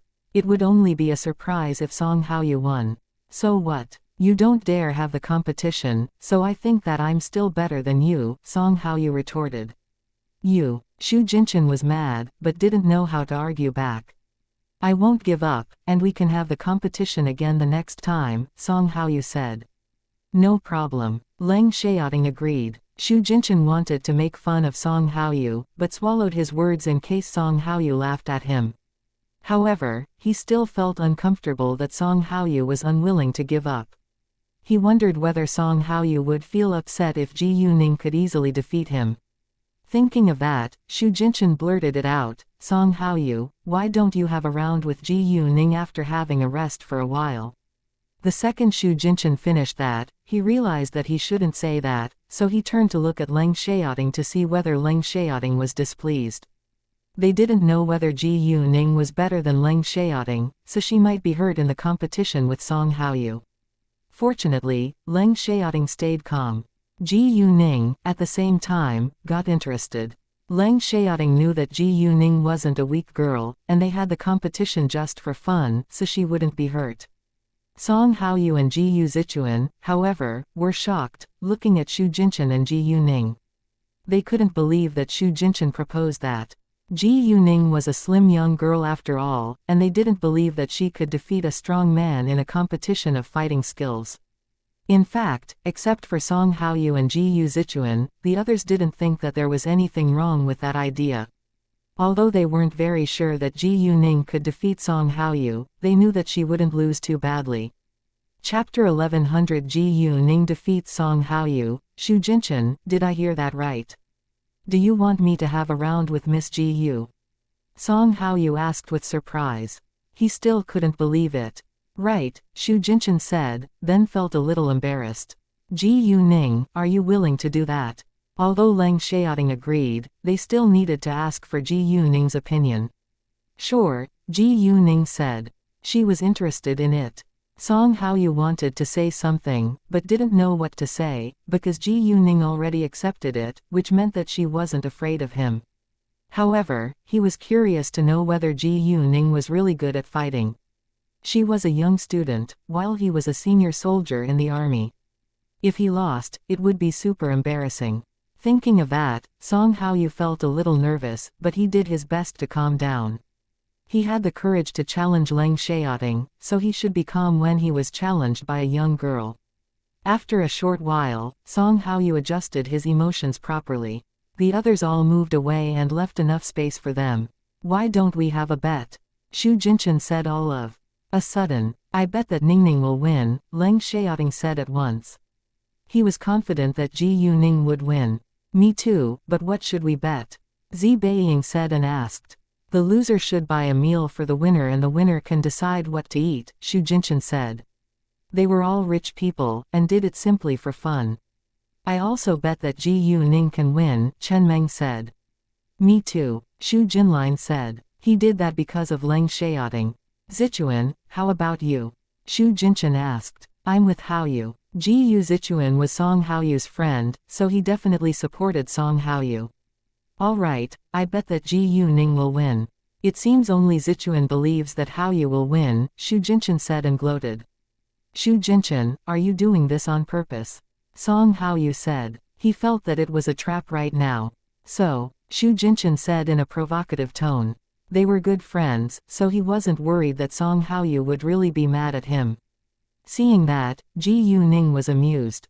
She couldn't help but think that Xu Jinchen and Song Haoyu might be a great couple. However, she was shocked by her idea the next second. Could they really be a gay couple? Ji Yuning didn't dare to think further about it.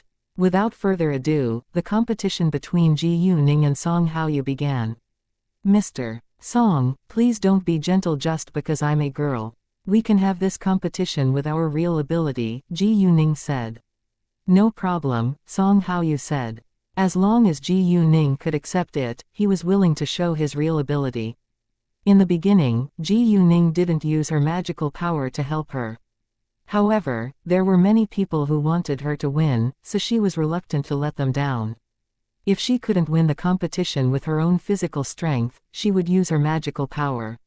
Neither of them used their full strength at the very beginning, because both of them wanted to figure out the other's level first. Ji Yuning knew how good Song Haoyu was, but Song Haoyu didn't know how good Ji Yuning was yet. After a few minutes, Song Haoyu realized that Ji Yuning was a master, so he started to treat this competition seriously. Ji Yuning also gradually used more of her strength. As the competition became fierce, Song Haoyu was shocked by her ability. He felt that Ji Yuning was much better than him. Ji Yu Zichuan was also amazed by Ji Yuning's performance. About 10 minutes later, it was still a draw, and Ji Yuning hadn't used her magical power yet. After a short while, Ji Yuning and Song Haoyu were losing strength, but there was still no clear winner. It shocked everyone because they didn't know that Ji Yuning was such a great match for Song Haoyu.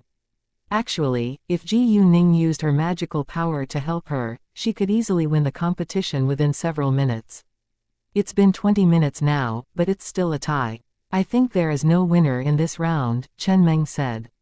Don't jump to conclusions, Leng Xiaoting said, because he knew Ji Yuning hadn't done the best of her ability yet. Although he wasn't aware of Ji Yuning's magical power, he knew that Ji Yuning could do better. Ji Yuning indeed wanted to win, but she would do that after enjoying the competition. After she enjoyed it, she suddenly used her magical power to fill herself with full strength, and easily got control of Song Haoyu. The sudden change surprised everyone except Leng Xiaoting. They began to think that Ji Yuning was hiding her real ability at the beginning. Ji Yuning was actually much better than they thought she would be. Song Haoyu was already out of strength, so he was obviously the loser. Everyone wondered, since Ji Yuning was able to defeat Song Haoyu, can she defeat Leng Xiaoting? Chapter 1101. Are you tired? They were curious to know, but they also knew that Leng Xiaoting wouldn't use his full strength in case Ji Yuning would be hurt. Anyway, the competition was over and Song Haoyu lost. He felt quite upset and realized that that was exactly what Xu Jinchen wanted to see. Ha ha, Song Haoyu, you lost again. Xu Jinchen laughed out loud. It's crazy that you're so amazing at such an early age. You're also a girl, Song Haoyu said. Thanks. Ji Yuning smiled. Are you tired? Leng Xiaoting walked to Ji Yuning's side and asked her with concern. No, I'm not, Ji Yuning said. She said that to comfort Leng Xiaoting, but Song Haoyu was badly hit. He was exhausted, but Ji Yuning said she wasn't tired. With the help of her magical power, it wasn't easy for Ji Yuning to feel tired. Miss Ji Yu, have you been practicing fighting ever since you were a kid? Have you received professional training before? Song Haoyu asked. Yeah, I've received devilish training before, Ji Yuning said. Knowing that, Song Haoyu felt much better. Ji Yuning wasn't an ordinary girl, but a girl who had received devilish training before, so it wasn't as embarrassing that he lost. However, even though it wasn't as embarrassing, he still felt hit. Alright, let's go back to the private room now, Xu Jinchen said, then he turned to Song Haoyu and Ji Yu Zichuan. Don't forget that you owe us a free meal. It's not easy for all of us to gather together once. Why don't we replace the meal with night snacks? Good idea. I agree, Zi Beiying said. They were free tonight, so they all agreed. Great, whatever you want to have tonight, my treat, Song Haoyu said. After that, they went back to the private room. Wu Mina, who sat in another private room close by, noticed them. She was surprised when she saw Xu Jinchen, because she thought that they were already gone, but they came back. Therefore, Wu Mina hung up her call at once and walked to them. Xu Jinchen was displeased. He felt that he was quite unlucky to see Wu Mina again. Hi, Jinchen, I thought you left. Why don't we have fun together in my private room? Wu Mina invited him with enthusiasm.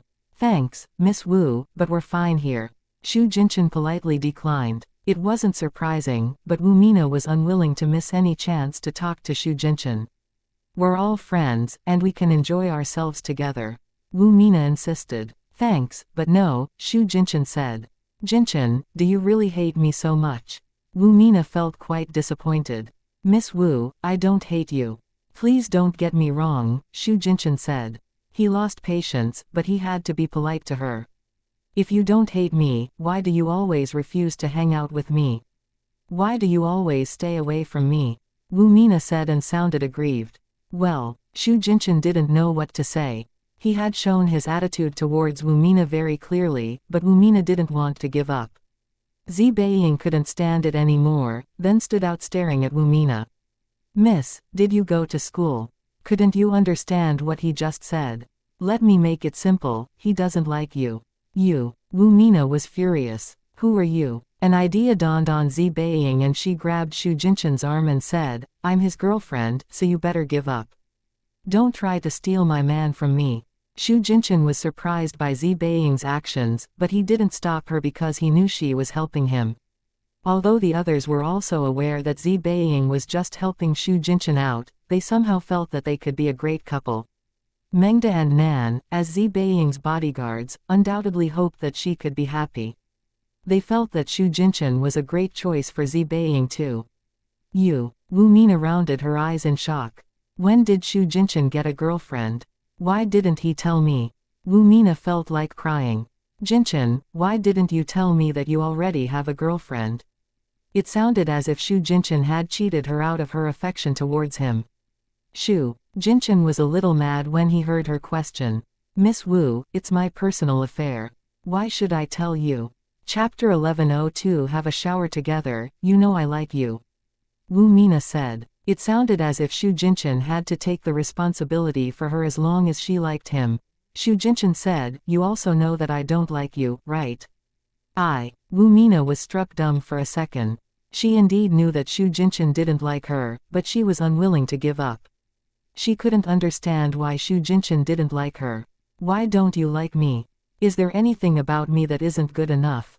She asked. In fact, since Zi Beiying claimed that she was Shu Jinchen's girlfriend, she should compare herself with Zi Beiying. Even though their family background was excluded, Wu Mina was still barely comparable to Zi Beiying. Zi Beiying was obviously more beautiful and attractive than Wu Mina when it came to their faces and build, but Wu Mina refused to face this truth. Miss Wu, the fact that I don't like you has nothing to do with your appearance or family background. I just don't have feelings for you, Shu Jinchen said, and he lost patience. Actually, as long as he liked a girl, he didn't care whether she was beautiful or from a rich family. If he didn't like a girl, he wouldn't accept her no matter how outstanding she was. Wu Mina didn't know what to say now. She couldn't force Shu Jinchen to like her after all. She had tried countless times, and didn't have a good result. Miss Wu, please don't bring it up again. I don't want our family's good relationship to be damaged because of it, Shu Jinchen said. It was a gentle warning. The Wu family needed the Shu family's help in many aspects. If Wu Mina kept annoying him, he wouldn't be kind to her anymore. Although it sounded a little provocative, he had to do that in order to get rid of Wu Mina. Wu Mina understood it very well, and felt scared. If anything bad happened to her family because of her, her parents would hate her. It wasn't something she wanted. Sorry to keep you waiting. Let's get inside now. Shu Jinchen ignored Wu Mina and invited his friends to walk into the private room. They went into the private room together. Once the door was closed, Wu Mina couldn't help but cry. Zi Beiying removed her hand from Shu Jinchen's arm after they walked into the private room, and she said, the best way to deal with this kind of woman is to tell her that you already have a girlfriend. If she has any sense of shame, she'll stay away from you. If not, I don't know what to do either. When Zi Beiying separated herself from him, Shu Jinchen suddenly felt a little upset, which surprised him. Why would he feel upset? Shu Jinchen panicked a little, but soon calmed himself down. Miss Zi, thank you so much for helping me out. It's not a big deal. I don't like that woman either, Zi Beiying said, waving her hand.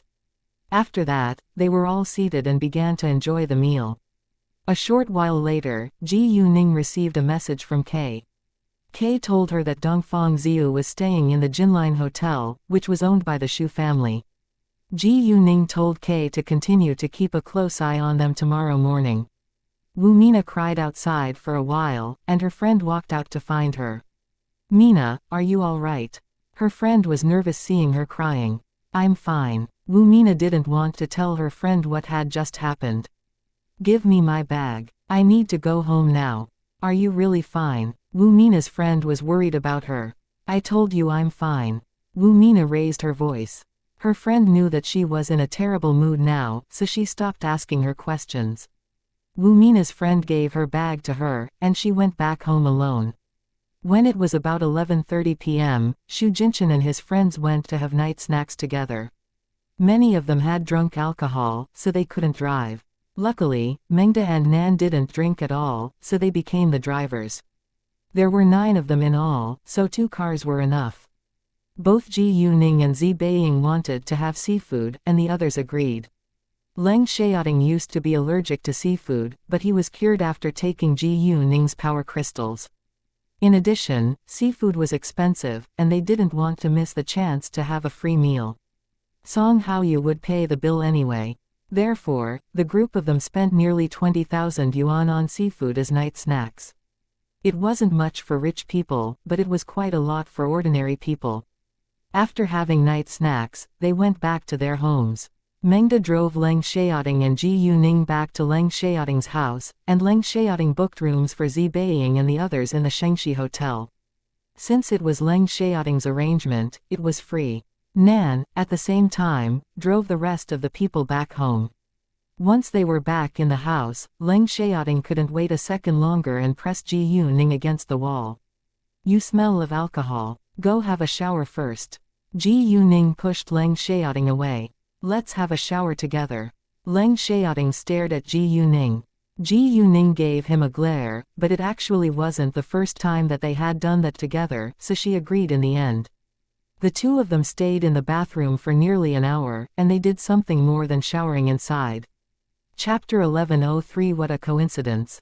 The next day, Kay sent a message to Ji Yuning and told her that Dongfang Ziyu and Wu Shunhua had checked out. He was following them to see where they went. When it was 9 a.m., Ji Yuning and Leng Xiaoting were about to go outside together, but Leng Xiaoting received an emergency call all of a sudden and had to leave first. He wasn't sure when he could come back, so he told Ji Yuning to contact Xu Jinchen if she needed any help. Ji Yuning agreed. She didn't ask what Leng Xiaoting was going to deal with because she knew it must be highly confidential given his profession. Leng Xiaoting drove his car, and Ji Yuning went to take a taxi alone. She decided to call Zi Beiying afterwards. Since Leng Xiaoting wasn't with her, she could spend some time with Zi Beiying. However, before she made the call, Kay called her first.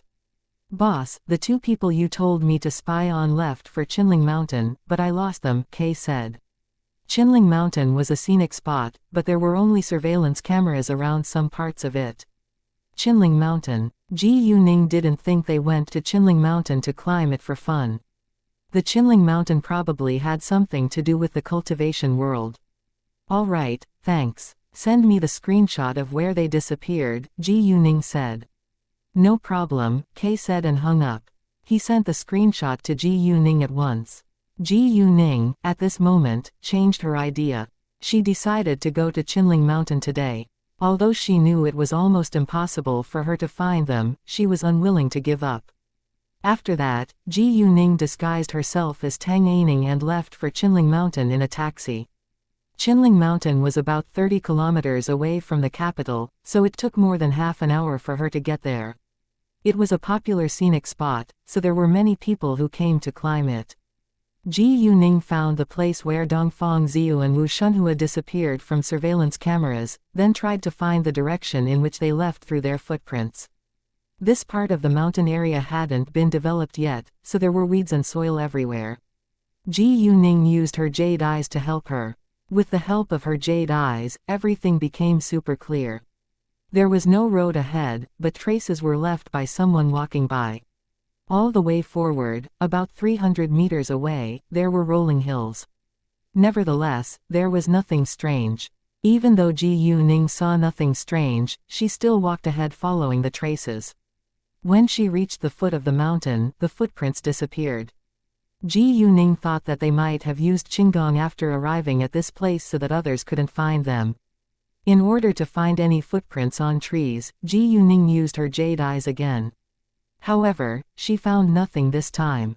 It was impossible for her to keep going, so she had to go back. She wasn't disappointed, because she knew that it wasn't easy to reach the cultivation world. Coincidentally, Ji Yuning ran into Qi Ziyu, Tang Yaxin, Shota Minamino, and Ayumi Yamaguchi along with 2 bodyguards when she walked back to the area with surveillance cameras. It was obvious that they came to climb the mountain. Qi Ziyu and Tang Yaxin were displeased the moment they saw Ji Yuning, or Tang Aining to be specific. Tang Yaxin's eyes were full of hatred towards Tang Aining. She had lost 1 billion yuan to Tang Aining. Is it you? Tang Yaxin clenched her teeth in anger, but didn't dare hurt Tang Aining. Tang Aining had a relationship with the Kirin gang and the important USB flash disk after all. Although Tang Yaxin was afraid of Tang Aining, she always wanted to figure out a good way to get rid of this enemy. Oh, hi, Mr. Qi, Miss Tang, what a coincidence. Ji Yuning greeted them with a smile. Nice to see you, Miss Tang. Qi Ziyu was also very polite, although he was mad at Tang Aining. Oh, Qi Ziyu seemed to think of something and said, Miss Tang, didn't you say you have a USB flash disk with you? It belongs to Aining, and Aining is back home now, but unfortunately she lost her memories. Can you give the USB flash disk to me? I can give it to her, and it can probably help her remember something. Saying that, Qi Ziyu acted sad. Tang Aining was back home. That was impossible, because Tang Aining was already dead. In fact, Tang Aining was reborn to be Ji Yuning. In order to make Ji Yuning believe it, Qi Ziyu paid a woman and told her to have a plastic surgery to look like Tang Aining. However, the woman still looked a little different from Tang Aining, so Qi Ziyu lied and said that Tang Aining had been injured and lost her memories. What? Aining is injured and she lost all of her memories. Ji Yuning also pretended to be shocked. Are you sure the woman is Aining? Aining is excellent at martial arts. How come she's injured? Miss Tang, I understand that it's hard for you to accept, but it's true. I've been with Aining for several years, and I know what she looks like. Yaxin also grew up with Aining, so we're very sure that the woman is Aining. Oh, Aining's father is aware of the terrible news too, Qi Ziyu said with a sad face. Chapter 1104 What do you mean? Hearing that, Ji Yuning felt that it was ridiculous. Tang Yaxin didn't grow up with Tang Aining. Ever since Tang Yaxin moved into the Tang family's house, she had lived the life of a noble lady and had seldom seen Tang Aining. As for Tang Aining's father, he was a shameless man.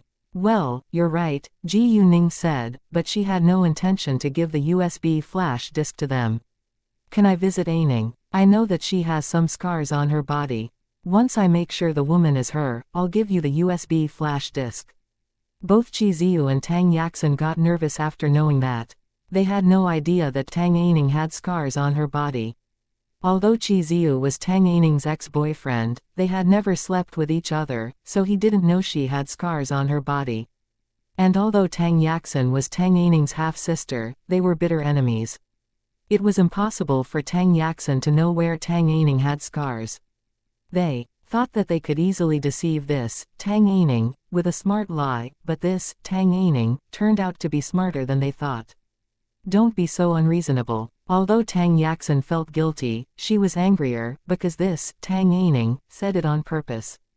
Ji Yuning indeed said it on purpose, but Tang Yaxin was in no position to criticize her. Yaxin. Qi Ziyu stopped Tang Yaxin at once. If Tang Yaxin couldn't control her temper, it would ruin their plan. Ji Yuning, however, didn't let Tang Yaxin go, but continued to question her. I'm unreasonable. Miss Tang, why do you say that? I simply want to visit Aining. How come it's unreasonable? Miss Tang, please don't misunderstand Yaxin. She didn't mean that, Qi Ziyu explained at once, but Ji Yuning interrupted him, she didn't mean that. What exactly does she mean then? You. Tang Yaxin was furious, but didn't know how to argue back, and Qi Ziyu didn't give her the chance to keep on arguing with Ji Yuning either. He said, well, Miss Tang, if you want to visit Aining, we can find a time to do that. He couldn't bring Ji Yuning to visit Tang Yining right now, because his dirty trick would be exposed if they did that now.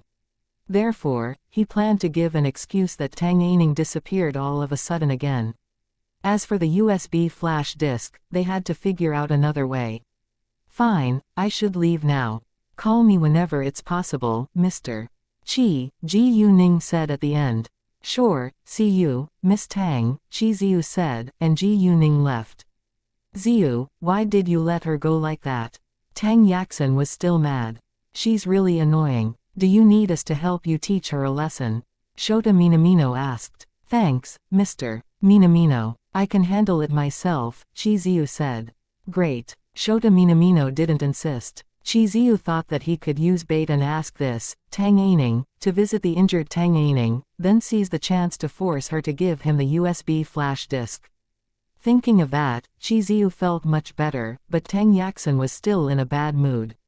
When Ji Yuning was back in the city, it was already past 12 p.m. She dined outside, then went back to the house and removed her makeup. After resting for a while, she called Zi Beiying and invited Zi Beiying to have a tour of her business corporation.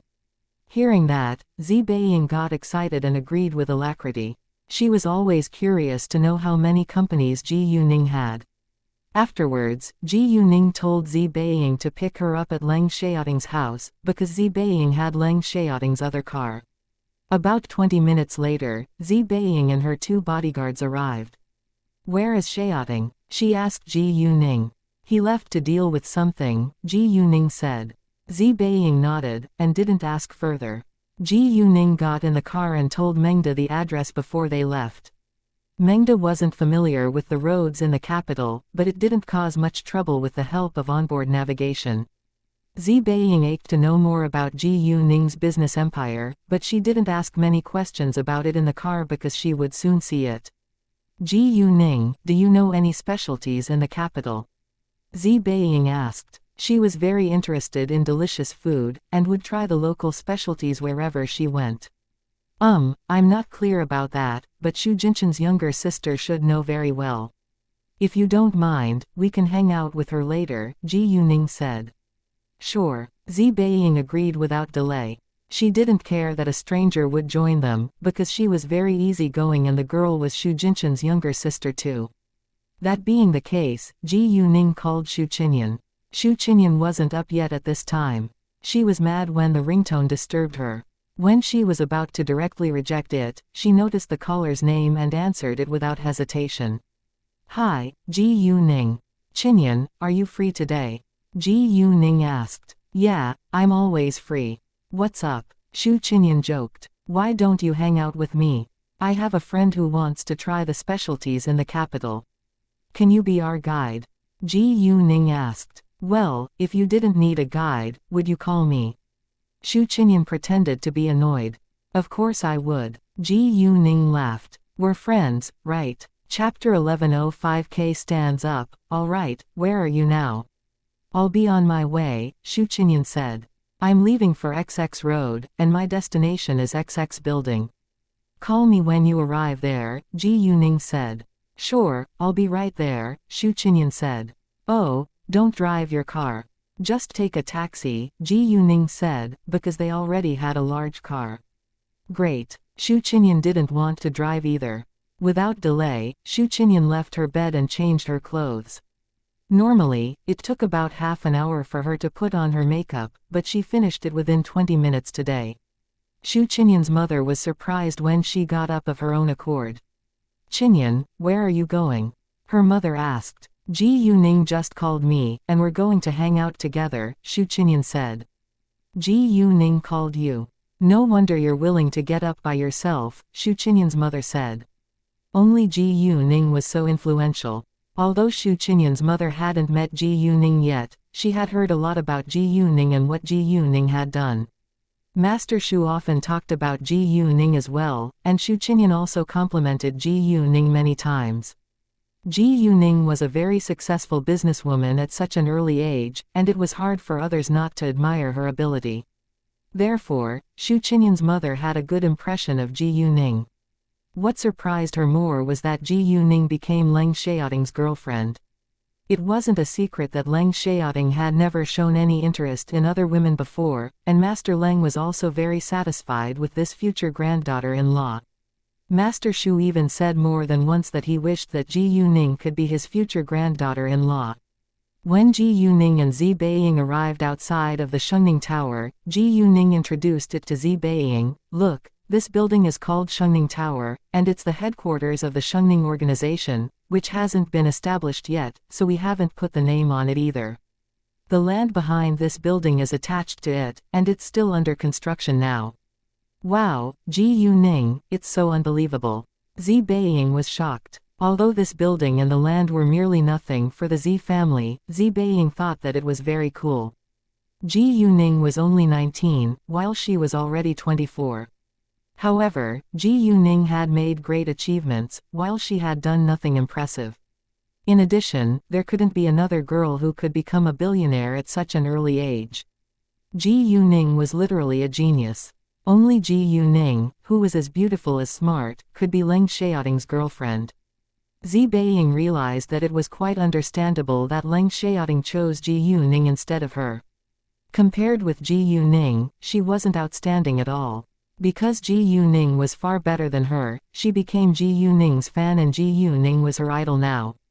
"Let's go in now," Ji Yuning said, then walked into the building with Zi Beiying and the others. Although the Shengning organization wasn't established yet, the place was already open for business. At the reception desk, there were 3 tall, pretty women. "Hi, welcome, Miss Ji Yu." They were all excited the moment Ji Yuning showed up. Although they knew that Ji Yuning was the founder of the Shengning organization, they had to obey the rules and simply call her Miss Ji Yu. Ji Yuning smiled at them, then continued to walk inside. After Ji Yuning and the others were in the elevator, the 3 receptionists almost yelled in excitement. "OMG, I just saw the founder of our company. She's so beautiful. Indeed, she's much prettier than those photos of her. I feel so lucky that I can work here." Ji Yuning brought them straight up to the 17th floor where Chen Kengyi's CEO's office was. Her office was on the 18th floor. Kay was about to leave when Ji Yuning and the others came. With Leng Xiaoting's help, the game company easily passed the legal check, and he could go get the certificate now. Once they had the certificate, they could release the game. "Hi, boss, good news." Kay beamed at Ji Yuning the second he saw her. "I just received a call from the Administration for Industry and Commerce, and our game company is ready to open now." After Kay finished saying that, his sight fell on Zi Beiying. He wasn't surprised because he already saw them in the surveillance cameras. Nevertheless, Zi Beiying was astonished when she saw Kay standing up on his feet. Not only Zi Beiying, but Mengda and Nan were also shocked. "Nice to see you, Miss Zi." Kay politely greeted Zi Beiying. Chapter 1106 It, S.G. Yuning, right? Are your legs cured? Zi Beiying asked. "Yeah, they're fine now." Kay smiled. He felt lucky every time he thought of his legs. "Who did that for you?" Zi Beiying asked again with curiosity, because she knew that Kay had tried many times in vain. The person who had cured Kay's legs must be the best doctor in this world. Hearing that, Kay gave Ji Yuning a glance, because he didn't know whether he could tell the truth or not. Zi Beiying noticed that, and remembered what Ji Yuning had done for her father. "Oh, it's Ji Yuning, right?" she said. Kay was struck dumb for a second. He was surprised that Zi Beiying got the answer at once. "Yes, it's me," Ji Yuning said. "Since it's you, it's not too much of a shock." Zi Beiying wasn't shocked anymore after hearing Ji Yuning's answer. She knew how unbelievable Ji Yuning was. Kay soon realized that Zi Beiying was also aware of Ji Yuning's outstanding ability. "All right, you can go deal with your business now," Ji Yuning said. "Great, see you," Kay said and left. Shortly after Kay walked away, Chen Kanji showed up. He heard their voices from his office, so he went out to welcome Ji Yuning. "Nice to see you again, boss," Chen Kanji said, then he greeted Zi Beiying and her 2 bodyguards. "Hi, nice to meet you all." He didn't know Zi Beiying and her 2 bodyguards, so he didn't greet them by name. "Nice to meet you too," Zi Beiying said. "This is the president of my corporation, Chen Kanji." They're my friends, Zi Beiying, Mengda and Nan. Ji Yuning introduced them to each other. I just came to give my friends a tour, so you can focus on your own work, Ji Yuning said. Sure. Chen Kanji was indeed very busy with his work now because Ji Yuning's corporation was about to be officially established. After that, Ji Yuning went to the 18th floor with Zi Beiying and the others. There was a tea set in the room and Zi Beiying asked Ji Yuning, "Can I prepare the tea myself?" Zi Beiying liked drinking tea, and she had learned many skills of a tea ceremony. Zi Beiying picked up the Yixing clay teapot. Although it looked a little old, it was very smooth, and the texture was very good. Zi Beiying asked, "Ji Yuning, is this a real antique?" "Yeah," Ji Yuning said. It was the most valuable Yixing clay teapot she had bought till now. Knowing that, Zi Beiying decided to be very cautious. This antique was unique after all. After the water boiled, Zi Beiying began to make tea. First of all, she had to wash the tea set with boiling water. Afterwards, she put tea in the teapot and poured boiling water inside. She waited for a short while before she poured the tea into the fair mug. For the clarity of the tea, she put the tea strainer on the fair mug to filter the tea residue. In the end, she poured the tea into teacups. Ji Yuning didn't know much about the art of tea, but she could see that Zi Beiying had received professional training before. "Have a taste." Zi Beiying gave the first teacup to Ji Yuning, then poured cups of tea for Mengda and Nan too. Even though Mengda and Nan were Zi Beiying's bodyguards, Zi Beiying treated them as if they were members of her family. Ji Yuning raised the teacup and had a sip of the tea. When the tea just entered her mouth, it tasted a little bitter, but it had a sweet refreshing aftertaste once it slowly penetrated into her throat. "Wow, this is good," Ji Yuning said. "Ha ha, I like drinking tea, and I've learned the skills too. I often make the tea at home when I'm free. My dad always says that I steal the tea artist's work," Zi Beiying said with a broad smile. "Not only have you stolen the tea artist's work, but Master Zi and Lord Zi also have a higher standard of tea now," Nan said. They chatted with each other in a relaxed atmosphere. When they were enjoying the tea for the third round, Ji Yuning received Xu Qinyan's call. She told them to stay in her office, and she left to meet Xu Qinyan. It was still early, so they were going to rest in her office for a while before they went to dine together.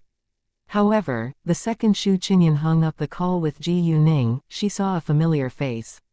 "Qinyan." A male voice called Xu Qinyan with uncertainty.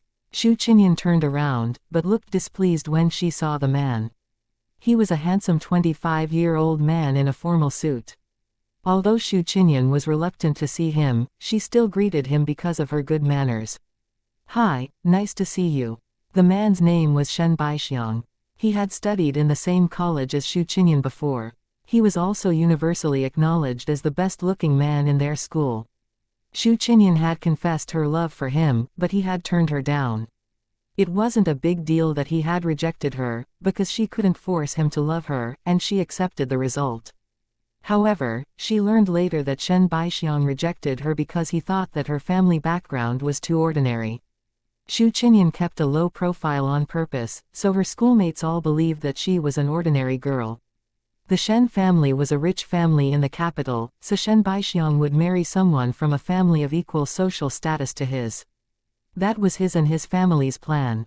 He wouldn't marry an ordinary girl, because it wasn't helpful for his family's business. Shen Baixiang had no idea about Xu Qinyan's real family background, because they lost touch with each other after graduation. Chapter 1107 I hate him. Apart from her family background, Shen Baixiang actually liked Xu Qinyan's appearance very much. Even if it was impossible for him to marry her, he wasn't willing to keep a distance away from her. As long as Xu Qinyan had no intention to marry him, he wouldn't mind having a sexual relationship with her. Shen Baixiang walked to Xu Qinyan. "Oh, it's really you. What a coincidence." Even though Shen Baixiang seemed gentle and kind, he still failed to hide his arrogance. "Hi," Xu Qinyan said with a fake smile. Shen Baixiang understood that Xu Qinyan had no patience for him, but he believed that it was because he had rejected her before. "Are you free? Why don't we have a cup of coffee together?" Shen Baixiang invited her. "No, thanks," Xu Qinyan said without hesitation. "Qinyan, are you still mad at me?" Shen Baixiang asked on purpose. Of course not, I already forget about it, but we're not familiar with each other, so I don't think it's necessary to keep in touch, Xu Qinyan said. Fine, I won't force you to do it if you're not free now. Can I have your number? Shen Baixiang said. I'm afraid you can't. Xu Qinyan rejected it. This time, Shen Baixiang was a little annoyed. He was a self-centered person, and he wouldn't allow others to reject him, but it was only reasonable in his eyes that he could reject other girls as he wanted. When Shen Baixiang wanted to say something again, Ji Yuning walked over. The second Shen Baixiang saw Ji Yuning, he felt that Ji Yuning looked very familiar. After a few seconds, Shen Baixiang remembered who Ji Yuning was. Therefore, once Ji Yuning walked near, Shen Baixiang greeted her of his own accord. Hi, I'm so sorry to bother you, but is your name Ji Yuning? Shen Baixiang had read the news about Ji Yuning on the internet, and he thought only an outstanding girl like Ji Yuning could be his girlfriend. He never thought of whether he deserved her. In fact, Ji Yuning was much richer than his family. Yeah, I'm Ji Yuning, Ji Yuning said. She saw him talking with Xu Qinyan from a distance, so she thought that he might be Xu Qinyan's friend or something. Very nice to meet you, Miss Ji Yu. I'm the general manager of Jintong Finance. My name's Shen Baixiang, and my company is on the 3rd floor of this skyscraper. Shen Baixiang immediately introduced himself, then pointed at the nearby building. Coincidentally, Fenghua Entertainment was also in the skyscraper now, but Ji Yuning didn't bother to mention it. Ningning, let's go now. Xu Qinyan didn't want Ji Yuning to waste time on Shen Baixiang, so she pulled Ji Yuning's hand, walking away. Seeing that, Ji Yuning realized that Xu Qinyan must hate this man called Shen Baixiang, so she said nothing and left with Xu Qinyan. Shen Baixiang, however, was shocked, because it seemed like Xu Qinyan was very close to Ji Yuning. In his eyes, Xu Qinyan was simply an ordinary girl, and she shouldn't know Ji Yuning, who was an important figure. Do you hate him? Ji Yuning asked when they were far away. Yeah, I hate him. Xu Qinyan told Ji Yuning the story afterwards. After knowing the reason, Ji Yuning had a bad impression of Shen Baixiang. Why is he approaching you again? Has he found out your real family background? Ji Yuning asked. No idea, but I don't want to see him again, Xu Qinyan said. When they arrived at Ji Yuning's office, Xu Qinyan met Zi Beiying for the first time, and they began to enjoy the tea together. Both Xu Qinyan and Zi Beiying were talkative, so they soon got familiar with each other. Ji Yuning sat aside and listened to their conversation with a smile. She didn't feel bored at all. There are countless delicious specialties in the capital. Xu Qinyan named many famous specialties in the capital and Zi Beiying's mouth was watering now. Let's go eat them all later. Zi Beiying said with excitement. Can you eat them all? Ji Yuning was amused. Zi Beiying thought for a while, then said, we can continue tomorrow. She wasn't in a rush to go back home anyway. When it was 5:30 p.m., they left Shengning Tower for the food street. The food street was open almost all day, and visitors from different cities or countries could find all kinds of specialties here. Ji Yuning didn't receive a call or message from Leng Xiaoting the whole day, and she didn't text or call him either. It was obvious that he was very busy with his task, so Ji Yuning wouldn't disturb him. Both of them were mature adults, and they were very considerate in love too. Chapter 1108 What a shame. Shen Baixiang gathered with several of his schoolmates that night, and he mentioned Ji Yuning. The others didn't know Ji Yuning, but Shen Baixiang told them how unbelievable Ji Yuning was. After that, Shen Baixiang also talked about Xu Qinyan, whom they were familiar with. Most of them were Shen Baixiang's close friends, so they were aware that Shen Baixiang had rejected Xu Qinyan. They also knew the real reason why he had done it. However, they didn't think that it was wrong, because it was Shen Baixiang's choice. Different people had different values and aims. It was not just Shen Baixiang, they also preferred to have a marriage between families of equal social status. One of Shen Baixiang's schoolmates didn't know them before, so he wasn't aware of what had happened between Xu Qinyan and Shen Baixiang. After knowing that Shen Baixiang had rejected Xu Qinyan, he was surprised. What? Why? The others, instead, didn't understand why he looked so surprised. Why are you so surprised? Shen Baixiang asked, and somehow felt that something wasn't right.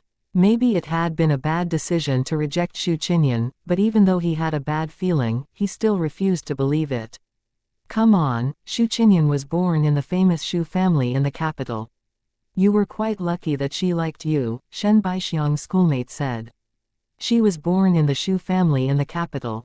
Everyone else was astonished. What Xu family? Someone asked at once. There is only one famous Xu family in the capital. The owner of the Jinline organization. Shen Baixiang's schoolmate said. What? Everyone was totally shocked this time, including Shen Baixiang. If Xu Qinyan's family was the famous Xu family in the capital, he had missed a great chance to improve his family's social status. At the same time, he wondered why Xu Qinyan didn't tell him the truth. If she had told him her real family background, he wouldn't have rejected her. Anyway, Shen Baixiang couldn't tell his schoolmates his real thoughts, or his schoolmates would dislike him. The moment they learned the truth, they all turned to look at Shen Baixiang with sympathy. Wow, what a shame. Actually, even if Xu Qinyan is an ordinary girl, she's very beautiful. Some people cared about benefits most, while others didn't. I think it was fate. Shen Baixiang raised a smile. Is Xu Qinyan still single now? Baixiang, you can get her back. Someone proposed. Shen Baixiang smiled, but said nothing. He absolutely wanted to get Xu Qinyan back, but Xu Qinyan didn't bother to pay attention to him now. Even though it wasn't very likely, Shen Baixiang still decided to try after knowing about Xu Qinyan's real family background. Nevertheless, he lost his appetite. Ji Yuning and her friends left the food street later. She drove Xu Qinyan home first before she sent Zi Beiying, Mengda and Nan to the hotel, then she drove back to Leng Xiaoting's house alone. Zi Beiying could rent a car from the hotel if she needed one, and it would be also convenient for Ji Yuning to have a car. Shortly after Ji Yuning was back in the house, she received Ji Yuman's call. Ji Yuman and Tang Yunfan already came back home from their honeymoon. Once they were home, Tang Haifeng told them what Master Leng had said to him on the phone. Both Tang Yunfan and Ji Yuman thought that Master Leng really took it seriously. After that, Ji Yuman called Ji Yuning and told her that Master Leng planned to let her be engaged to Leng Xiaoting first. Ji Yuning was amused by Master Leng's impatience for the engagement, but she could understand it, because it was very hard for Leng Xiaoting to fall in love with a girl. Master Leng was worried that Ji Yuning might change her mind and dump Leng Xiaoting one day. Although Ji Yuning and Leng Xiaoting were determined to marry each other, nobody knew what would happen in the future. In addition, Leng Xiaoting was a soldier, and it wasn't easy to divorce a soldier. Mom, how was your trip? Ji Yuning asked. Not bad, but I couldn't communicate with the local people, and it caused a little trouble, Ji Yuman said. Ji Yuman didn't speak English, so it was indeed a problem for her to communicate with foreign people. Tang Yunfan could help her if she needed it, but she still felt more comfortable at home. Ji Yuman was a little tired. After the long-distance flight, so they didn't talk on the phone for long. After hanging up the call with Ji Yuman, Ji Yuning lay on the sofa to watch TV. She suddenly realized that she hadn't watched TV in a long time. She kept changing the television channels, but failed to find any interesting programs. When she was about to turn it off, she found an entertainment show about movies. Several movie experts were making their comments on the latest films, which includes Infinite Horror. Most of them greatly complimented it, which cheered Ji Yuning up. It was good news for Ji Yuning that both the audience and movie critics liked the film she made. She had heard many compliments on Infinite Horror from different people, but she still felt happy every time she heard it. When it was about 12 a.m., Leng Xiaoting was finally back. He looked a little tired, so Ji Yuning gave him a power crystal at once to refresh him. Ji Yuning didn't ask him where he went and what he had done, because she knew it was confidential. Xiaoting, my mom just told me that Grandpa Leng has called my grandpa, and we can get engaged if you want, Ji Yuning said. Chapter 1109. The future queen. Hearing that, Leng Xiaoting was struck dumb for a second, but beamed with happiness the next second. Without hesitation, he kissed Ji Yuning and began to undress her with great passion. He missed her so much. The next day, Leng Xiaoting had to leave again at 7 a.m. Before he left, he said to Ji Yuning and felt a little guilty, "Ningning, I'm sorry, I'm very busy these days, so I can't stay by your side during the day. I will probably be back tonight." "I'm fine. You don't need to worry about me," Ji Yuning said with sincerity. "Great," Leng Xiaoting said, then kissed Ji Yuning's forehead. "Oh, wait a second." Ji Yuning stopped Leng Xiaoting when he was about to walk out. She took out a porcelain bottle with 10 power crystals inside and handed it to Leng Xiaoting. "Take one whenever you feel exhausted." Ji Yuning understood that Leng Xiaoting's work wasn't easy, and he probably didn't have much time to take a rest. "Sure." Leng Xiaoting put the bottle into his pocket, then left. Afterwards, Ji Yuning had breakfast alone. A short while later, Kay called Ji Yuning. "Hi, boss, are you free now?" Kay asked. "Yeah, what's up?" Ji Yuning asked. "Can we talk face to face?" "I'm in my office now," Kay said. "No problem, I'll be right there," Ji Yuning said. "Come to the 11th floor please," Kay said. Their game company was on the 11th floor. Ji Yuning agreed, then left the house. She went straight to the 11th floor once she arrived at her company. Except for Kay, there were about 8 people on the 11th floor, and they were all computer experts. "Hi, boss." Kay walked over at once. "Come on, let me introduce our boss to you all," Kay said to the other people in the room. "This is the founder of our company, Ji Yuning." The others all stood up and greeted Ji Yuning. "Nice to meet you, boss." Kay had told them that their boss was a young girl, so they weren't surprised now when Ji Yuning showed up. In fact, they weren't very happy about the fact that their boss was still a teenager. They came to work here for the sake of Kay, and were annoyed after knowing that their boss was a young girl. They felt it was embarrassing to work for a young girl, and they didn't understand why Kay was willing to work for Ji Yuning. Nevertheless, they changed their mind after Kay told them what Ji Yuning had achieved. Moreover, they were looking forward to the bright future they were going to have with Ji Yuning. Although they seemed calm, they were actually excited to meet Ji Yuning in real life. "Nice to meet you all." Ji Yuning smiled at them. Her kind attitude impressed them. They believed that she would be even more successful in the future. "All right, get back to your work now," Kay said, and they walked back to their seats. Kay then walked to his office with Ji Yuning. "Some of them are my friends, and some of them are the friends of my friends. I'm not 100% sure that they are all reliable, but I'll keep a close eye on them." Although Kay trusted them to some extent, it still needed time to prove their loyalty.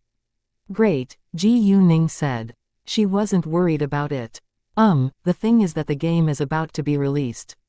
Boss, we all know that you're very popular. Can you join us and be the first game player so that your fans will be attracted to it later?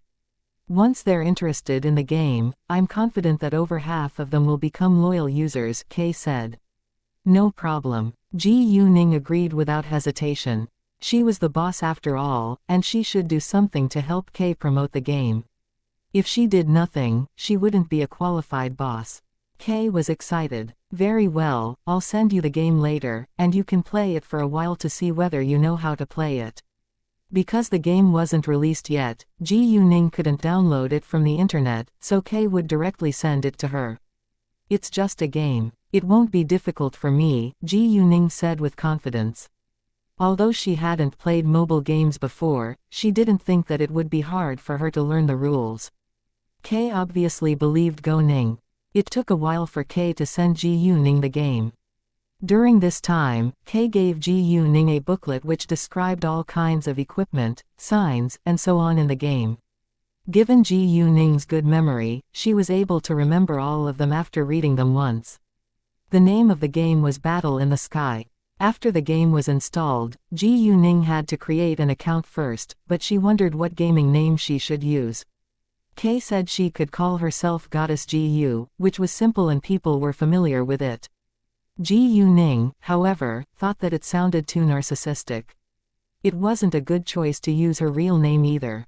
After thinking for a while, Ji Yuning made a name, the Future Queen. She liked it very much. Chapter 11 Ten Chi Ziu calls, the Future Queen. Come on, you're already a queen right now, Kay joked. Well, I'll be a real queen when I become the richest businesswoman in this country, Ji Yuning said with a serious expression. She didn't bother to hide her ambition from her close friends. Although it sounded very ambitious, Kay didn't think that it was impossible because he believed in Ji Yuning. Nobody knew what would happen in the future, but Ji Yuning was always outstanding among her peers. She already became a billionaire at such an early stage, and it was very likely that she could be even more successful in the future. Great, the future queen. Kay laughed. Afterwards, Ji Yuning began to choose her role in the game, and she picked a killer. You can get familiar with the buttons first, then we can have 2 teams to play around together later, Kay said. There was a simulated battle for beginners in the game. Although the virtual opponent wasn't very skillful, it was still challenging for beginners.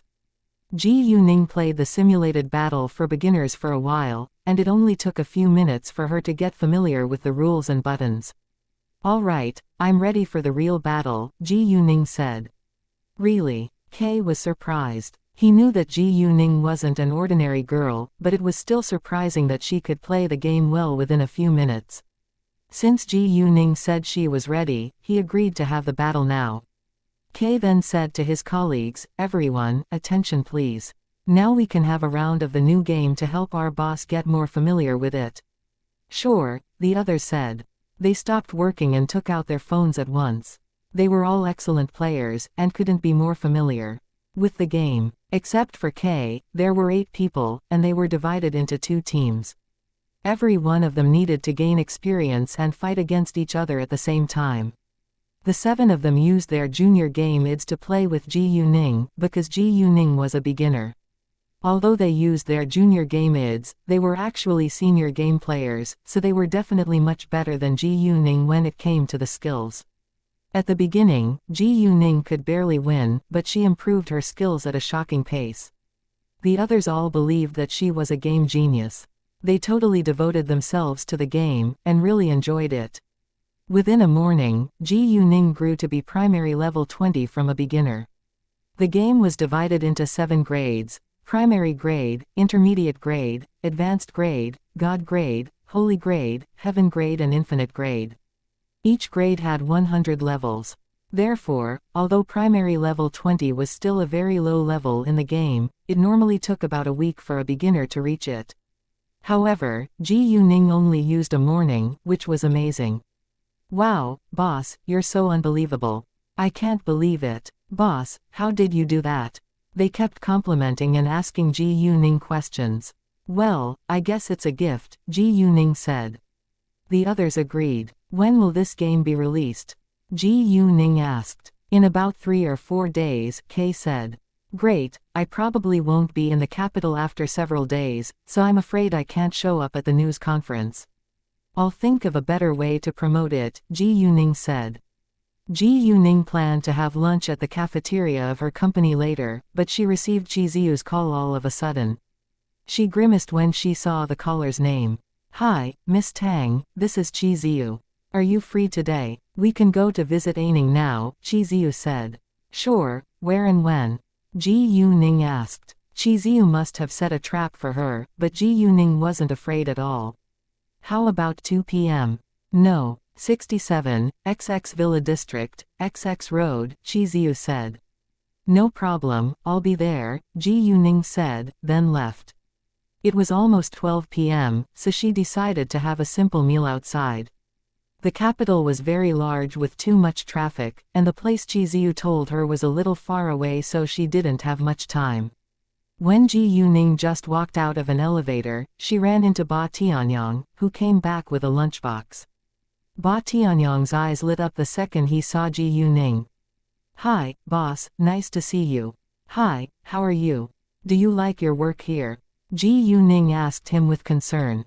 "Of course," Ba Tianyang said. In fact, he had never lived such a full life before. He used to be a killer and lived a cruel life. He kept chasing and killing his targets, and he could be killed at any second too. Chapter 11:11 Meet Another, Tang Aining. Ji Yuning had helped him out and he could live a happy life now as an ordinary person. Don't you like the food provided by the company?" Ji Yuning noticed the lunchbox in Ba Tianyang's hands. Ji Yuning wasn't questioning Ba Tianyang, but simply wanted to know why Ba Tianyang brought a lunchbox himself. If the food wasn't good here, she would improve it. Although different people had different tastes for food, she still wanted to make it as widely acceptable as possible. Oh, no, no. Ba Tianyang denied it at once, but he looked a little shy and embarrassed the next second. However, in order to not make Ji Yuning misunderstand him, Ba Tianyang still said, "Well, Manny, oh, no, Manager Song doesn't feel comfortable today, so I went to buy some oatmeal for her." Ba Tianyang stammered a little because he was very nervous, which looked totally different from his identity as a killer. He had been trained as a professional killer in a killer organization ever since he was a little kid, and he wasn't allowed to have emotions. As a result, he knew nothing about romantic relationships.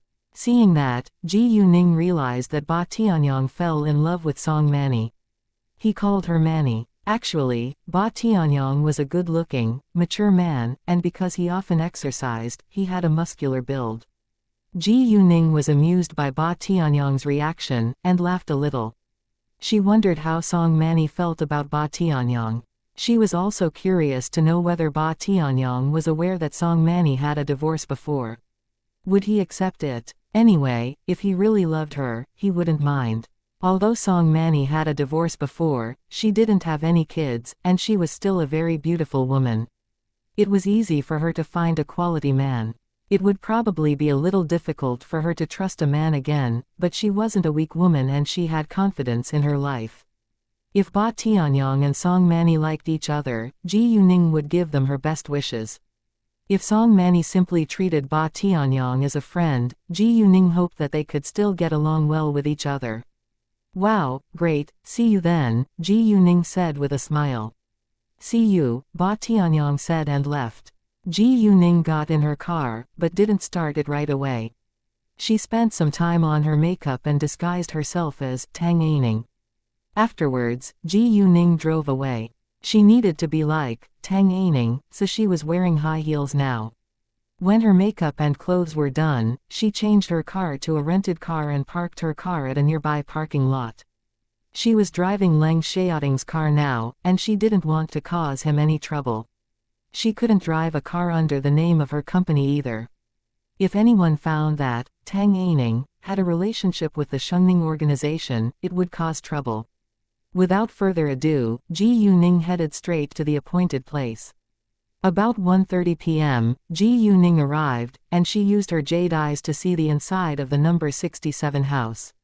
There were 8 people in it. A tall strong man in a black suit was standing at its door with a gun by his waist. Qi Ziyu and Tang Yaxin were sitting on the sofa. They were chatting and drinking tea, but Ji Yuning couldn't hear what they were talking about. In fact, Qi Ziyu didn't want Tang Yaxin to be involved in this, but she insisted.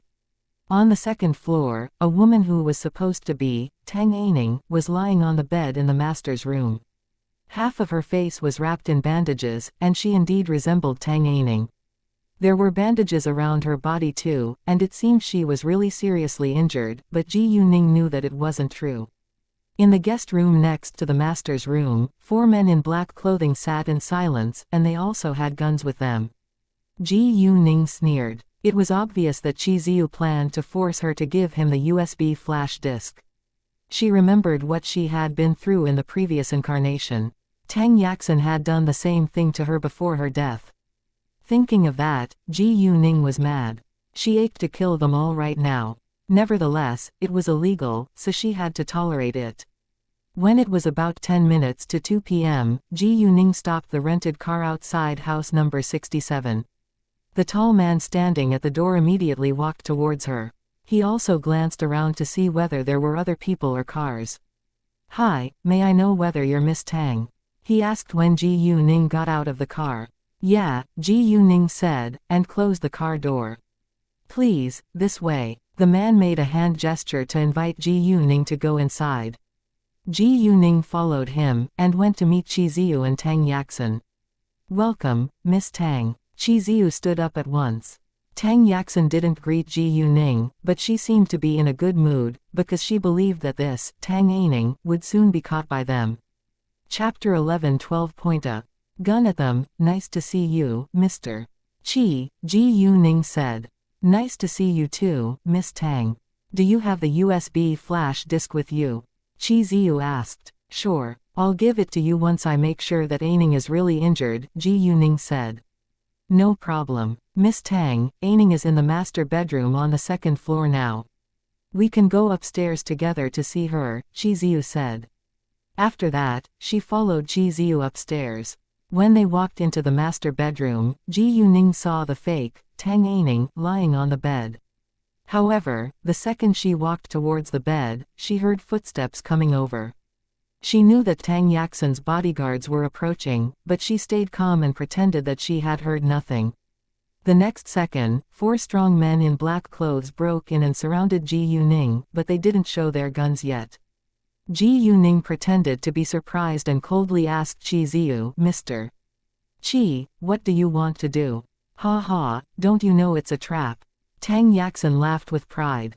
A trap? Do you really believe that I came here with the USB flash disk? Ji Yuning sneered. We don't care whether you have it right now or not. If you don't give it to us, we'll kill you, Tang Yaxin said. Well, do you have the ability to kill me? Ji Yuning said, and she attacked them at once in case they pulled out their guns first. Chi Ziyu and Tang Yaxin knew that this, Tang Aining, wasn't weak, so they arranged many bodyguards. Ji Yuning didn't save any strength in case any accidents happened, so the bodyguards were all beaten on the ground within seconds. Either their arms or legs were broken now, and Ji Yuning took their guns away too. Without hesitation, she disassembled them into pieces, then dumped them on the ground. Everyone else in the room was shocked. Chi Ziyu and Tang Yaxin couldn't believe their eyes now. To their astonishment, this, Tang Aining, was far better at fighting than they thought. Ji Yuning turned to glare at Chi Ziyu and Tang Yaxin, and they subconsciously moved backwards in fear. Why you? Chi Ziyu stammered in panic. Tang Yaxin, at this time, was totally stunned. Are you surprised, Mr. Chi? Do you think I'm stupid and would come here alone without preparation? Ji Yuning sneered again. The bodyguards who stayed on the first floor heard the noises and ran upstairs at once, but Ji Yuning attacked them even before they could enter the room. Their arms or legs were also broken by Ji Yuning in an instant, and Ji Yuning took their guns away as well. Those bodyguards were shocked too. Now, it's your turn, Mr. Chi and Miss Tang. Ji Yuning's sight fell on Chi Ziyu and Tang Yaxin again, and she moved towards them step by step. No, don't. Chi Ziyu and Tang Yaxin continued to retreat. They regretted it now, because they found that they were no match for this woman. The woman who was lying on the bed the entire time didn't dare to make a sound. She did her best not to attract any attention, hoping that she could survive today. It's not up to you right now, but me, Ji Yuning said. Ji Yuning wouldn't kill them, but she would teach them an unforgettable lesson. No, please. Chi Ziyu and Tang Yaxin kept shaking their heads, but they were forced into the corner. They wanted to escape, but there was no way out. Tang Yaxin didn't know what to do, and suddenly threw her phone at Ji Yuning. Ji Yuning caught it and threw it back. Tang Yaxin screamed in pain as the phone hit her forehead. Her forehead became red and swollen at once, and she couldn't help but cry loudly. Ji Yuning actually didn't use her full strength, so it wasn't a very heavy hit. Yaxin, are you all right? Chi Ziyu checked the wound on Tang Yaxin's forehead, then he turned to give Ji Yuning a glare. How dare you? Be patient, Mr. Chi. You're next. Ji Yuning smiled at him. Hearing that, Chi Ziyu trembled in fear and begged her. Miss Tang, I'm sorry. I shouldn't have schemed against you. Please forgive me this time. Chi Ziyu didn't dare annoy Ji Yuning right now, and he wasn't a brave man either. I'm not tolerant, and I won't accept what you've done to me behind my back, Ji Yuning said and lifted a gun. She had no intention to shoot him, but simply to frighten him. He had done the same thing to her in the previous incarnation after all. No. Chi Ziyu shouted. Miss Tang, it's illegal to kill.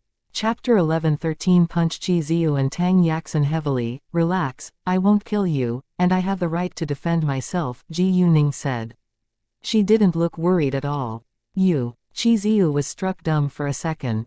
He didn't know what to say now, and this, Tang Aining, clearly had absolute control of the situation. It seemed that he was doomed today. Thinking of that, Chi Ziyu kept trembling in fear and suddenly had a urinary incontinence. He flushed with embarrassment. Other people couldn't see it, but Ji Yuning noticed it and felt disgusted. She put the gun down, and Chi Ziyu relaxed a little. He thought that Ji Yuning would let him go.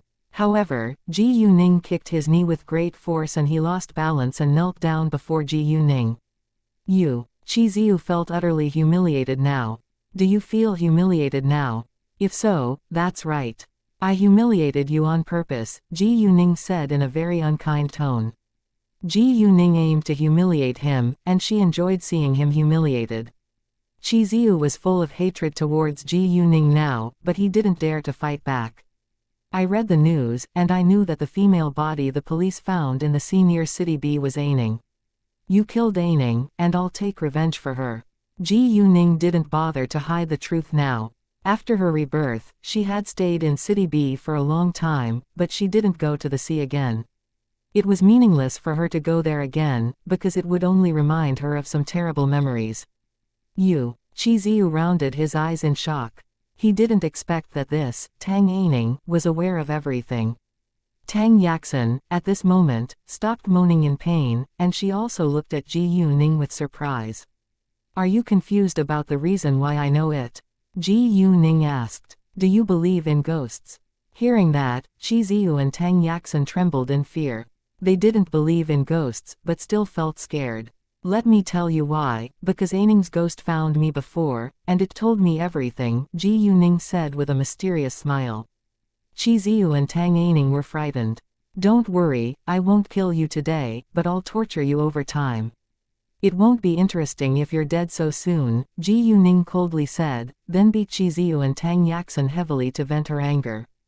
Tang Yaxin cared about her appearance very much, so Ji Yuning focused on slapping her face. As for Chi Ziyu, Ji Yuning deliberately kicked his crotch, so he couldn't have an erection for the time being. Men hated it most when they couldn't get an erection. Ji Yuning didn't stop and kept on punching their vulnerable parts around their bodies. She would only seriously injure them. She would make sure that they had to lie in bed for half a month to recover. After a while, Ji Yuning stopped. She walked out and kicked those bodyguards again on her way. From the beginning to the end, Ji Yuning didn't pay attention to the woman on the bed, because she had done nothing harmful yet. Ji Yuning was in a good mood after punching them. Once she was gone, Chi Ziyu shouted at the woman who was lying on the bed, "Call the ambulance." And the police. Tang Yaxin shouted too. She had never been humiliated like that before, and she promised to pay Tang Aining back. We can't call the police. Chi Ziyu snapped at Tang Yaxin. They couldn't call the police, or their dirty trick would be exposed. Besides, it was obvious that Tang Aining wasn't someone they could mess with. He didn't dare take the risk. Why? Tang Yaxin was mad. Chi Ziyu was in great pain now, and he was in no mood to explain it further to Tang Yaxin, but it was too important to be ignored. Do you want our dirty trick to be exposed? Do you want us to be caught? Tang Yaxin soon realized that it was a stupid idea, but she was reluctant to give up. So do we have to swallow this humiliation? Are you an idiot or something? She clearly knows who we are and she has control of the situation now. We should save some energy and leave this damn place right now. Chi Ziyu was furious. He didn't want to waste time arguing with Tang Yaxin again. Tang Yaxin was also angry, and she turned aside and ignored Chi Ziyu again. After remaining silent for a few minutes, Tang Yaxin had an idea. Why don't we hire a professional killer to kill her? Chi Ziyu nodded. It wasn't a bad idea. Ji Yuning went to remove her makeup in a washroom before she drove away. Chapter 11:14 Become a joke. Because Leng Xiaoting was absent, Ji Yuning didn't want to go back to his house that early, so she left for her company. On her way, she received Yuzi's call. Boss, where are you now? Yuzi asked. I'm in the capital now, Ji Yuning said. Me too. Yuzi was surprised and felt happy. Is it because of the branch of charm? Ji Yuning asked. Yeah, we moved some gowns over here, and the store will be opening tomorrow, Yuzi said.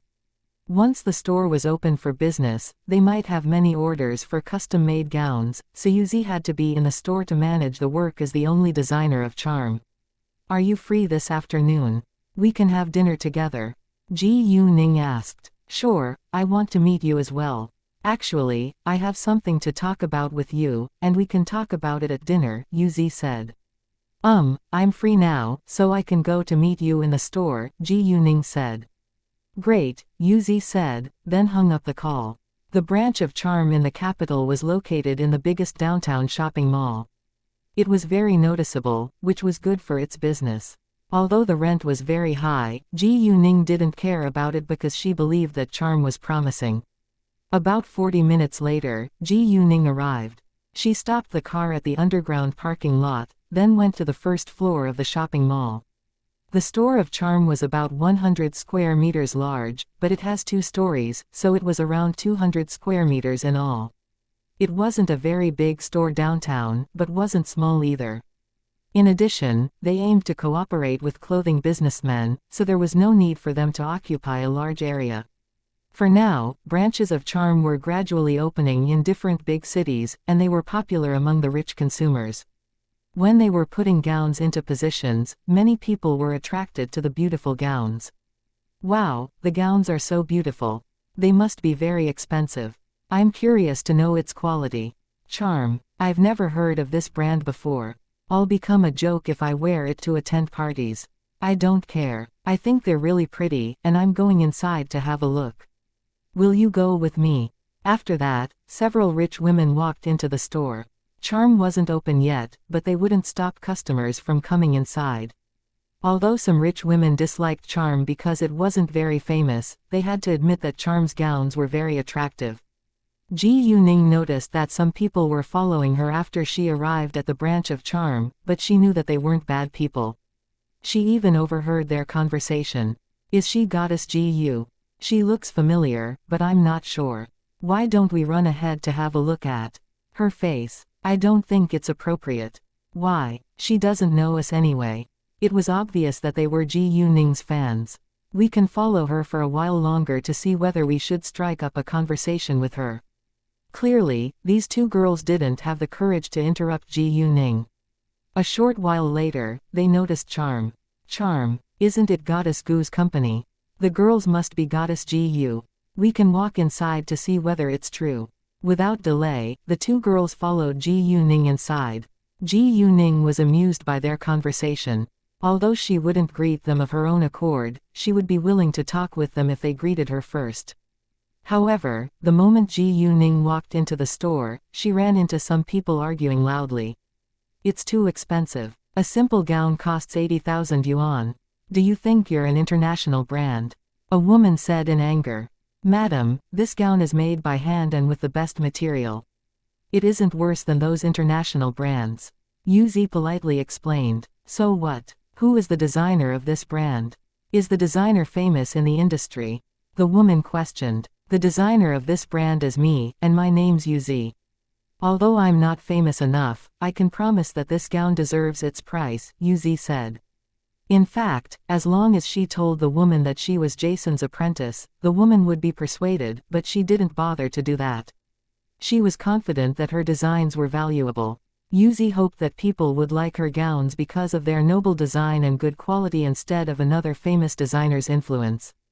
The designer is you. Knowing that, the woman disdained Charm more. She had never heard of a famous designer whose name was Yuzi before. Well, you can search my name or Charm on the internet if you want to learn more about us, Yuzi said. She remained patient and confident. Given the news and people's comments on Charm on the internet, she believed that this woman would fall in love with Charm. Chapter 11:15 Attitude Changes. Other rich women in the store also got curious, so they took out their phones at once to search for Charm. Ji Yuning didn't go closer, nor disturb Yuzi. Since Yuzi was the manager of Charm, she should have the ability to manage it well. Yuzi, at the same time, focused on her customers the entire time, so she didn't notice Ji Yuning either. Oh, Charm is also owned by Goddess Gu. She's very famous and popular recently. I know Jade Beauty Jewelry was established by her, a woman exclaimed in shock all of a sudden. Jade Beauty Jewelry. I've heard of it before. It's very popular among noble ladies. They are owned by the same person. Look at this news. Many important figures in City B attended the release conference of Jade Beauty Jewelry and Charm. Wow, the boss of Jade Beauty Jewelry and Charm is really influential. Actually, Charm is a famous brand, but we simply haven't heard of it before. Right, I think it's a good idea to wear Charm gowns now. They indeed began to love Charm gowns after learning more about it. Hi, sorry to interrupt you. Are you Ji Yu Ning? At this time, the two girls who had been following Ji Yu Ning all the time finally summoned up their courage and walked forward to ask Ji Yu Ning that question. In fact, they weren't much younger than Ji Yu Ning, and were teenagers too. Hi, nice to meet you, I am Ji Yu Ning. Ji Yu Ning turned around and smiled at them. OMG, I'm so excited now. Goddess Ji Yu, it's really you.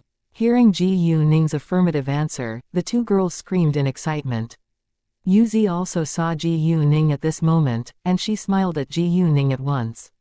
Some people in the store recognized Ji Yu Ning too, and they walked to Ji Yu Ning without delay, and even pushed the two girls away a little. The two girls were unhappy, but said nothing and waited aside in silence, which showed that they were well-educated girls with good manners. You are Ji Yu Ning, right?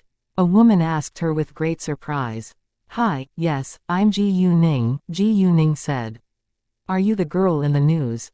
Another woman asked. You look much prettier than the photos. You're really unbelievable for the achievements you've made. I wish my girl could be as outstanding as you. They repeatedly complimented Ji Yu Ning. Hi, everyone, my name's Ji Yu Ning, the owner of Charm. Thank you so much for your appreciation towards Charm.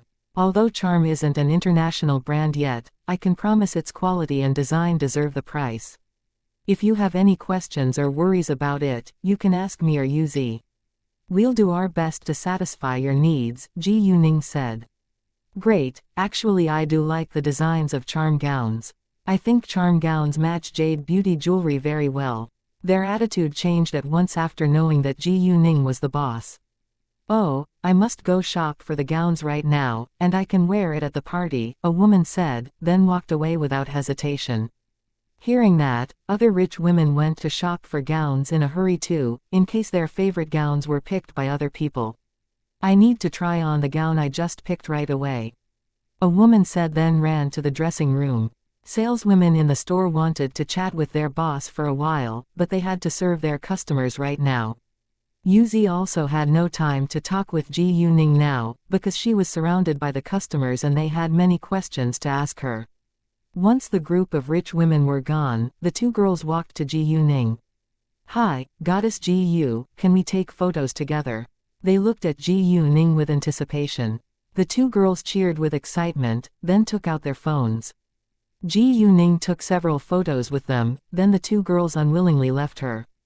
Before they left, they also kept acclaiming Ji Yu Ning. The second they left, they posted the photos on social media, attracting a lot of attention from many internet users. Ji Yu Ning then walked to sit on the sofa to wait for Yuzi. A saleswoman poured a glass of water for Ji Yu Ning before she went back to her work. All the rich women bought at least one gown from Charm. When Yuzi finished her work, it was already 5 p.m. Chapter 11:16 A pot of hot soup. Boss, I'm so sorry to keep you waiting, Yuzi said. It's nothing. Business is more important, Ji Yu Ning said. Your name is really useful. They kept complaining at the beginning before you came, but changed their attitude once you showed up.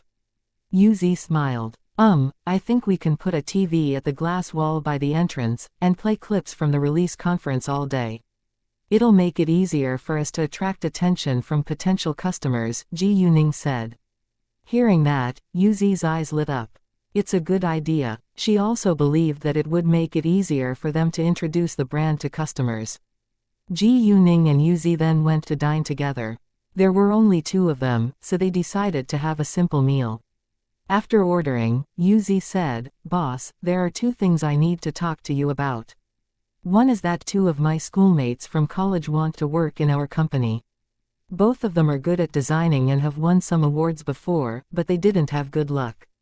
The female one had a terrible leader who stole her designs, so she had to quit in the end, while the male one encountered unspoken rules at work and was fired afterwards. Knowing that, Ji Yu-ning cocked her eyebrow. It wasn't easy to live a good life in this complicated society. Yu-zi took out a file case from her bag, then handed Ji Yu-ning some papers and photos. These are their resumes and designs. Please have a look. Ji Yu-ning took an read them, then nodded with satisfaction. You can discuss it with Manager Gao. If they're qualified, I don't mind hiring them, Ji Yu-ning said. She valued a designer's ability more than his fame. As long as they were outstanding in the industry, they would gain fame sooner or later. Yu-zi smiled and said, I was just a little afraid that Manager Gao might not agree, so I decided to tell you first. It's not a big deal. You can arrange an interview and tell them to meet Manager Gao with their resumes and designs. I'll talk to Manager Gao later, Ji Yu-ning said. Great, Yu-zi said. Oh, there is another thing, Yu-zi continued.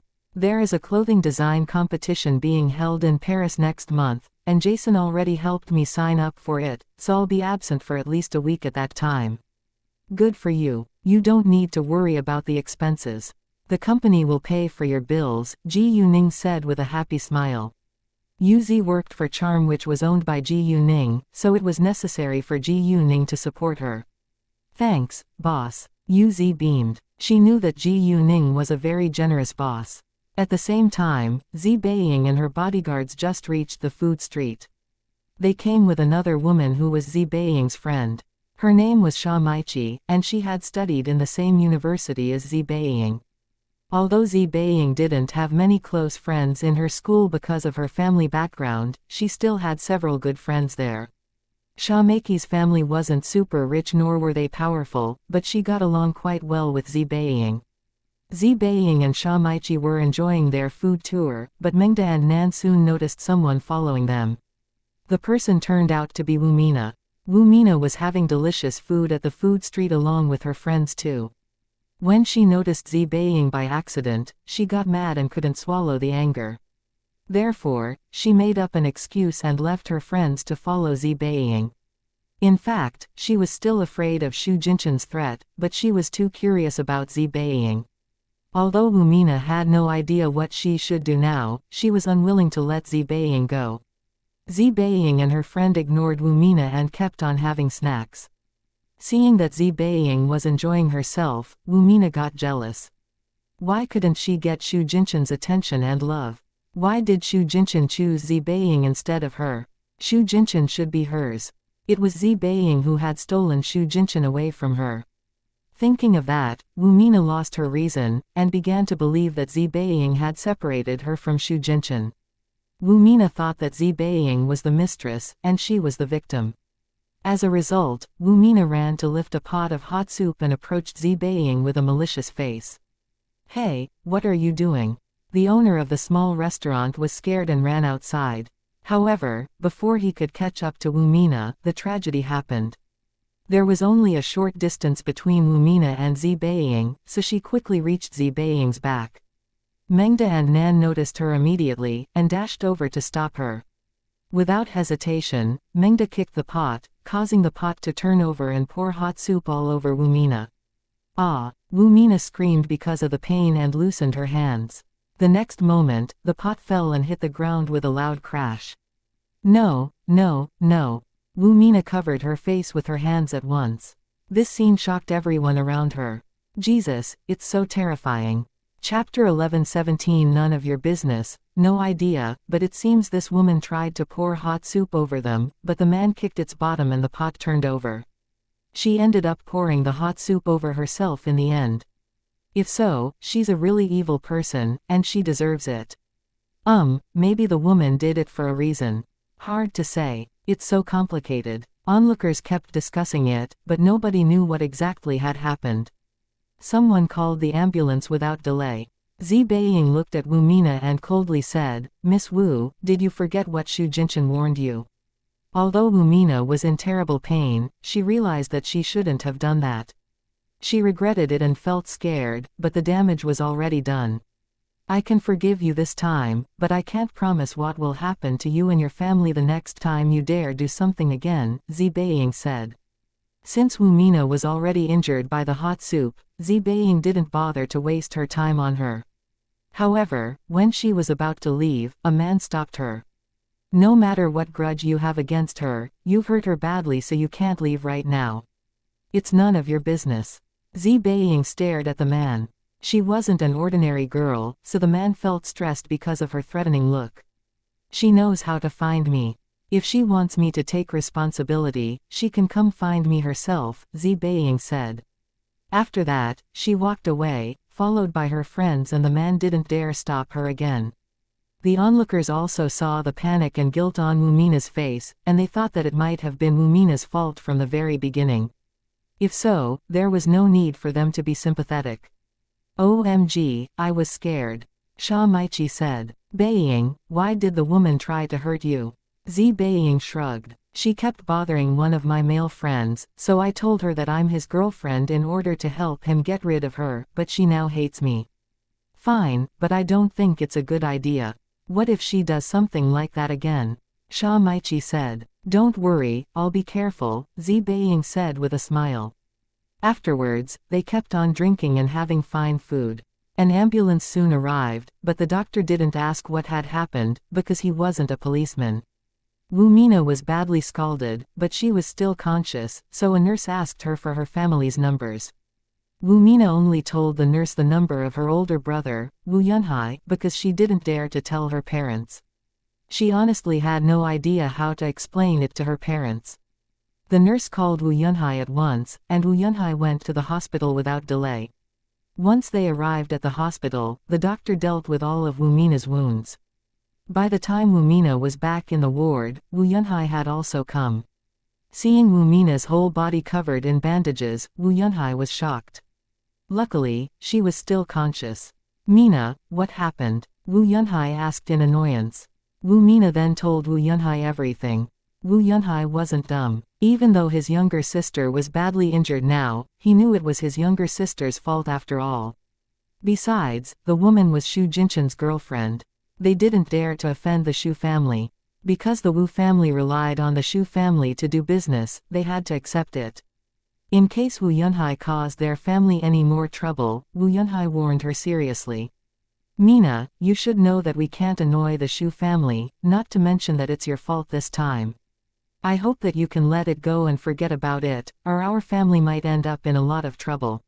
Wu Mina was reluctant to do it, but there was nothing else she could do. I understand, she said. Oh, please don't tell father and mother.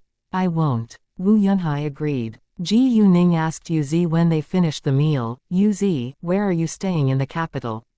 I haven't booked a hotel yet, Yu Zi said. She went straight to the store once she arrived at the capital. Why don't you stay in the Wangdang Hotel? Ji Yuning said. It's too expensive, Yu Zi said. Although she could be reimbursed since it was a business trip, she didn't think that it was necessary for her to stay in a luxurious hotel. It's fine, I have a black card, so I have free accommodations, Ji Yuning said. She planned to use her black card to book a room for Yu Zi at the Wangdang Hotel. Knowing that, Yu Zi agreed. The Wangdang Hotel was owned by Ji Yuning's family anyway. Yu Zi then got into Ji Yuning's car, and Ji Yuning drove her to the Wangdang Hotel. After their arrival, Ji Yuning booked a room for Yu Zi with her black card before she went back to Leng Xiaoting's house. Just as Ji Yuning got back to Leng Xiaoting's house, she received a call from him. Hearing that Ji Yuning was in his house at that moment, Leng Xiaoting immediately went to meet her. Chapter 11:18 I Need Your Help. Leng Xiaoting didn't look tired at all when he got back home this time, because he had taken the power crystals that Ji Yuning gave him. Once he was back, he hugged Ji Yuning tightly in his arms, as they stood in silence. Have you eaten? Ji Yuning asked later. Not yet, Leng Xiaoting said. Let me cook for you, Ji Yuning said. Great. He was always happy to watch his beloved girl cooking for him. A bowl of noodles will be fine. No problem, go have a shower first, Ji Yuning said. Sure, Leng Xiaoting said, then walked into the bathroom. When he came back after taking the shower, the noodles were already down and Ji Yuning placed the bowl on the dining table. Leng Xiaoting sat down at once and enjoyed his simple dinner. After having dinner, Leng Xiaoting said to Ji Yuning with a serious face, "Ningning, I need your help." Ji Yuning was surprised and asked, "What happened?" "We had field training at the training base not long ago, but 3 soldiers inexplicably went missing. Although there are surveillance cameras in the woods are too large to be monitored completely, so the 3 soldiers are nowhere to be found now. I think it probably has something to do with monsters or ghosts. I didn't report it to the military leaders, because they wouldn't believe it, and it wasn't determined yet. I only learned about monsters and ghosts after you became my girlfriend. You know a lot more about them than we do, and you also have a pair of jade eyes, so it should be much easier for you to find some clues. Can you help me deal with it?" Leng Xiaoting said. Leng Xiaoting honestly didn't know what else he could do, so he had to turn to Ji Yuning for help. Hearing that, Ji Yuning's expression also became serious. She agreed with Leng Xiaoting that it might have something to do with monsters or ghosts. Since Leng Xiaoting needed her help now, Ji Yuning definitely wouldn't turn him down. Even if Leng Xiaoting didn't need her help, she would still do something once she learned about this terrible news. "Of course I can help. When should we go there?" Ji Yuning asked. "The sooner, the better. We can go there right away," Leng Xiaoting said.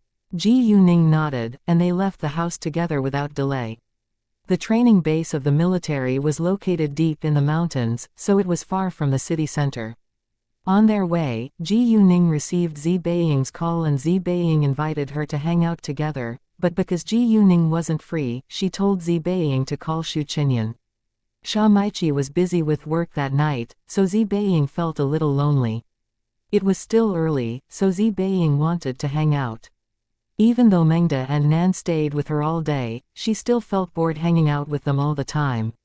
Hearing Ji Yuning's advice, Zi Beiying thought that it was a good idea and called Xu Qinyan afterwards. They got along well with each other. In addition, Xu Qinyan was Ji Yuning's friend and Xu Jinshan's younger cousin, so Zi Beiying felt somewhat familiar with Xu Qinyan. Actually, because of Zi Beiying's special family background, she couldn't make as many friends as she wanted. She didn't have many friends, but her friends were all very close to her. Zi Beiying also tended to keep her family background a secret from others, Ji Yuning was included. Even if Leng Xiaoting might have told Ji Yuning something about her family, she wouldn't talk about it with Ji Yuning of her own accord. At this time, Xu Qinyan felt a little lonely and bored at home too. Ji Yuana wasn't in the capital, and she didn't want to hang out with her other friends. All of a sudden, she received Zi Beiying's call, which cheered her up. Xu Qinyan had a good impression of Zi Beiying, so she agreed at once. She asked Zi Beiying to go with her to meet Xu Jinshan. Zi Beiying felt slightly excited when she heard that they would have fun with Xu Jinshan tonight. When Zi Beiying arrived at the appointed clubhouse, she saw Xu Qinyan and Xu Jinshan. "Hi, I have a piece of terrible news to tell you. I ran into the woman named Wumina today. She tried to pour a pot of hot soup over me, but Mengda caught her and kicked the pot, causing her to pour the hot soup over herself. She was scalded," Zi Beiying said to Xu Jinshan. Knowing that, Xu Jinshan was displeased. To his astonishment, Wumina ignored his warning. Although Zi Beiying was fine, he still felt a little guilty. "I'm so sorry to hear it," Xu Jinshan said. "I'll warn the Wu family to stop her harassing you." "Thanks, but I don't care about her actually. She is a weak woman and no match for me," Zi Beiying said. "Beiying, what do you think of Jinshan? Isn't he a very good man?" Xu Qinyan suddenly asked. Hearing that, both Zi Beiying and Xu Jinshan were struck dumb for a second. Xu Jinshan flushed a little and stopped Xu Qinyan at once. "Qinyan, what are you talking about?" "What? I think you two could be a great couple," Xu Qinyan said. Although she didn't know much about Zi Beiying's family background, the Xu family didn't care much about it anyway. Moreover, she thought that Zi Beiying and Xu Jinshan were very familiar with each other. Chapter 11-19 Hidden Monsters. Before Xu Qinyan could say something else, Xu Jinshan squeezed a slice of watermelon into her mouth. "Stop talking about it." Xu Qinyan was very straightforward, and Zi Beiying understood it at once and felt a little shy. Her own older brother actually also thought that she and Xu Jinchen could be a great couple. Zi Beiying simply took Xu Jinchen as her friend at the beginning. She knew that Xu Jinchen was a very outstanding young man, but Leng Xiaoting was too noticeable to be ignored. However, she found out that Leng Xiaoting already had a girlfriend, while Xu Jinchen was still single. Zi Beiying had to admit that she gradually started paying more attention to him. "Miss Zi, I'm so sorry. It's just a joke. Please don't take it seriously," Xu Jinchen said, in case Zi Beiying felt uncomfortable. Xu Qinyan explained it as well. "Yes, it's just a joke. Please don't be mad at me." After that, she stood up and walked to sit beside Zi Beiying. They began to play games together and dropped the topic. About an hour later, Ji Yuning finally arrived at the training grounds with Leng Xiaoting. Given Leng Xiaoting's importance, it was easy for him to bring a stranger inside. It was very late at night, so almost everyone else was having a rest. Leng Xiaoting and Ji Yuning went straight to the training field once they entered the base. The training base was very large, and there was an office building, dormitory and playground on one side with a woodland field training ground at the other side. The jungle in the wood training area was quite dense and the terrain was rugged too. It was indeed a little dangerous for soldiers to be trained here, but it also allowed them to practice their skills. To enter the wood training ground, they had to pass through a gate, which was guarded by several soldiers. People needed permission to enter, especially after the strange disappearances a few days ago. Nevertheless, those soldiers couldn't stop Leng Xiaoting from going inside. In the evening, the soldiers stopped training, but there were still many soldiers walking on the playground. When they saw someone entering the woods training ground, they were surprised and immediately said to the others, "Look, someone just went into the training ground, followed by a girl." Other soldiers all turned to look at the gate. "Isn't it Major General Leng's car? The man should be him, but who's the girl?" a soldier said. They all knew that it was very dangerous to walk into the woods at night. Although Leng Xiaoting was an ace soldier in the special forces, it was very strange that he went there with a girl. Nevertheless, they couldn't stop them, they could only hope that they would be fine. Not only did they notice it, but the soldiers on duty in the surveillance room also saw it. Nobody could stop Leng Xiaoting from walking into the woods, but a soldier in the surveillance room still reported it to his senior leader in case any accidents happened. Their commander was Zhang Zhirang, who was 34 that year and ranked as a lieutenant colonel in the military. Zhang Zhirang couldn't calmly stay in his dorm room after knowing that Leng Xiaoting was in the woods. Therefore, Zhang Zhirang called Wang Shiji, who was the battalion commander, to go to the surveillance room with him. Although Leng Xiaoting went inside with a girl, Zhang Zhirang knew that the girl couldn't be simple. They didn't believe in monsters or ghosts, so they weren't scared, but just felt strange about what had happened to the 3 missing soldiers. They simply thought that the 3 soldiers might have fallen into a big hole in the ground or they could have become lost. Once Ji Yuning and Leng Xiaoting entered the woods, Ji Yuning used her jade eyes to observe the surroundings.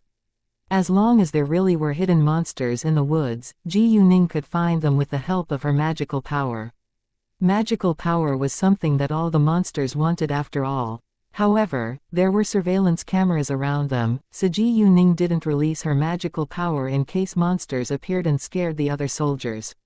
In order to avoid the surveillance cameras, Ji Yuning searched for the surveillance cameras around them as they walked. When Ji Yuning's eyes accurately found every surveillance camera, Zhang Zhirang and several other soldiers in the surveillance room were astonished. All of a sudden, Ji Yuning sensed yin, which could only be found in monsters or ghosts, so she was sure that the 3 missing soldiers must have encountered monsters. "I found something strange, so we should move lightly," Ji Yuning said to Leng Xiaoting in a quiet voice. Leng Xiaoting nodded and they moved ahead lightly. When they approached the source of yin, they were out of the area where surveillance cameras were useful. Zhang Zhirang knew that there weren't surveillance cameras everywhere in the woods, so he didn't think that it was a big deal. Ji Yuning and Leng Xiaoting soon saw a half-meter high pile of vegetation, which was very dense. Ji Yuning then looked inside with her jade eyes and found that the soil was turned over. Chapter 11:20 A man-eating monster. Ji Yuning subconsciously thought that the 3 soldiers could be stuck inside, so she used her jade eyes to see the inside of the soil at once. However, she didn't find any bodies, there was just a dark hole about a meter down. It seemed the hole extended and tilted downwards. Most importantly, it was filled with yin. Ji Yuning thought that this hole had to be the place where the monster hid itself. She searched for it in the dark hole with her jade eyes. About 10 meters away, she saw a space around 10 square meters in size and 2 meters high. There was a small water pond in it too. A giant monster which looked like an eagle with horns was lying there resting. It had acute senses. The second Ji Yuning's sight fell on it, it felt it and looked at the entrance of the hole. Its eyes were big and bloodshot. Ji Yuning immediately moved her sight away from it, and only then did it lay back down. Sadly, once Ji Yuning moved her sight away, she noticed scattered camouflage in a corner. Although she knew that it wasn't very likely that the 3 soldiers could survive when she heard they were missing, she still felt sad seeing the camouflage. However, it was no use crying, and what she had to do now was to protect innocent people from being attacked again. Ji Yuning didn't recognize the monster, so she referred to her phone. Luckily, her phone could receive signals in the woods. Leng Xiaoting was a little confused by Ji Yuning's action, but he didn't ask any questions about it because he knew that Ji Yuning would explain it to him later. After searching, Ji Yuning found out that the monster was a Jiu eagle, which was a man-eating monster. It was an ancient monster like the Jiao from the myths. Because she already had a Jiao, Ji Yuning wasn't surprised to see a Jiu eagle. She gave her phone to Leng Xiaoting without delay, then said in a low voice, "There is a monster like this in the hole under the ground." Jiu eagle, a man-eating monster. Isn't it an ancient monster from the myths? Leng Xiaoting was astonished. Anyway, it really exists now, and there is camouflage in the hole too. It's obvious that it has eaten the 3 missing soldiers, Ji Yuning said. We must kill it in case it hurts any more innocent people. Knowing that, Leng Xiaoting felt sorry for the 3 missing soldiers, but he also knew it was useless to cry now. They had to kill this monster as soon as possible. However, Leng Xiaoting was worried. It seems very strong and cruel. Can we win? Ji Yuning actually wasn't sure whether they could defeat the monster together, and she thought it was time for her to let Leng Xiaoting know about the Jiao.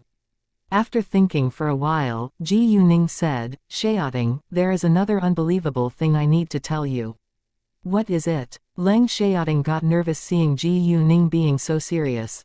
In fact, there is an ancient monster in my telepathic eye space now, and it's a Jiao.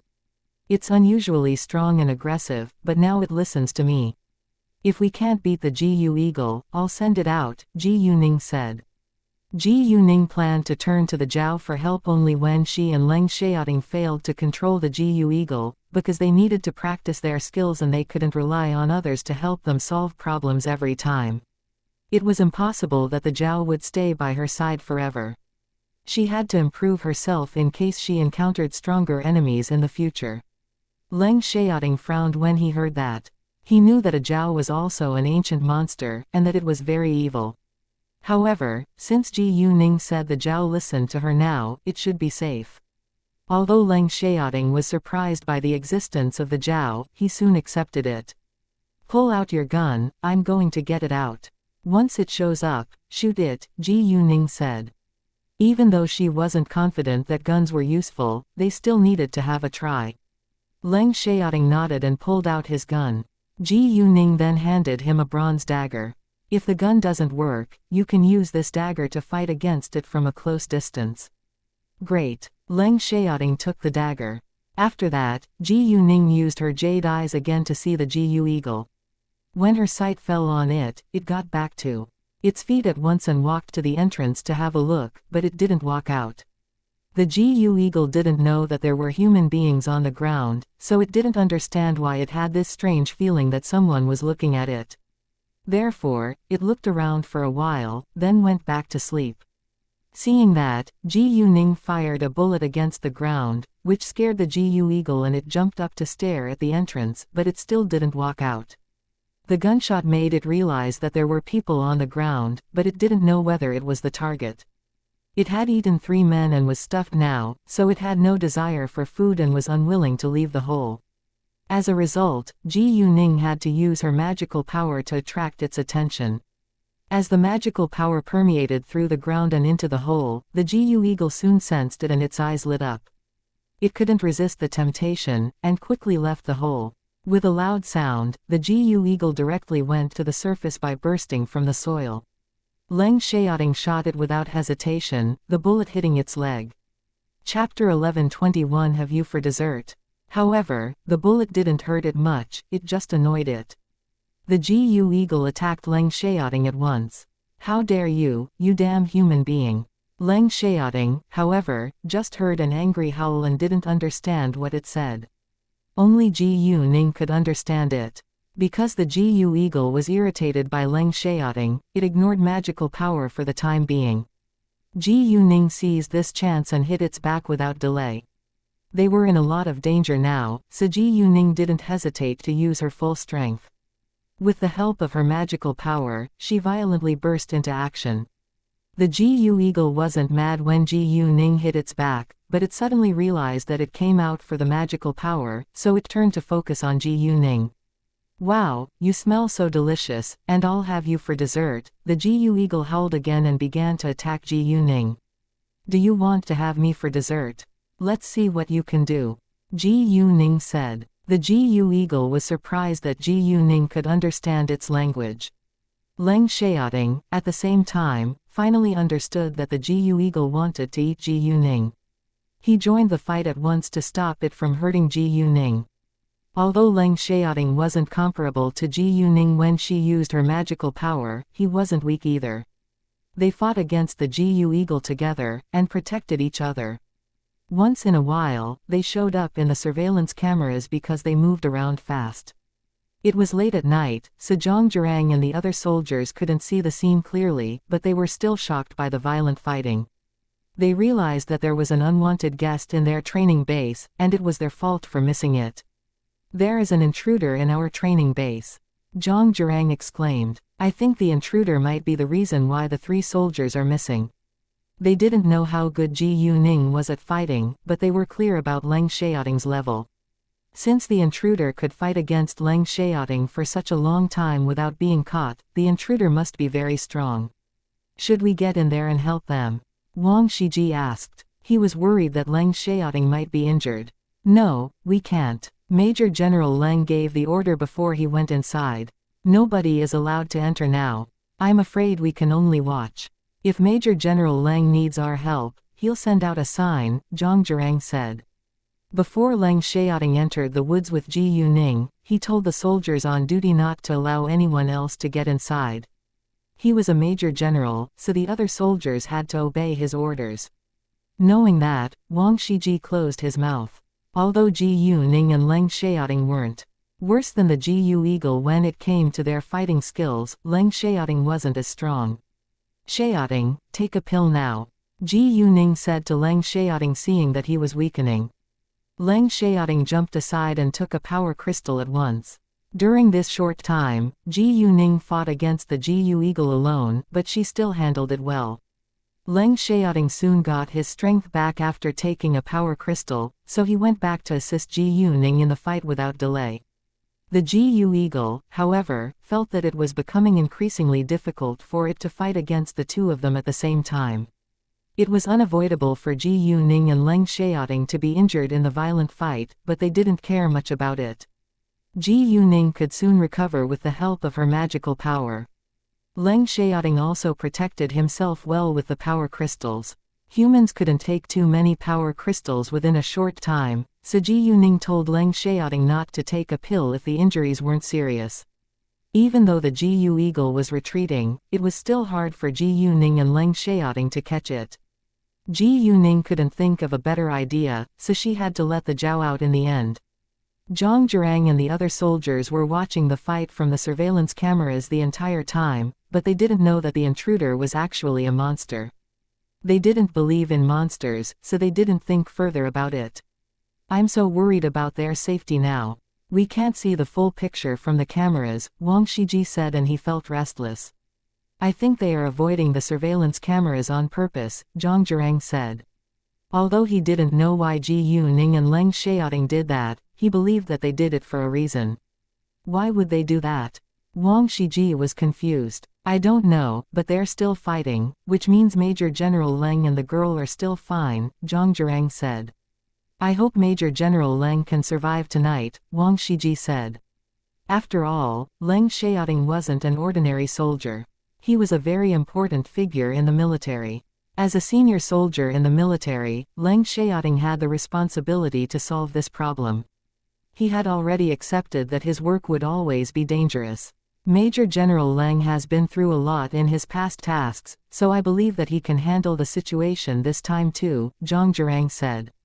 He was worried about Leng Xiaoting's safety as well, but he chose to trust Leng Xiaoting's ability. Chapter 11:22 Where is the intruder? Since Zhang Zhirang said that, Wang Shiji could only choose to believe in Leng Xiaoting and hope that he would be fine.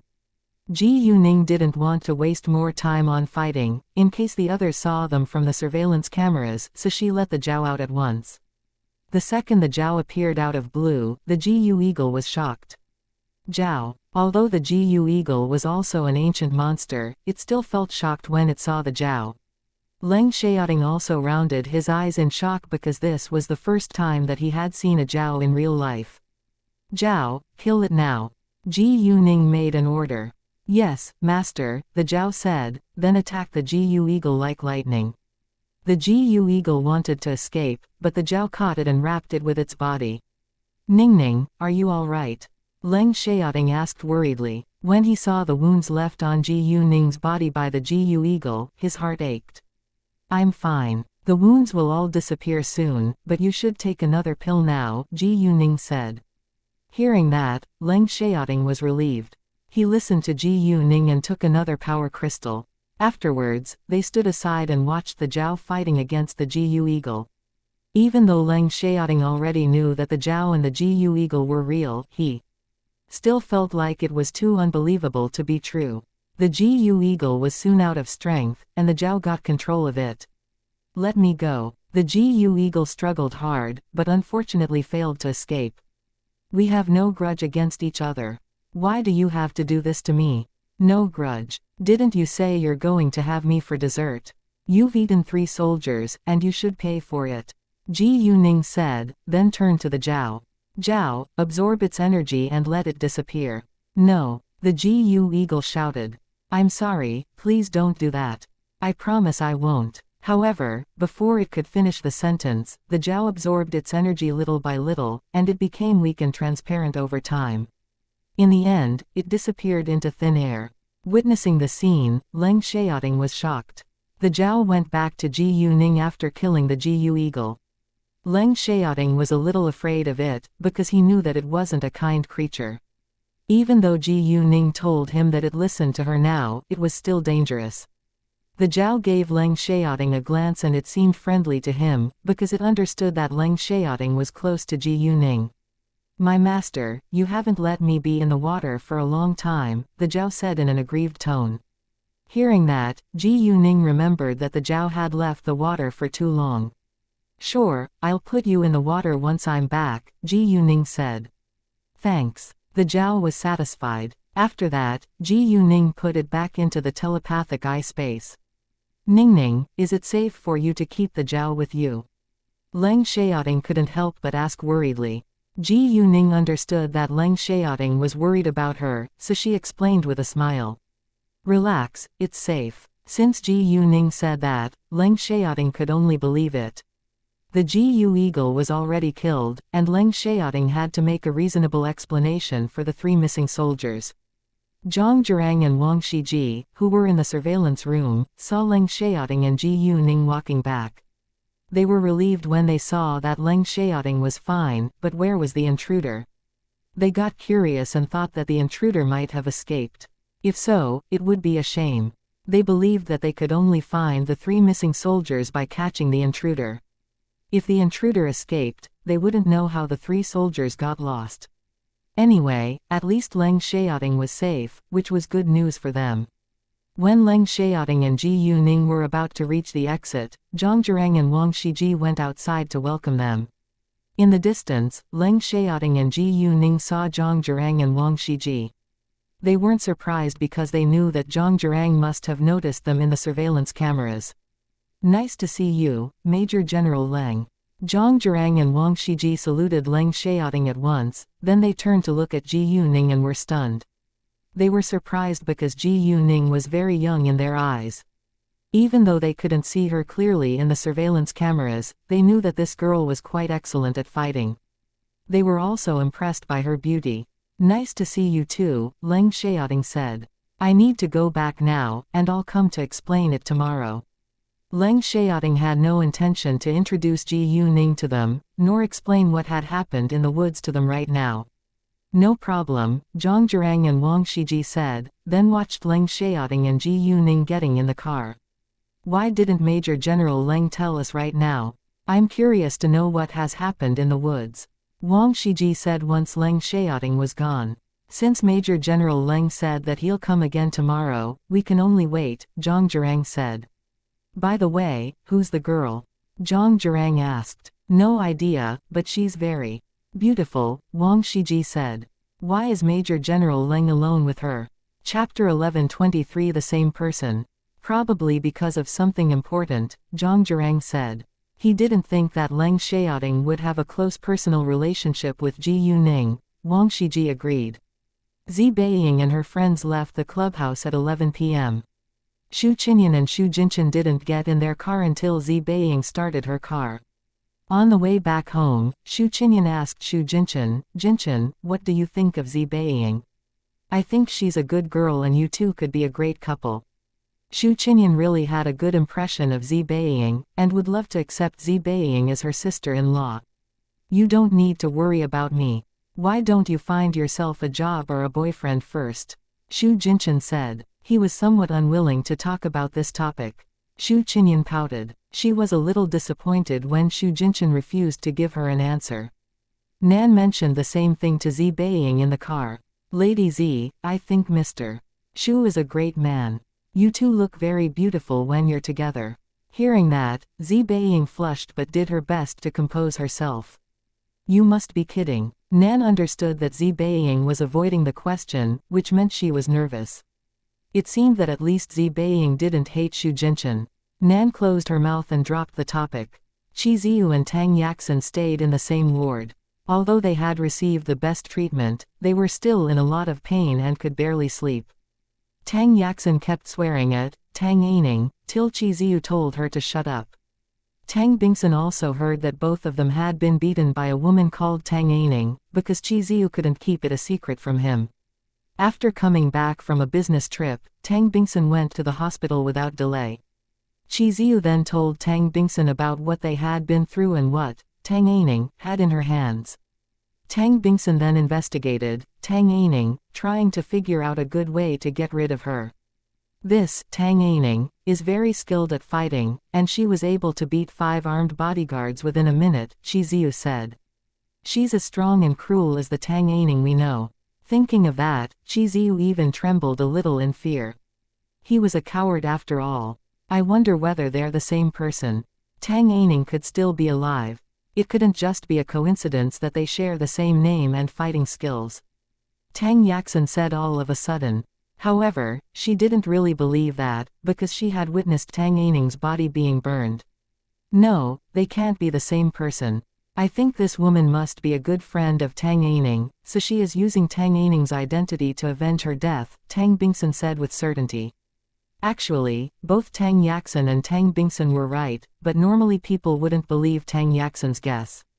No matter who she is, it's very clear that her target is the Tang family. She's dangerous and we must take it seriously, Qi Ziyu said. We'll kill whoever dares to stand in our way, Tang Bingsun said with an evil expression. He would get what he wanted by hook or by crook. Dad, why don't we hire a professional killer to do it for us? Tang Yaxin suggested. She couldn't wait to see Tang Aining killed right away. All right, I'll deal with it, and you two should have a good recovery, Tang Bingsun said. In fact, he had the same idea as Tang Yaxin. The next day, Leng Xiaoting got up early to prepare breakfast for Ji Yuning. They had breakfast together, then Leng Xiaoting left for the military base. Ji Yuning, on the other hand, called Zi Beiying and Xu Qinyan to go to Charm's store with her. Zi Beiying and Ji Yuning arrived at almost the same time, so they waited for Xu Qinyan together in. The parking lot. Ji Yuning and Zi Beiying were very attractive young women, so they attracted a lot of attention from the men around them once they got out of their cars. Even Nan was a cool beauty with short hair. Several men tried to strike up a conversation with Nan, but they were all scared away by Mengda, who was tall and strong. During this time, Zi Beiying told Ji Yuning about what had happened to Wumina. Ji Yuning showed no sympathy for Wumina because she thought that Wumina deserved it. Chapter 11:24 Two of a kind. If Mengda and Nan hadn't been there with Zi Beiying would have been badly injured by Wumina's dirty trick. About 10 minutes later, Xu Qinyan came. However, she seemed very mad when she walked towards Ji Yuning and Zi Beiying. "Why are you so angry?" Ji Yuning asked with concern. "I have no idea how Shen Baixiang got my phone number, but he just called me, asking me to share a meal with him. It's so disgusting," Xu Qinyan complained. "Well, I bet he must have found out your real family background and now wants to get you back," Ji Yuning said.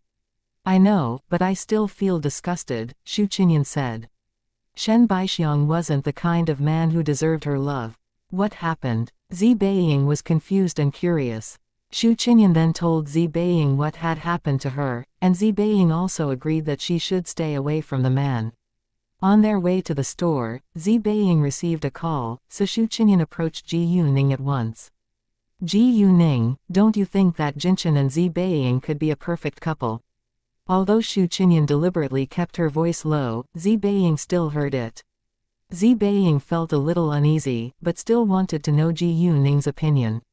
Ji Yuning was struck dumb for a second, then said, "Yeah, I think they are two of a kind." Hearing Ji Yuning's answer, Zi Beiying got more nervous. Xu Qinyan, however, got excited.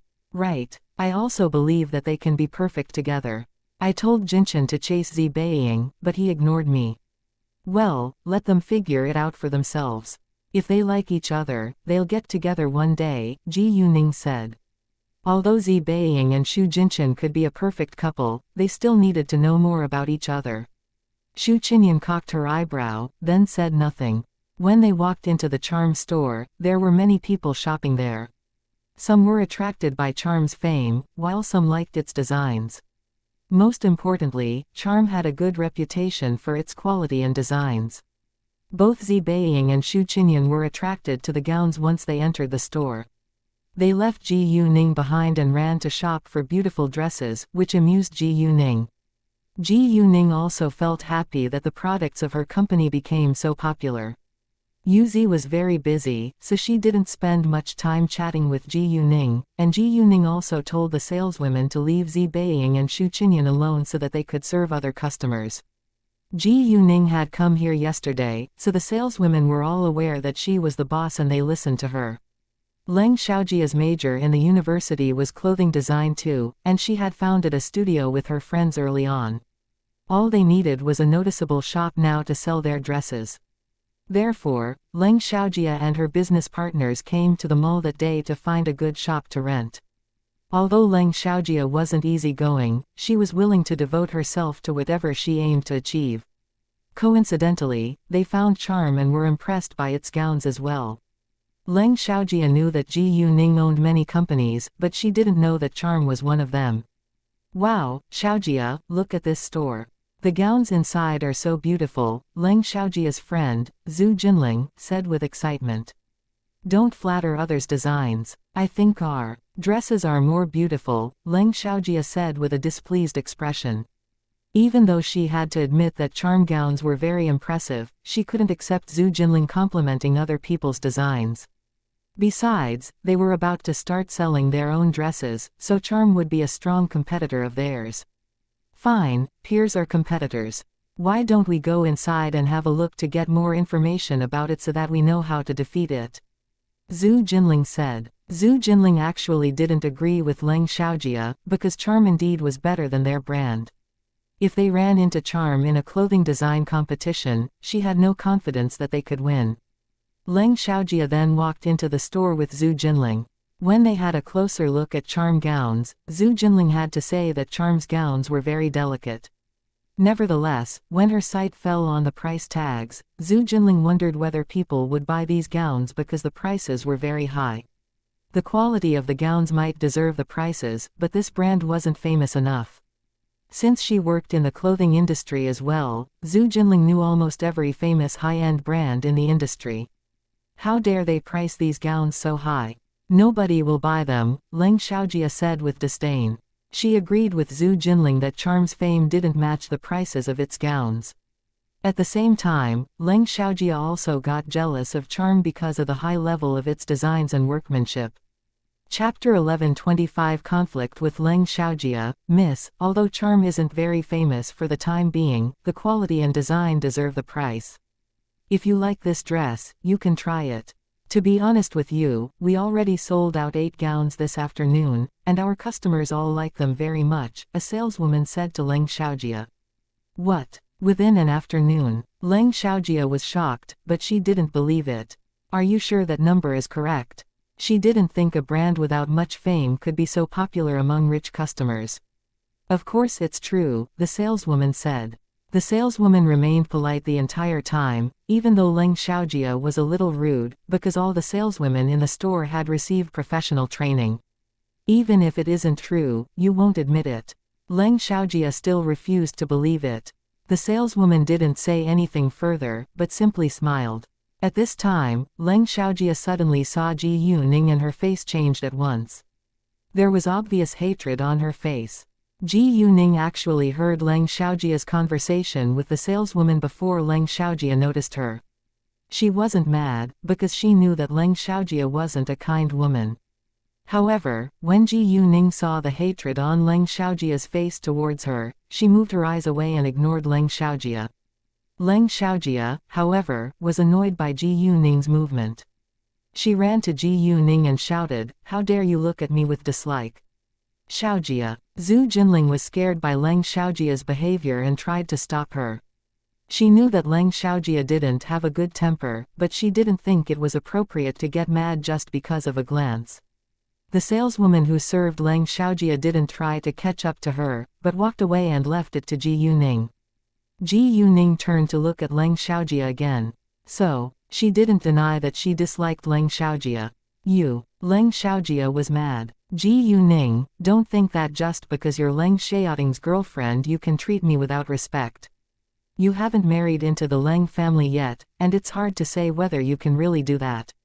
Hearing that, Zhu Jinling was astonished. What? This girl named Ji Yuning is Leng Xiaoting's girlfriend? The famous cold Lord Leng. If this girl is really Lord Leng's girlfriend, she must be very rich or powerful too. Zhu Jinling was aware that Leng Xiaojia hated Leng Xiaoting, so she understood why Leng Xiaojia hated Leng Xiaoting's girlfriend too. Whether I can marry into the Leng family or not has nothing to do with you, Ji Yuning said. I don't care about you at all. Leng Xiaojia was furious. She wanted to slap Ji Yuning, but her hand stopped in the air. It wasn't because Ji Yuning stopped her, but she stopped herself. She remembered that Ji Yuning wasn't a weak girl at all.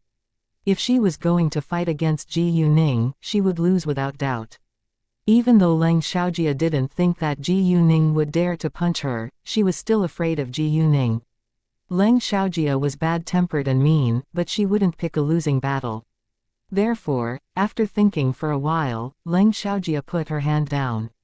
Actually, it was better for Leng Xiaojia not to annoy Ji Yuning at all, but she couldn't help doing it every time she saw Ji Yuning.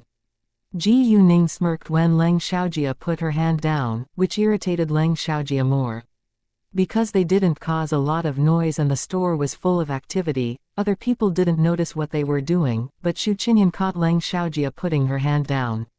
Shu Qinyan was displeased in an instant. She had never liked Leng Xiaojia even when they were kids. They fought a lot when they were younger, and they were like strangers now after growing up.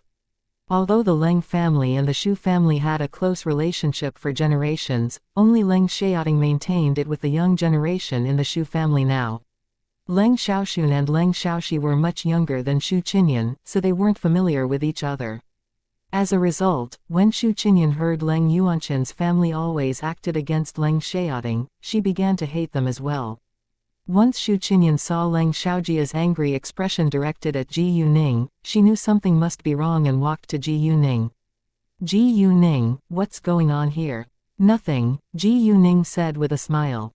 Leng Xiaojia was also displeased when Xu Qinyan showed up, and at the same time, she was surprised that Xu Qinyan was Ji Yuning's friend.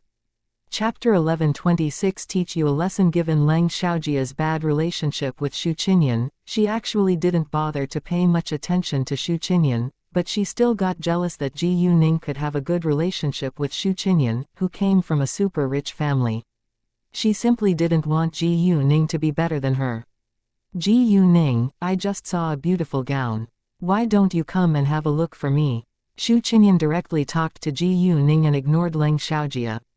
Xu Qinyan didn't know whether Leng Xiaojia was aware that Ji Yuning was Leng Xiaoting's girlfriend, but she knew that Leng Xiaojia would hate Ji Yuning anyway. Although she hated Leng Xiaojia, she knew it wasn't appropriate for Ji Yuning to have conflict with members of the Leng family right now. However, what Xu Qinyan didn't know was that Ji Yuning already had conflict with members of the Leng family. Wait a second. Leng Xiaojia stopped Ji Yuning at once. You should apologize to me. Apologize to you. Ji Yuning was surprised. Why? You didn't show respect to me, so you should apologize to me, Leng Xiaojia said with arrogance. This reason sounded very ridiculous, because it was Leng Xiaojia's subjective feeling. I don't think it's reasonable, Ji Yuning said. She was unwilling to waste time arguing with Leng Xiaojia, but it was obvious that Leng Xiaojia wouldn't let her go without humiliating her. I said you should apologize to me, so you should apologize. Leng Xiaojia said in a domineering tone. Are you crazy or something? Ji Yuning frowned. At this moment, their argument attracted some attention from other people in the store. Yu Zi and Zi Beiying walked over. As well. What's going on here? Yu Zi asked. Not a big deal. I can handle it, Ji Yuning said. Since Ji Yuning said that, Yu Zi didn't ask further. Afterwards, Ji Yuning said to Leng Xiaojia, Miss Leng, please don't bring our personal grudge to a public place. You've already made yourself a joke, and you are affecting the business here. If you keep challenging me, I won't mind teaching you a lesson outside. Ji Yuning was afraid that Leng Xiaojia might damage Charm's business. Leng Xiaojia didn't know what to say, nor do right now. She was worried that Ji Yuning would really beat her. She knew that she was no match for Ji Yuning. Xiaojia, let it go, Zhu Jinling said. Fine, I can forgive you this time, but don't do it again, or you can't bear the result. Leng Xiaojia said and gave herself an out. After that, Leng Xiaojia left with Zhu Jinling. Zhu Jinling didn't want to leave right away, but she had to follow Leng Xiaojia. Who's that woman? Zi Beiying asked. A member of the Leng family, Ji Yuning said. Knowing that, Zi Beiying nodded. Does she know that you're Xiaoting's girlfriend? Zi Beiying asked. She didn't know the conflict Ji Yuning had with some members of the Leng family. She knows, Ji Yuning said. All right, it isn't important. Have you found any beautiful dresses you like? Zi Beiying understood that Ji Yuning was reluctant to talk about this topic, so she dropped it at once. I do like the gowns here, and I chose 2 sets, but one of them doesn't fit me, so I need a customized gown, Zi Beiying said with excitement. She didn't care about a brand's fame, instead all she cared about was its designs. In addition, she believed that the brand could become an international brand. I can send each of you a set as a gift, but I need to charge you for the second, Ji Yuning said to Zi Beiying and Xu Qinyan. Zi Beiying and Xu Qinyan were her friends after all. You don't need to do that. We can pay you, Zi Beiying said. She knew that Ji Yuning was very generous, so she didn't turn her kindness down.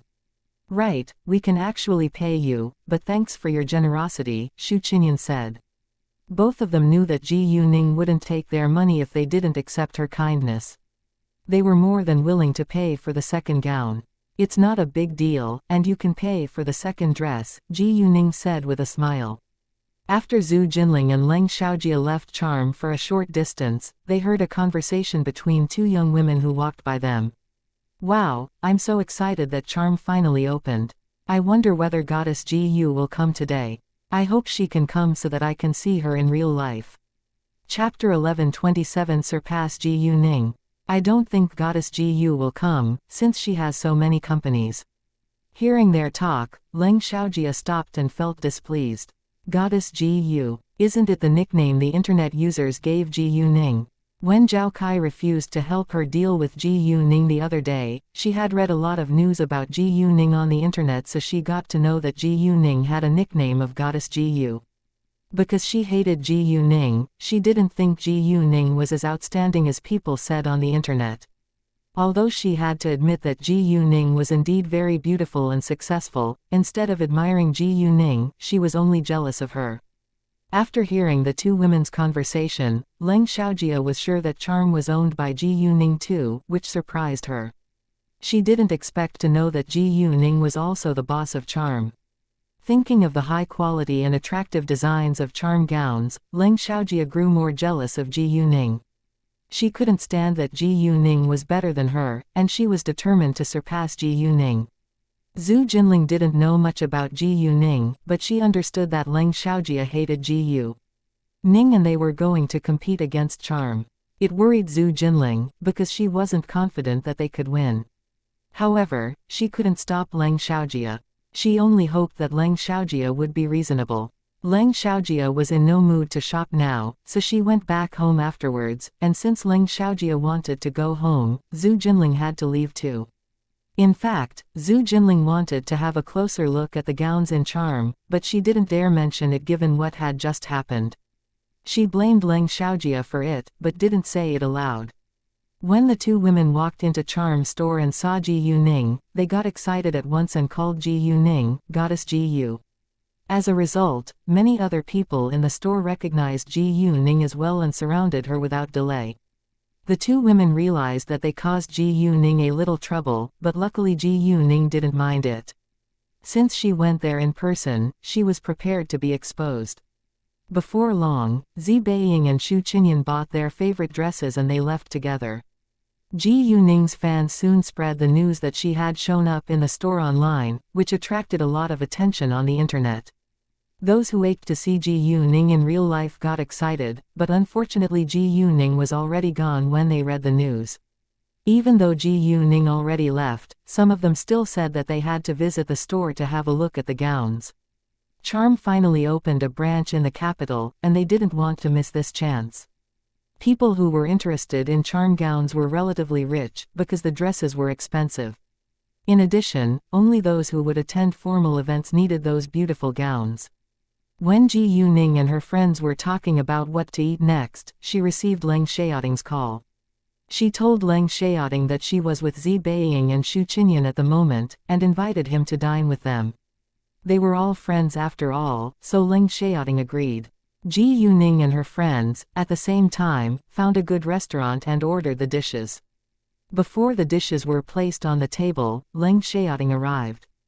During the meal, Zi Beiying said all of a sudden, "Ji Yuning, I'm going back tomorrow. Are you free tonight? Why don't we hang out together? Why do you have to go back so soon? You can stay here for several days longer." Xu Qinyan said, "I would love to, but I need to deal with something else at home," Zi Beiying said. She had left her home for too long, and both her father and older brother were worried about her. Although she had two ace bodyguards with her, her family had too many enemies, so her father and older brother hoped that she could go back home early. Zi Beiying also felt that she had had enough fun outside, and it was time to go back home. Fine. Since Zi Beiying had something else to deal with at home, Xu Qinyan wouldn't stop her. "Oh, if Jinshan is free tonight, he can join us," Zi Beiying added. She wanted to see him again before she went home. Actually, Xu Qinyan was still curious about Zi Beiying's feeling towards Xu Jinshan, but she knew that it was their personal affair, so she didn't ask the question. Besides, it was better for Xu Jinshan, who was the man, to take action. Chapter 11:28 Trouble in the store. After the meal, Ji Yuning and Leng Xiaoting left, while Xu Qinyan and Zi Beiying separated too.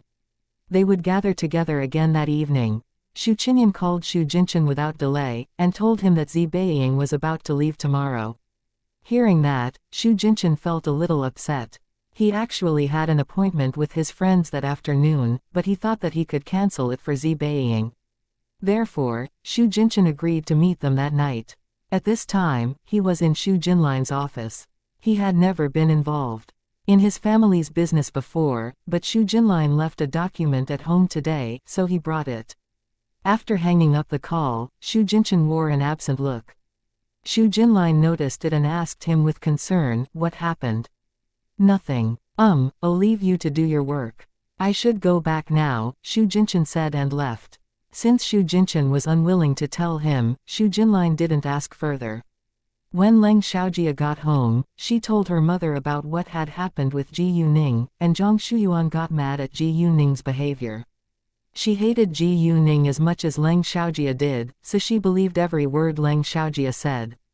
Ji Yuning is really annoying. I think we should teach her a lesson, Zhang Shuyuan said with hatred. Since the charm store is owned by her, I'll figure out a way to close it. Mom, what can you do to close it? Leng Xiaojia's eyes lit up at once. I don't have any ideas yet, but I'll think of a good way later, Zhang Shuyuan said. She was determined to punish Ji Yuning. Leng Xiaojia beamed with satisfaction, because she knew her mother was more influential than her. Leng Xiaojia didn't tell Zhang Shuyuan what Ji Yuning had achieved before. She didn't want her mother to know how outstanding Ji Yuning was. However, if Zhang Shuyuan didn't know how powerful Ji Yuning was, she would take Ji Yuning lightly, which would cause them to fail. At 4 p.m., charm store encountered trouble. A woman bought a gown in the charm store, but soon came back with a group of reporters. She accused Charm of making low-quality dresses. Other customers in the store put the dresses in their hands down at once, then surrounded the woman to see whether Charm gowns indeed had quality problems. Yuzi thought that it was impossible, because they had checked every gown before they put it on the shelves. When customers decided to buy any of the dresses in the store, they would check it again before wrapping it up. Madam, we checked this gown right in front of your eyes when you paid for it at the counter, and we all knew it was fine. It's obvious that someone cut and damaged this dress on purpose afterwards. I'm afraid it's your own problem. Yuzi was annoyed after checking the gown once more. She was always polite to customers, but couldn't stand liars. The woman came here with so many reporters in order to cause Charm trouble and ruin its reputation. People then turned to look at the woman in surprise. How could you say that to me? I didn't do it. The woman panicked a little, but refused to admit it. She absolutely wouldn't admit it. Instead, she acted innocent and aggrieved. Nobody cut or damaged this dress on purpose after I left this store. It's your gown's quality that is the problem. When Yuzi was about to say something again, those reporters began to bombard her with sharp questions. Miss, is it true that charm gowns have quality problems? If it's true, isn't the price too high? Don't you feel guilty for doing that? Facing all kinds of accusations and criticisms, Yuzi told herself that she had to stay calm. Those reporters were all bribed by the woman, so they obviously sided with her. Yuzi had never encountered such trouble before, so she didn't know what to do at this moment, but she still did her best to compose herself. Since you don't believe my explanation, I can call my boss and let her explain it to you. Yuzi thought Ji Yuning must be able to handle it well. Sure, I can wait. The woman agreed. She didn't believe that the boss of Charm could be more powerful than the Leng family. After that, Yuzi called Ji Yuning without hesitation. When Ji Yuning heard the news, she thought it must have something to do with Leng Xiaojia, because she just had conflict with Leng Xiaojia this morning. It could also be her other enemies in the industry, since peers were competitors. Nevertheless, no matter who the person was, Ji Yuning decided to pay them back. She wasn't weak at all, and wouldn't swallow the anger either. Without delay, Ji Yuning went to Charm along with Leng Xiaoting. Chapter 11:29 Take Ji Yuning lightly. Once Ji Yuning walked out of the house, she called Kay and told him what had happened before he went to get the surveillance videos she wanted. After that, Ji Yuning told Leng Xiaoting about the conflict she had with Leng Xiaojia in Charm that morning, because she had a strong suspicion that Leng Xiaojia was involved in this. She didn't want to tell Leng Xiaoting about her, but he was a member of the Leng family too, so she thought that it was necessary for him to be aware of it. Leng Xiaoting was displeased after knowing what had happened to Ji Yuning. Normally, he wouldn't bother to punish Leng Xiaojia no matter how unkind she was towards him. However, since Leng Xiaojia began to make things difficult for Ji Yuning this time, he couldn't ignore it anymore. If Ji Yuning needed his support, he would give her unconditional support. Besides, Ji Yuning wasn't someone Leng Xiaojia could mess with. Even though Leng Xiaojia was related to him, Ji Yuning was more important in his eyes. It wasn't the peak time for traffic, so Leng Xiaoting and Ji Yuning arrived at the shopping mall about 20 minutes later. They parked the car in the underground parking lot, then went to the store at once.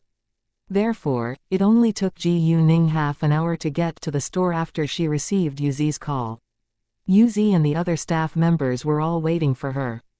The woman and those reporters she had bribed stayed too.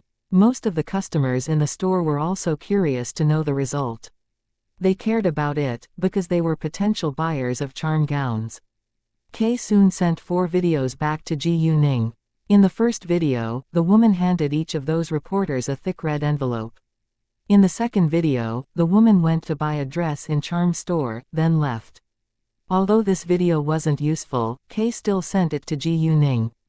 In the third video, the woman cut the dress with scissors in a car not far away from the shopping mall. In the fourth video, the woman went back to charm store along with a group of reporters. Ji Yuning knew that it was a trap, so she wasn't surprised after watching the 4 videos. Because it was an emergency, Kay only found the 4 surveillance videos. As for the woman's identity and the reason why she did it, Kay would keep on investigating later. At the same time, some reporters already posted articles and photos on social media accusing Charm of quality problems. Within a short time, Charm was amid criticisms.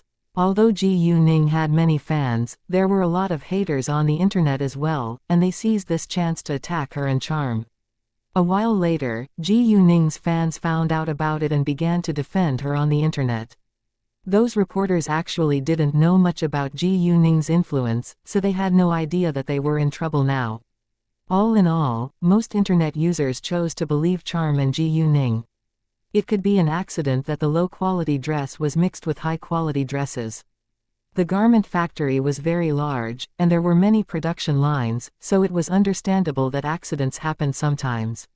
Even international brands could make mistakes, and it wasn't a serious problem. Some internet users thought the woman was making a big fuss over a minor issue, because she only found one dress which wasn't good enough.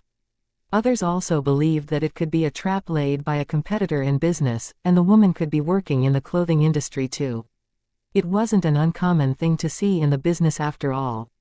If it was the truth, many internet users would gloat over the woman's failure, because they all knew how powerful and influential Ji Yuning was.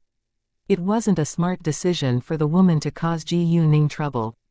When Ji Yuning and Leng Xiaoting arrived, they attracted a lot of attention from people around them, because they were too noticeable to be ignored.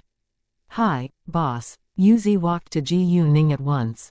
When other people heard Yuzi call Ji Yuning her boss, they were surprised. They didn't expect that the boss of Charm was a young girl. The woman rolled her eyes at Ji Yuning, because she believed that it was very easy for her to handle a young girl. In addition, she didn't know Leng Xiaoting, so she wasn't afraid of him at all. Once Ji Yuning showed up, those reporters turned to ask her questions. "Miss, are you the boss of Charm? Can you give us a reasonable explanation for the quality problems of Charm? Miss, why are the prices of Charm gowns set so high? Please be quiet for a moment, and I promise I'll give you a satisfactory answer after I figure out what has happened here," Ji Yuning said. Hearing that, those reporters became quiet and waited for Ji Yuning's explanation. Chapter 11:30 Let's call the police. "Yuzi, tell me what has happened," Ji Yuning said to Yuzi. Although she already knew everything, she still needed to ask Yuzi first. "This ma'am bought this dress in our store today," Yuzi said and pointed at the dress lying on the sofa. "About an hour ago, she came back with a group of reporters and accused us of selling low-quality gowns. I checked the dress myself and found it was deliberately cut and damaged by someone." "Bullshit." The woman interrupted them at once. "You're denying responsibility for the quality problems." Hearing that, Ji Yuning wasn't mad, but smiled at the woman. "Ma'am, please calm down. You don't have solid proof to prove that the dress is of low quality. Instead, we have enough reasons to believe that you're deliberately causing us trouble. The woman was struck dumb for a second. If there indeed are quality problems with the dress, we will pay you compensation 10 times its price. If not, we'll sue you, Ji Yuning said. Ma'am, let me ask you again. Are you sure this dress hasn't been deliberately cut and damaged after you left Charm store? The woman panicked a little, but still refused to admit it. I'm sure there are quality problems with your dresses, and I didn't cut or damage it on purpose. Those reporters relaxed a little. Actually, they got nervous when Ji Yuning said that she could sue the woman if it was slander. However, they knew this woman had powerful support, so they composed themselves. Great, if you insist, we can call the police, Ji Yuning said. Call the police now. The woman was unwilling to retreat. Actually, she knew the police would be involved beforehand, so she already bribed some policemen. Seeing the woman's reaction, Ji Yuning also realized that she must have bribed some policemen beforehand. Xiaoting, why don't you call the police for me? Ji Yuning turned to Leng Xiaoting. Leng Xiaoting understood what Ji Yuning meant, and he left to call the police at once. However, he didn't call the nearby police station, but directly called the Public Security Bureau. During this time, some of those reporters checked the comments of their posts on social media. To their astonishment, they found that most of the internet users defended Ji Yuning instead of criticizing her. At the same time, they learned that Ji Yuning wasn't an ordinary girl, but the famous goddess Ji Yu. Not only Charm, but Jade Beauty Jewelry and Fenghua Entertainment were also owned by her. In addition to her famous companies, Ji Yuning had also helped a lot of innocent people, and her bravery as well as kindness had impressed everyone. Those reporters had all heard of Jade Beauty Jewelry and Fenghua Entertainment, although they didn't know much about them. Anyway, it was obvious that Goddess Ji Yu wasn't someone they could mess with. They put their phones down and looked to Ji Yuning in surprise. Ji Yuning saw their movement, and used her jade eyes to see the screens of their phones. When she read the posts, she was displeased. She didn't expect that these reporters would post the photos on the internet so soon. Because of Ji Yuning's fame and influence, the news already went abroad. Ji Yuning wasn't worried about it, because she thought that it was free advertisement for Charm. As long as the truth came out later, more people would be interested in Charm. Those reporters immediately moved their eyes away from Ji Yuning. They somehow felt that the woman's scheme was doomed to failure. They ached to stop the woman, but it was too late to do that. The Public Security Bureau was a little far away from the shopping mall, so they waited for a long time, which made the woman feel strange. She had only bribed some policemen in the nearby police station, and they should have been here right away. About 15 minutes later, a team of policemen finally arrived. The woman didn't know they were sent here by the Public Security Bureau instead of the nearby police station, so she raised her jaw up high with arrogance. She believed that these policemen came here to help her. In fact, the leader of this police team was the director of Dongcheng District Branch of the Public Security Bureau, Fang Dongcheng. Fang Dongcheng recognized Leng Xiaoting at a glance. Although Leng Xiaoting rarely showed his face on TV, Fang Dongcheng had seen him from a distance several times before at some important events. Chapter 1131 The Truth Comes Ou Leng Xiaoting had told Fang Dongcheng not to reveal that they weren't strangers, so Fang Dongcheng pretended that he didn't know Leng Xiaoting and asked directly, "Who called the police?" "It's me," Leng Xiaoting said and stood out. "I called the police for the boss of this store." "Nice to see you, sir. I'm the boss of this store, Ji Yuning." Ji Yuning greeted Fang Dongcheng of her own accord, then continued, "The thing is." However, before Ji Yuning could finish her sentence, the woman interrupted her. "Sir, let me tell you what has happened. Since Miss Ji Yu is the boss of this store, I think she should tell the story first," Fang Dongcheng said. The woman was struck dumb for a second, and felt like something was wrong, but she didn't dare say it aloud. Anyway, she still believed that the policeman would side with her. "Miss Ji Yu, please," Fang Dongcheng politely said to Ji Yuning for the sake of Leng Xiaoting. Although he didn't know Ji Yuning's relationship with Leng Xiaoting, he understood that Ji Yuning must be important too since Leng Xiaoting was willing to make the call for her. Maybe they were a couple. Fang Dongcheng didn't know much about Leng Xiaoting, and he only knew that Leng Xiaoting was Lord Leng, the heir of the Leng family in the capital. Thanks, Ji Yuning said.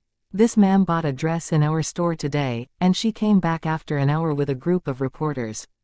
She accused us of selling low-quality gowns, but it isn't the truth. All the saleswomen in our store check the dresses when the customers pay at the counter, so I think this must be a trap aiming to ruin the reputation of our store. Nonsense. Why should I do that? Do you have any proof? The woman raised her voice with confidence.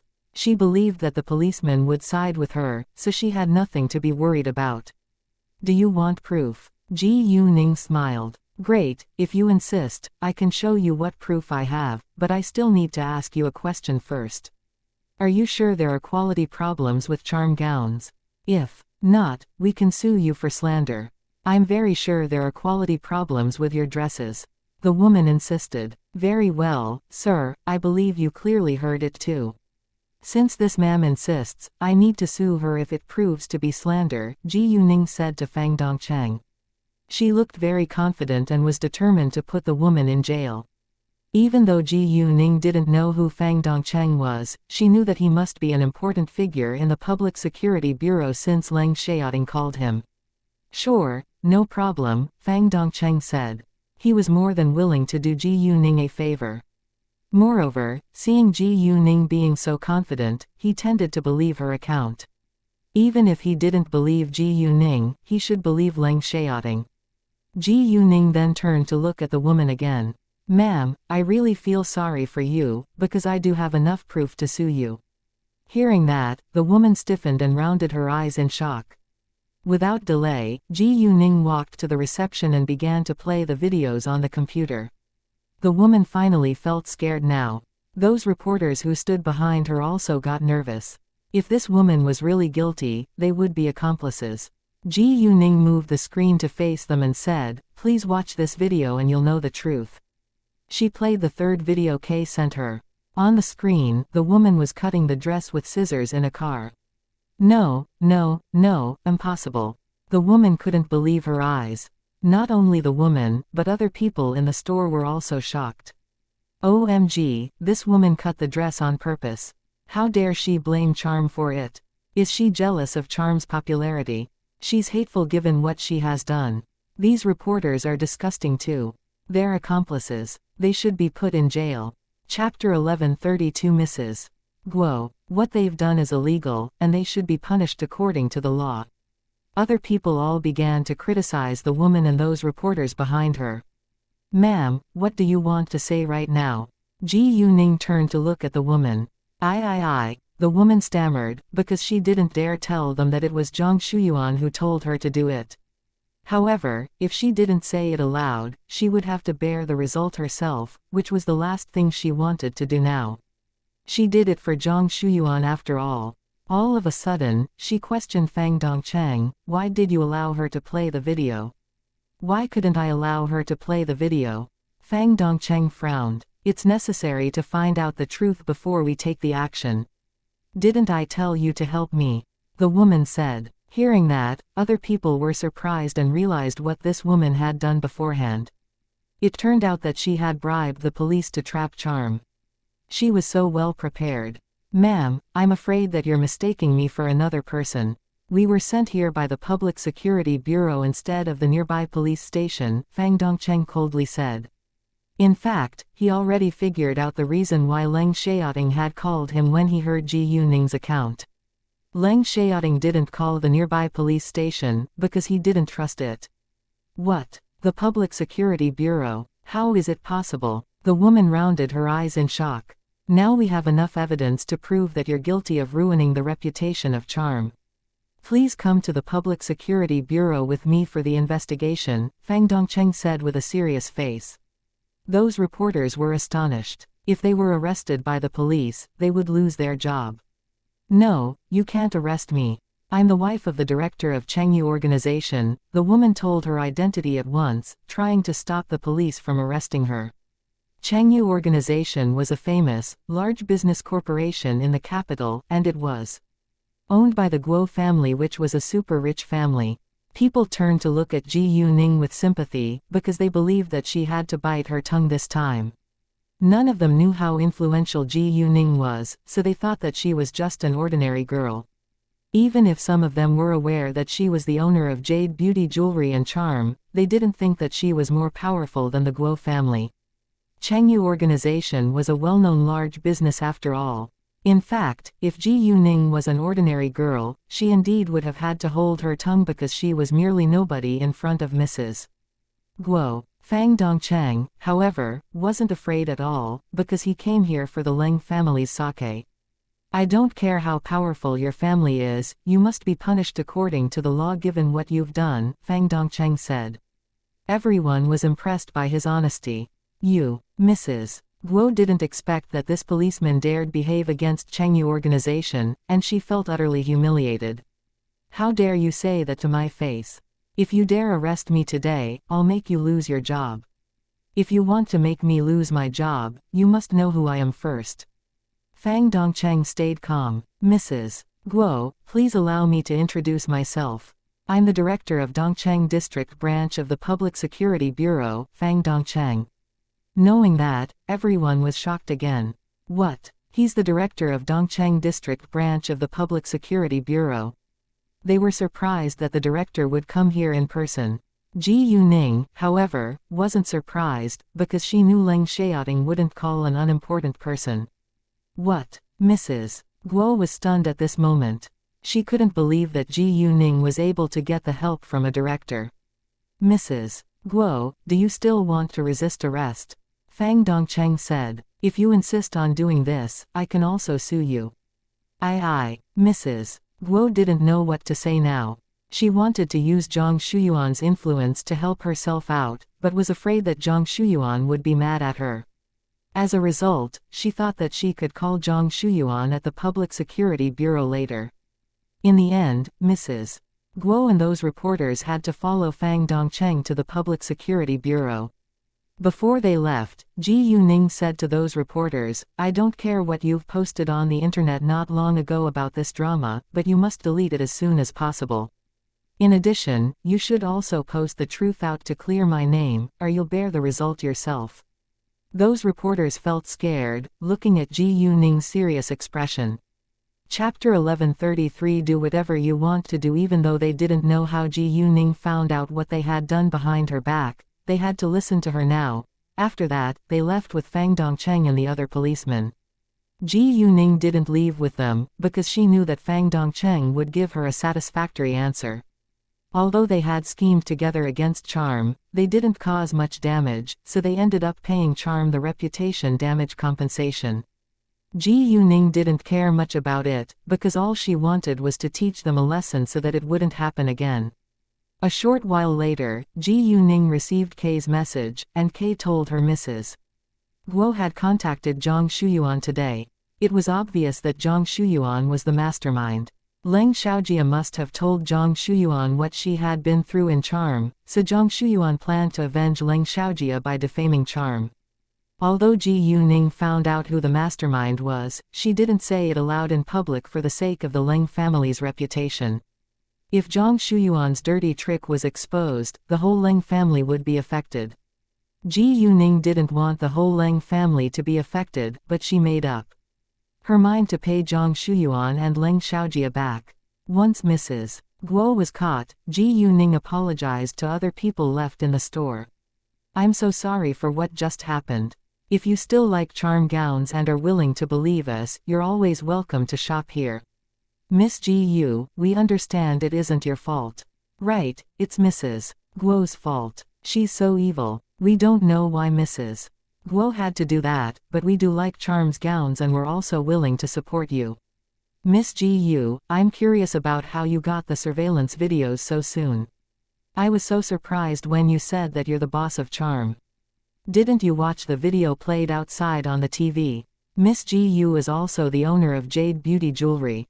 What? It's so unbelievable. People kept complimenting or asking Ji Yuning questions. Ji Yuning smiled at them, but didn't answer those questions. Oh, I think we're too noisy here. Why don't we go shopping now? A woman said all of a sudden. You're right. We should leave Miss Gu some space, ha ha, another woman said. Afterwards, they left to shop for dresses. Wow, boss, I really admire you right now, Yuzi said and walked over at this time. Even though she already knew that Ji Yuning was a very outstanding girl, she was still impressed by her ability.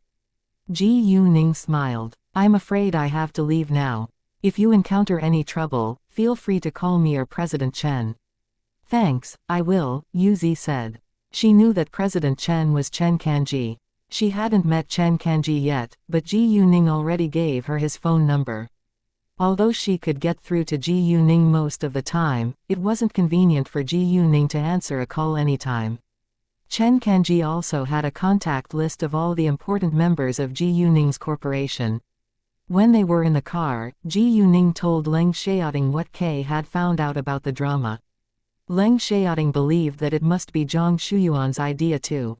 He was furious after knowing that, but Ji Yuning told him not to get involved in it.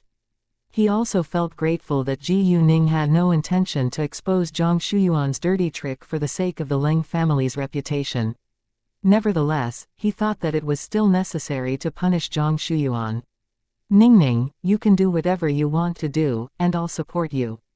It meant he would be supportive if Ji Yuning wanted to punish Zhang Shuyuan and Leng Xiaojia. Anyway, in Leng Xiaoting's eyes, Zhang Shuyuan and Leng Xiaojia were merely strangers. Sure, Ji Yuning said with a smile. She felt happy that Leng Xiaoting was protective towards her. Zi Beiying called Ji Yuning about 5 p.m. and told her to meet them in a specialty restaurant. She had eaten enough beautiful dishes in fancy hotels, and wanted to try something different and local. Because of the trouble in Charm Store, Ji Yuning and Leng Xiaoting were a little late when they arrived. When Zi Beiying met Xu Jinchen again, they somehow felt a little uneasy talking with each other. Luckily, Zi Beiying could talk with Xu Qinyan to relax the atmosphere. When Ji Yuning and Leng Xiaoting finally arrived, it was already 6:30 p.m. Chapter 1134 Detained for 15 days at the same time, Fang Dongcheng called Leng Xiaoting and told him that Mrs. Guo along with those reporters could be detained for 15 days and charged 30,000 yuan as reputation damage compensation at the most. Ji Yuning didn't care about the reputation damage compensation of 30,000 yuan, but she cared that Mrs. Guo would be detained for 15 days. It was both mental and physical torture for Mrs. Guo, who always lived a luxurious comfortable life. Ji Yuning was satisfied with this punishment. Moreover, she requested that the Public Security Bureau post the truth on its official Weibo account to clear her name and charm, because this drama already caused a sensation on the internet. If the drama hadn't caused a sensation on the internet, Ji Yuning might have let it go. Fang Dongcheng agreed with it. Those reporters also posted new articles to clear Ji Yuning and charm on social media, and they made it very clear that it was a trap laid by Mrs. Guo. Ji Yuning had told them to make it clear, so they didn't dare omit any details. Although they were afraid that the Chengyu organization might pay them back, they were more scared of Ji Yuning's influence now. Once the truth came out, countless criticisms flooded to the official Weibo account of Chengyu organization. The majority of the internet users chose to believe Ji Yuning. Before long, this news attracted the attention of the person who was in charge of the official Weibo account of Chengyu organization, and he reported it to their chairman at once. When the chairman of Chengyu organization, Guo Deping, heard the news, he was mad at his wife's stupid action. However, he still had to figure out a way to help his wife, so he called his wife without delay. The person who answered his call wasn't his wife, but Fang Dongcheng. Because Mrs. Guo was in detention now, she couldn't contact other people, and Fang Dongcheng kept her phone with him. As a result, Mrs. Guo failed to call Zhang Shuyuan as well. Mrs. Guo said to Fang Dongcheng when she was put in the detention house, Mrs. Leng is my good friend. Even if you aren't afraid of Chengyu organization, do you dare act against the Leng family? As long as I give Mrs. Leng a call, she'll certainly help me out. When Mrs. Guo said that, she was very confident that Fang Dongcheng would be frightened, because nobody dared to annoy the Leng family. Nevertheless, she was wrong this time. I honestly don't dare behave against the Leng family, but I have to punish you severely precisely because of that. Do you know who called me? Lord Leng, the heir of the Leng family, Fang Dongcheng said. What? Mrs. Guo was shocked, so were those reporters. They couldn't believe that Lord Leng had called the police in person. No wonder Fang Dongcheng came to deal with this small trouble in person. Even though Mrs. Guo had a good relationship with Zhang Shuyuan and they often gathered together, it didn't mean that Zhang Shuyuan would help her out at any cost. Mrs. Guo had heard of Lord Leng before. She knew Zhang Shuyuan hated this Lord Leng very much, but it was undeniable that this Lord Leng was very outstanding at such an early age. Compared with Leng Xiaoting, Zhang Shuyuan was nobody in the Leng family, so Mrs. Guo had to accept the result. When Fang Dongcheng received Guo Deping's call, he said the same thing.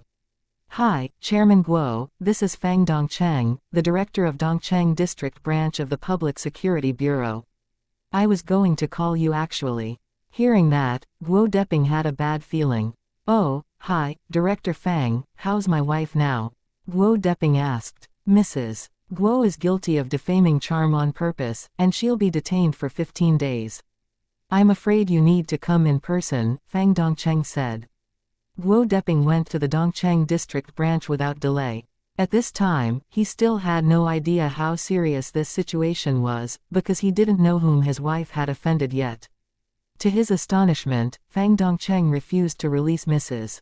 Guo when he arrived at the branch.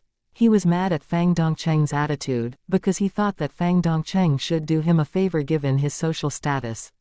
After that, he tried to bail his wife out, but Fang Dongcheng turned it down too. Guo Deping was angry this time, but he had to curb his anger. Since Fang Dongcheng was unwilling to help him, he planned to turn to a senior official for help. After all, he had sent them many expensive gifts before, so they should give him a helping hand when he needed it. However, before Guo Deping could do that, Fang Dongcheng stopped him. Chairman Guo, please don't blame me for this, because the person that Mrs. Guo offended isn't ordinary at all.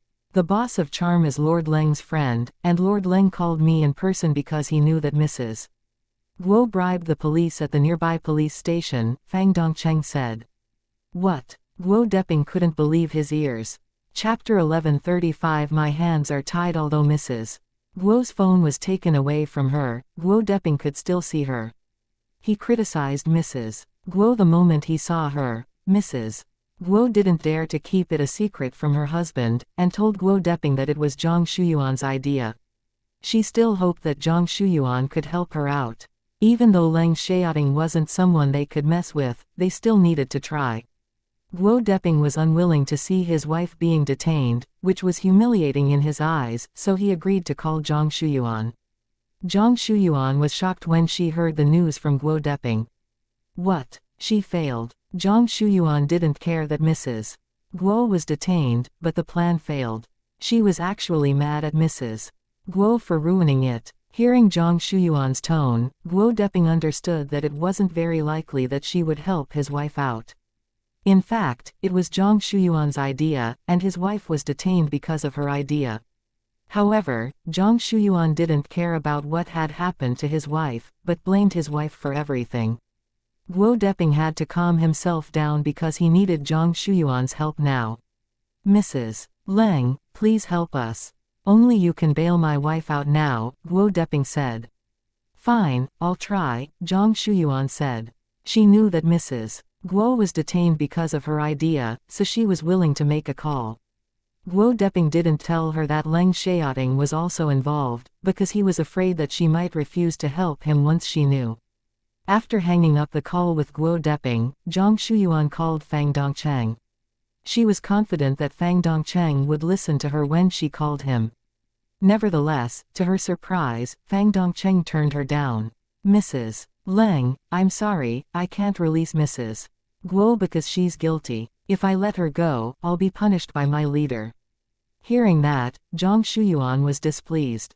Director Fang, do you think you're powerful enough to act against the Leng family? She coldly said. Of course not. Mrs. Leng, I honestly want to help you if I could, but my hands are tied. Lord Leng called me in person and the boss of charm is his friend, Fang Dongcheng said. Leng Xiaoting had told him not to release Mrs. Guo no matter who called him. What? Leng Xiaoting is also involved in this. Zhang Shuyuan was astonished, then accepted it because she knew that Ji Yuning was Leng Xiaoting's girlfriend. She totally forgot about it when she came up with the scheme. Mrs. Leng, I'm afraid that I've gotta go. I'm sorry, Fang Dongcheng said and hung up at once. He was reluctant to argue with Zhang Shuyuan.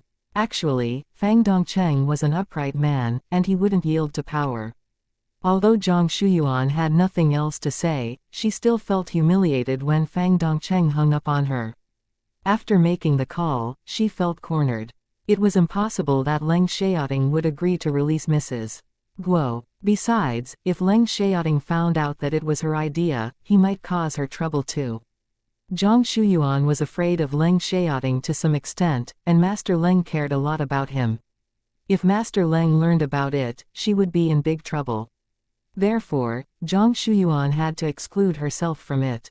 She called Guo Deping later, and said that she couldn't help him because Leng Xiaoting was also involved in it. It wasn't a surprising answer, but Guo Deping was still disappointed. However, no matter how he hated Zhang Shuyuan, he could do nothing about it now. He had to give it up. Zhang Shuyuan was worried that Mrs. Guo might betray her, so she said, Chairman Guo, I understand that it's my fault that your wife is detained, but I promise I'll do my best to help you in the future as long as you need my support. Hearing that, Guo Deping felt a little better. Since he couldn't bail his wife out, there was no need for him to annoy Zhang Shuyuan, which was useless. Anyway, Zhang Shuyuan promised to help him in the future, which wasn't the worst result. At 6:30 p.m., the official Weibo account of Dongcheng District Branch sent out the truth of the case, and thousands of internet users reposted it within a short time. After this drama, more people got to know about charm, and the reputation of Chengyu organization was damaged at the same time. Guo Deping then realized that he should find out who had posted those articles and photos on social media in the first place. He soon got the result that those reporters were hired by Mrs. Guo. Chapter 1136 Zi Beiying is injured. It indeed was Mrs. Guo who told those reporters to send the articles and photos out, or those reporters wouldn't have dared to do that. As for the damage to the reputation of Chengyu organization, Guo Deping had to accept it. He also understood that the Public Security Bureau wouldn't help him because of the pressure Leng Xiaoting put on it. Therefore, he had to swallow the humiliation. Leng Xiaojia didn't know her mother had already taken the action. At this time, she was dining with her friends and their friends in a restaurant, and she heard the news from one of her friends. Although Leng Xiaojia didn't know what her mother would do to hurt Ji Yuning and Charm, she knew that it must have been her mother's idea when Charm was amid criticisms earlier today. She knew that Mrs. Guo was a good friend of her mother. If it hadn't been for her mother, Mrs. Guo wouldn't have caused Charm trouble for no reason. There were no clothing lines under Chengyu organization, and Mrs. Guo had no conflict with Charm herself. Unfortunately, Mrs. Guo and those reporters were caught by the police and detained now.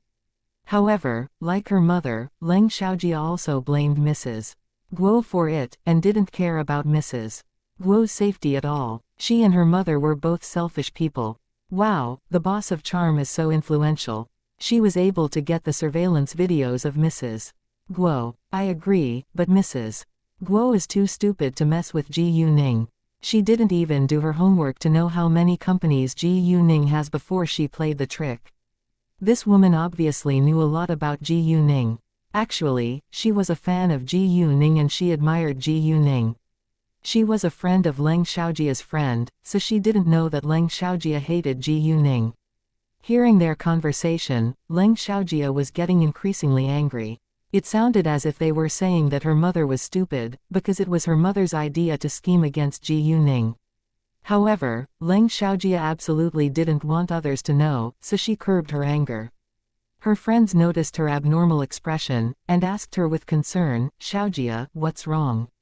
You don't look well. Hearing that, Leng Xiaojia immediately put on a smile. Nothing, I just ate something terrible. Your expression just scared us, her friend said.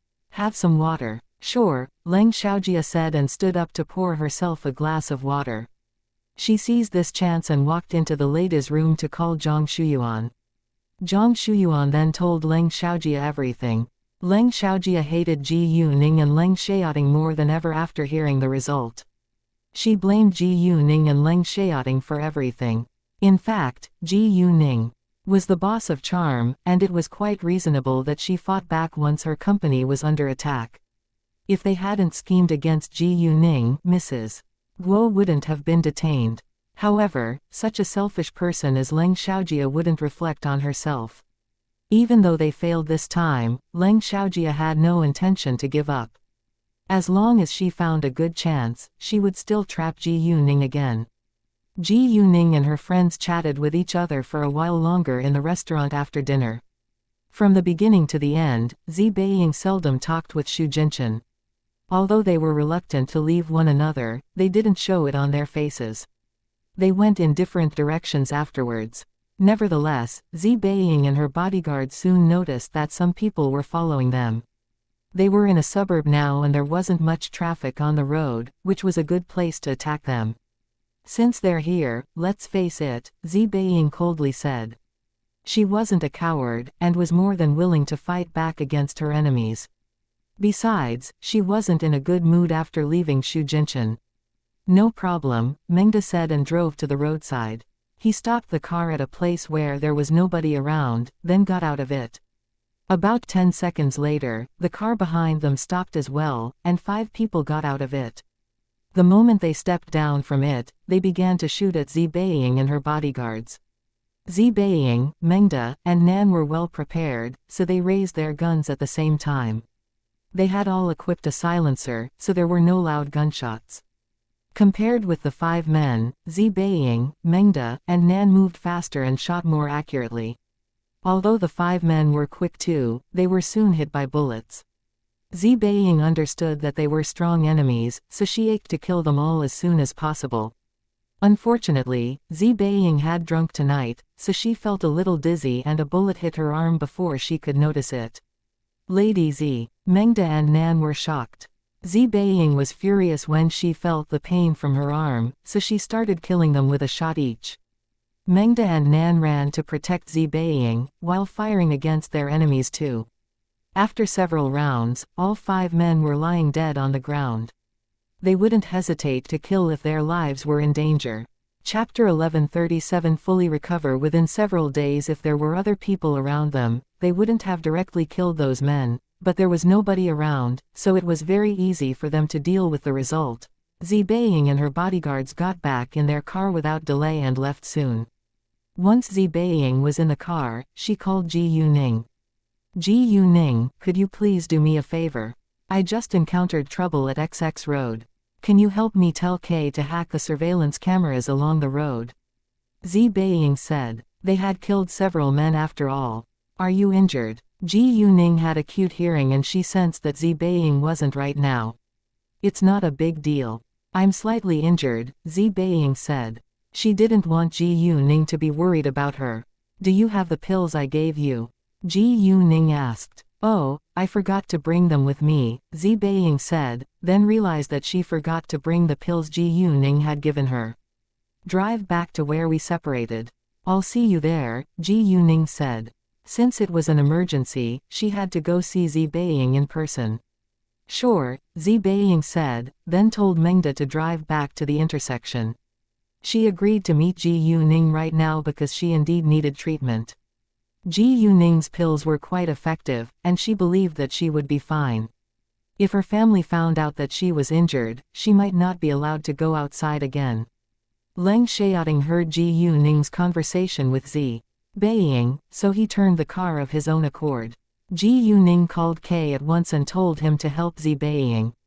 After that, she also called Xu Jinchen and told him that Zi Beiying was injured and that she was going to meet her at the intersection.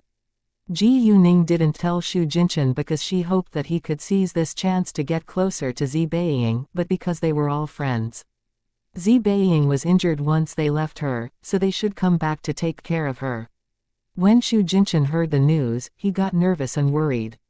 He sped up without hesitation and turned the car around. Jinchen, what's wrong? Xu Qinyan was a little scared. Ji Yuning just told me that Miss Z is injured, Xu Jinchen said. Although he sounded calm, his hands were actually shaking. What? Xu Qinyan was astonished. Let's go to see her right now. At this time, Zi Beiying and her bodyguards arrived at the intersection. Ji Yuning and Leng Xiaoting came a little while later. The second Mengda saw Ji Yuning's car, he got out and opened the car door for her. Zi Beiying was hit by a bullet, and it was still in her body, so she was in a lot of pain and had to stay in the car. Ji Yuning had prepared the medicine before she came here. She noticed the wound on Zi Beiying's arm when she saw Zi Beiying. There was a bullet in Zi Beiying's arm. Ji Yuning asked nothing and directly told Zi Beiying to take a power crystal first, then she began to check the wound. Afterwards, Ji Yuning put down her backpack, then took out a box with all kinds of surgical tools inside.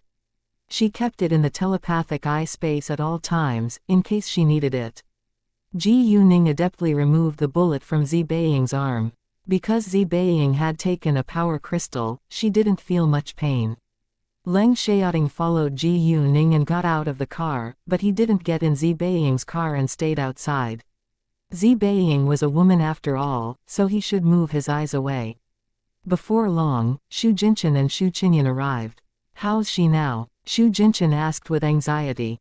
We were chased by 5 armed men, and a bullet hit Lady Z's arm. Luckily, Miss Ji Yu is here, so Lady Z will be fine, Mengda said.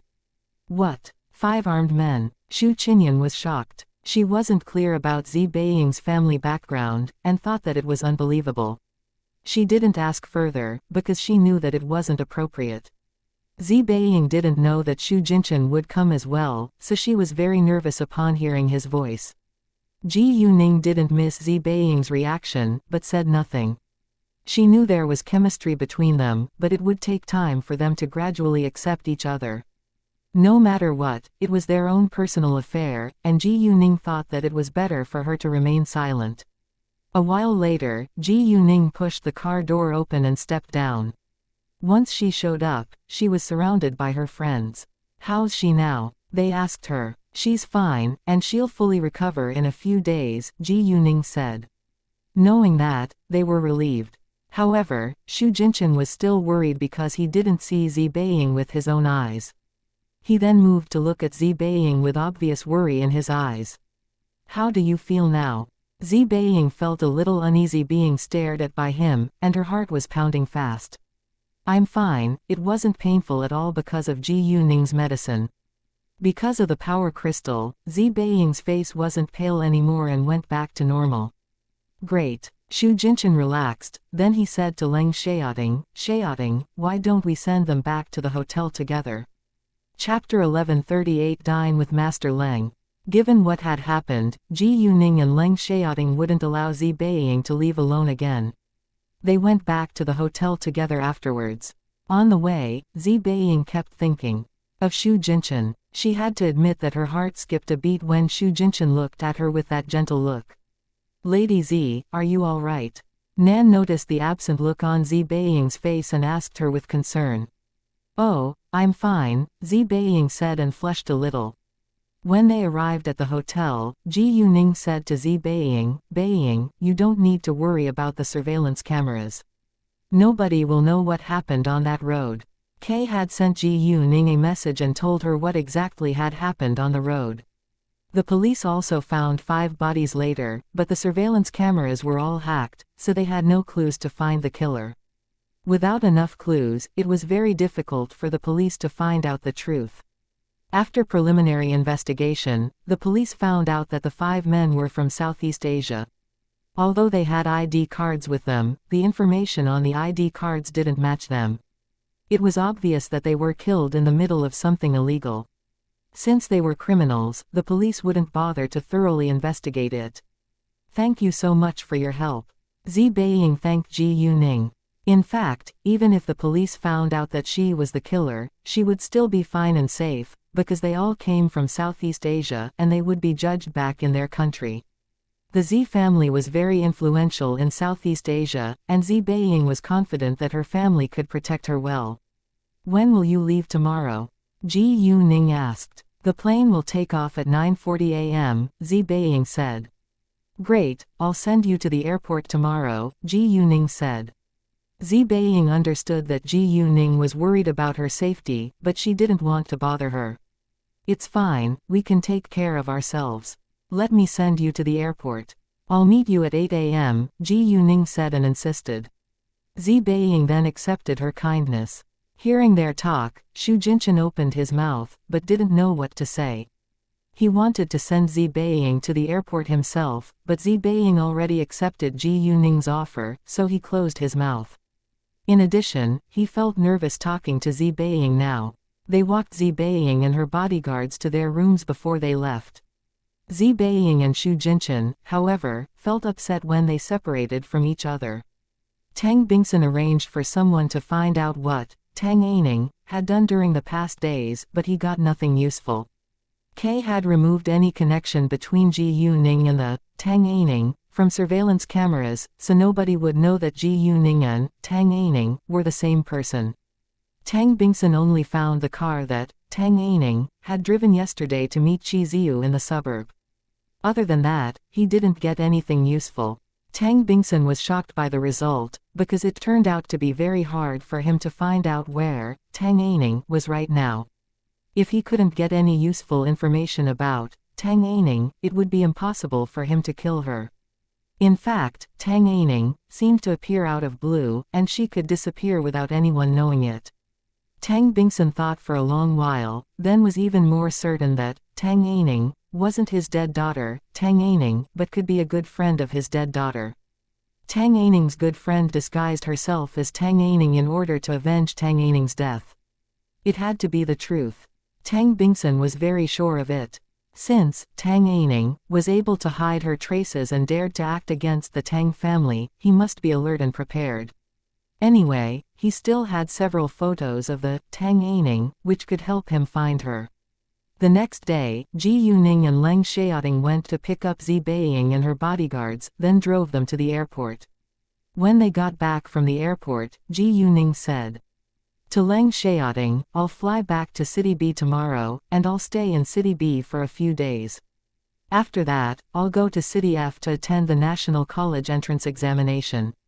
The National College Entrance Examination was only 20 days away. Ji Yuning was still a student, so she should go back to her school before the important exam. Moreover, she also wanted to gather together with her friends in the high school more often.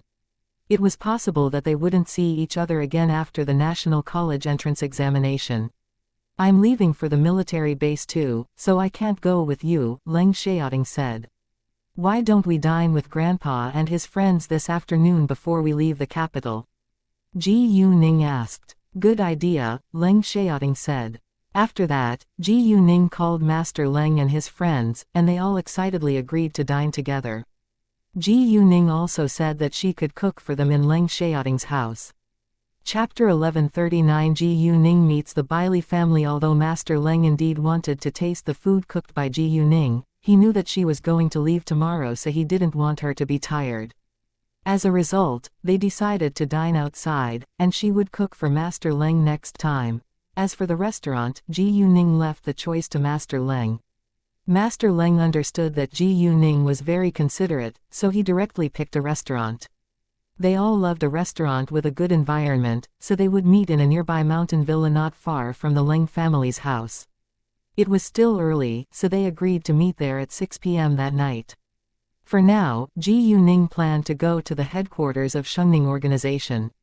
When Zi Beiying boarded, she sent Ji Yuning, Xu Jinchen, and Xu Qinyan a message. Ji Yuning and Xu Qinyan soon sent her a message back, but Xu Jinchen stared at her message for a long time in silence.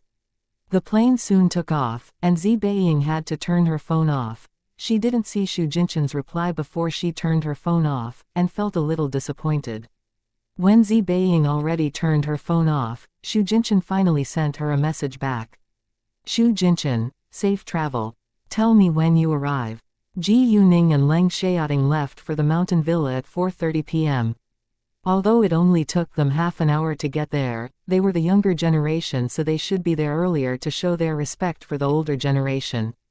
It was only a little past 5 p.m. when Ji Yuning and Leng Xiaoting arrived, so they went to have a walk in the yard. They had already booked a private room. The name of this mountain villa was Phoenix Villa, and it consisted of buildings in a traditional style with a large grassland and countless trees and flowers. The founder of this restaurant must be very rich because it was very big and had a beautiful view. Other than for its view, it was also famous for its delicious food. People who dined here were all members of high society because everything was expensive in Phoenix Villa. Normally, a simple meal cost dozens of thousands of yuan, and ordinary people could barely afford it. After walking for a while, Ji Yuning suddenly stopped because she smelt something special which belonged to cultivators. She turned to look around. In a private room, an old man and a 17-year-old girl sat across from each other, and they were cultivators. Ji Yuning knew cultivator had acute senses, so she immediately withdrew her look. There was a swing about 5 meters away from the private room, and Ji Yuning was curious to know what they were talking about, so she said to Leng Xiaoting, why don't we have a rest on the swing? Ji Yuning decided not to tell Leng Xiaoting what she had found for the time being. Sure, Leng Xiaoting said, and they walked to the swing together. Ji Yuning sat on the swing. Without delay, and Leng Xiaoting gently pushed her. The swing started to move, but Ji Yuning carefully listened to the sounds in the private room. There was a short distance between them, so Ji Yuning was able to hear their conversation clearly. Xianxia, I already found out that the owner of Colorful Jade Provider is a girl named Ji Yuning. She's studying in high school now and will attend the National College Entrance Examination this year. I don't know which university she wants to study in, but I can send you to her school first. You need to seize every chance to make friends with her. Once you can become good friends with her, it'll be much easier for us to buy jade from her, the old man said with a serious face. Knowing that, Ji Yuning was greatly surprised. She didn't expect that cultivators were interested in her too. Sure, Grandpa, Bailey Xianxia said. Bailey Xianxia was the eldest lady from the Bailey family, which was the leading family of the 4 most powerful families in the cultivation world. The old man was the head of the Bailey family, Bailey Kaifeng. When Bailey Kaifeng heard that Colorful Jade Provider could provide high-quality jade but limited the amount, he was curious and had an idea. He planned to let Bailey Xianxia, who was the same age as Ji Yuning, make friends with her. They simply wanted more high-quality jade, and had no intention to scheme against Ji Yuning. In addition, they would pay for the jade. Bailey Xianxia was younger than Ji Yuning, so she had to jump to the 12th grade in order to be friends with Ji Yuning. Actually, it was already settled, and Bailey Kaifeng invited the person who did them that favor to dine together in order to thank the person.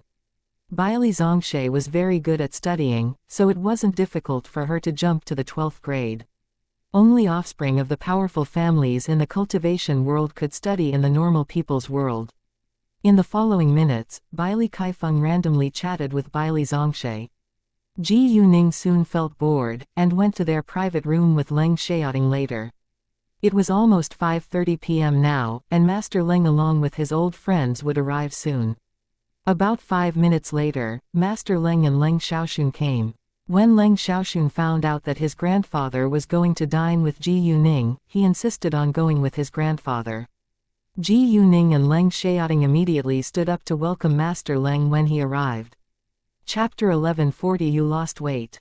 Hi, Grandpa Leng, Xiaoxun. Ji Yuning greeted them with a smile. Nice to see you again, my sister-in-law, Leng Xiaoxun said. Although Ji Yuning hadn't married into the Leng family yet, he knew both his grandfather and Leng Xiaoting were very satisfied with Ji Yuning. He also wanted Ji Yuning to be his sister-in-law too.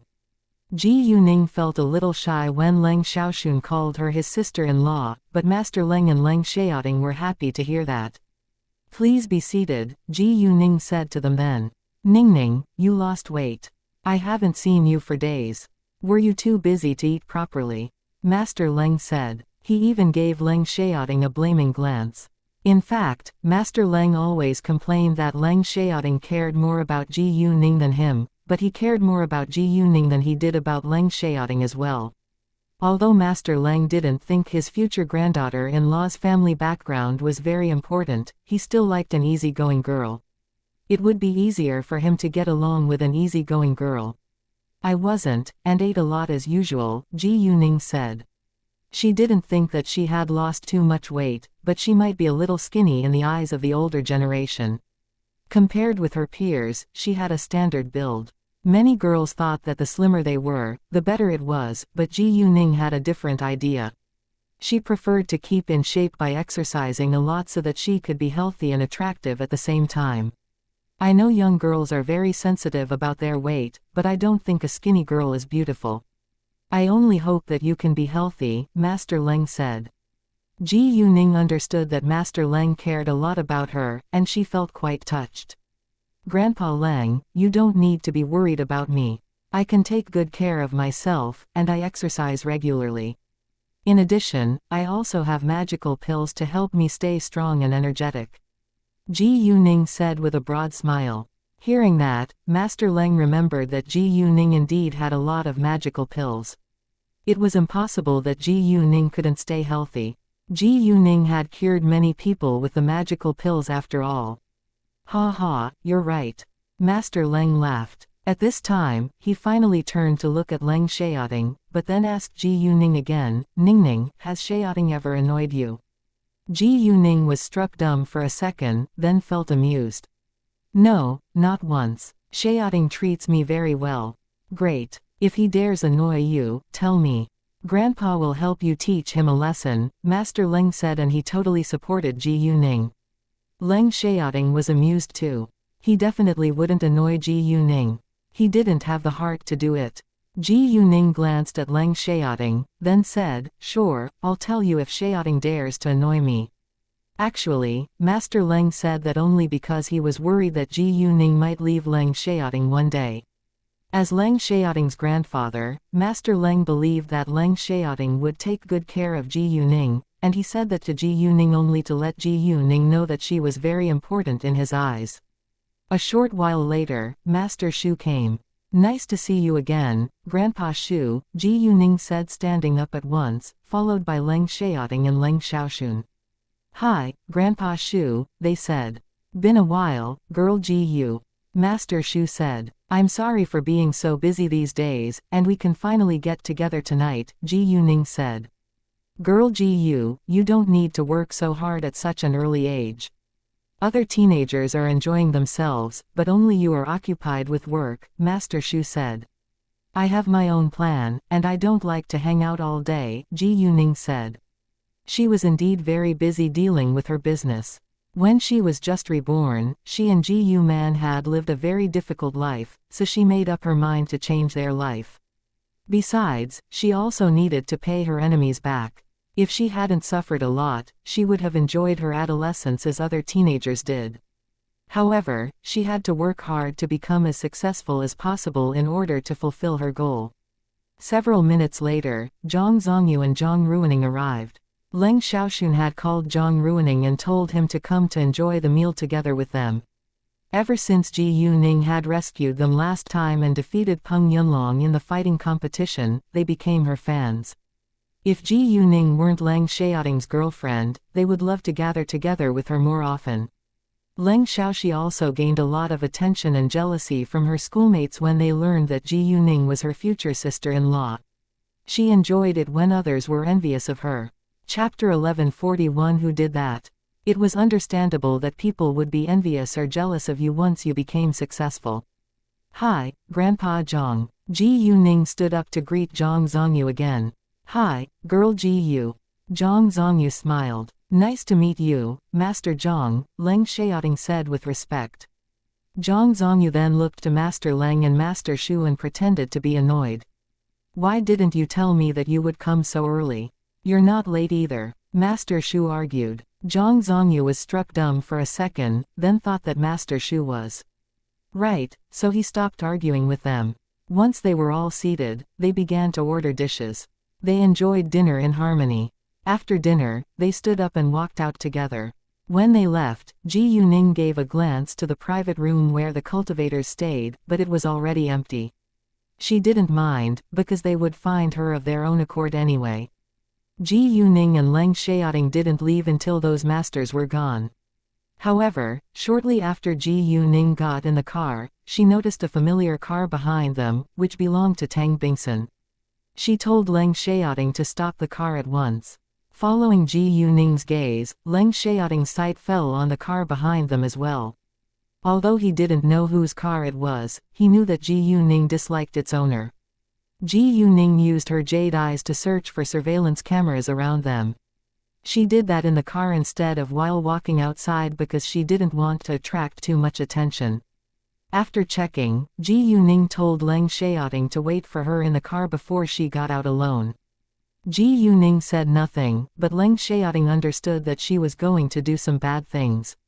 However, no matter what Ji Yuning wanted to do, he wouldn't stop her. On the contrary, he would be supportive. He knew that Ji Yuning wouldn't hurt innocent people, but only her enemies. Once Ji Yuning got out of the car, she walked towards Tang Bingsun's car. Nevertheless, she didn't stop when she walked by it, and continued to walk to the nearby garden. She picked a flower, then walked back. Leng Xiaoting was confused while looking at her from the car. When Ji Yuning walked back and passed by Tang Bingsun's car, her left hand moved a little, and the next second, two nails accurately pierced two tires, one was at the front while the other was at the back. Leng Xiaoting witnessed Ji Yuning's movement, but couldn't believe his eyes, because it happened too fast to be true. He was sure that Ji Yuning was well prepared for it.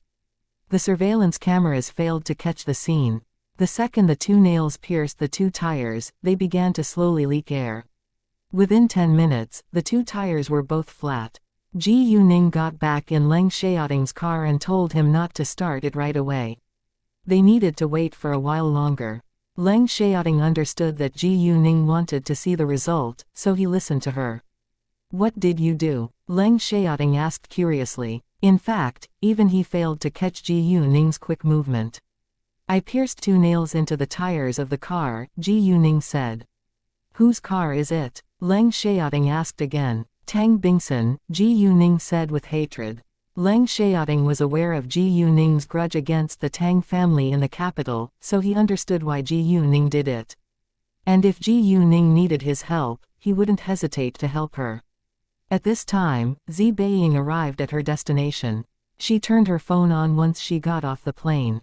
When she read Xu Jinshan's message, she was cheered up a little. After that, she sent the same message to Xu Jinshan, Xu Qinyan and Ji Yuning to tell them that she had arrived. Before long, she received their replies. Zi Beiying was a little disappointed when Xu Jinshan sent her a very simple message back, but she didn't think further because they were only friends now.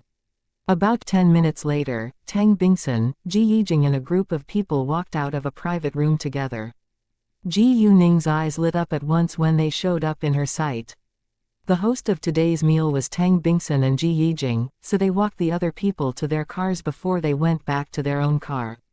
However, when they walked to the front of their car, they found two punctured tires. What happened? Ji Yijing was mad. The car was fine not long ago, but its tires were ruined after 2 hours.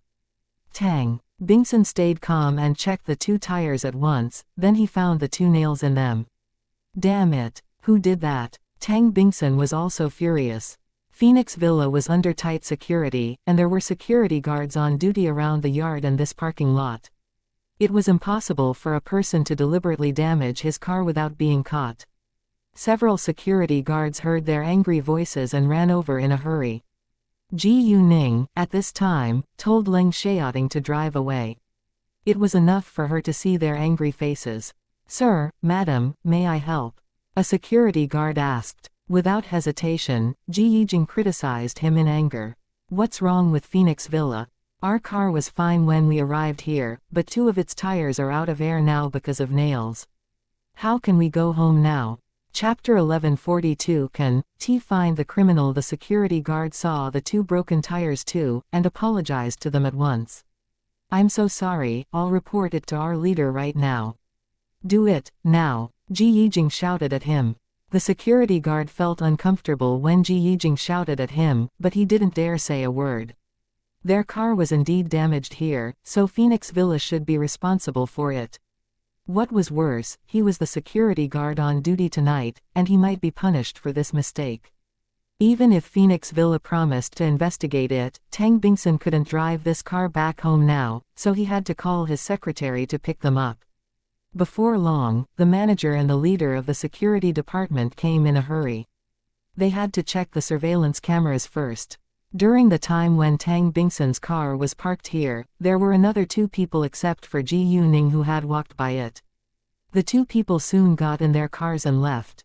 Ji Yuning only walked past it twice, and had done nothing strange. Besides, they couldn't clearly see what had happened to the tires from the surveillance cameras, because it took a while for the tires to leak all the air out. Even though they couldn't find out who had done it, Tang Bingsun and Ji Yijing still believed that their car was damaged in Phoenix Villa. If it wasn't caused by a person, it must be an accident. Therefore, Tang Bingsun said, I think there must have been nails on the ground, because my car was fine when I arrived here. Tang Bingsun didn't care about the compensation, but he had to make sure that Phoenix Villa would take responsibility. He was fighting for his face. Mr. Tang, we can promise that we won't abdicate responsibility for it, and we're terribly sorry for this unpleasant accident. The manager apologized with sincerity. Although they had no clear evidence to prove whether the damage was caused by a person or an accident, Phoenix Villa still had to bear the result. If they refused to take responsibility, the reputation of Phoenix Villa would be affected. Fine, since it's an accident, I can pay for the 2 tires myself, Tang Bingsun said with impatience. He only wanted a good attitude from Phoenix Villa, and now he got it, so he was satisfied.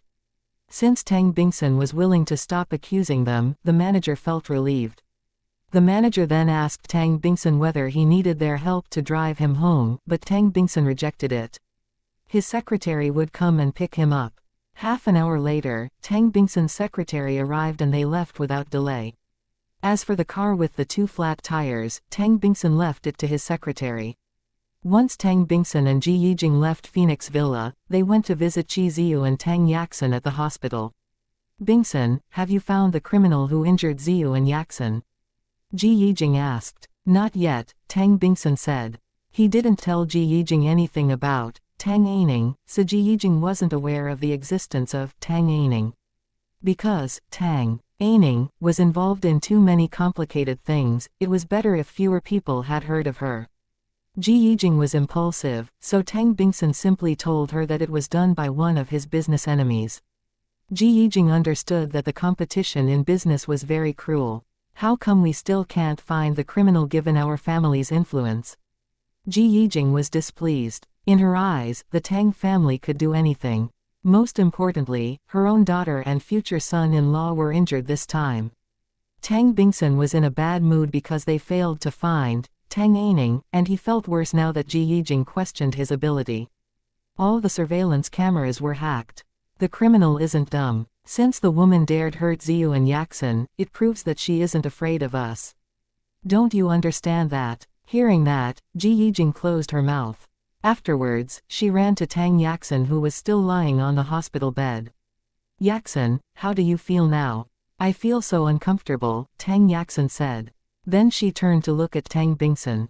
Dad, have you found her yet? No, Tang Bingsun said, feeling upset. Because Tang Yaxin knew how violent Tang Aining was, she didn't question her father like her mother had done. Once I find the woman, I promise I'll torture her to death. Ji Yijing said in great anger. Chapter 1143 Why do you need to know so much? However, Ji Yijing didn't have the ability to do that. Although Ji Yijing wanted to torture the criminal to death, the others preferred to directly kill Tang Aining, because they clearly knew that they would be killed if Tang Aining was left alive. Chairman Tang, there is something I need to tell you, Chi Ziyu said to Tang Bingsun.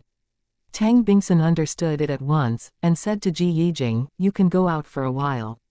Ziyu and I need to talk about something. Why can't I stay? Ji Yijing asked in annoyance. It's business. Why do you need to know so much about it? Do you think that you can keep it secret? Tang Bingsun snapped at her. In the past, Tang Bingsun didn't mind telling Ji Yijing what he planned to do with his company, and Chi Ziyu would also talk with him about business when Ji Yijing was present. Nevertheless, Tang Bingsun had talked with Qi Ziyu about a bid once and they decided to bribe an official. Ji Yijing left her home later to gather together with her friends, who were also super rich ladies, but she accidentally told them that Tang Bingsun was going to bribe an official. It almost caused the Tang family big trouble. Therefore, Tang Bingsun wouldn't talk business in front of Ji Yijing again. Ji Yijing was mad, but didn't dare argue with Tang Bingsun, so she walked out in silence. Once Ji Yijing left, Tang Bingsun said, "You can tell me now. What is it? One of my friends has met the woman, who disguised herself as Tang Aining, about a month ago at the He family's casino in HK. He told me that the woman was a very important guest invited by the He family, and she's talented at gambling," Qi Ziyu said. Although he hated this woman deeply, he had to admit that she was very brilliant. Not only was she excellent at stone gambling and was called the Jade Queen, but she was also talented at other forms of gambling. If this woman had no relationship with Tang Aining, he would make friends with her. Unfortunately, she was his enemy. Tang Bingsun was surprised to know that, and felt threatened. The Tang family had the support from influential gangs too, but it wasn't easy for them to deal with this woman. Tang Yaxin, on the other hand, was jealous of the woman who disguised herself as Tang Aining. She thought of Tang Aining every time she saw the woman. Nevertheless, no matter how eager Tang Bingsun was to kill Tang Aining, he had to find her first. "You should have a good recovery now, and I think it's better for you to deal with this mess because you're familiar with her. As for the business in City B, I'm afraid Tang Qingyang has run it very well, so we can't chase him out of the Tang family's corporation," Tang Bingsun said. In fact, he sent Tang Qingyang to City B in order to make him a mere figurehead and scapegoat, but Tang Qingyang wasn't weak at all. Tang Qingyang was able to manage the business very well, which surprised them. In addition, Ji Yuning was willing to help Tang Qingyang, so it wasn't difficult for him to become successful in the future. The branch of the Tang organization in City B had some finance problems, which was designed for Tang Qingyang. Tang Qingyang wasn't dumb, and he knew the sudden promotion couldn't be simple, so he was very careful. He soon found out about those finance problems, but nobody wanted to help him because the staff was only loyal to Tang Bingsun. Tang Qingyang then turned to Ji Yuning for help, and Ji Yuning told K to solve those problems. "What? How is it possible?" Qi Ziyu and Tang Yaxin were shocked. Frankly speaking, even Qi Ziyu wasn't confident that he could solve those finance problems within such a short time. Accordingly, he was astonished and jealous of Tang Qingyang's ability. Tang Bingsun would retire one day, and Tang Yaxin would be the heiress of the Tang organization. Even though Tang Yaxin had some experience in business, she wasn't capable of running such a large business group. Besides, she was more interested in shopping and having fun all day. In that case, Qi Ziyu would be the executive to manage the Tang organization. He and Tang Yaxin would be married soon, so Tang Bingsun trusted him.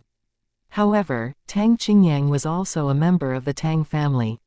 Although he was only a shareholder, it was still possible for him to become the executive president of the Tang organization. Even if Tang Yaxin was the chairman of the Tang organization, nobody would listen to her if she had no ability or control of the company. As time went by, Tang Qingyang might take over the Tang organization. Actually, it was Tang Qingyang's plan too. Tang Bingsun continued, "I also heard that he has a lot of connections in both business and politics in City B. He has been invited to many important events as well. I think I need to call him back to stop him from becoming more powerful." Chapter 1144 Cunning Tang Qingyang. Because of Ji Yuning, Tang Qingyang managed to become friends with some important people of the second generation in politics and business, and Ji Yuning introduced him to Pan Zerui first. When Pan Zerui heard that Ji Yuning had the intention to help Tang Qingyang gain connections in City B, he often invited Tang Qingyang to hang out together with his friends.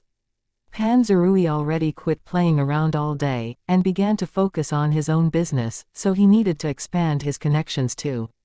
Tang Bingsun didn't know that Tang Qingyang already found out that he was related to the death of Tang Bingchao, but Tang Qingyang had 15% of the Tang organization's shares, so he believed that Tang Qingyang must have the ambition to steal the Tang organization. Tang Bingsun was ambitious to own the whole Tang organization, so he thought that other members of the Tang family would have the same idea. Even Qi Ziyu was a threat to him. He knew that Qi Ziyu always wanted to replace his position in the Tang organization. However, he didn't mind it right now, because he could use Qi Ziyu's ambition to work for him in the Tang organization. Besides, they were on the same boat, so he couldn't chase Qi Ziyu away, because it would hurt his own benefits.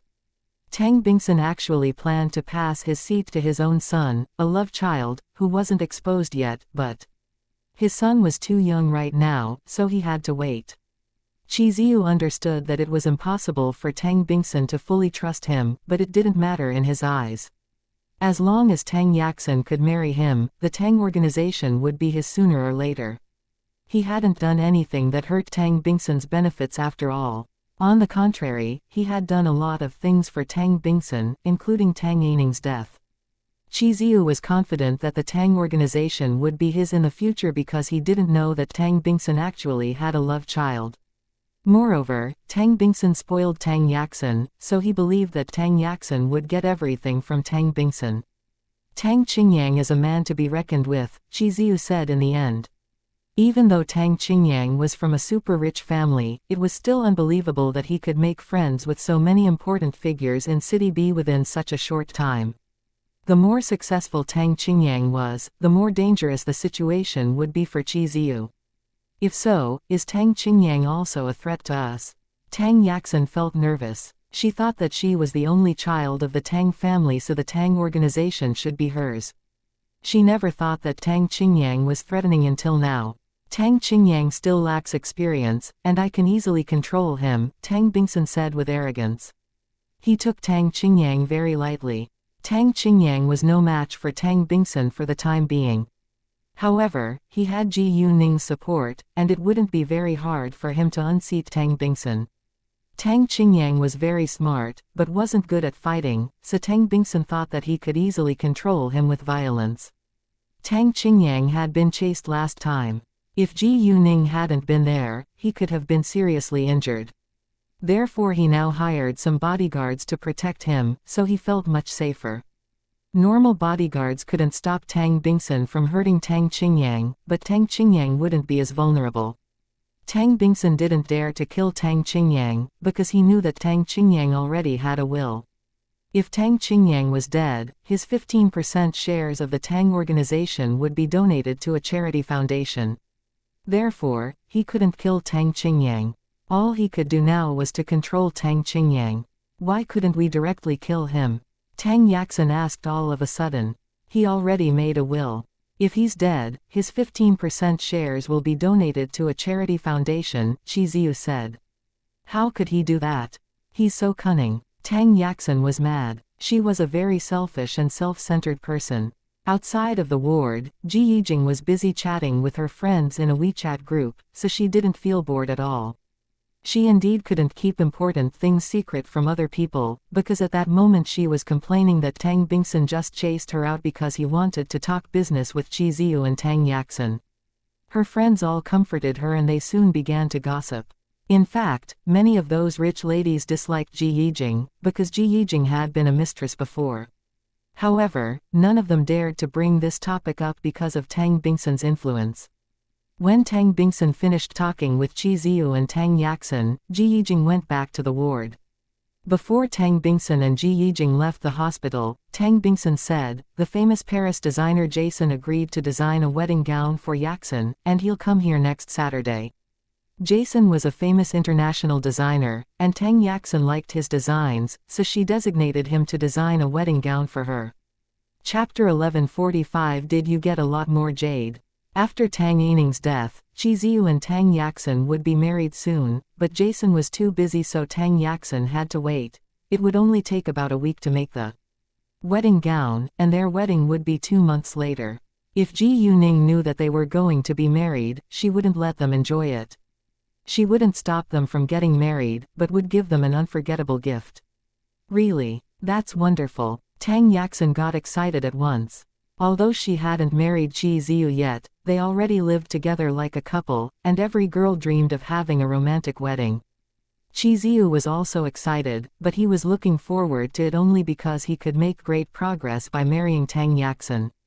After that, Tang Bingsun and Ji Yijing left. Qi Ziyu and Tang Yaxin, however, had to stay in the hospital for a few more days. Luckily they could chat with each other in the ward, so they didn't feel bored. The next day, before Ji Yuning left the capital, she went to the factory of jade beauty jewelry with some jade raw materials.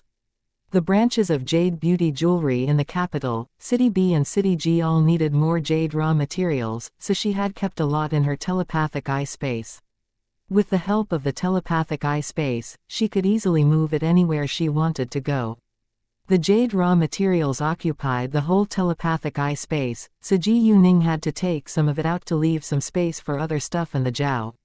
In the early morning, Ji Yuning asked Leng Xiaoting to help her find a small truck, and she took out 1/3 of the jade raw materials before she left for the factory of jade beauty jewelry in the capital. The main factory of jade beauty jewelry was set in the capital, with another 2 factories in City B and City G. As a result, the factory in the capital was very big, but there were only 3 stores of jade beauty jewelry in the capital, so they didn't hire many workers. When they opened more stores of jade beauty jewelry, they would hire more workers to work in the factory. The factory of jade beauty jewelry wasn't far away from the headquarters of her business corporation, so she soon arrived there. Afterwards, Ji Yuning went to have a look at Kalain. Once Ji Yuning took over Kalain, it was becoming increasingly popular and profitable, so Ning Chengkai was in a good mood every day. Kuzi also gained a lot of fame as time went by, because it was famous for its unbelievable effects and comparatively low price. More and more female customers became its loyal fans. Kalain's medicines weren't as profitable as Kuzi skincare products, but they were necessities. Many households had a medicine box at home, so Kalain's sales weren't worse than Kuzi's. All in all, both Kuzi and Kalain became popular brands in the industry. Ning Chengkai beamed with happiness the second he saw Ji Yuning. He told Ji Yuning that their products were in short supply now because of the increasing demand, and that they needed to hire more people. Ji Yuning was very confident in Kuzi and Kalain, and she was happy to know that both of them were popular now. She and Leng Xiaoting stayed in the factory for a while longer, then dined with Ning Chengkai outside. After lunch, Ji Yuning had to leave for the airport. Leng Xiaoting was unwilling to leave her, but he had to watch her leaving in the plane. Ji Yuning arrived at City G an hour later, and took a taxi to the city center. After that, she moved some of the jade raw materials to a rented truck. The factory in City G lacked jade raw materials, so she came this time to send jade raw materials. Ji Yuning then called Zhou Zhenghong. When Zhou Zhenghong heard that Ji Yuning came with many jade raw materials, he was very happy. He didn't ask further, and they decided that they would directly meet at the factory. The moment Ji Yuning showed up, Zhou Zhenghong walked over to welcome her with a broad smile. "Hi, boss, did you get a lot of jade raw materials from Burma this time?" Although it was a question, he actually already had the answer. He knew how talented Ji Yuning was at stone gambling. "Yeah, I got all of them from Burma, but these are just a small part of what I've got," Ji Yuning said with pride. Knowing that, Zhou Zhenghong was surprised. "Wow, boss, you're indeed incredible," Zhou Zhenghong said. Ji Yuning smiled in silence and didn't explain further. "Oh, boss, I've arranged for someone to take my place here, and my son will transfer to the capital this semester," Zhou Zhenghong said. The headquarters of Ji Yuning's corporation was in the capital after all, and he, as a shareholder of Jade Beauty Jewelry, definitely had to work in the headquarters. Zhou Zhenghong had no parents and his relatives all kept their distance from him when he was out of money. So now, he only had his son, and his son would go with him. In addition, there were better education resources in the capital, so his son could receive better education there. Ji Yuning was a very generous boss. Since Zhou Zhenghong was a shareholder and the general manager of Jade Beauty Jewelry, she gave him a house and a car under his own name. The house was very large and not far from the Shengning organization, while the car was a Maserati which cost 2 million yuan. Chapter 1146 Zhou Zhenghong's shameless relatives. A Maserati was enough for Zhou Zhenghong. Actually, not every rich person would drive a luxurious car. For example, Ji Yuning seldom drove the Lamborghini that the Tang family gave her. She drove a Land Rover more often, which cost much less than $1,000,000. Sometimes, the richer a person was, the more he wanted to keep a low profile. However, Zhou Zhenghong was the general manager of Jade Beauty Jewelry after all, so it was necessary for him to have a good car for the sake of his face. In fact, even if Ji Yuning didn't buy it for him, Zhou Zhenghong could afford it himself. He would have his share of the dividend of Jade Beauty Jewelry at the end of the year. Other than that, Jade Beauty Jewelry had made a lot of profit during the past months, and Zhou Zhenghong had earned over 10 million yuan now. As Jade Beauty Jewelry became more and more famous, its sales would be higher and higher too. In that case, Zhou Zhenghong's annual dividend wouldn't be less than 50 million yuan. Therefore, it wasn't difficult for Zhou Zhenghong to buy a house in the capital. Nevertheless, Zhou Zhenghong disliked a large house, because only him and his son were in their home. He had no intention to marry again, because he was afraid that a stepmother wouldn't treat his son well. Great, When Ji Yuning was about to say something again, Zhou Zhenghong's phone rang. Ji Yuning had to close her mouth. "I'm so sorry, boss. I need to answer the call." Zhou Zhenghong apologized to Ji Yuning and took out his phone at once. He was worried that it might be work. However, when he saw the caller's name, he was displeased, but he still picked up after thinking for a short while. "Hi, Zhenghong, this is your older brother," a man said. You know Mingkong is going to be married. When? I'll see whether I'm free that day," Zhou Zhenghong said. Although he already kept a distance from his brother and sister, he wouldn't mind showing up at his nephew's wedding. Well, the man hesitated for a second, then continued, "The girl's family wants a downtown house which can't be smaller than 100 square meters, and a car which must be around 500,000 yuan. That's your family's affairs. Why are you telling me this?" Zhou Zhenghong pretended to be confused, but he actually understood it very well. His eldest brother simply wanted his money. "We don't have that much money," Zhou Zhengtang said. "Don't buy it then," Zhou Zhenghong said. Zhou Zhengtang knew that Zhou Zhenghong was pretending to be dumb. Even though he was annoyed, he didn't dare to blame Zhou Zhenghong. "If we don't buy a house and a car, the girl won't marry into my family," Zhou Zhengtang said.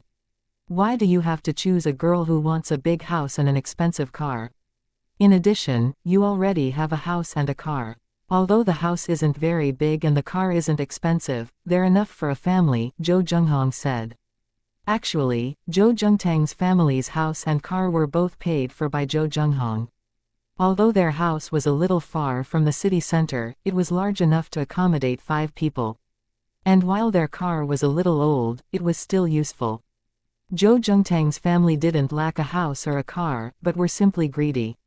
When Zhou Zhenghong's company was still profitable, he had bought a house and a car for his brother and sister, which cost him nearly 6 million yuan. However, once his company went bankrupt, they avoided seeing him.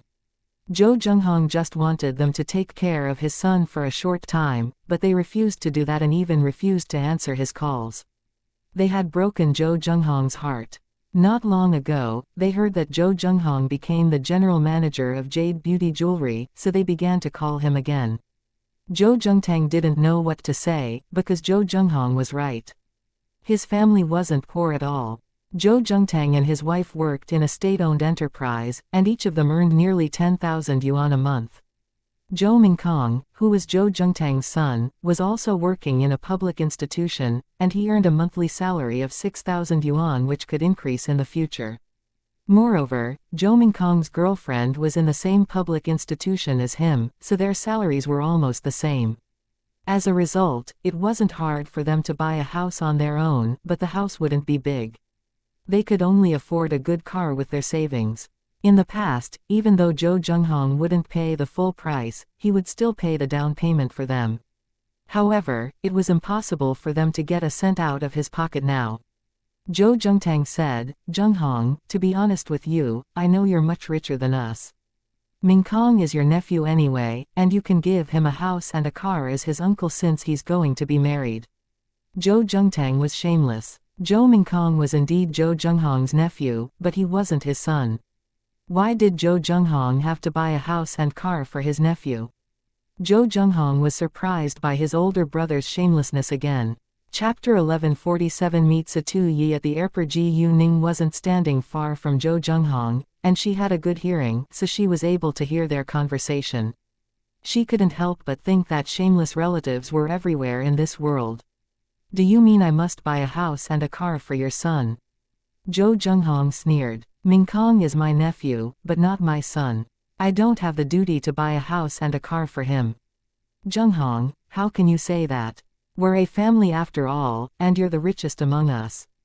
Shouldn't you help us when we need your help? Zhou Zhengtang argued. Selfish people would never care about others' feelings, and Ji Yuning was annoyed hearing that. My money has nothing to do with you, and I've given you enough. None of you helped me when I needed your help, Zhou Zhenghong said. Although Zhou Zhenghong already had no hope for his older brother and younger sister, he still felt hurt when he thought of what they had done to him. Luckily, Zhou Zhenghong had his principles, and he wouldn't give in this time. Zhou Zhengtang, however, started to criticize Zhou Zhenghong. Zhenghong, why are you so mean? Aren't you rich again? Now, you're too shameless to realize your faults. I won't buy a house or a car for your son. If you stop bothering me, we can still be brothers. However, if you continue to affect my life, I'll end my relationship with you. Zhou Zhenghong said. After that, he directly hung up on Zhou Zhengtang. Zhou Zhengtang was mad and called Zhou Zhenghong back, but Zhou Zhenghong refused to answer his calls. Zhou Zhengtang's wife, who stood beside him, asked, "How is it?" He just hung up on me, and refused to buy a house and a car for Mingkong. Zhou Zhengtang complained in anger. He never helped Zhou Zhenghong when Zhou Zhenghong needed him the most, but he always turned to Zhou Zhenghong for money once Zhou Zhenghong was rich. What? How could he be so cold-blooded? Several million yuan is nothing for him. Why can't he pay the bills for us? Zhou Zhengtang's wife said, making it sound as if Zhou Zhenghong owed them a lot of money.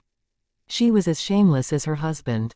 What should we do now? She asked again. I don't know. Zhou Zhenghong just told me that he would directly cut off his relationship with us if we continue to bother him, Zhou Zhengtang said. If he's unwilling to help us, he isn't qualified to be your younger brother. Zhou Zhengtang's wife said in annoyance. She took it for granted that Zhou Zhenghong should help them whenever they needed his help. Actually, if they were sick and needed medical treatment, Zhou Zhengtang wouldn't hesitate to help them. I'll see whether I can stop him at his jewelry store, Zhou Zhengtang said. He was unwilling to give up. At the same time, Zhou Zhenghong took a long breath in to calm himself down. I'm terribly sorry, boss, Zhou Zhenghong walked back and said to Ji Yuning. It's fine, Ji Yuning said. She didn't ask further about Zhou Zhenghong's family affairs, but simply said, if you need my help, feel free to tell me.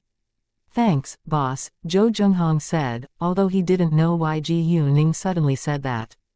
Ji Yuning stayed in the factory for a while longer, then left.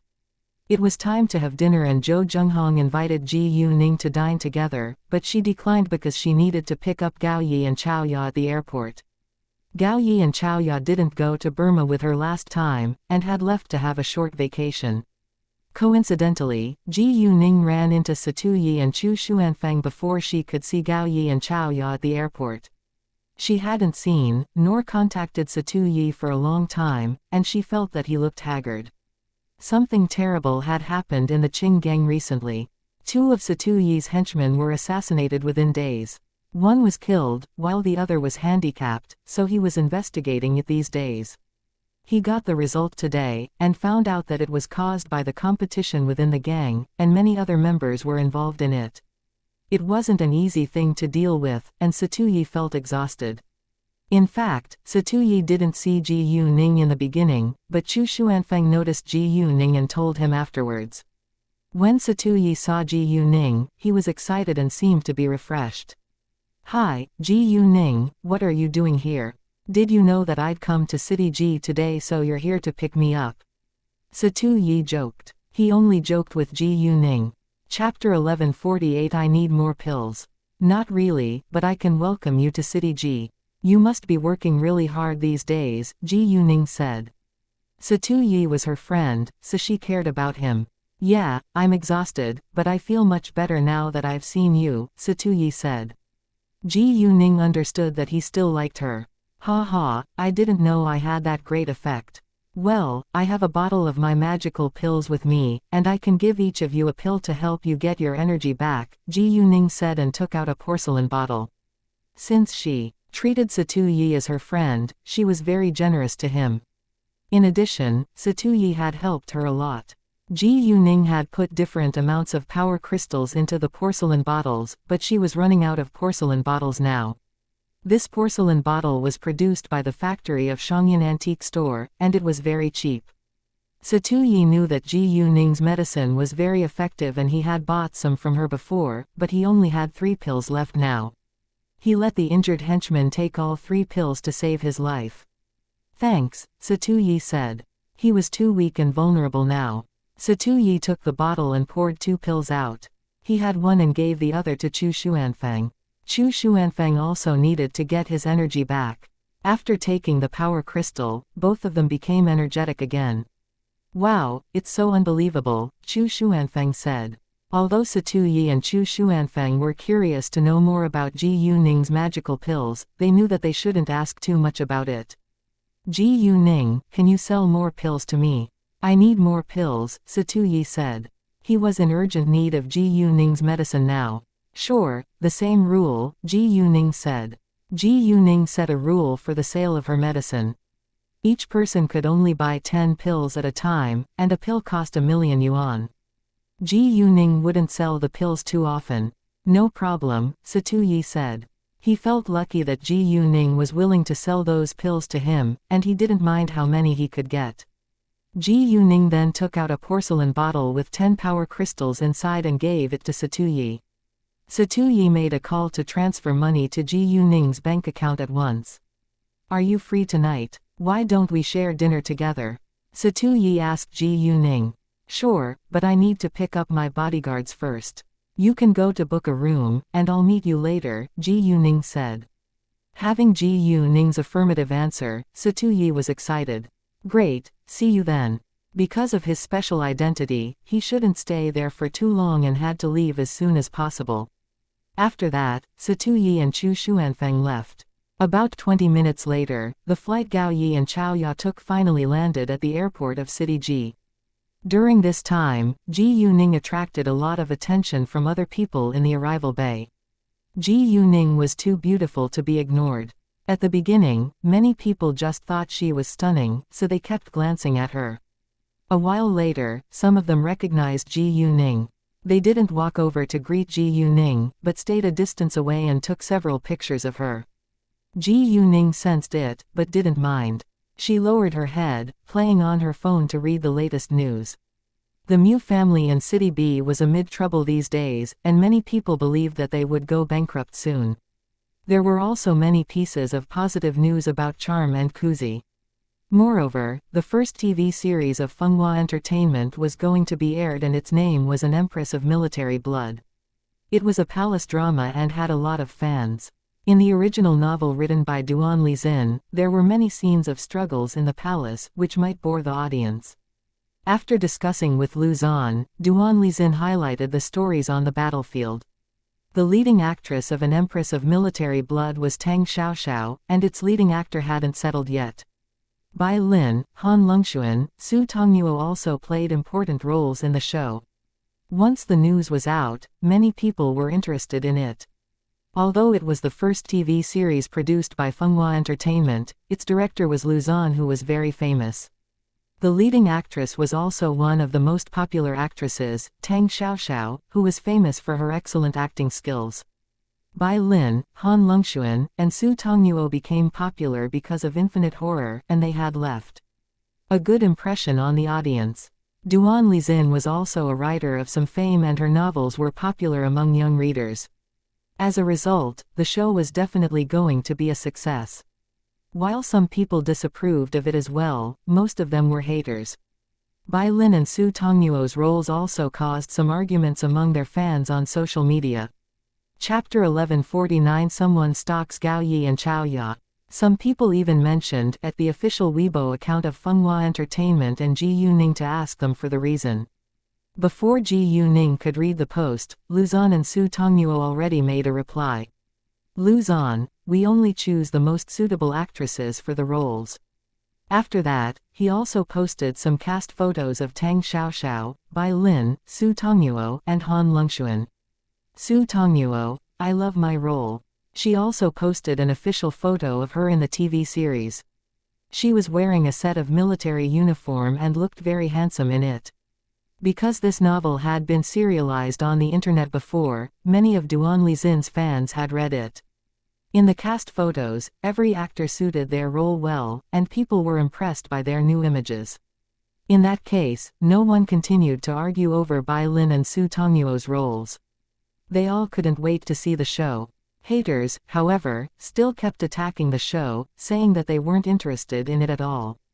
Some of them also criticized Fenghua Entertainment, because they didn't think that a newly established company was able to produce a TV series on its own. They thought that it was unnecessary to publicize the new show before it was aired on TV. They simply disliked Fenghua and seized every chance to attack it. Some also criticized Ji Yuning, saying that she was still a student and that she should focus on her studies instead of the business. They were purely jealous of Ji Yuning. Other entertainment companies in the industry hired some internet water army to attack Fenghua Entertainment too. Ji Yuning wasn't annoyed when reading these comments, because she was confident about the quality of the new show. In addition, Ji Yuning had many loyal fans, and her fans along with countless fans of other actors teamed up together to argue against the haters on the internet. After this drama, the first show of Fenghua Entertainment became the hottest topic on Weibo, which was free advertisement for Fenghua. About 20 minutes later, Gao Yi and Xiaoya got off the plane, and Xiaoya sent a message to Ji Yuning at once. Xiaoya, boss, we just noticed that someone is stalking us, and the person seems to be a killer too. What should we do now? Ji Yuning read Xiaoya's message and subconsciously thought that the person might want to murder Gao Yi and Xiaoya. Although Gao Yi's and Xiaoya's names were already removed from the wanted list in the killer's world, it didn't mean that the killer organization that they had worked for before wouldn't take action. In other words, their lives were still in danger. Those who joined all kinds of killer organizations normally didn't do it voluntarily, but were forced to receive the training.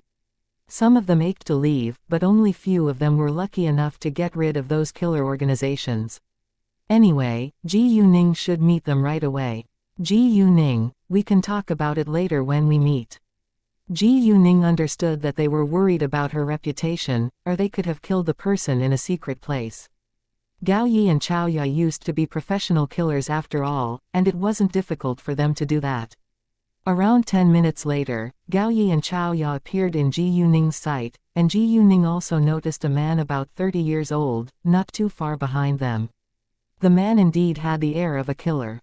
Killers grew up in a very different environment from ordinary people, so they had a different air too. They were trained as killing machines ever since they were very young, so most of them were cold-blooded. Even though Gao Yi and Xiaoya had stayed beside Ji Yuning for a long time, they normally still looked very cold. Ji Yuning wasn't an ordinary girl, so she could easily tell the difference between a killer and a normal man. Gao Yi and Xiaoya sped up and walked towards Ji Yuning once they saw her. Ji Yuning, however, saw an unkind expression on the man behind them, so she was even more sure that the man aimed to hurt Gao Yi and Xiaoya. Without hesitation, Ji Yuning used her jade eyes to scan the man's body to see whether he was carrying any guns. Although it was forbidden to take guns aboard planes, people who had a firearms license could do it. In most cases, soldiers could have the firearms license, but it didn't mean that other people couldn't. For example, Ji Yuning had a firearms license herself. If a person who wasn't a soldier had a firearms license, he had to have powerful connections to help him get it. Fortunately, the man didn't have guns. In fact, even if he had guns, Ji Yuning wasn't afraid of it, because she would be well prepared since she already found out. Gao Yi, Xiaoya, and Ji Yuning then left together and they seemed to be calm. They got in a car and left the airport at once, followed by the man. Ji Yuning definitely noticed that, but she had no intention to get rid of him right now. They planned to drive to a place where nobody was around to deal with him. Chapter 1150. Let me do I. When did you notice that the man was stalking you? Ji Yuning asked. Gao Yi said, we didn't find out until we were in the plane, but I think he must have begun to stalk us from City B. Actually, Gao Yi and Xiaoya felt a little embarrassed because they didn't notice it until they were in the plane. The man must have followed them for a long time. The man sat several rows behind them in the plane and kept glancing at them during the flight. Gao Yi and Xiaoya felt it was very strange and decided to tell Ji Yuning first once they got off the plane. Ji Yuning understood that Gao Yi and Xiaoya were feeling a little awkward, but she didn't think it was a big deal. Although they used to be professional killers, they had left the killer organization for a long time after all. They didn't need to live their life in fear any longer. Moreover, if they failed to notice the man back in City B, it meant that the man was very excellent at following. Well, let's go to a place where nobody is around to see what he wants, Ji Yuning said. Gao Yi nodded and drove ahead. Ji Yuning, at the same time, used her jade eyes again to check whether there were guns in the man's car. Even though the man didn't have guns on him, there might be guns in his car. Besides, it was highly likely that the man came here to kill Gao Yi and Xiaoya, and he could have guns with him. However, Ji Yuning found no gun, nor a knife. It seemed that the man had absolute confidence in himself without any weapons. Gao Yi drove a long distance from the airport and finally found a remote place. It was an industrial district with many factories there. Because the sign by the road indicated that the industrial district was 8 kilometers away, the man who followed Gao Yi and Xiaoya didn't think too much about it. He thought that the industrial district was Gao Yi and Xiaoya's destination. When Ji Yuning's car stopped halfway, the man suddenly realized that it was a trap. However, he didn't retreat and still drove closer. He didn't have a gun with him, so he had to attack them face to face. Once his car approached Ji Yuning's car, Ji Yuning, Xiaoya, and Gao Yi got out. The man stepped out of his car afterwards. Who are you? Why are you following us? Ji Yuning asked. She had told Gao Yi and Xiaoya to remain silent and let her do the talking. I need to talk to them, the man coldly said. They're my bodyguards, so you should gain my agreement first if you want to talk to them, Ji Yuning said. What do you want? In the man's eyes, Ji Yuning was simply a spoiled rich girl, so he didn't take her seriously. I don't have time to waste on you, the man said and moved to attack them without delay. There were few cars that passed by there, but they had to finish the fight as soon as possible. Gao Yi and Xiaoya went forward at once to fight against the man, and Ji Yuning wasn't involved in it. She didn't believe that the man was able to defeat both Gao Yi and Xiaoya at the same time. Nevertheless, she was soon surprised by the man's ability and unbelievable strength. Although Gao Yi and Xiaoya didn't lose, they failed to control the man too. They were ace killers, but couldn't beat one man together. It was obvious that this man must be a top killer. Ji Yuning got interested. Move away. Let me do it, Ji Yuning said to them. Hearing that, Gao Yi and Xiaoya stepped backwards and let Ji Yuning in. Gao Yi and Xiaoya felt utterly embarrassed when they had to turn to Ji Yuning for help, but they knew that Ji Yuning didn't mind. Instead, Ji Yuning was very excited to have a try. The man was also surprised by Ji Yuning's skills and strength, because he thought that she was just a weak young girl. Ji Yuning didn't use her magical power to help her, so they were at the same level of fighting at the beginning. Even though Ji Yuning wasn't able to defeat him for now, the man was still astonished. This young girl wasn't weak at all. You better not stop me, or you'll be in big trouble. The man threatened Ji Yuning. If the person who paid him to kill Gao Yi and Xiaoya knew that she interfered, she really would be in trouble.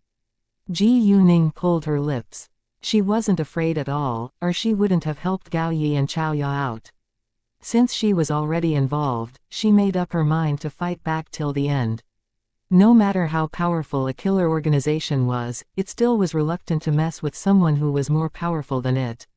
As long as Ji Yuning was powerful enough, she could protect Gao Yi and Xiaoya from being chased by the killer organization. A killer organization was founded to make money, so it would stop once it couldn't get any benefits. After a short while, they were still in a tie, and Ji Yuning enjoyed fighting against a top killer.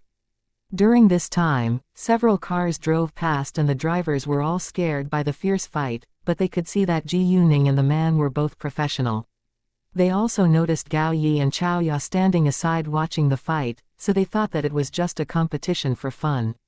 Chapter 1151 Avenge. Therefore, they stopped for a while and watched the fight for a few minutes before they drove away, which wasn't a bad thing for Ji Yuning.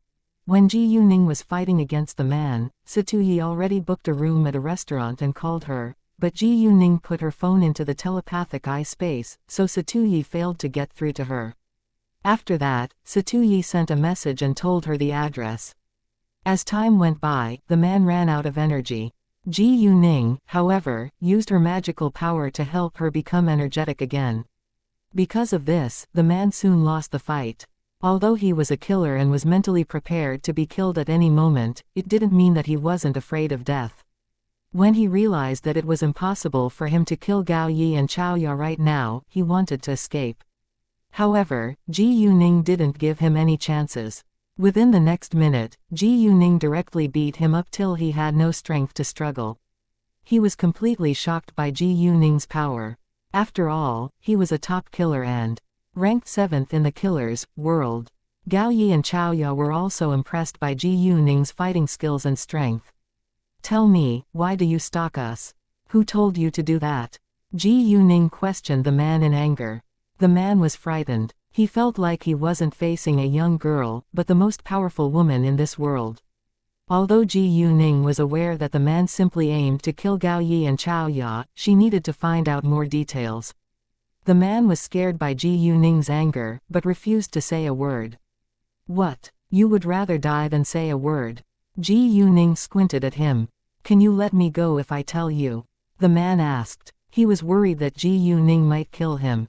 Sure, I can let you go if you tell me, Ji Yuning said. She agreed not to kill him, but it didn't mean that she wouldn't injure him.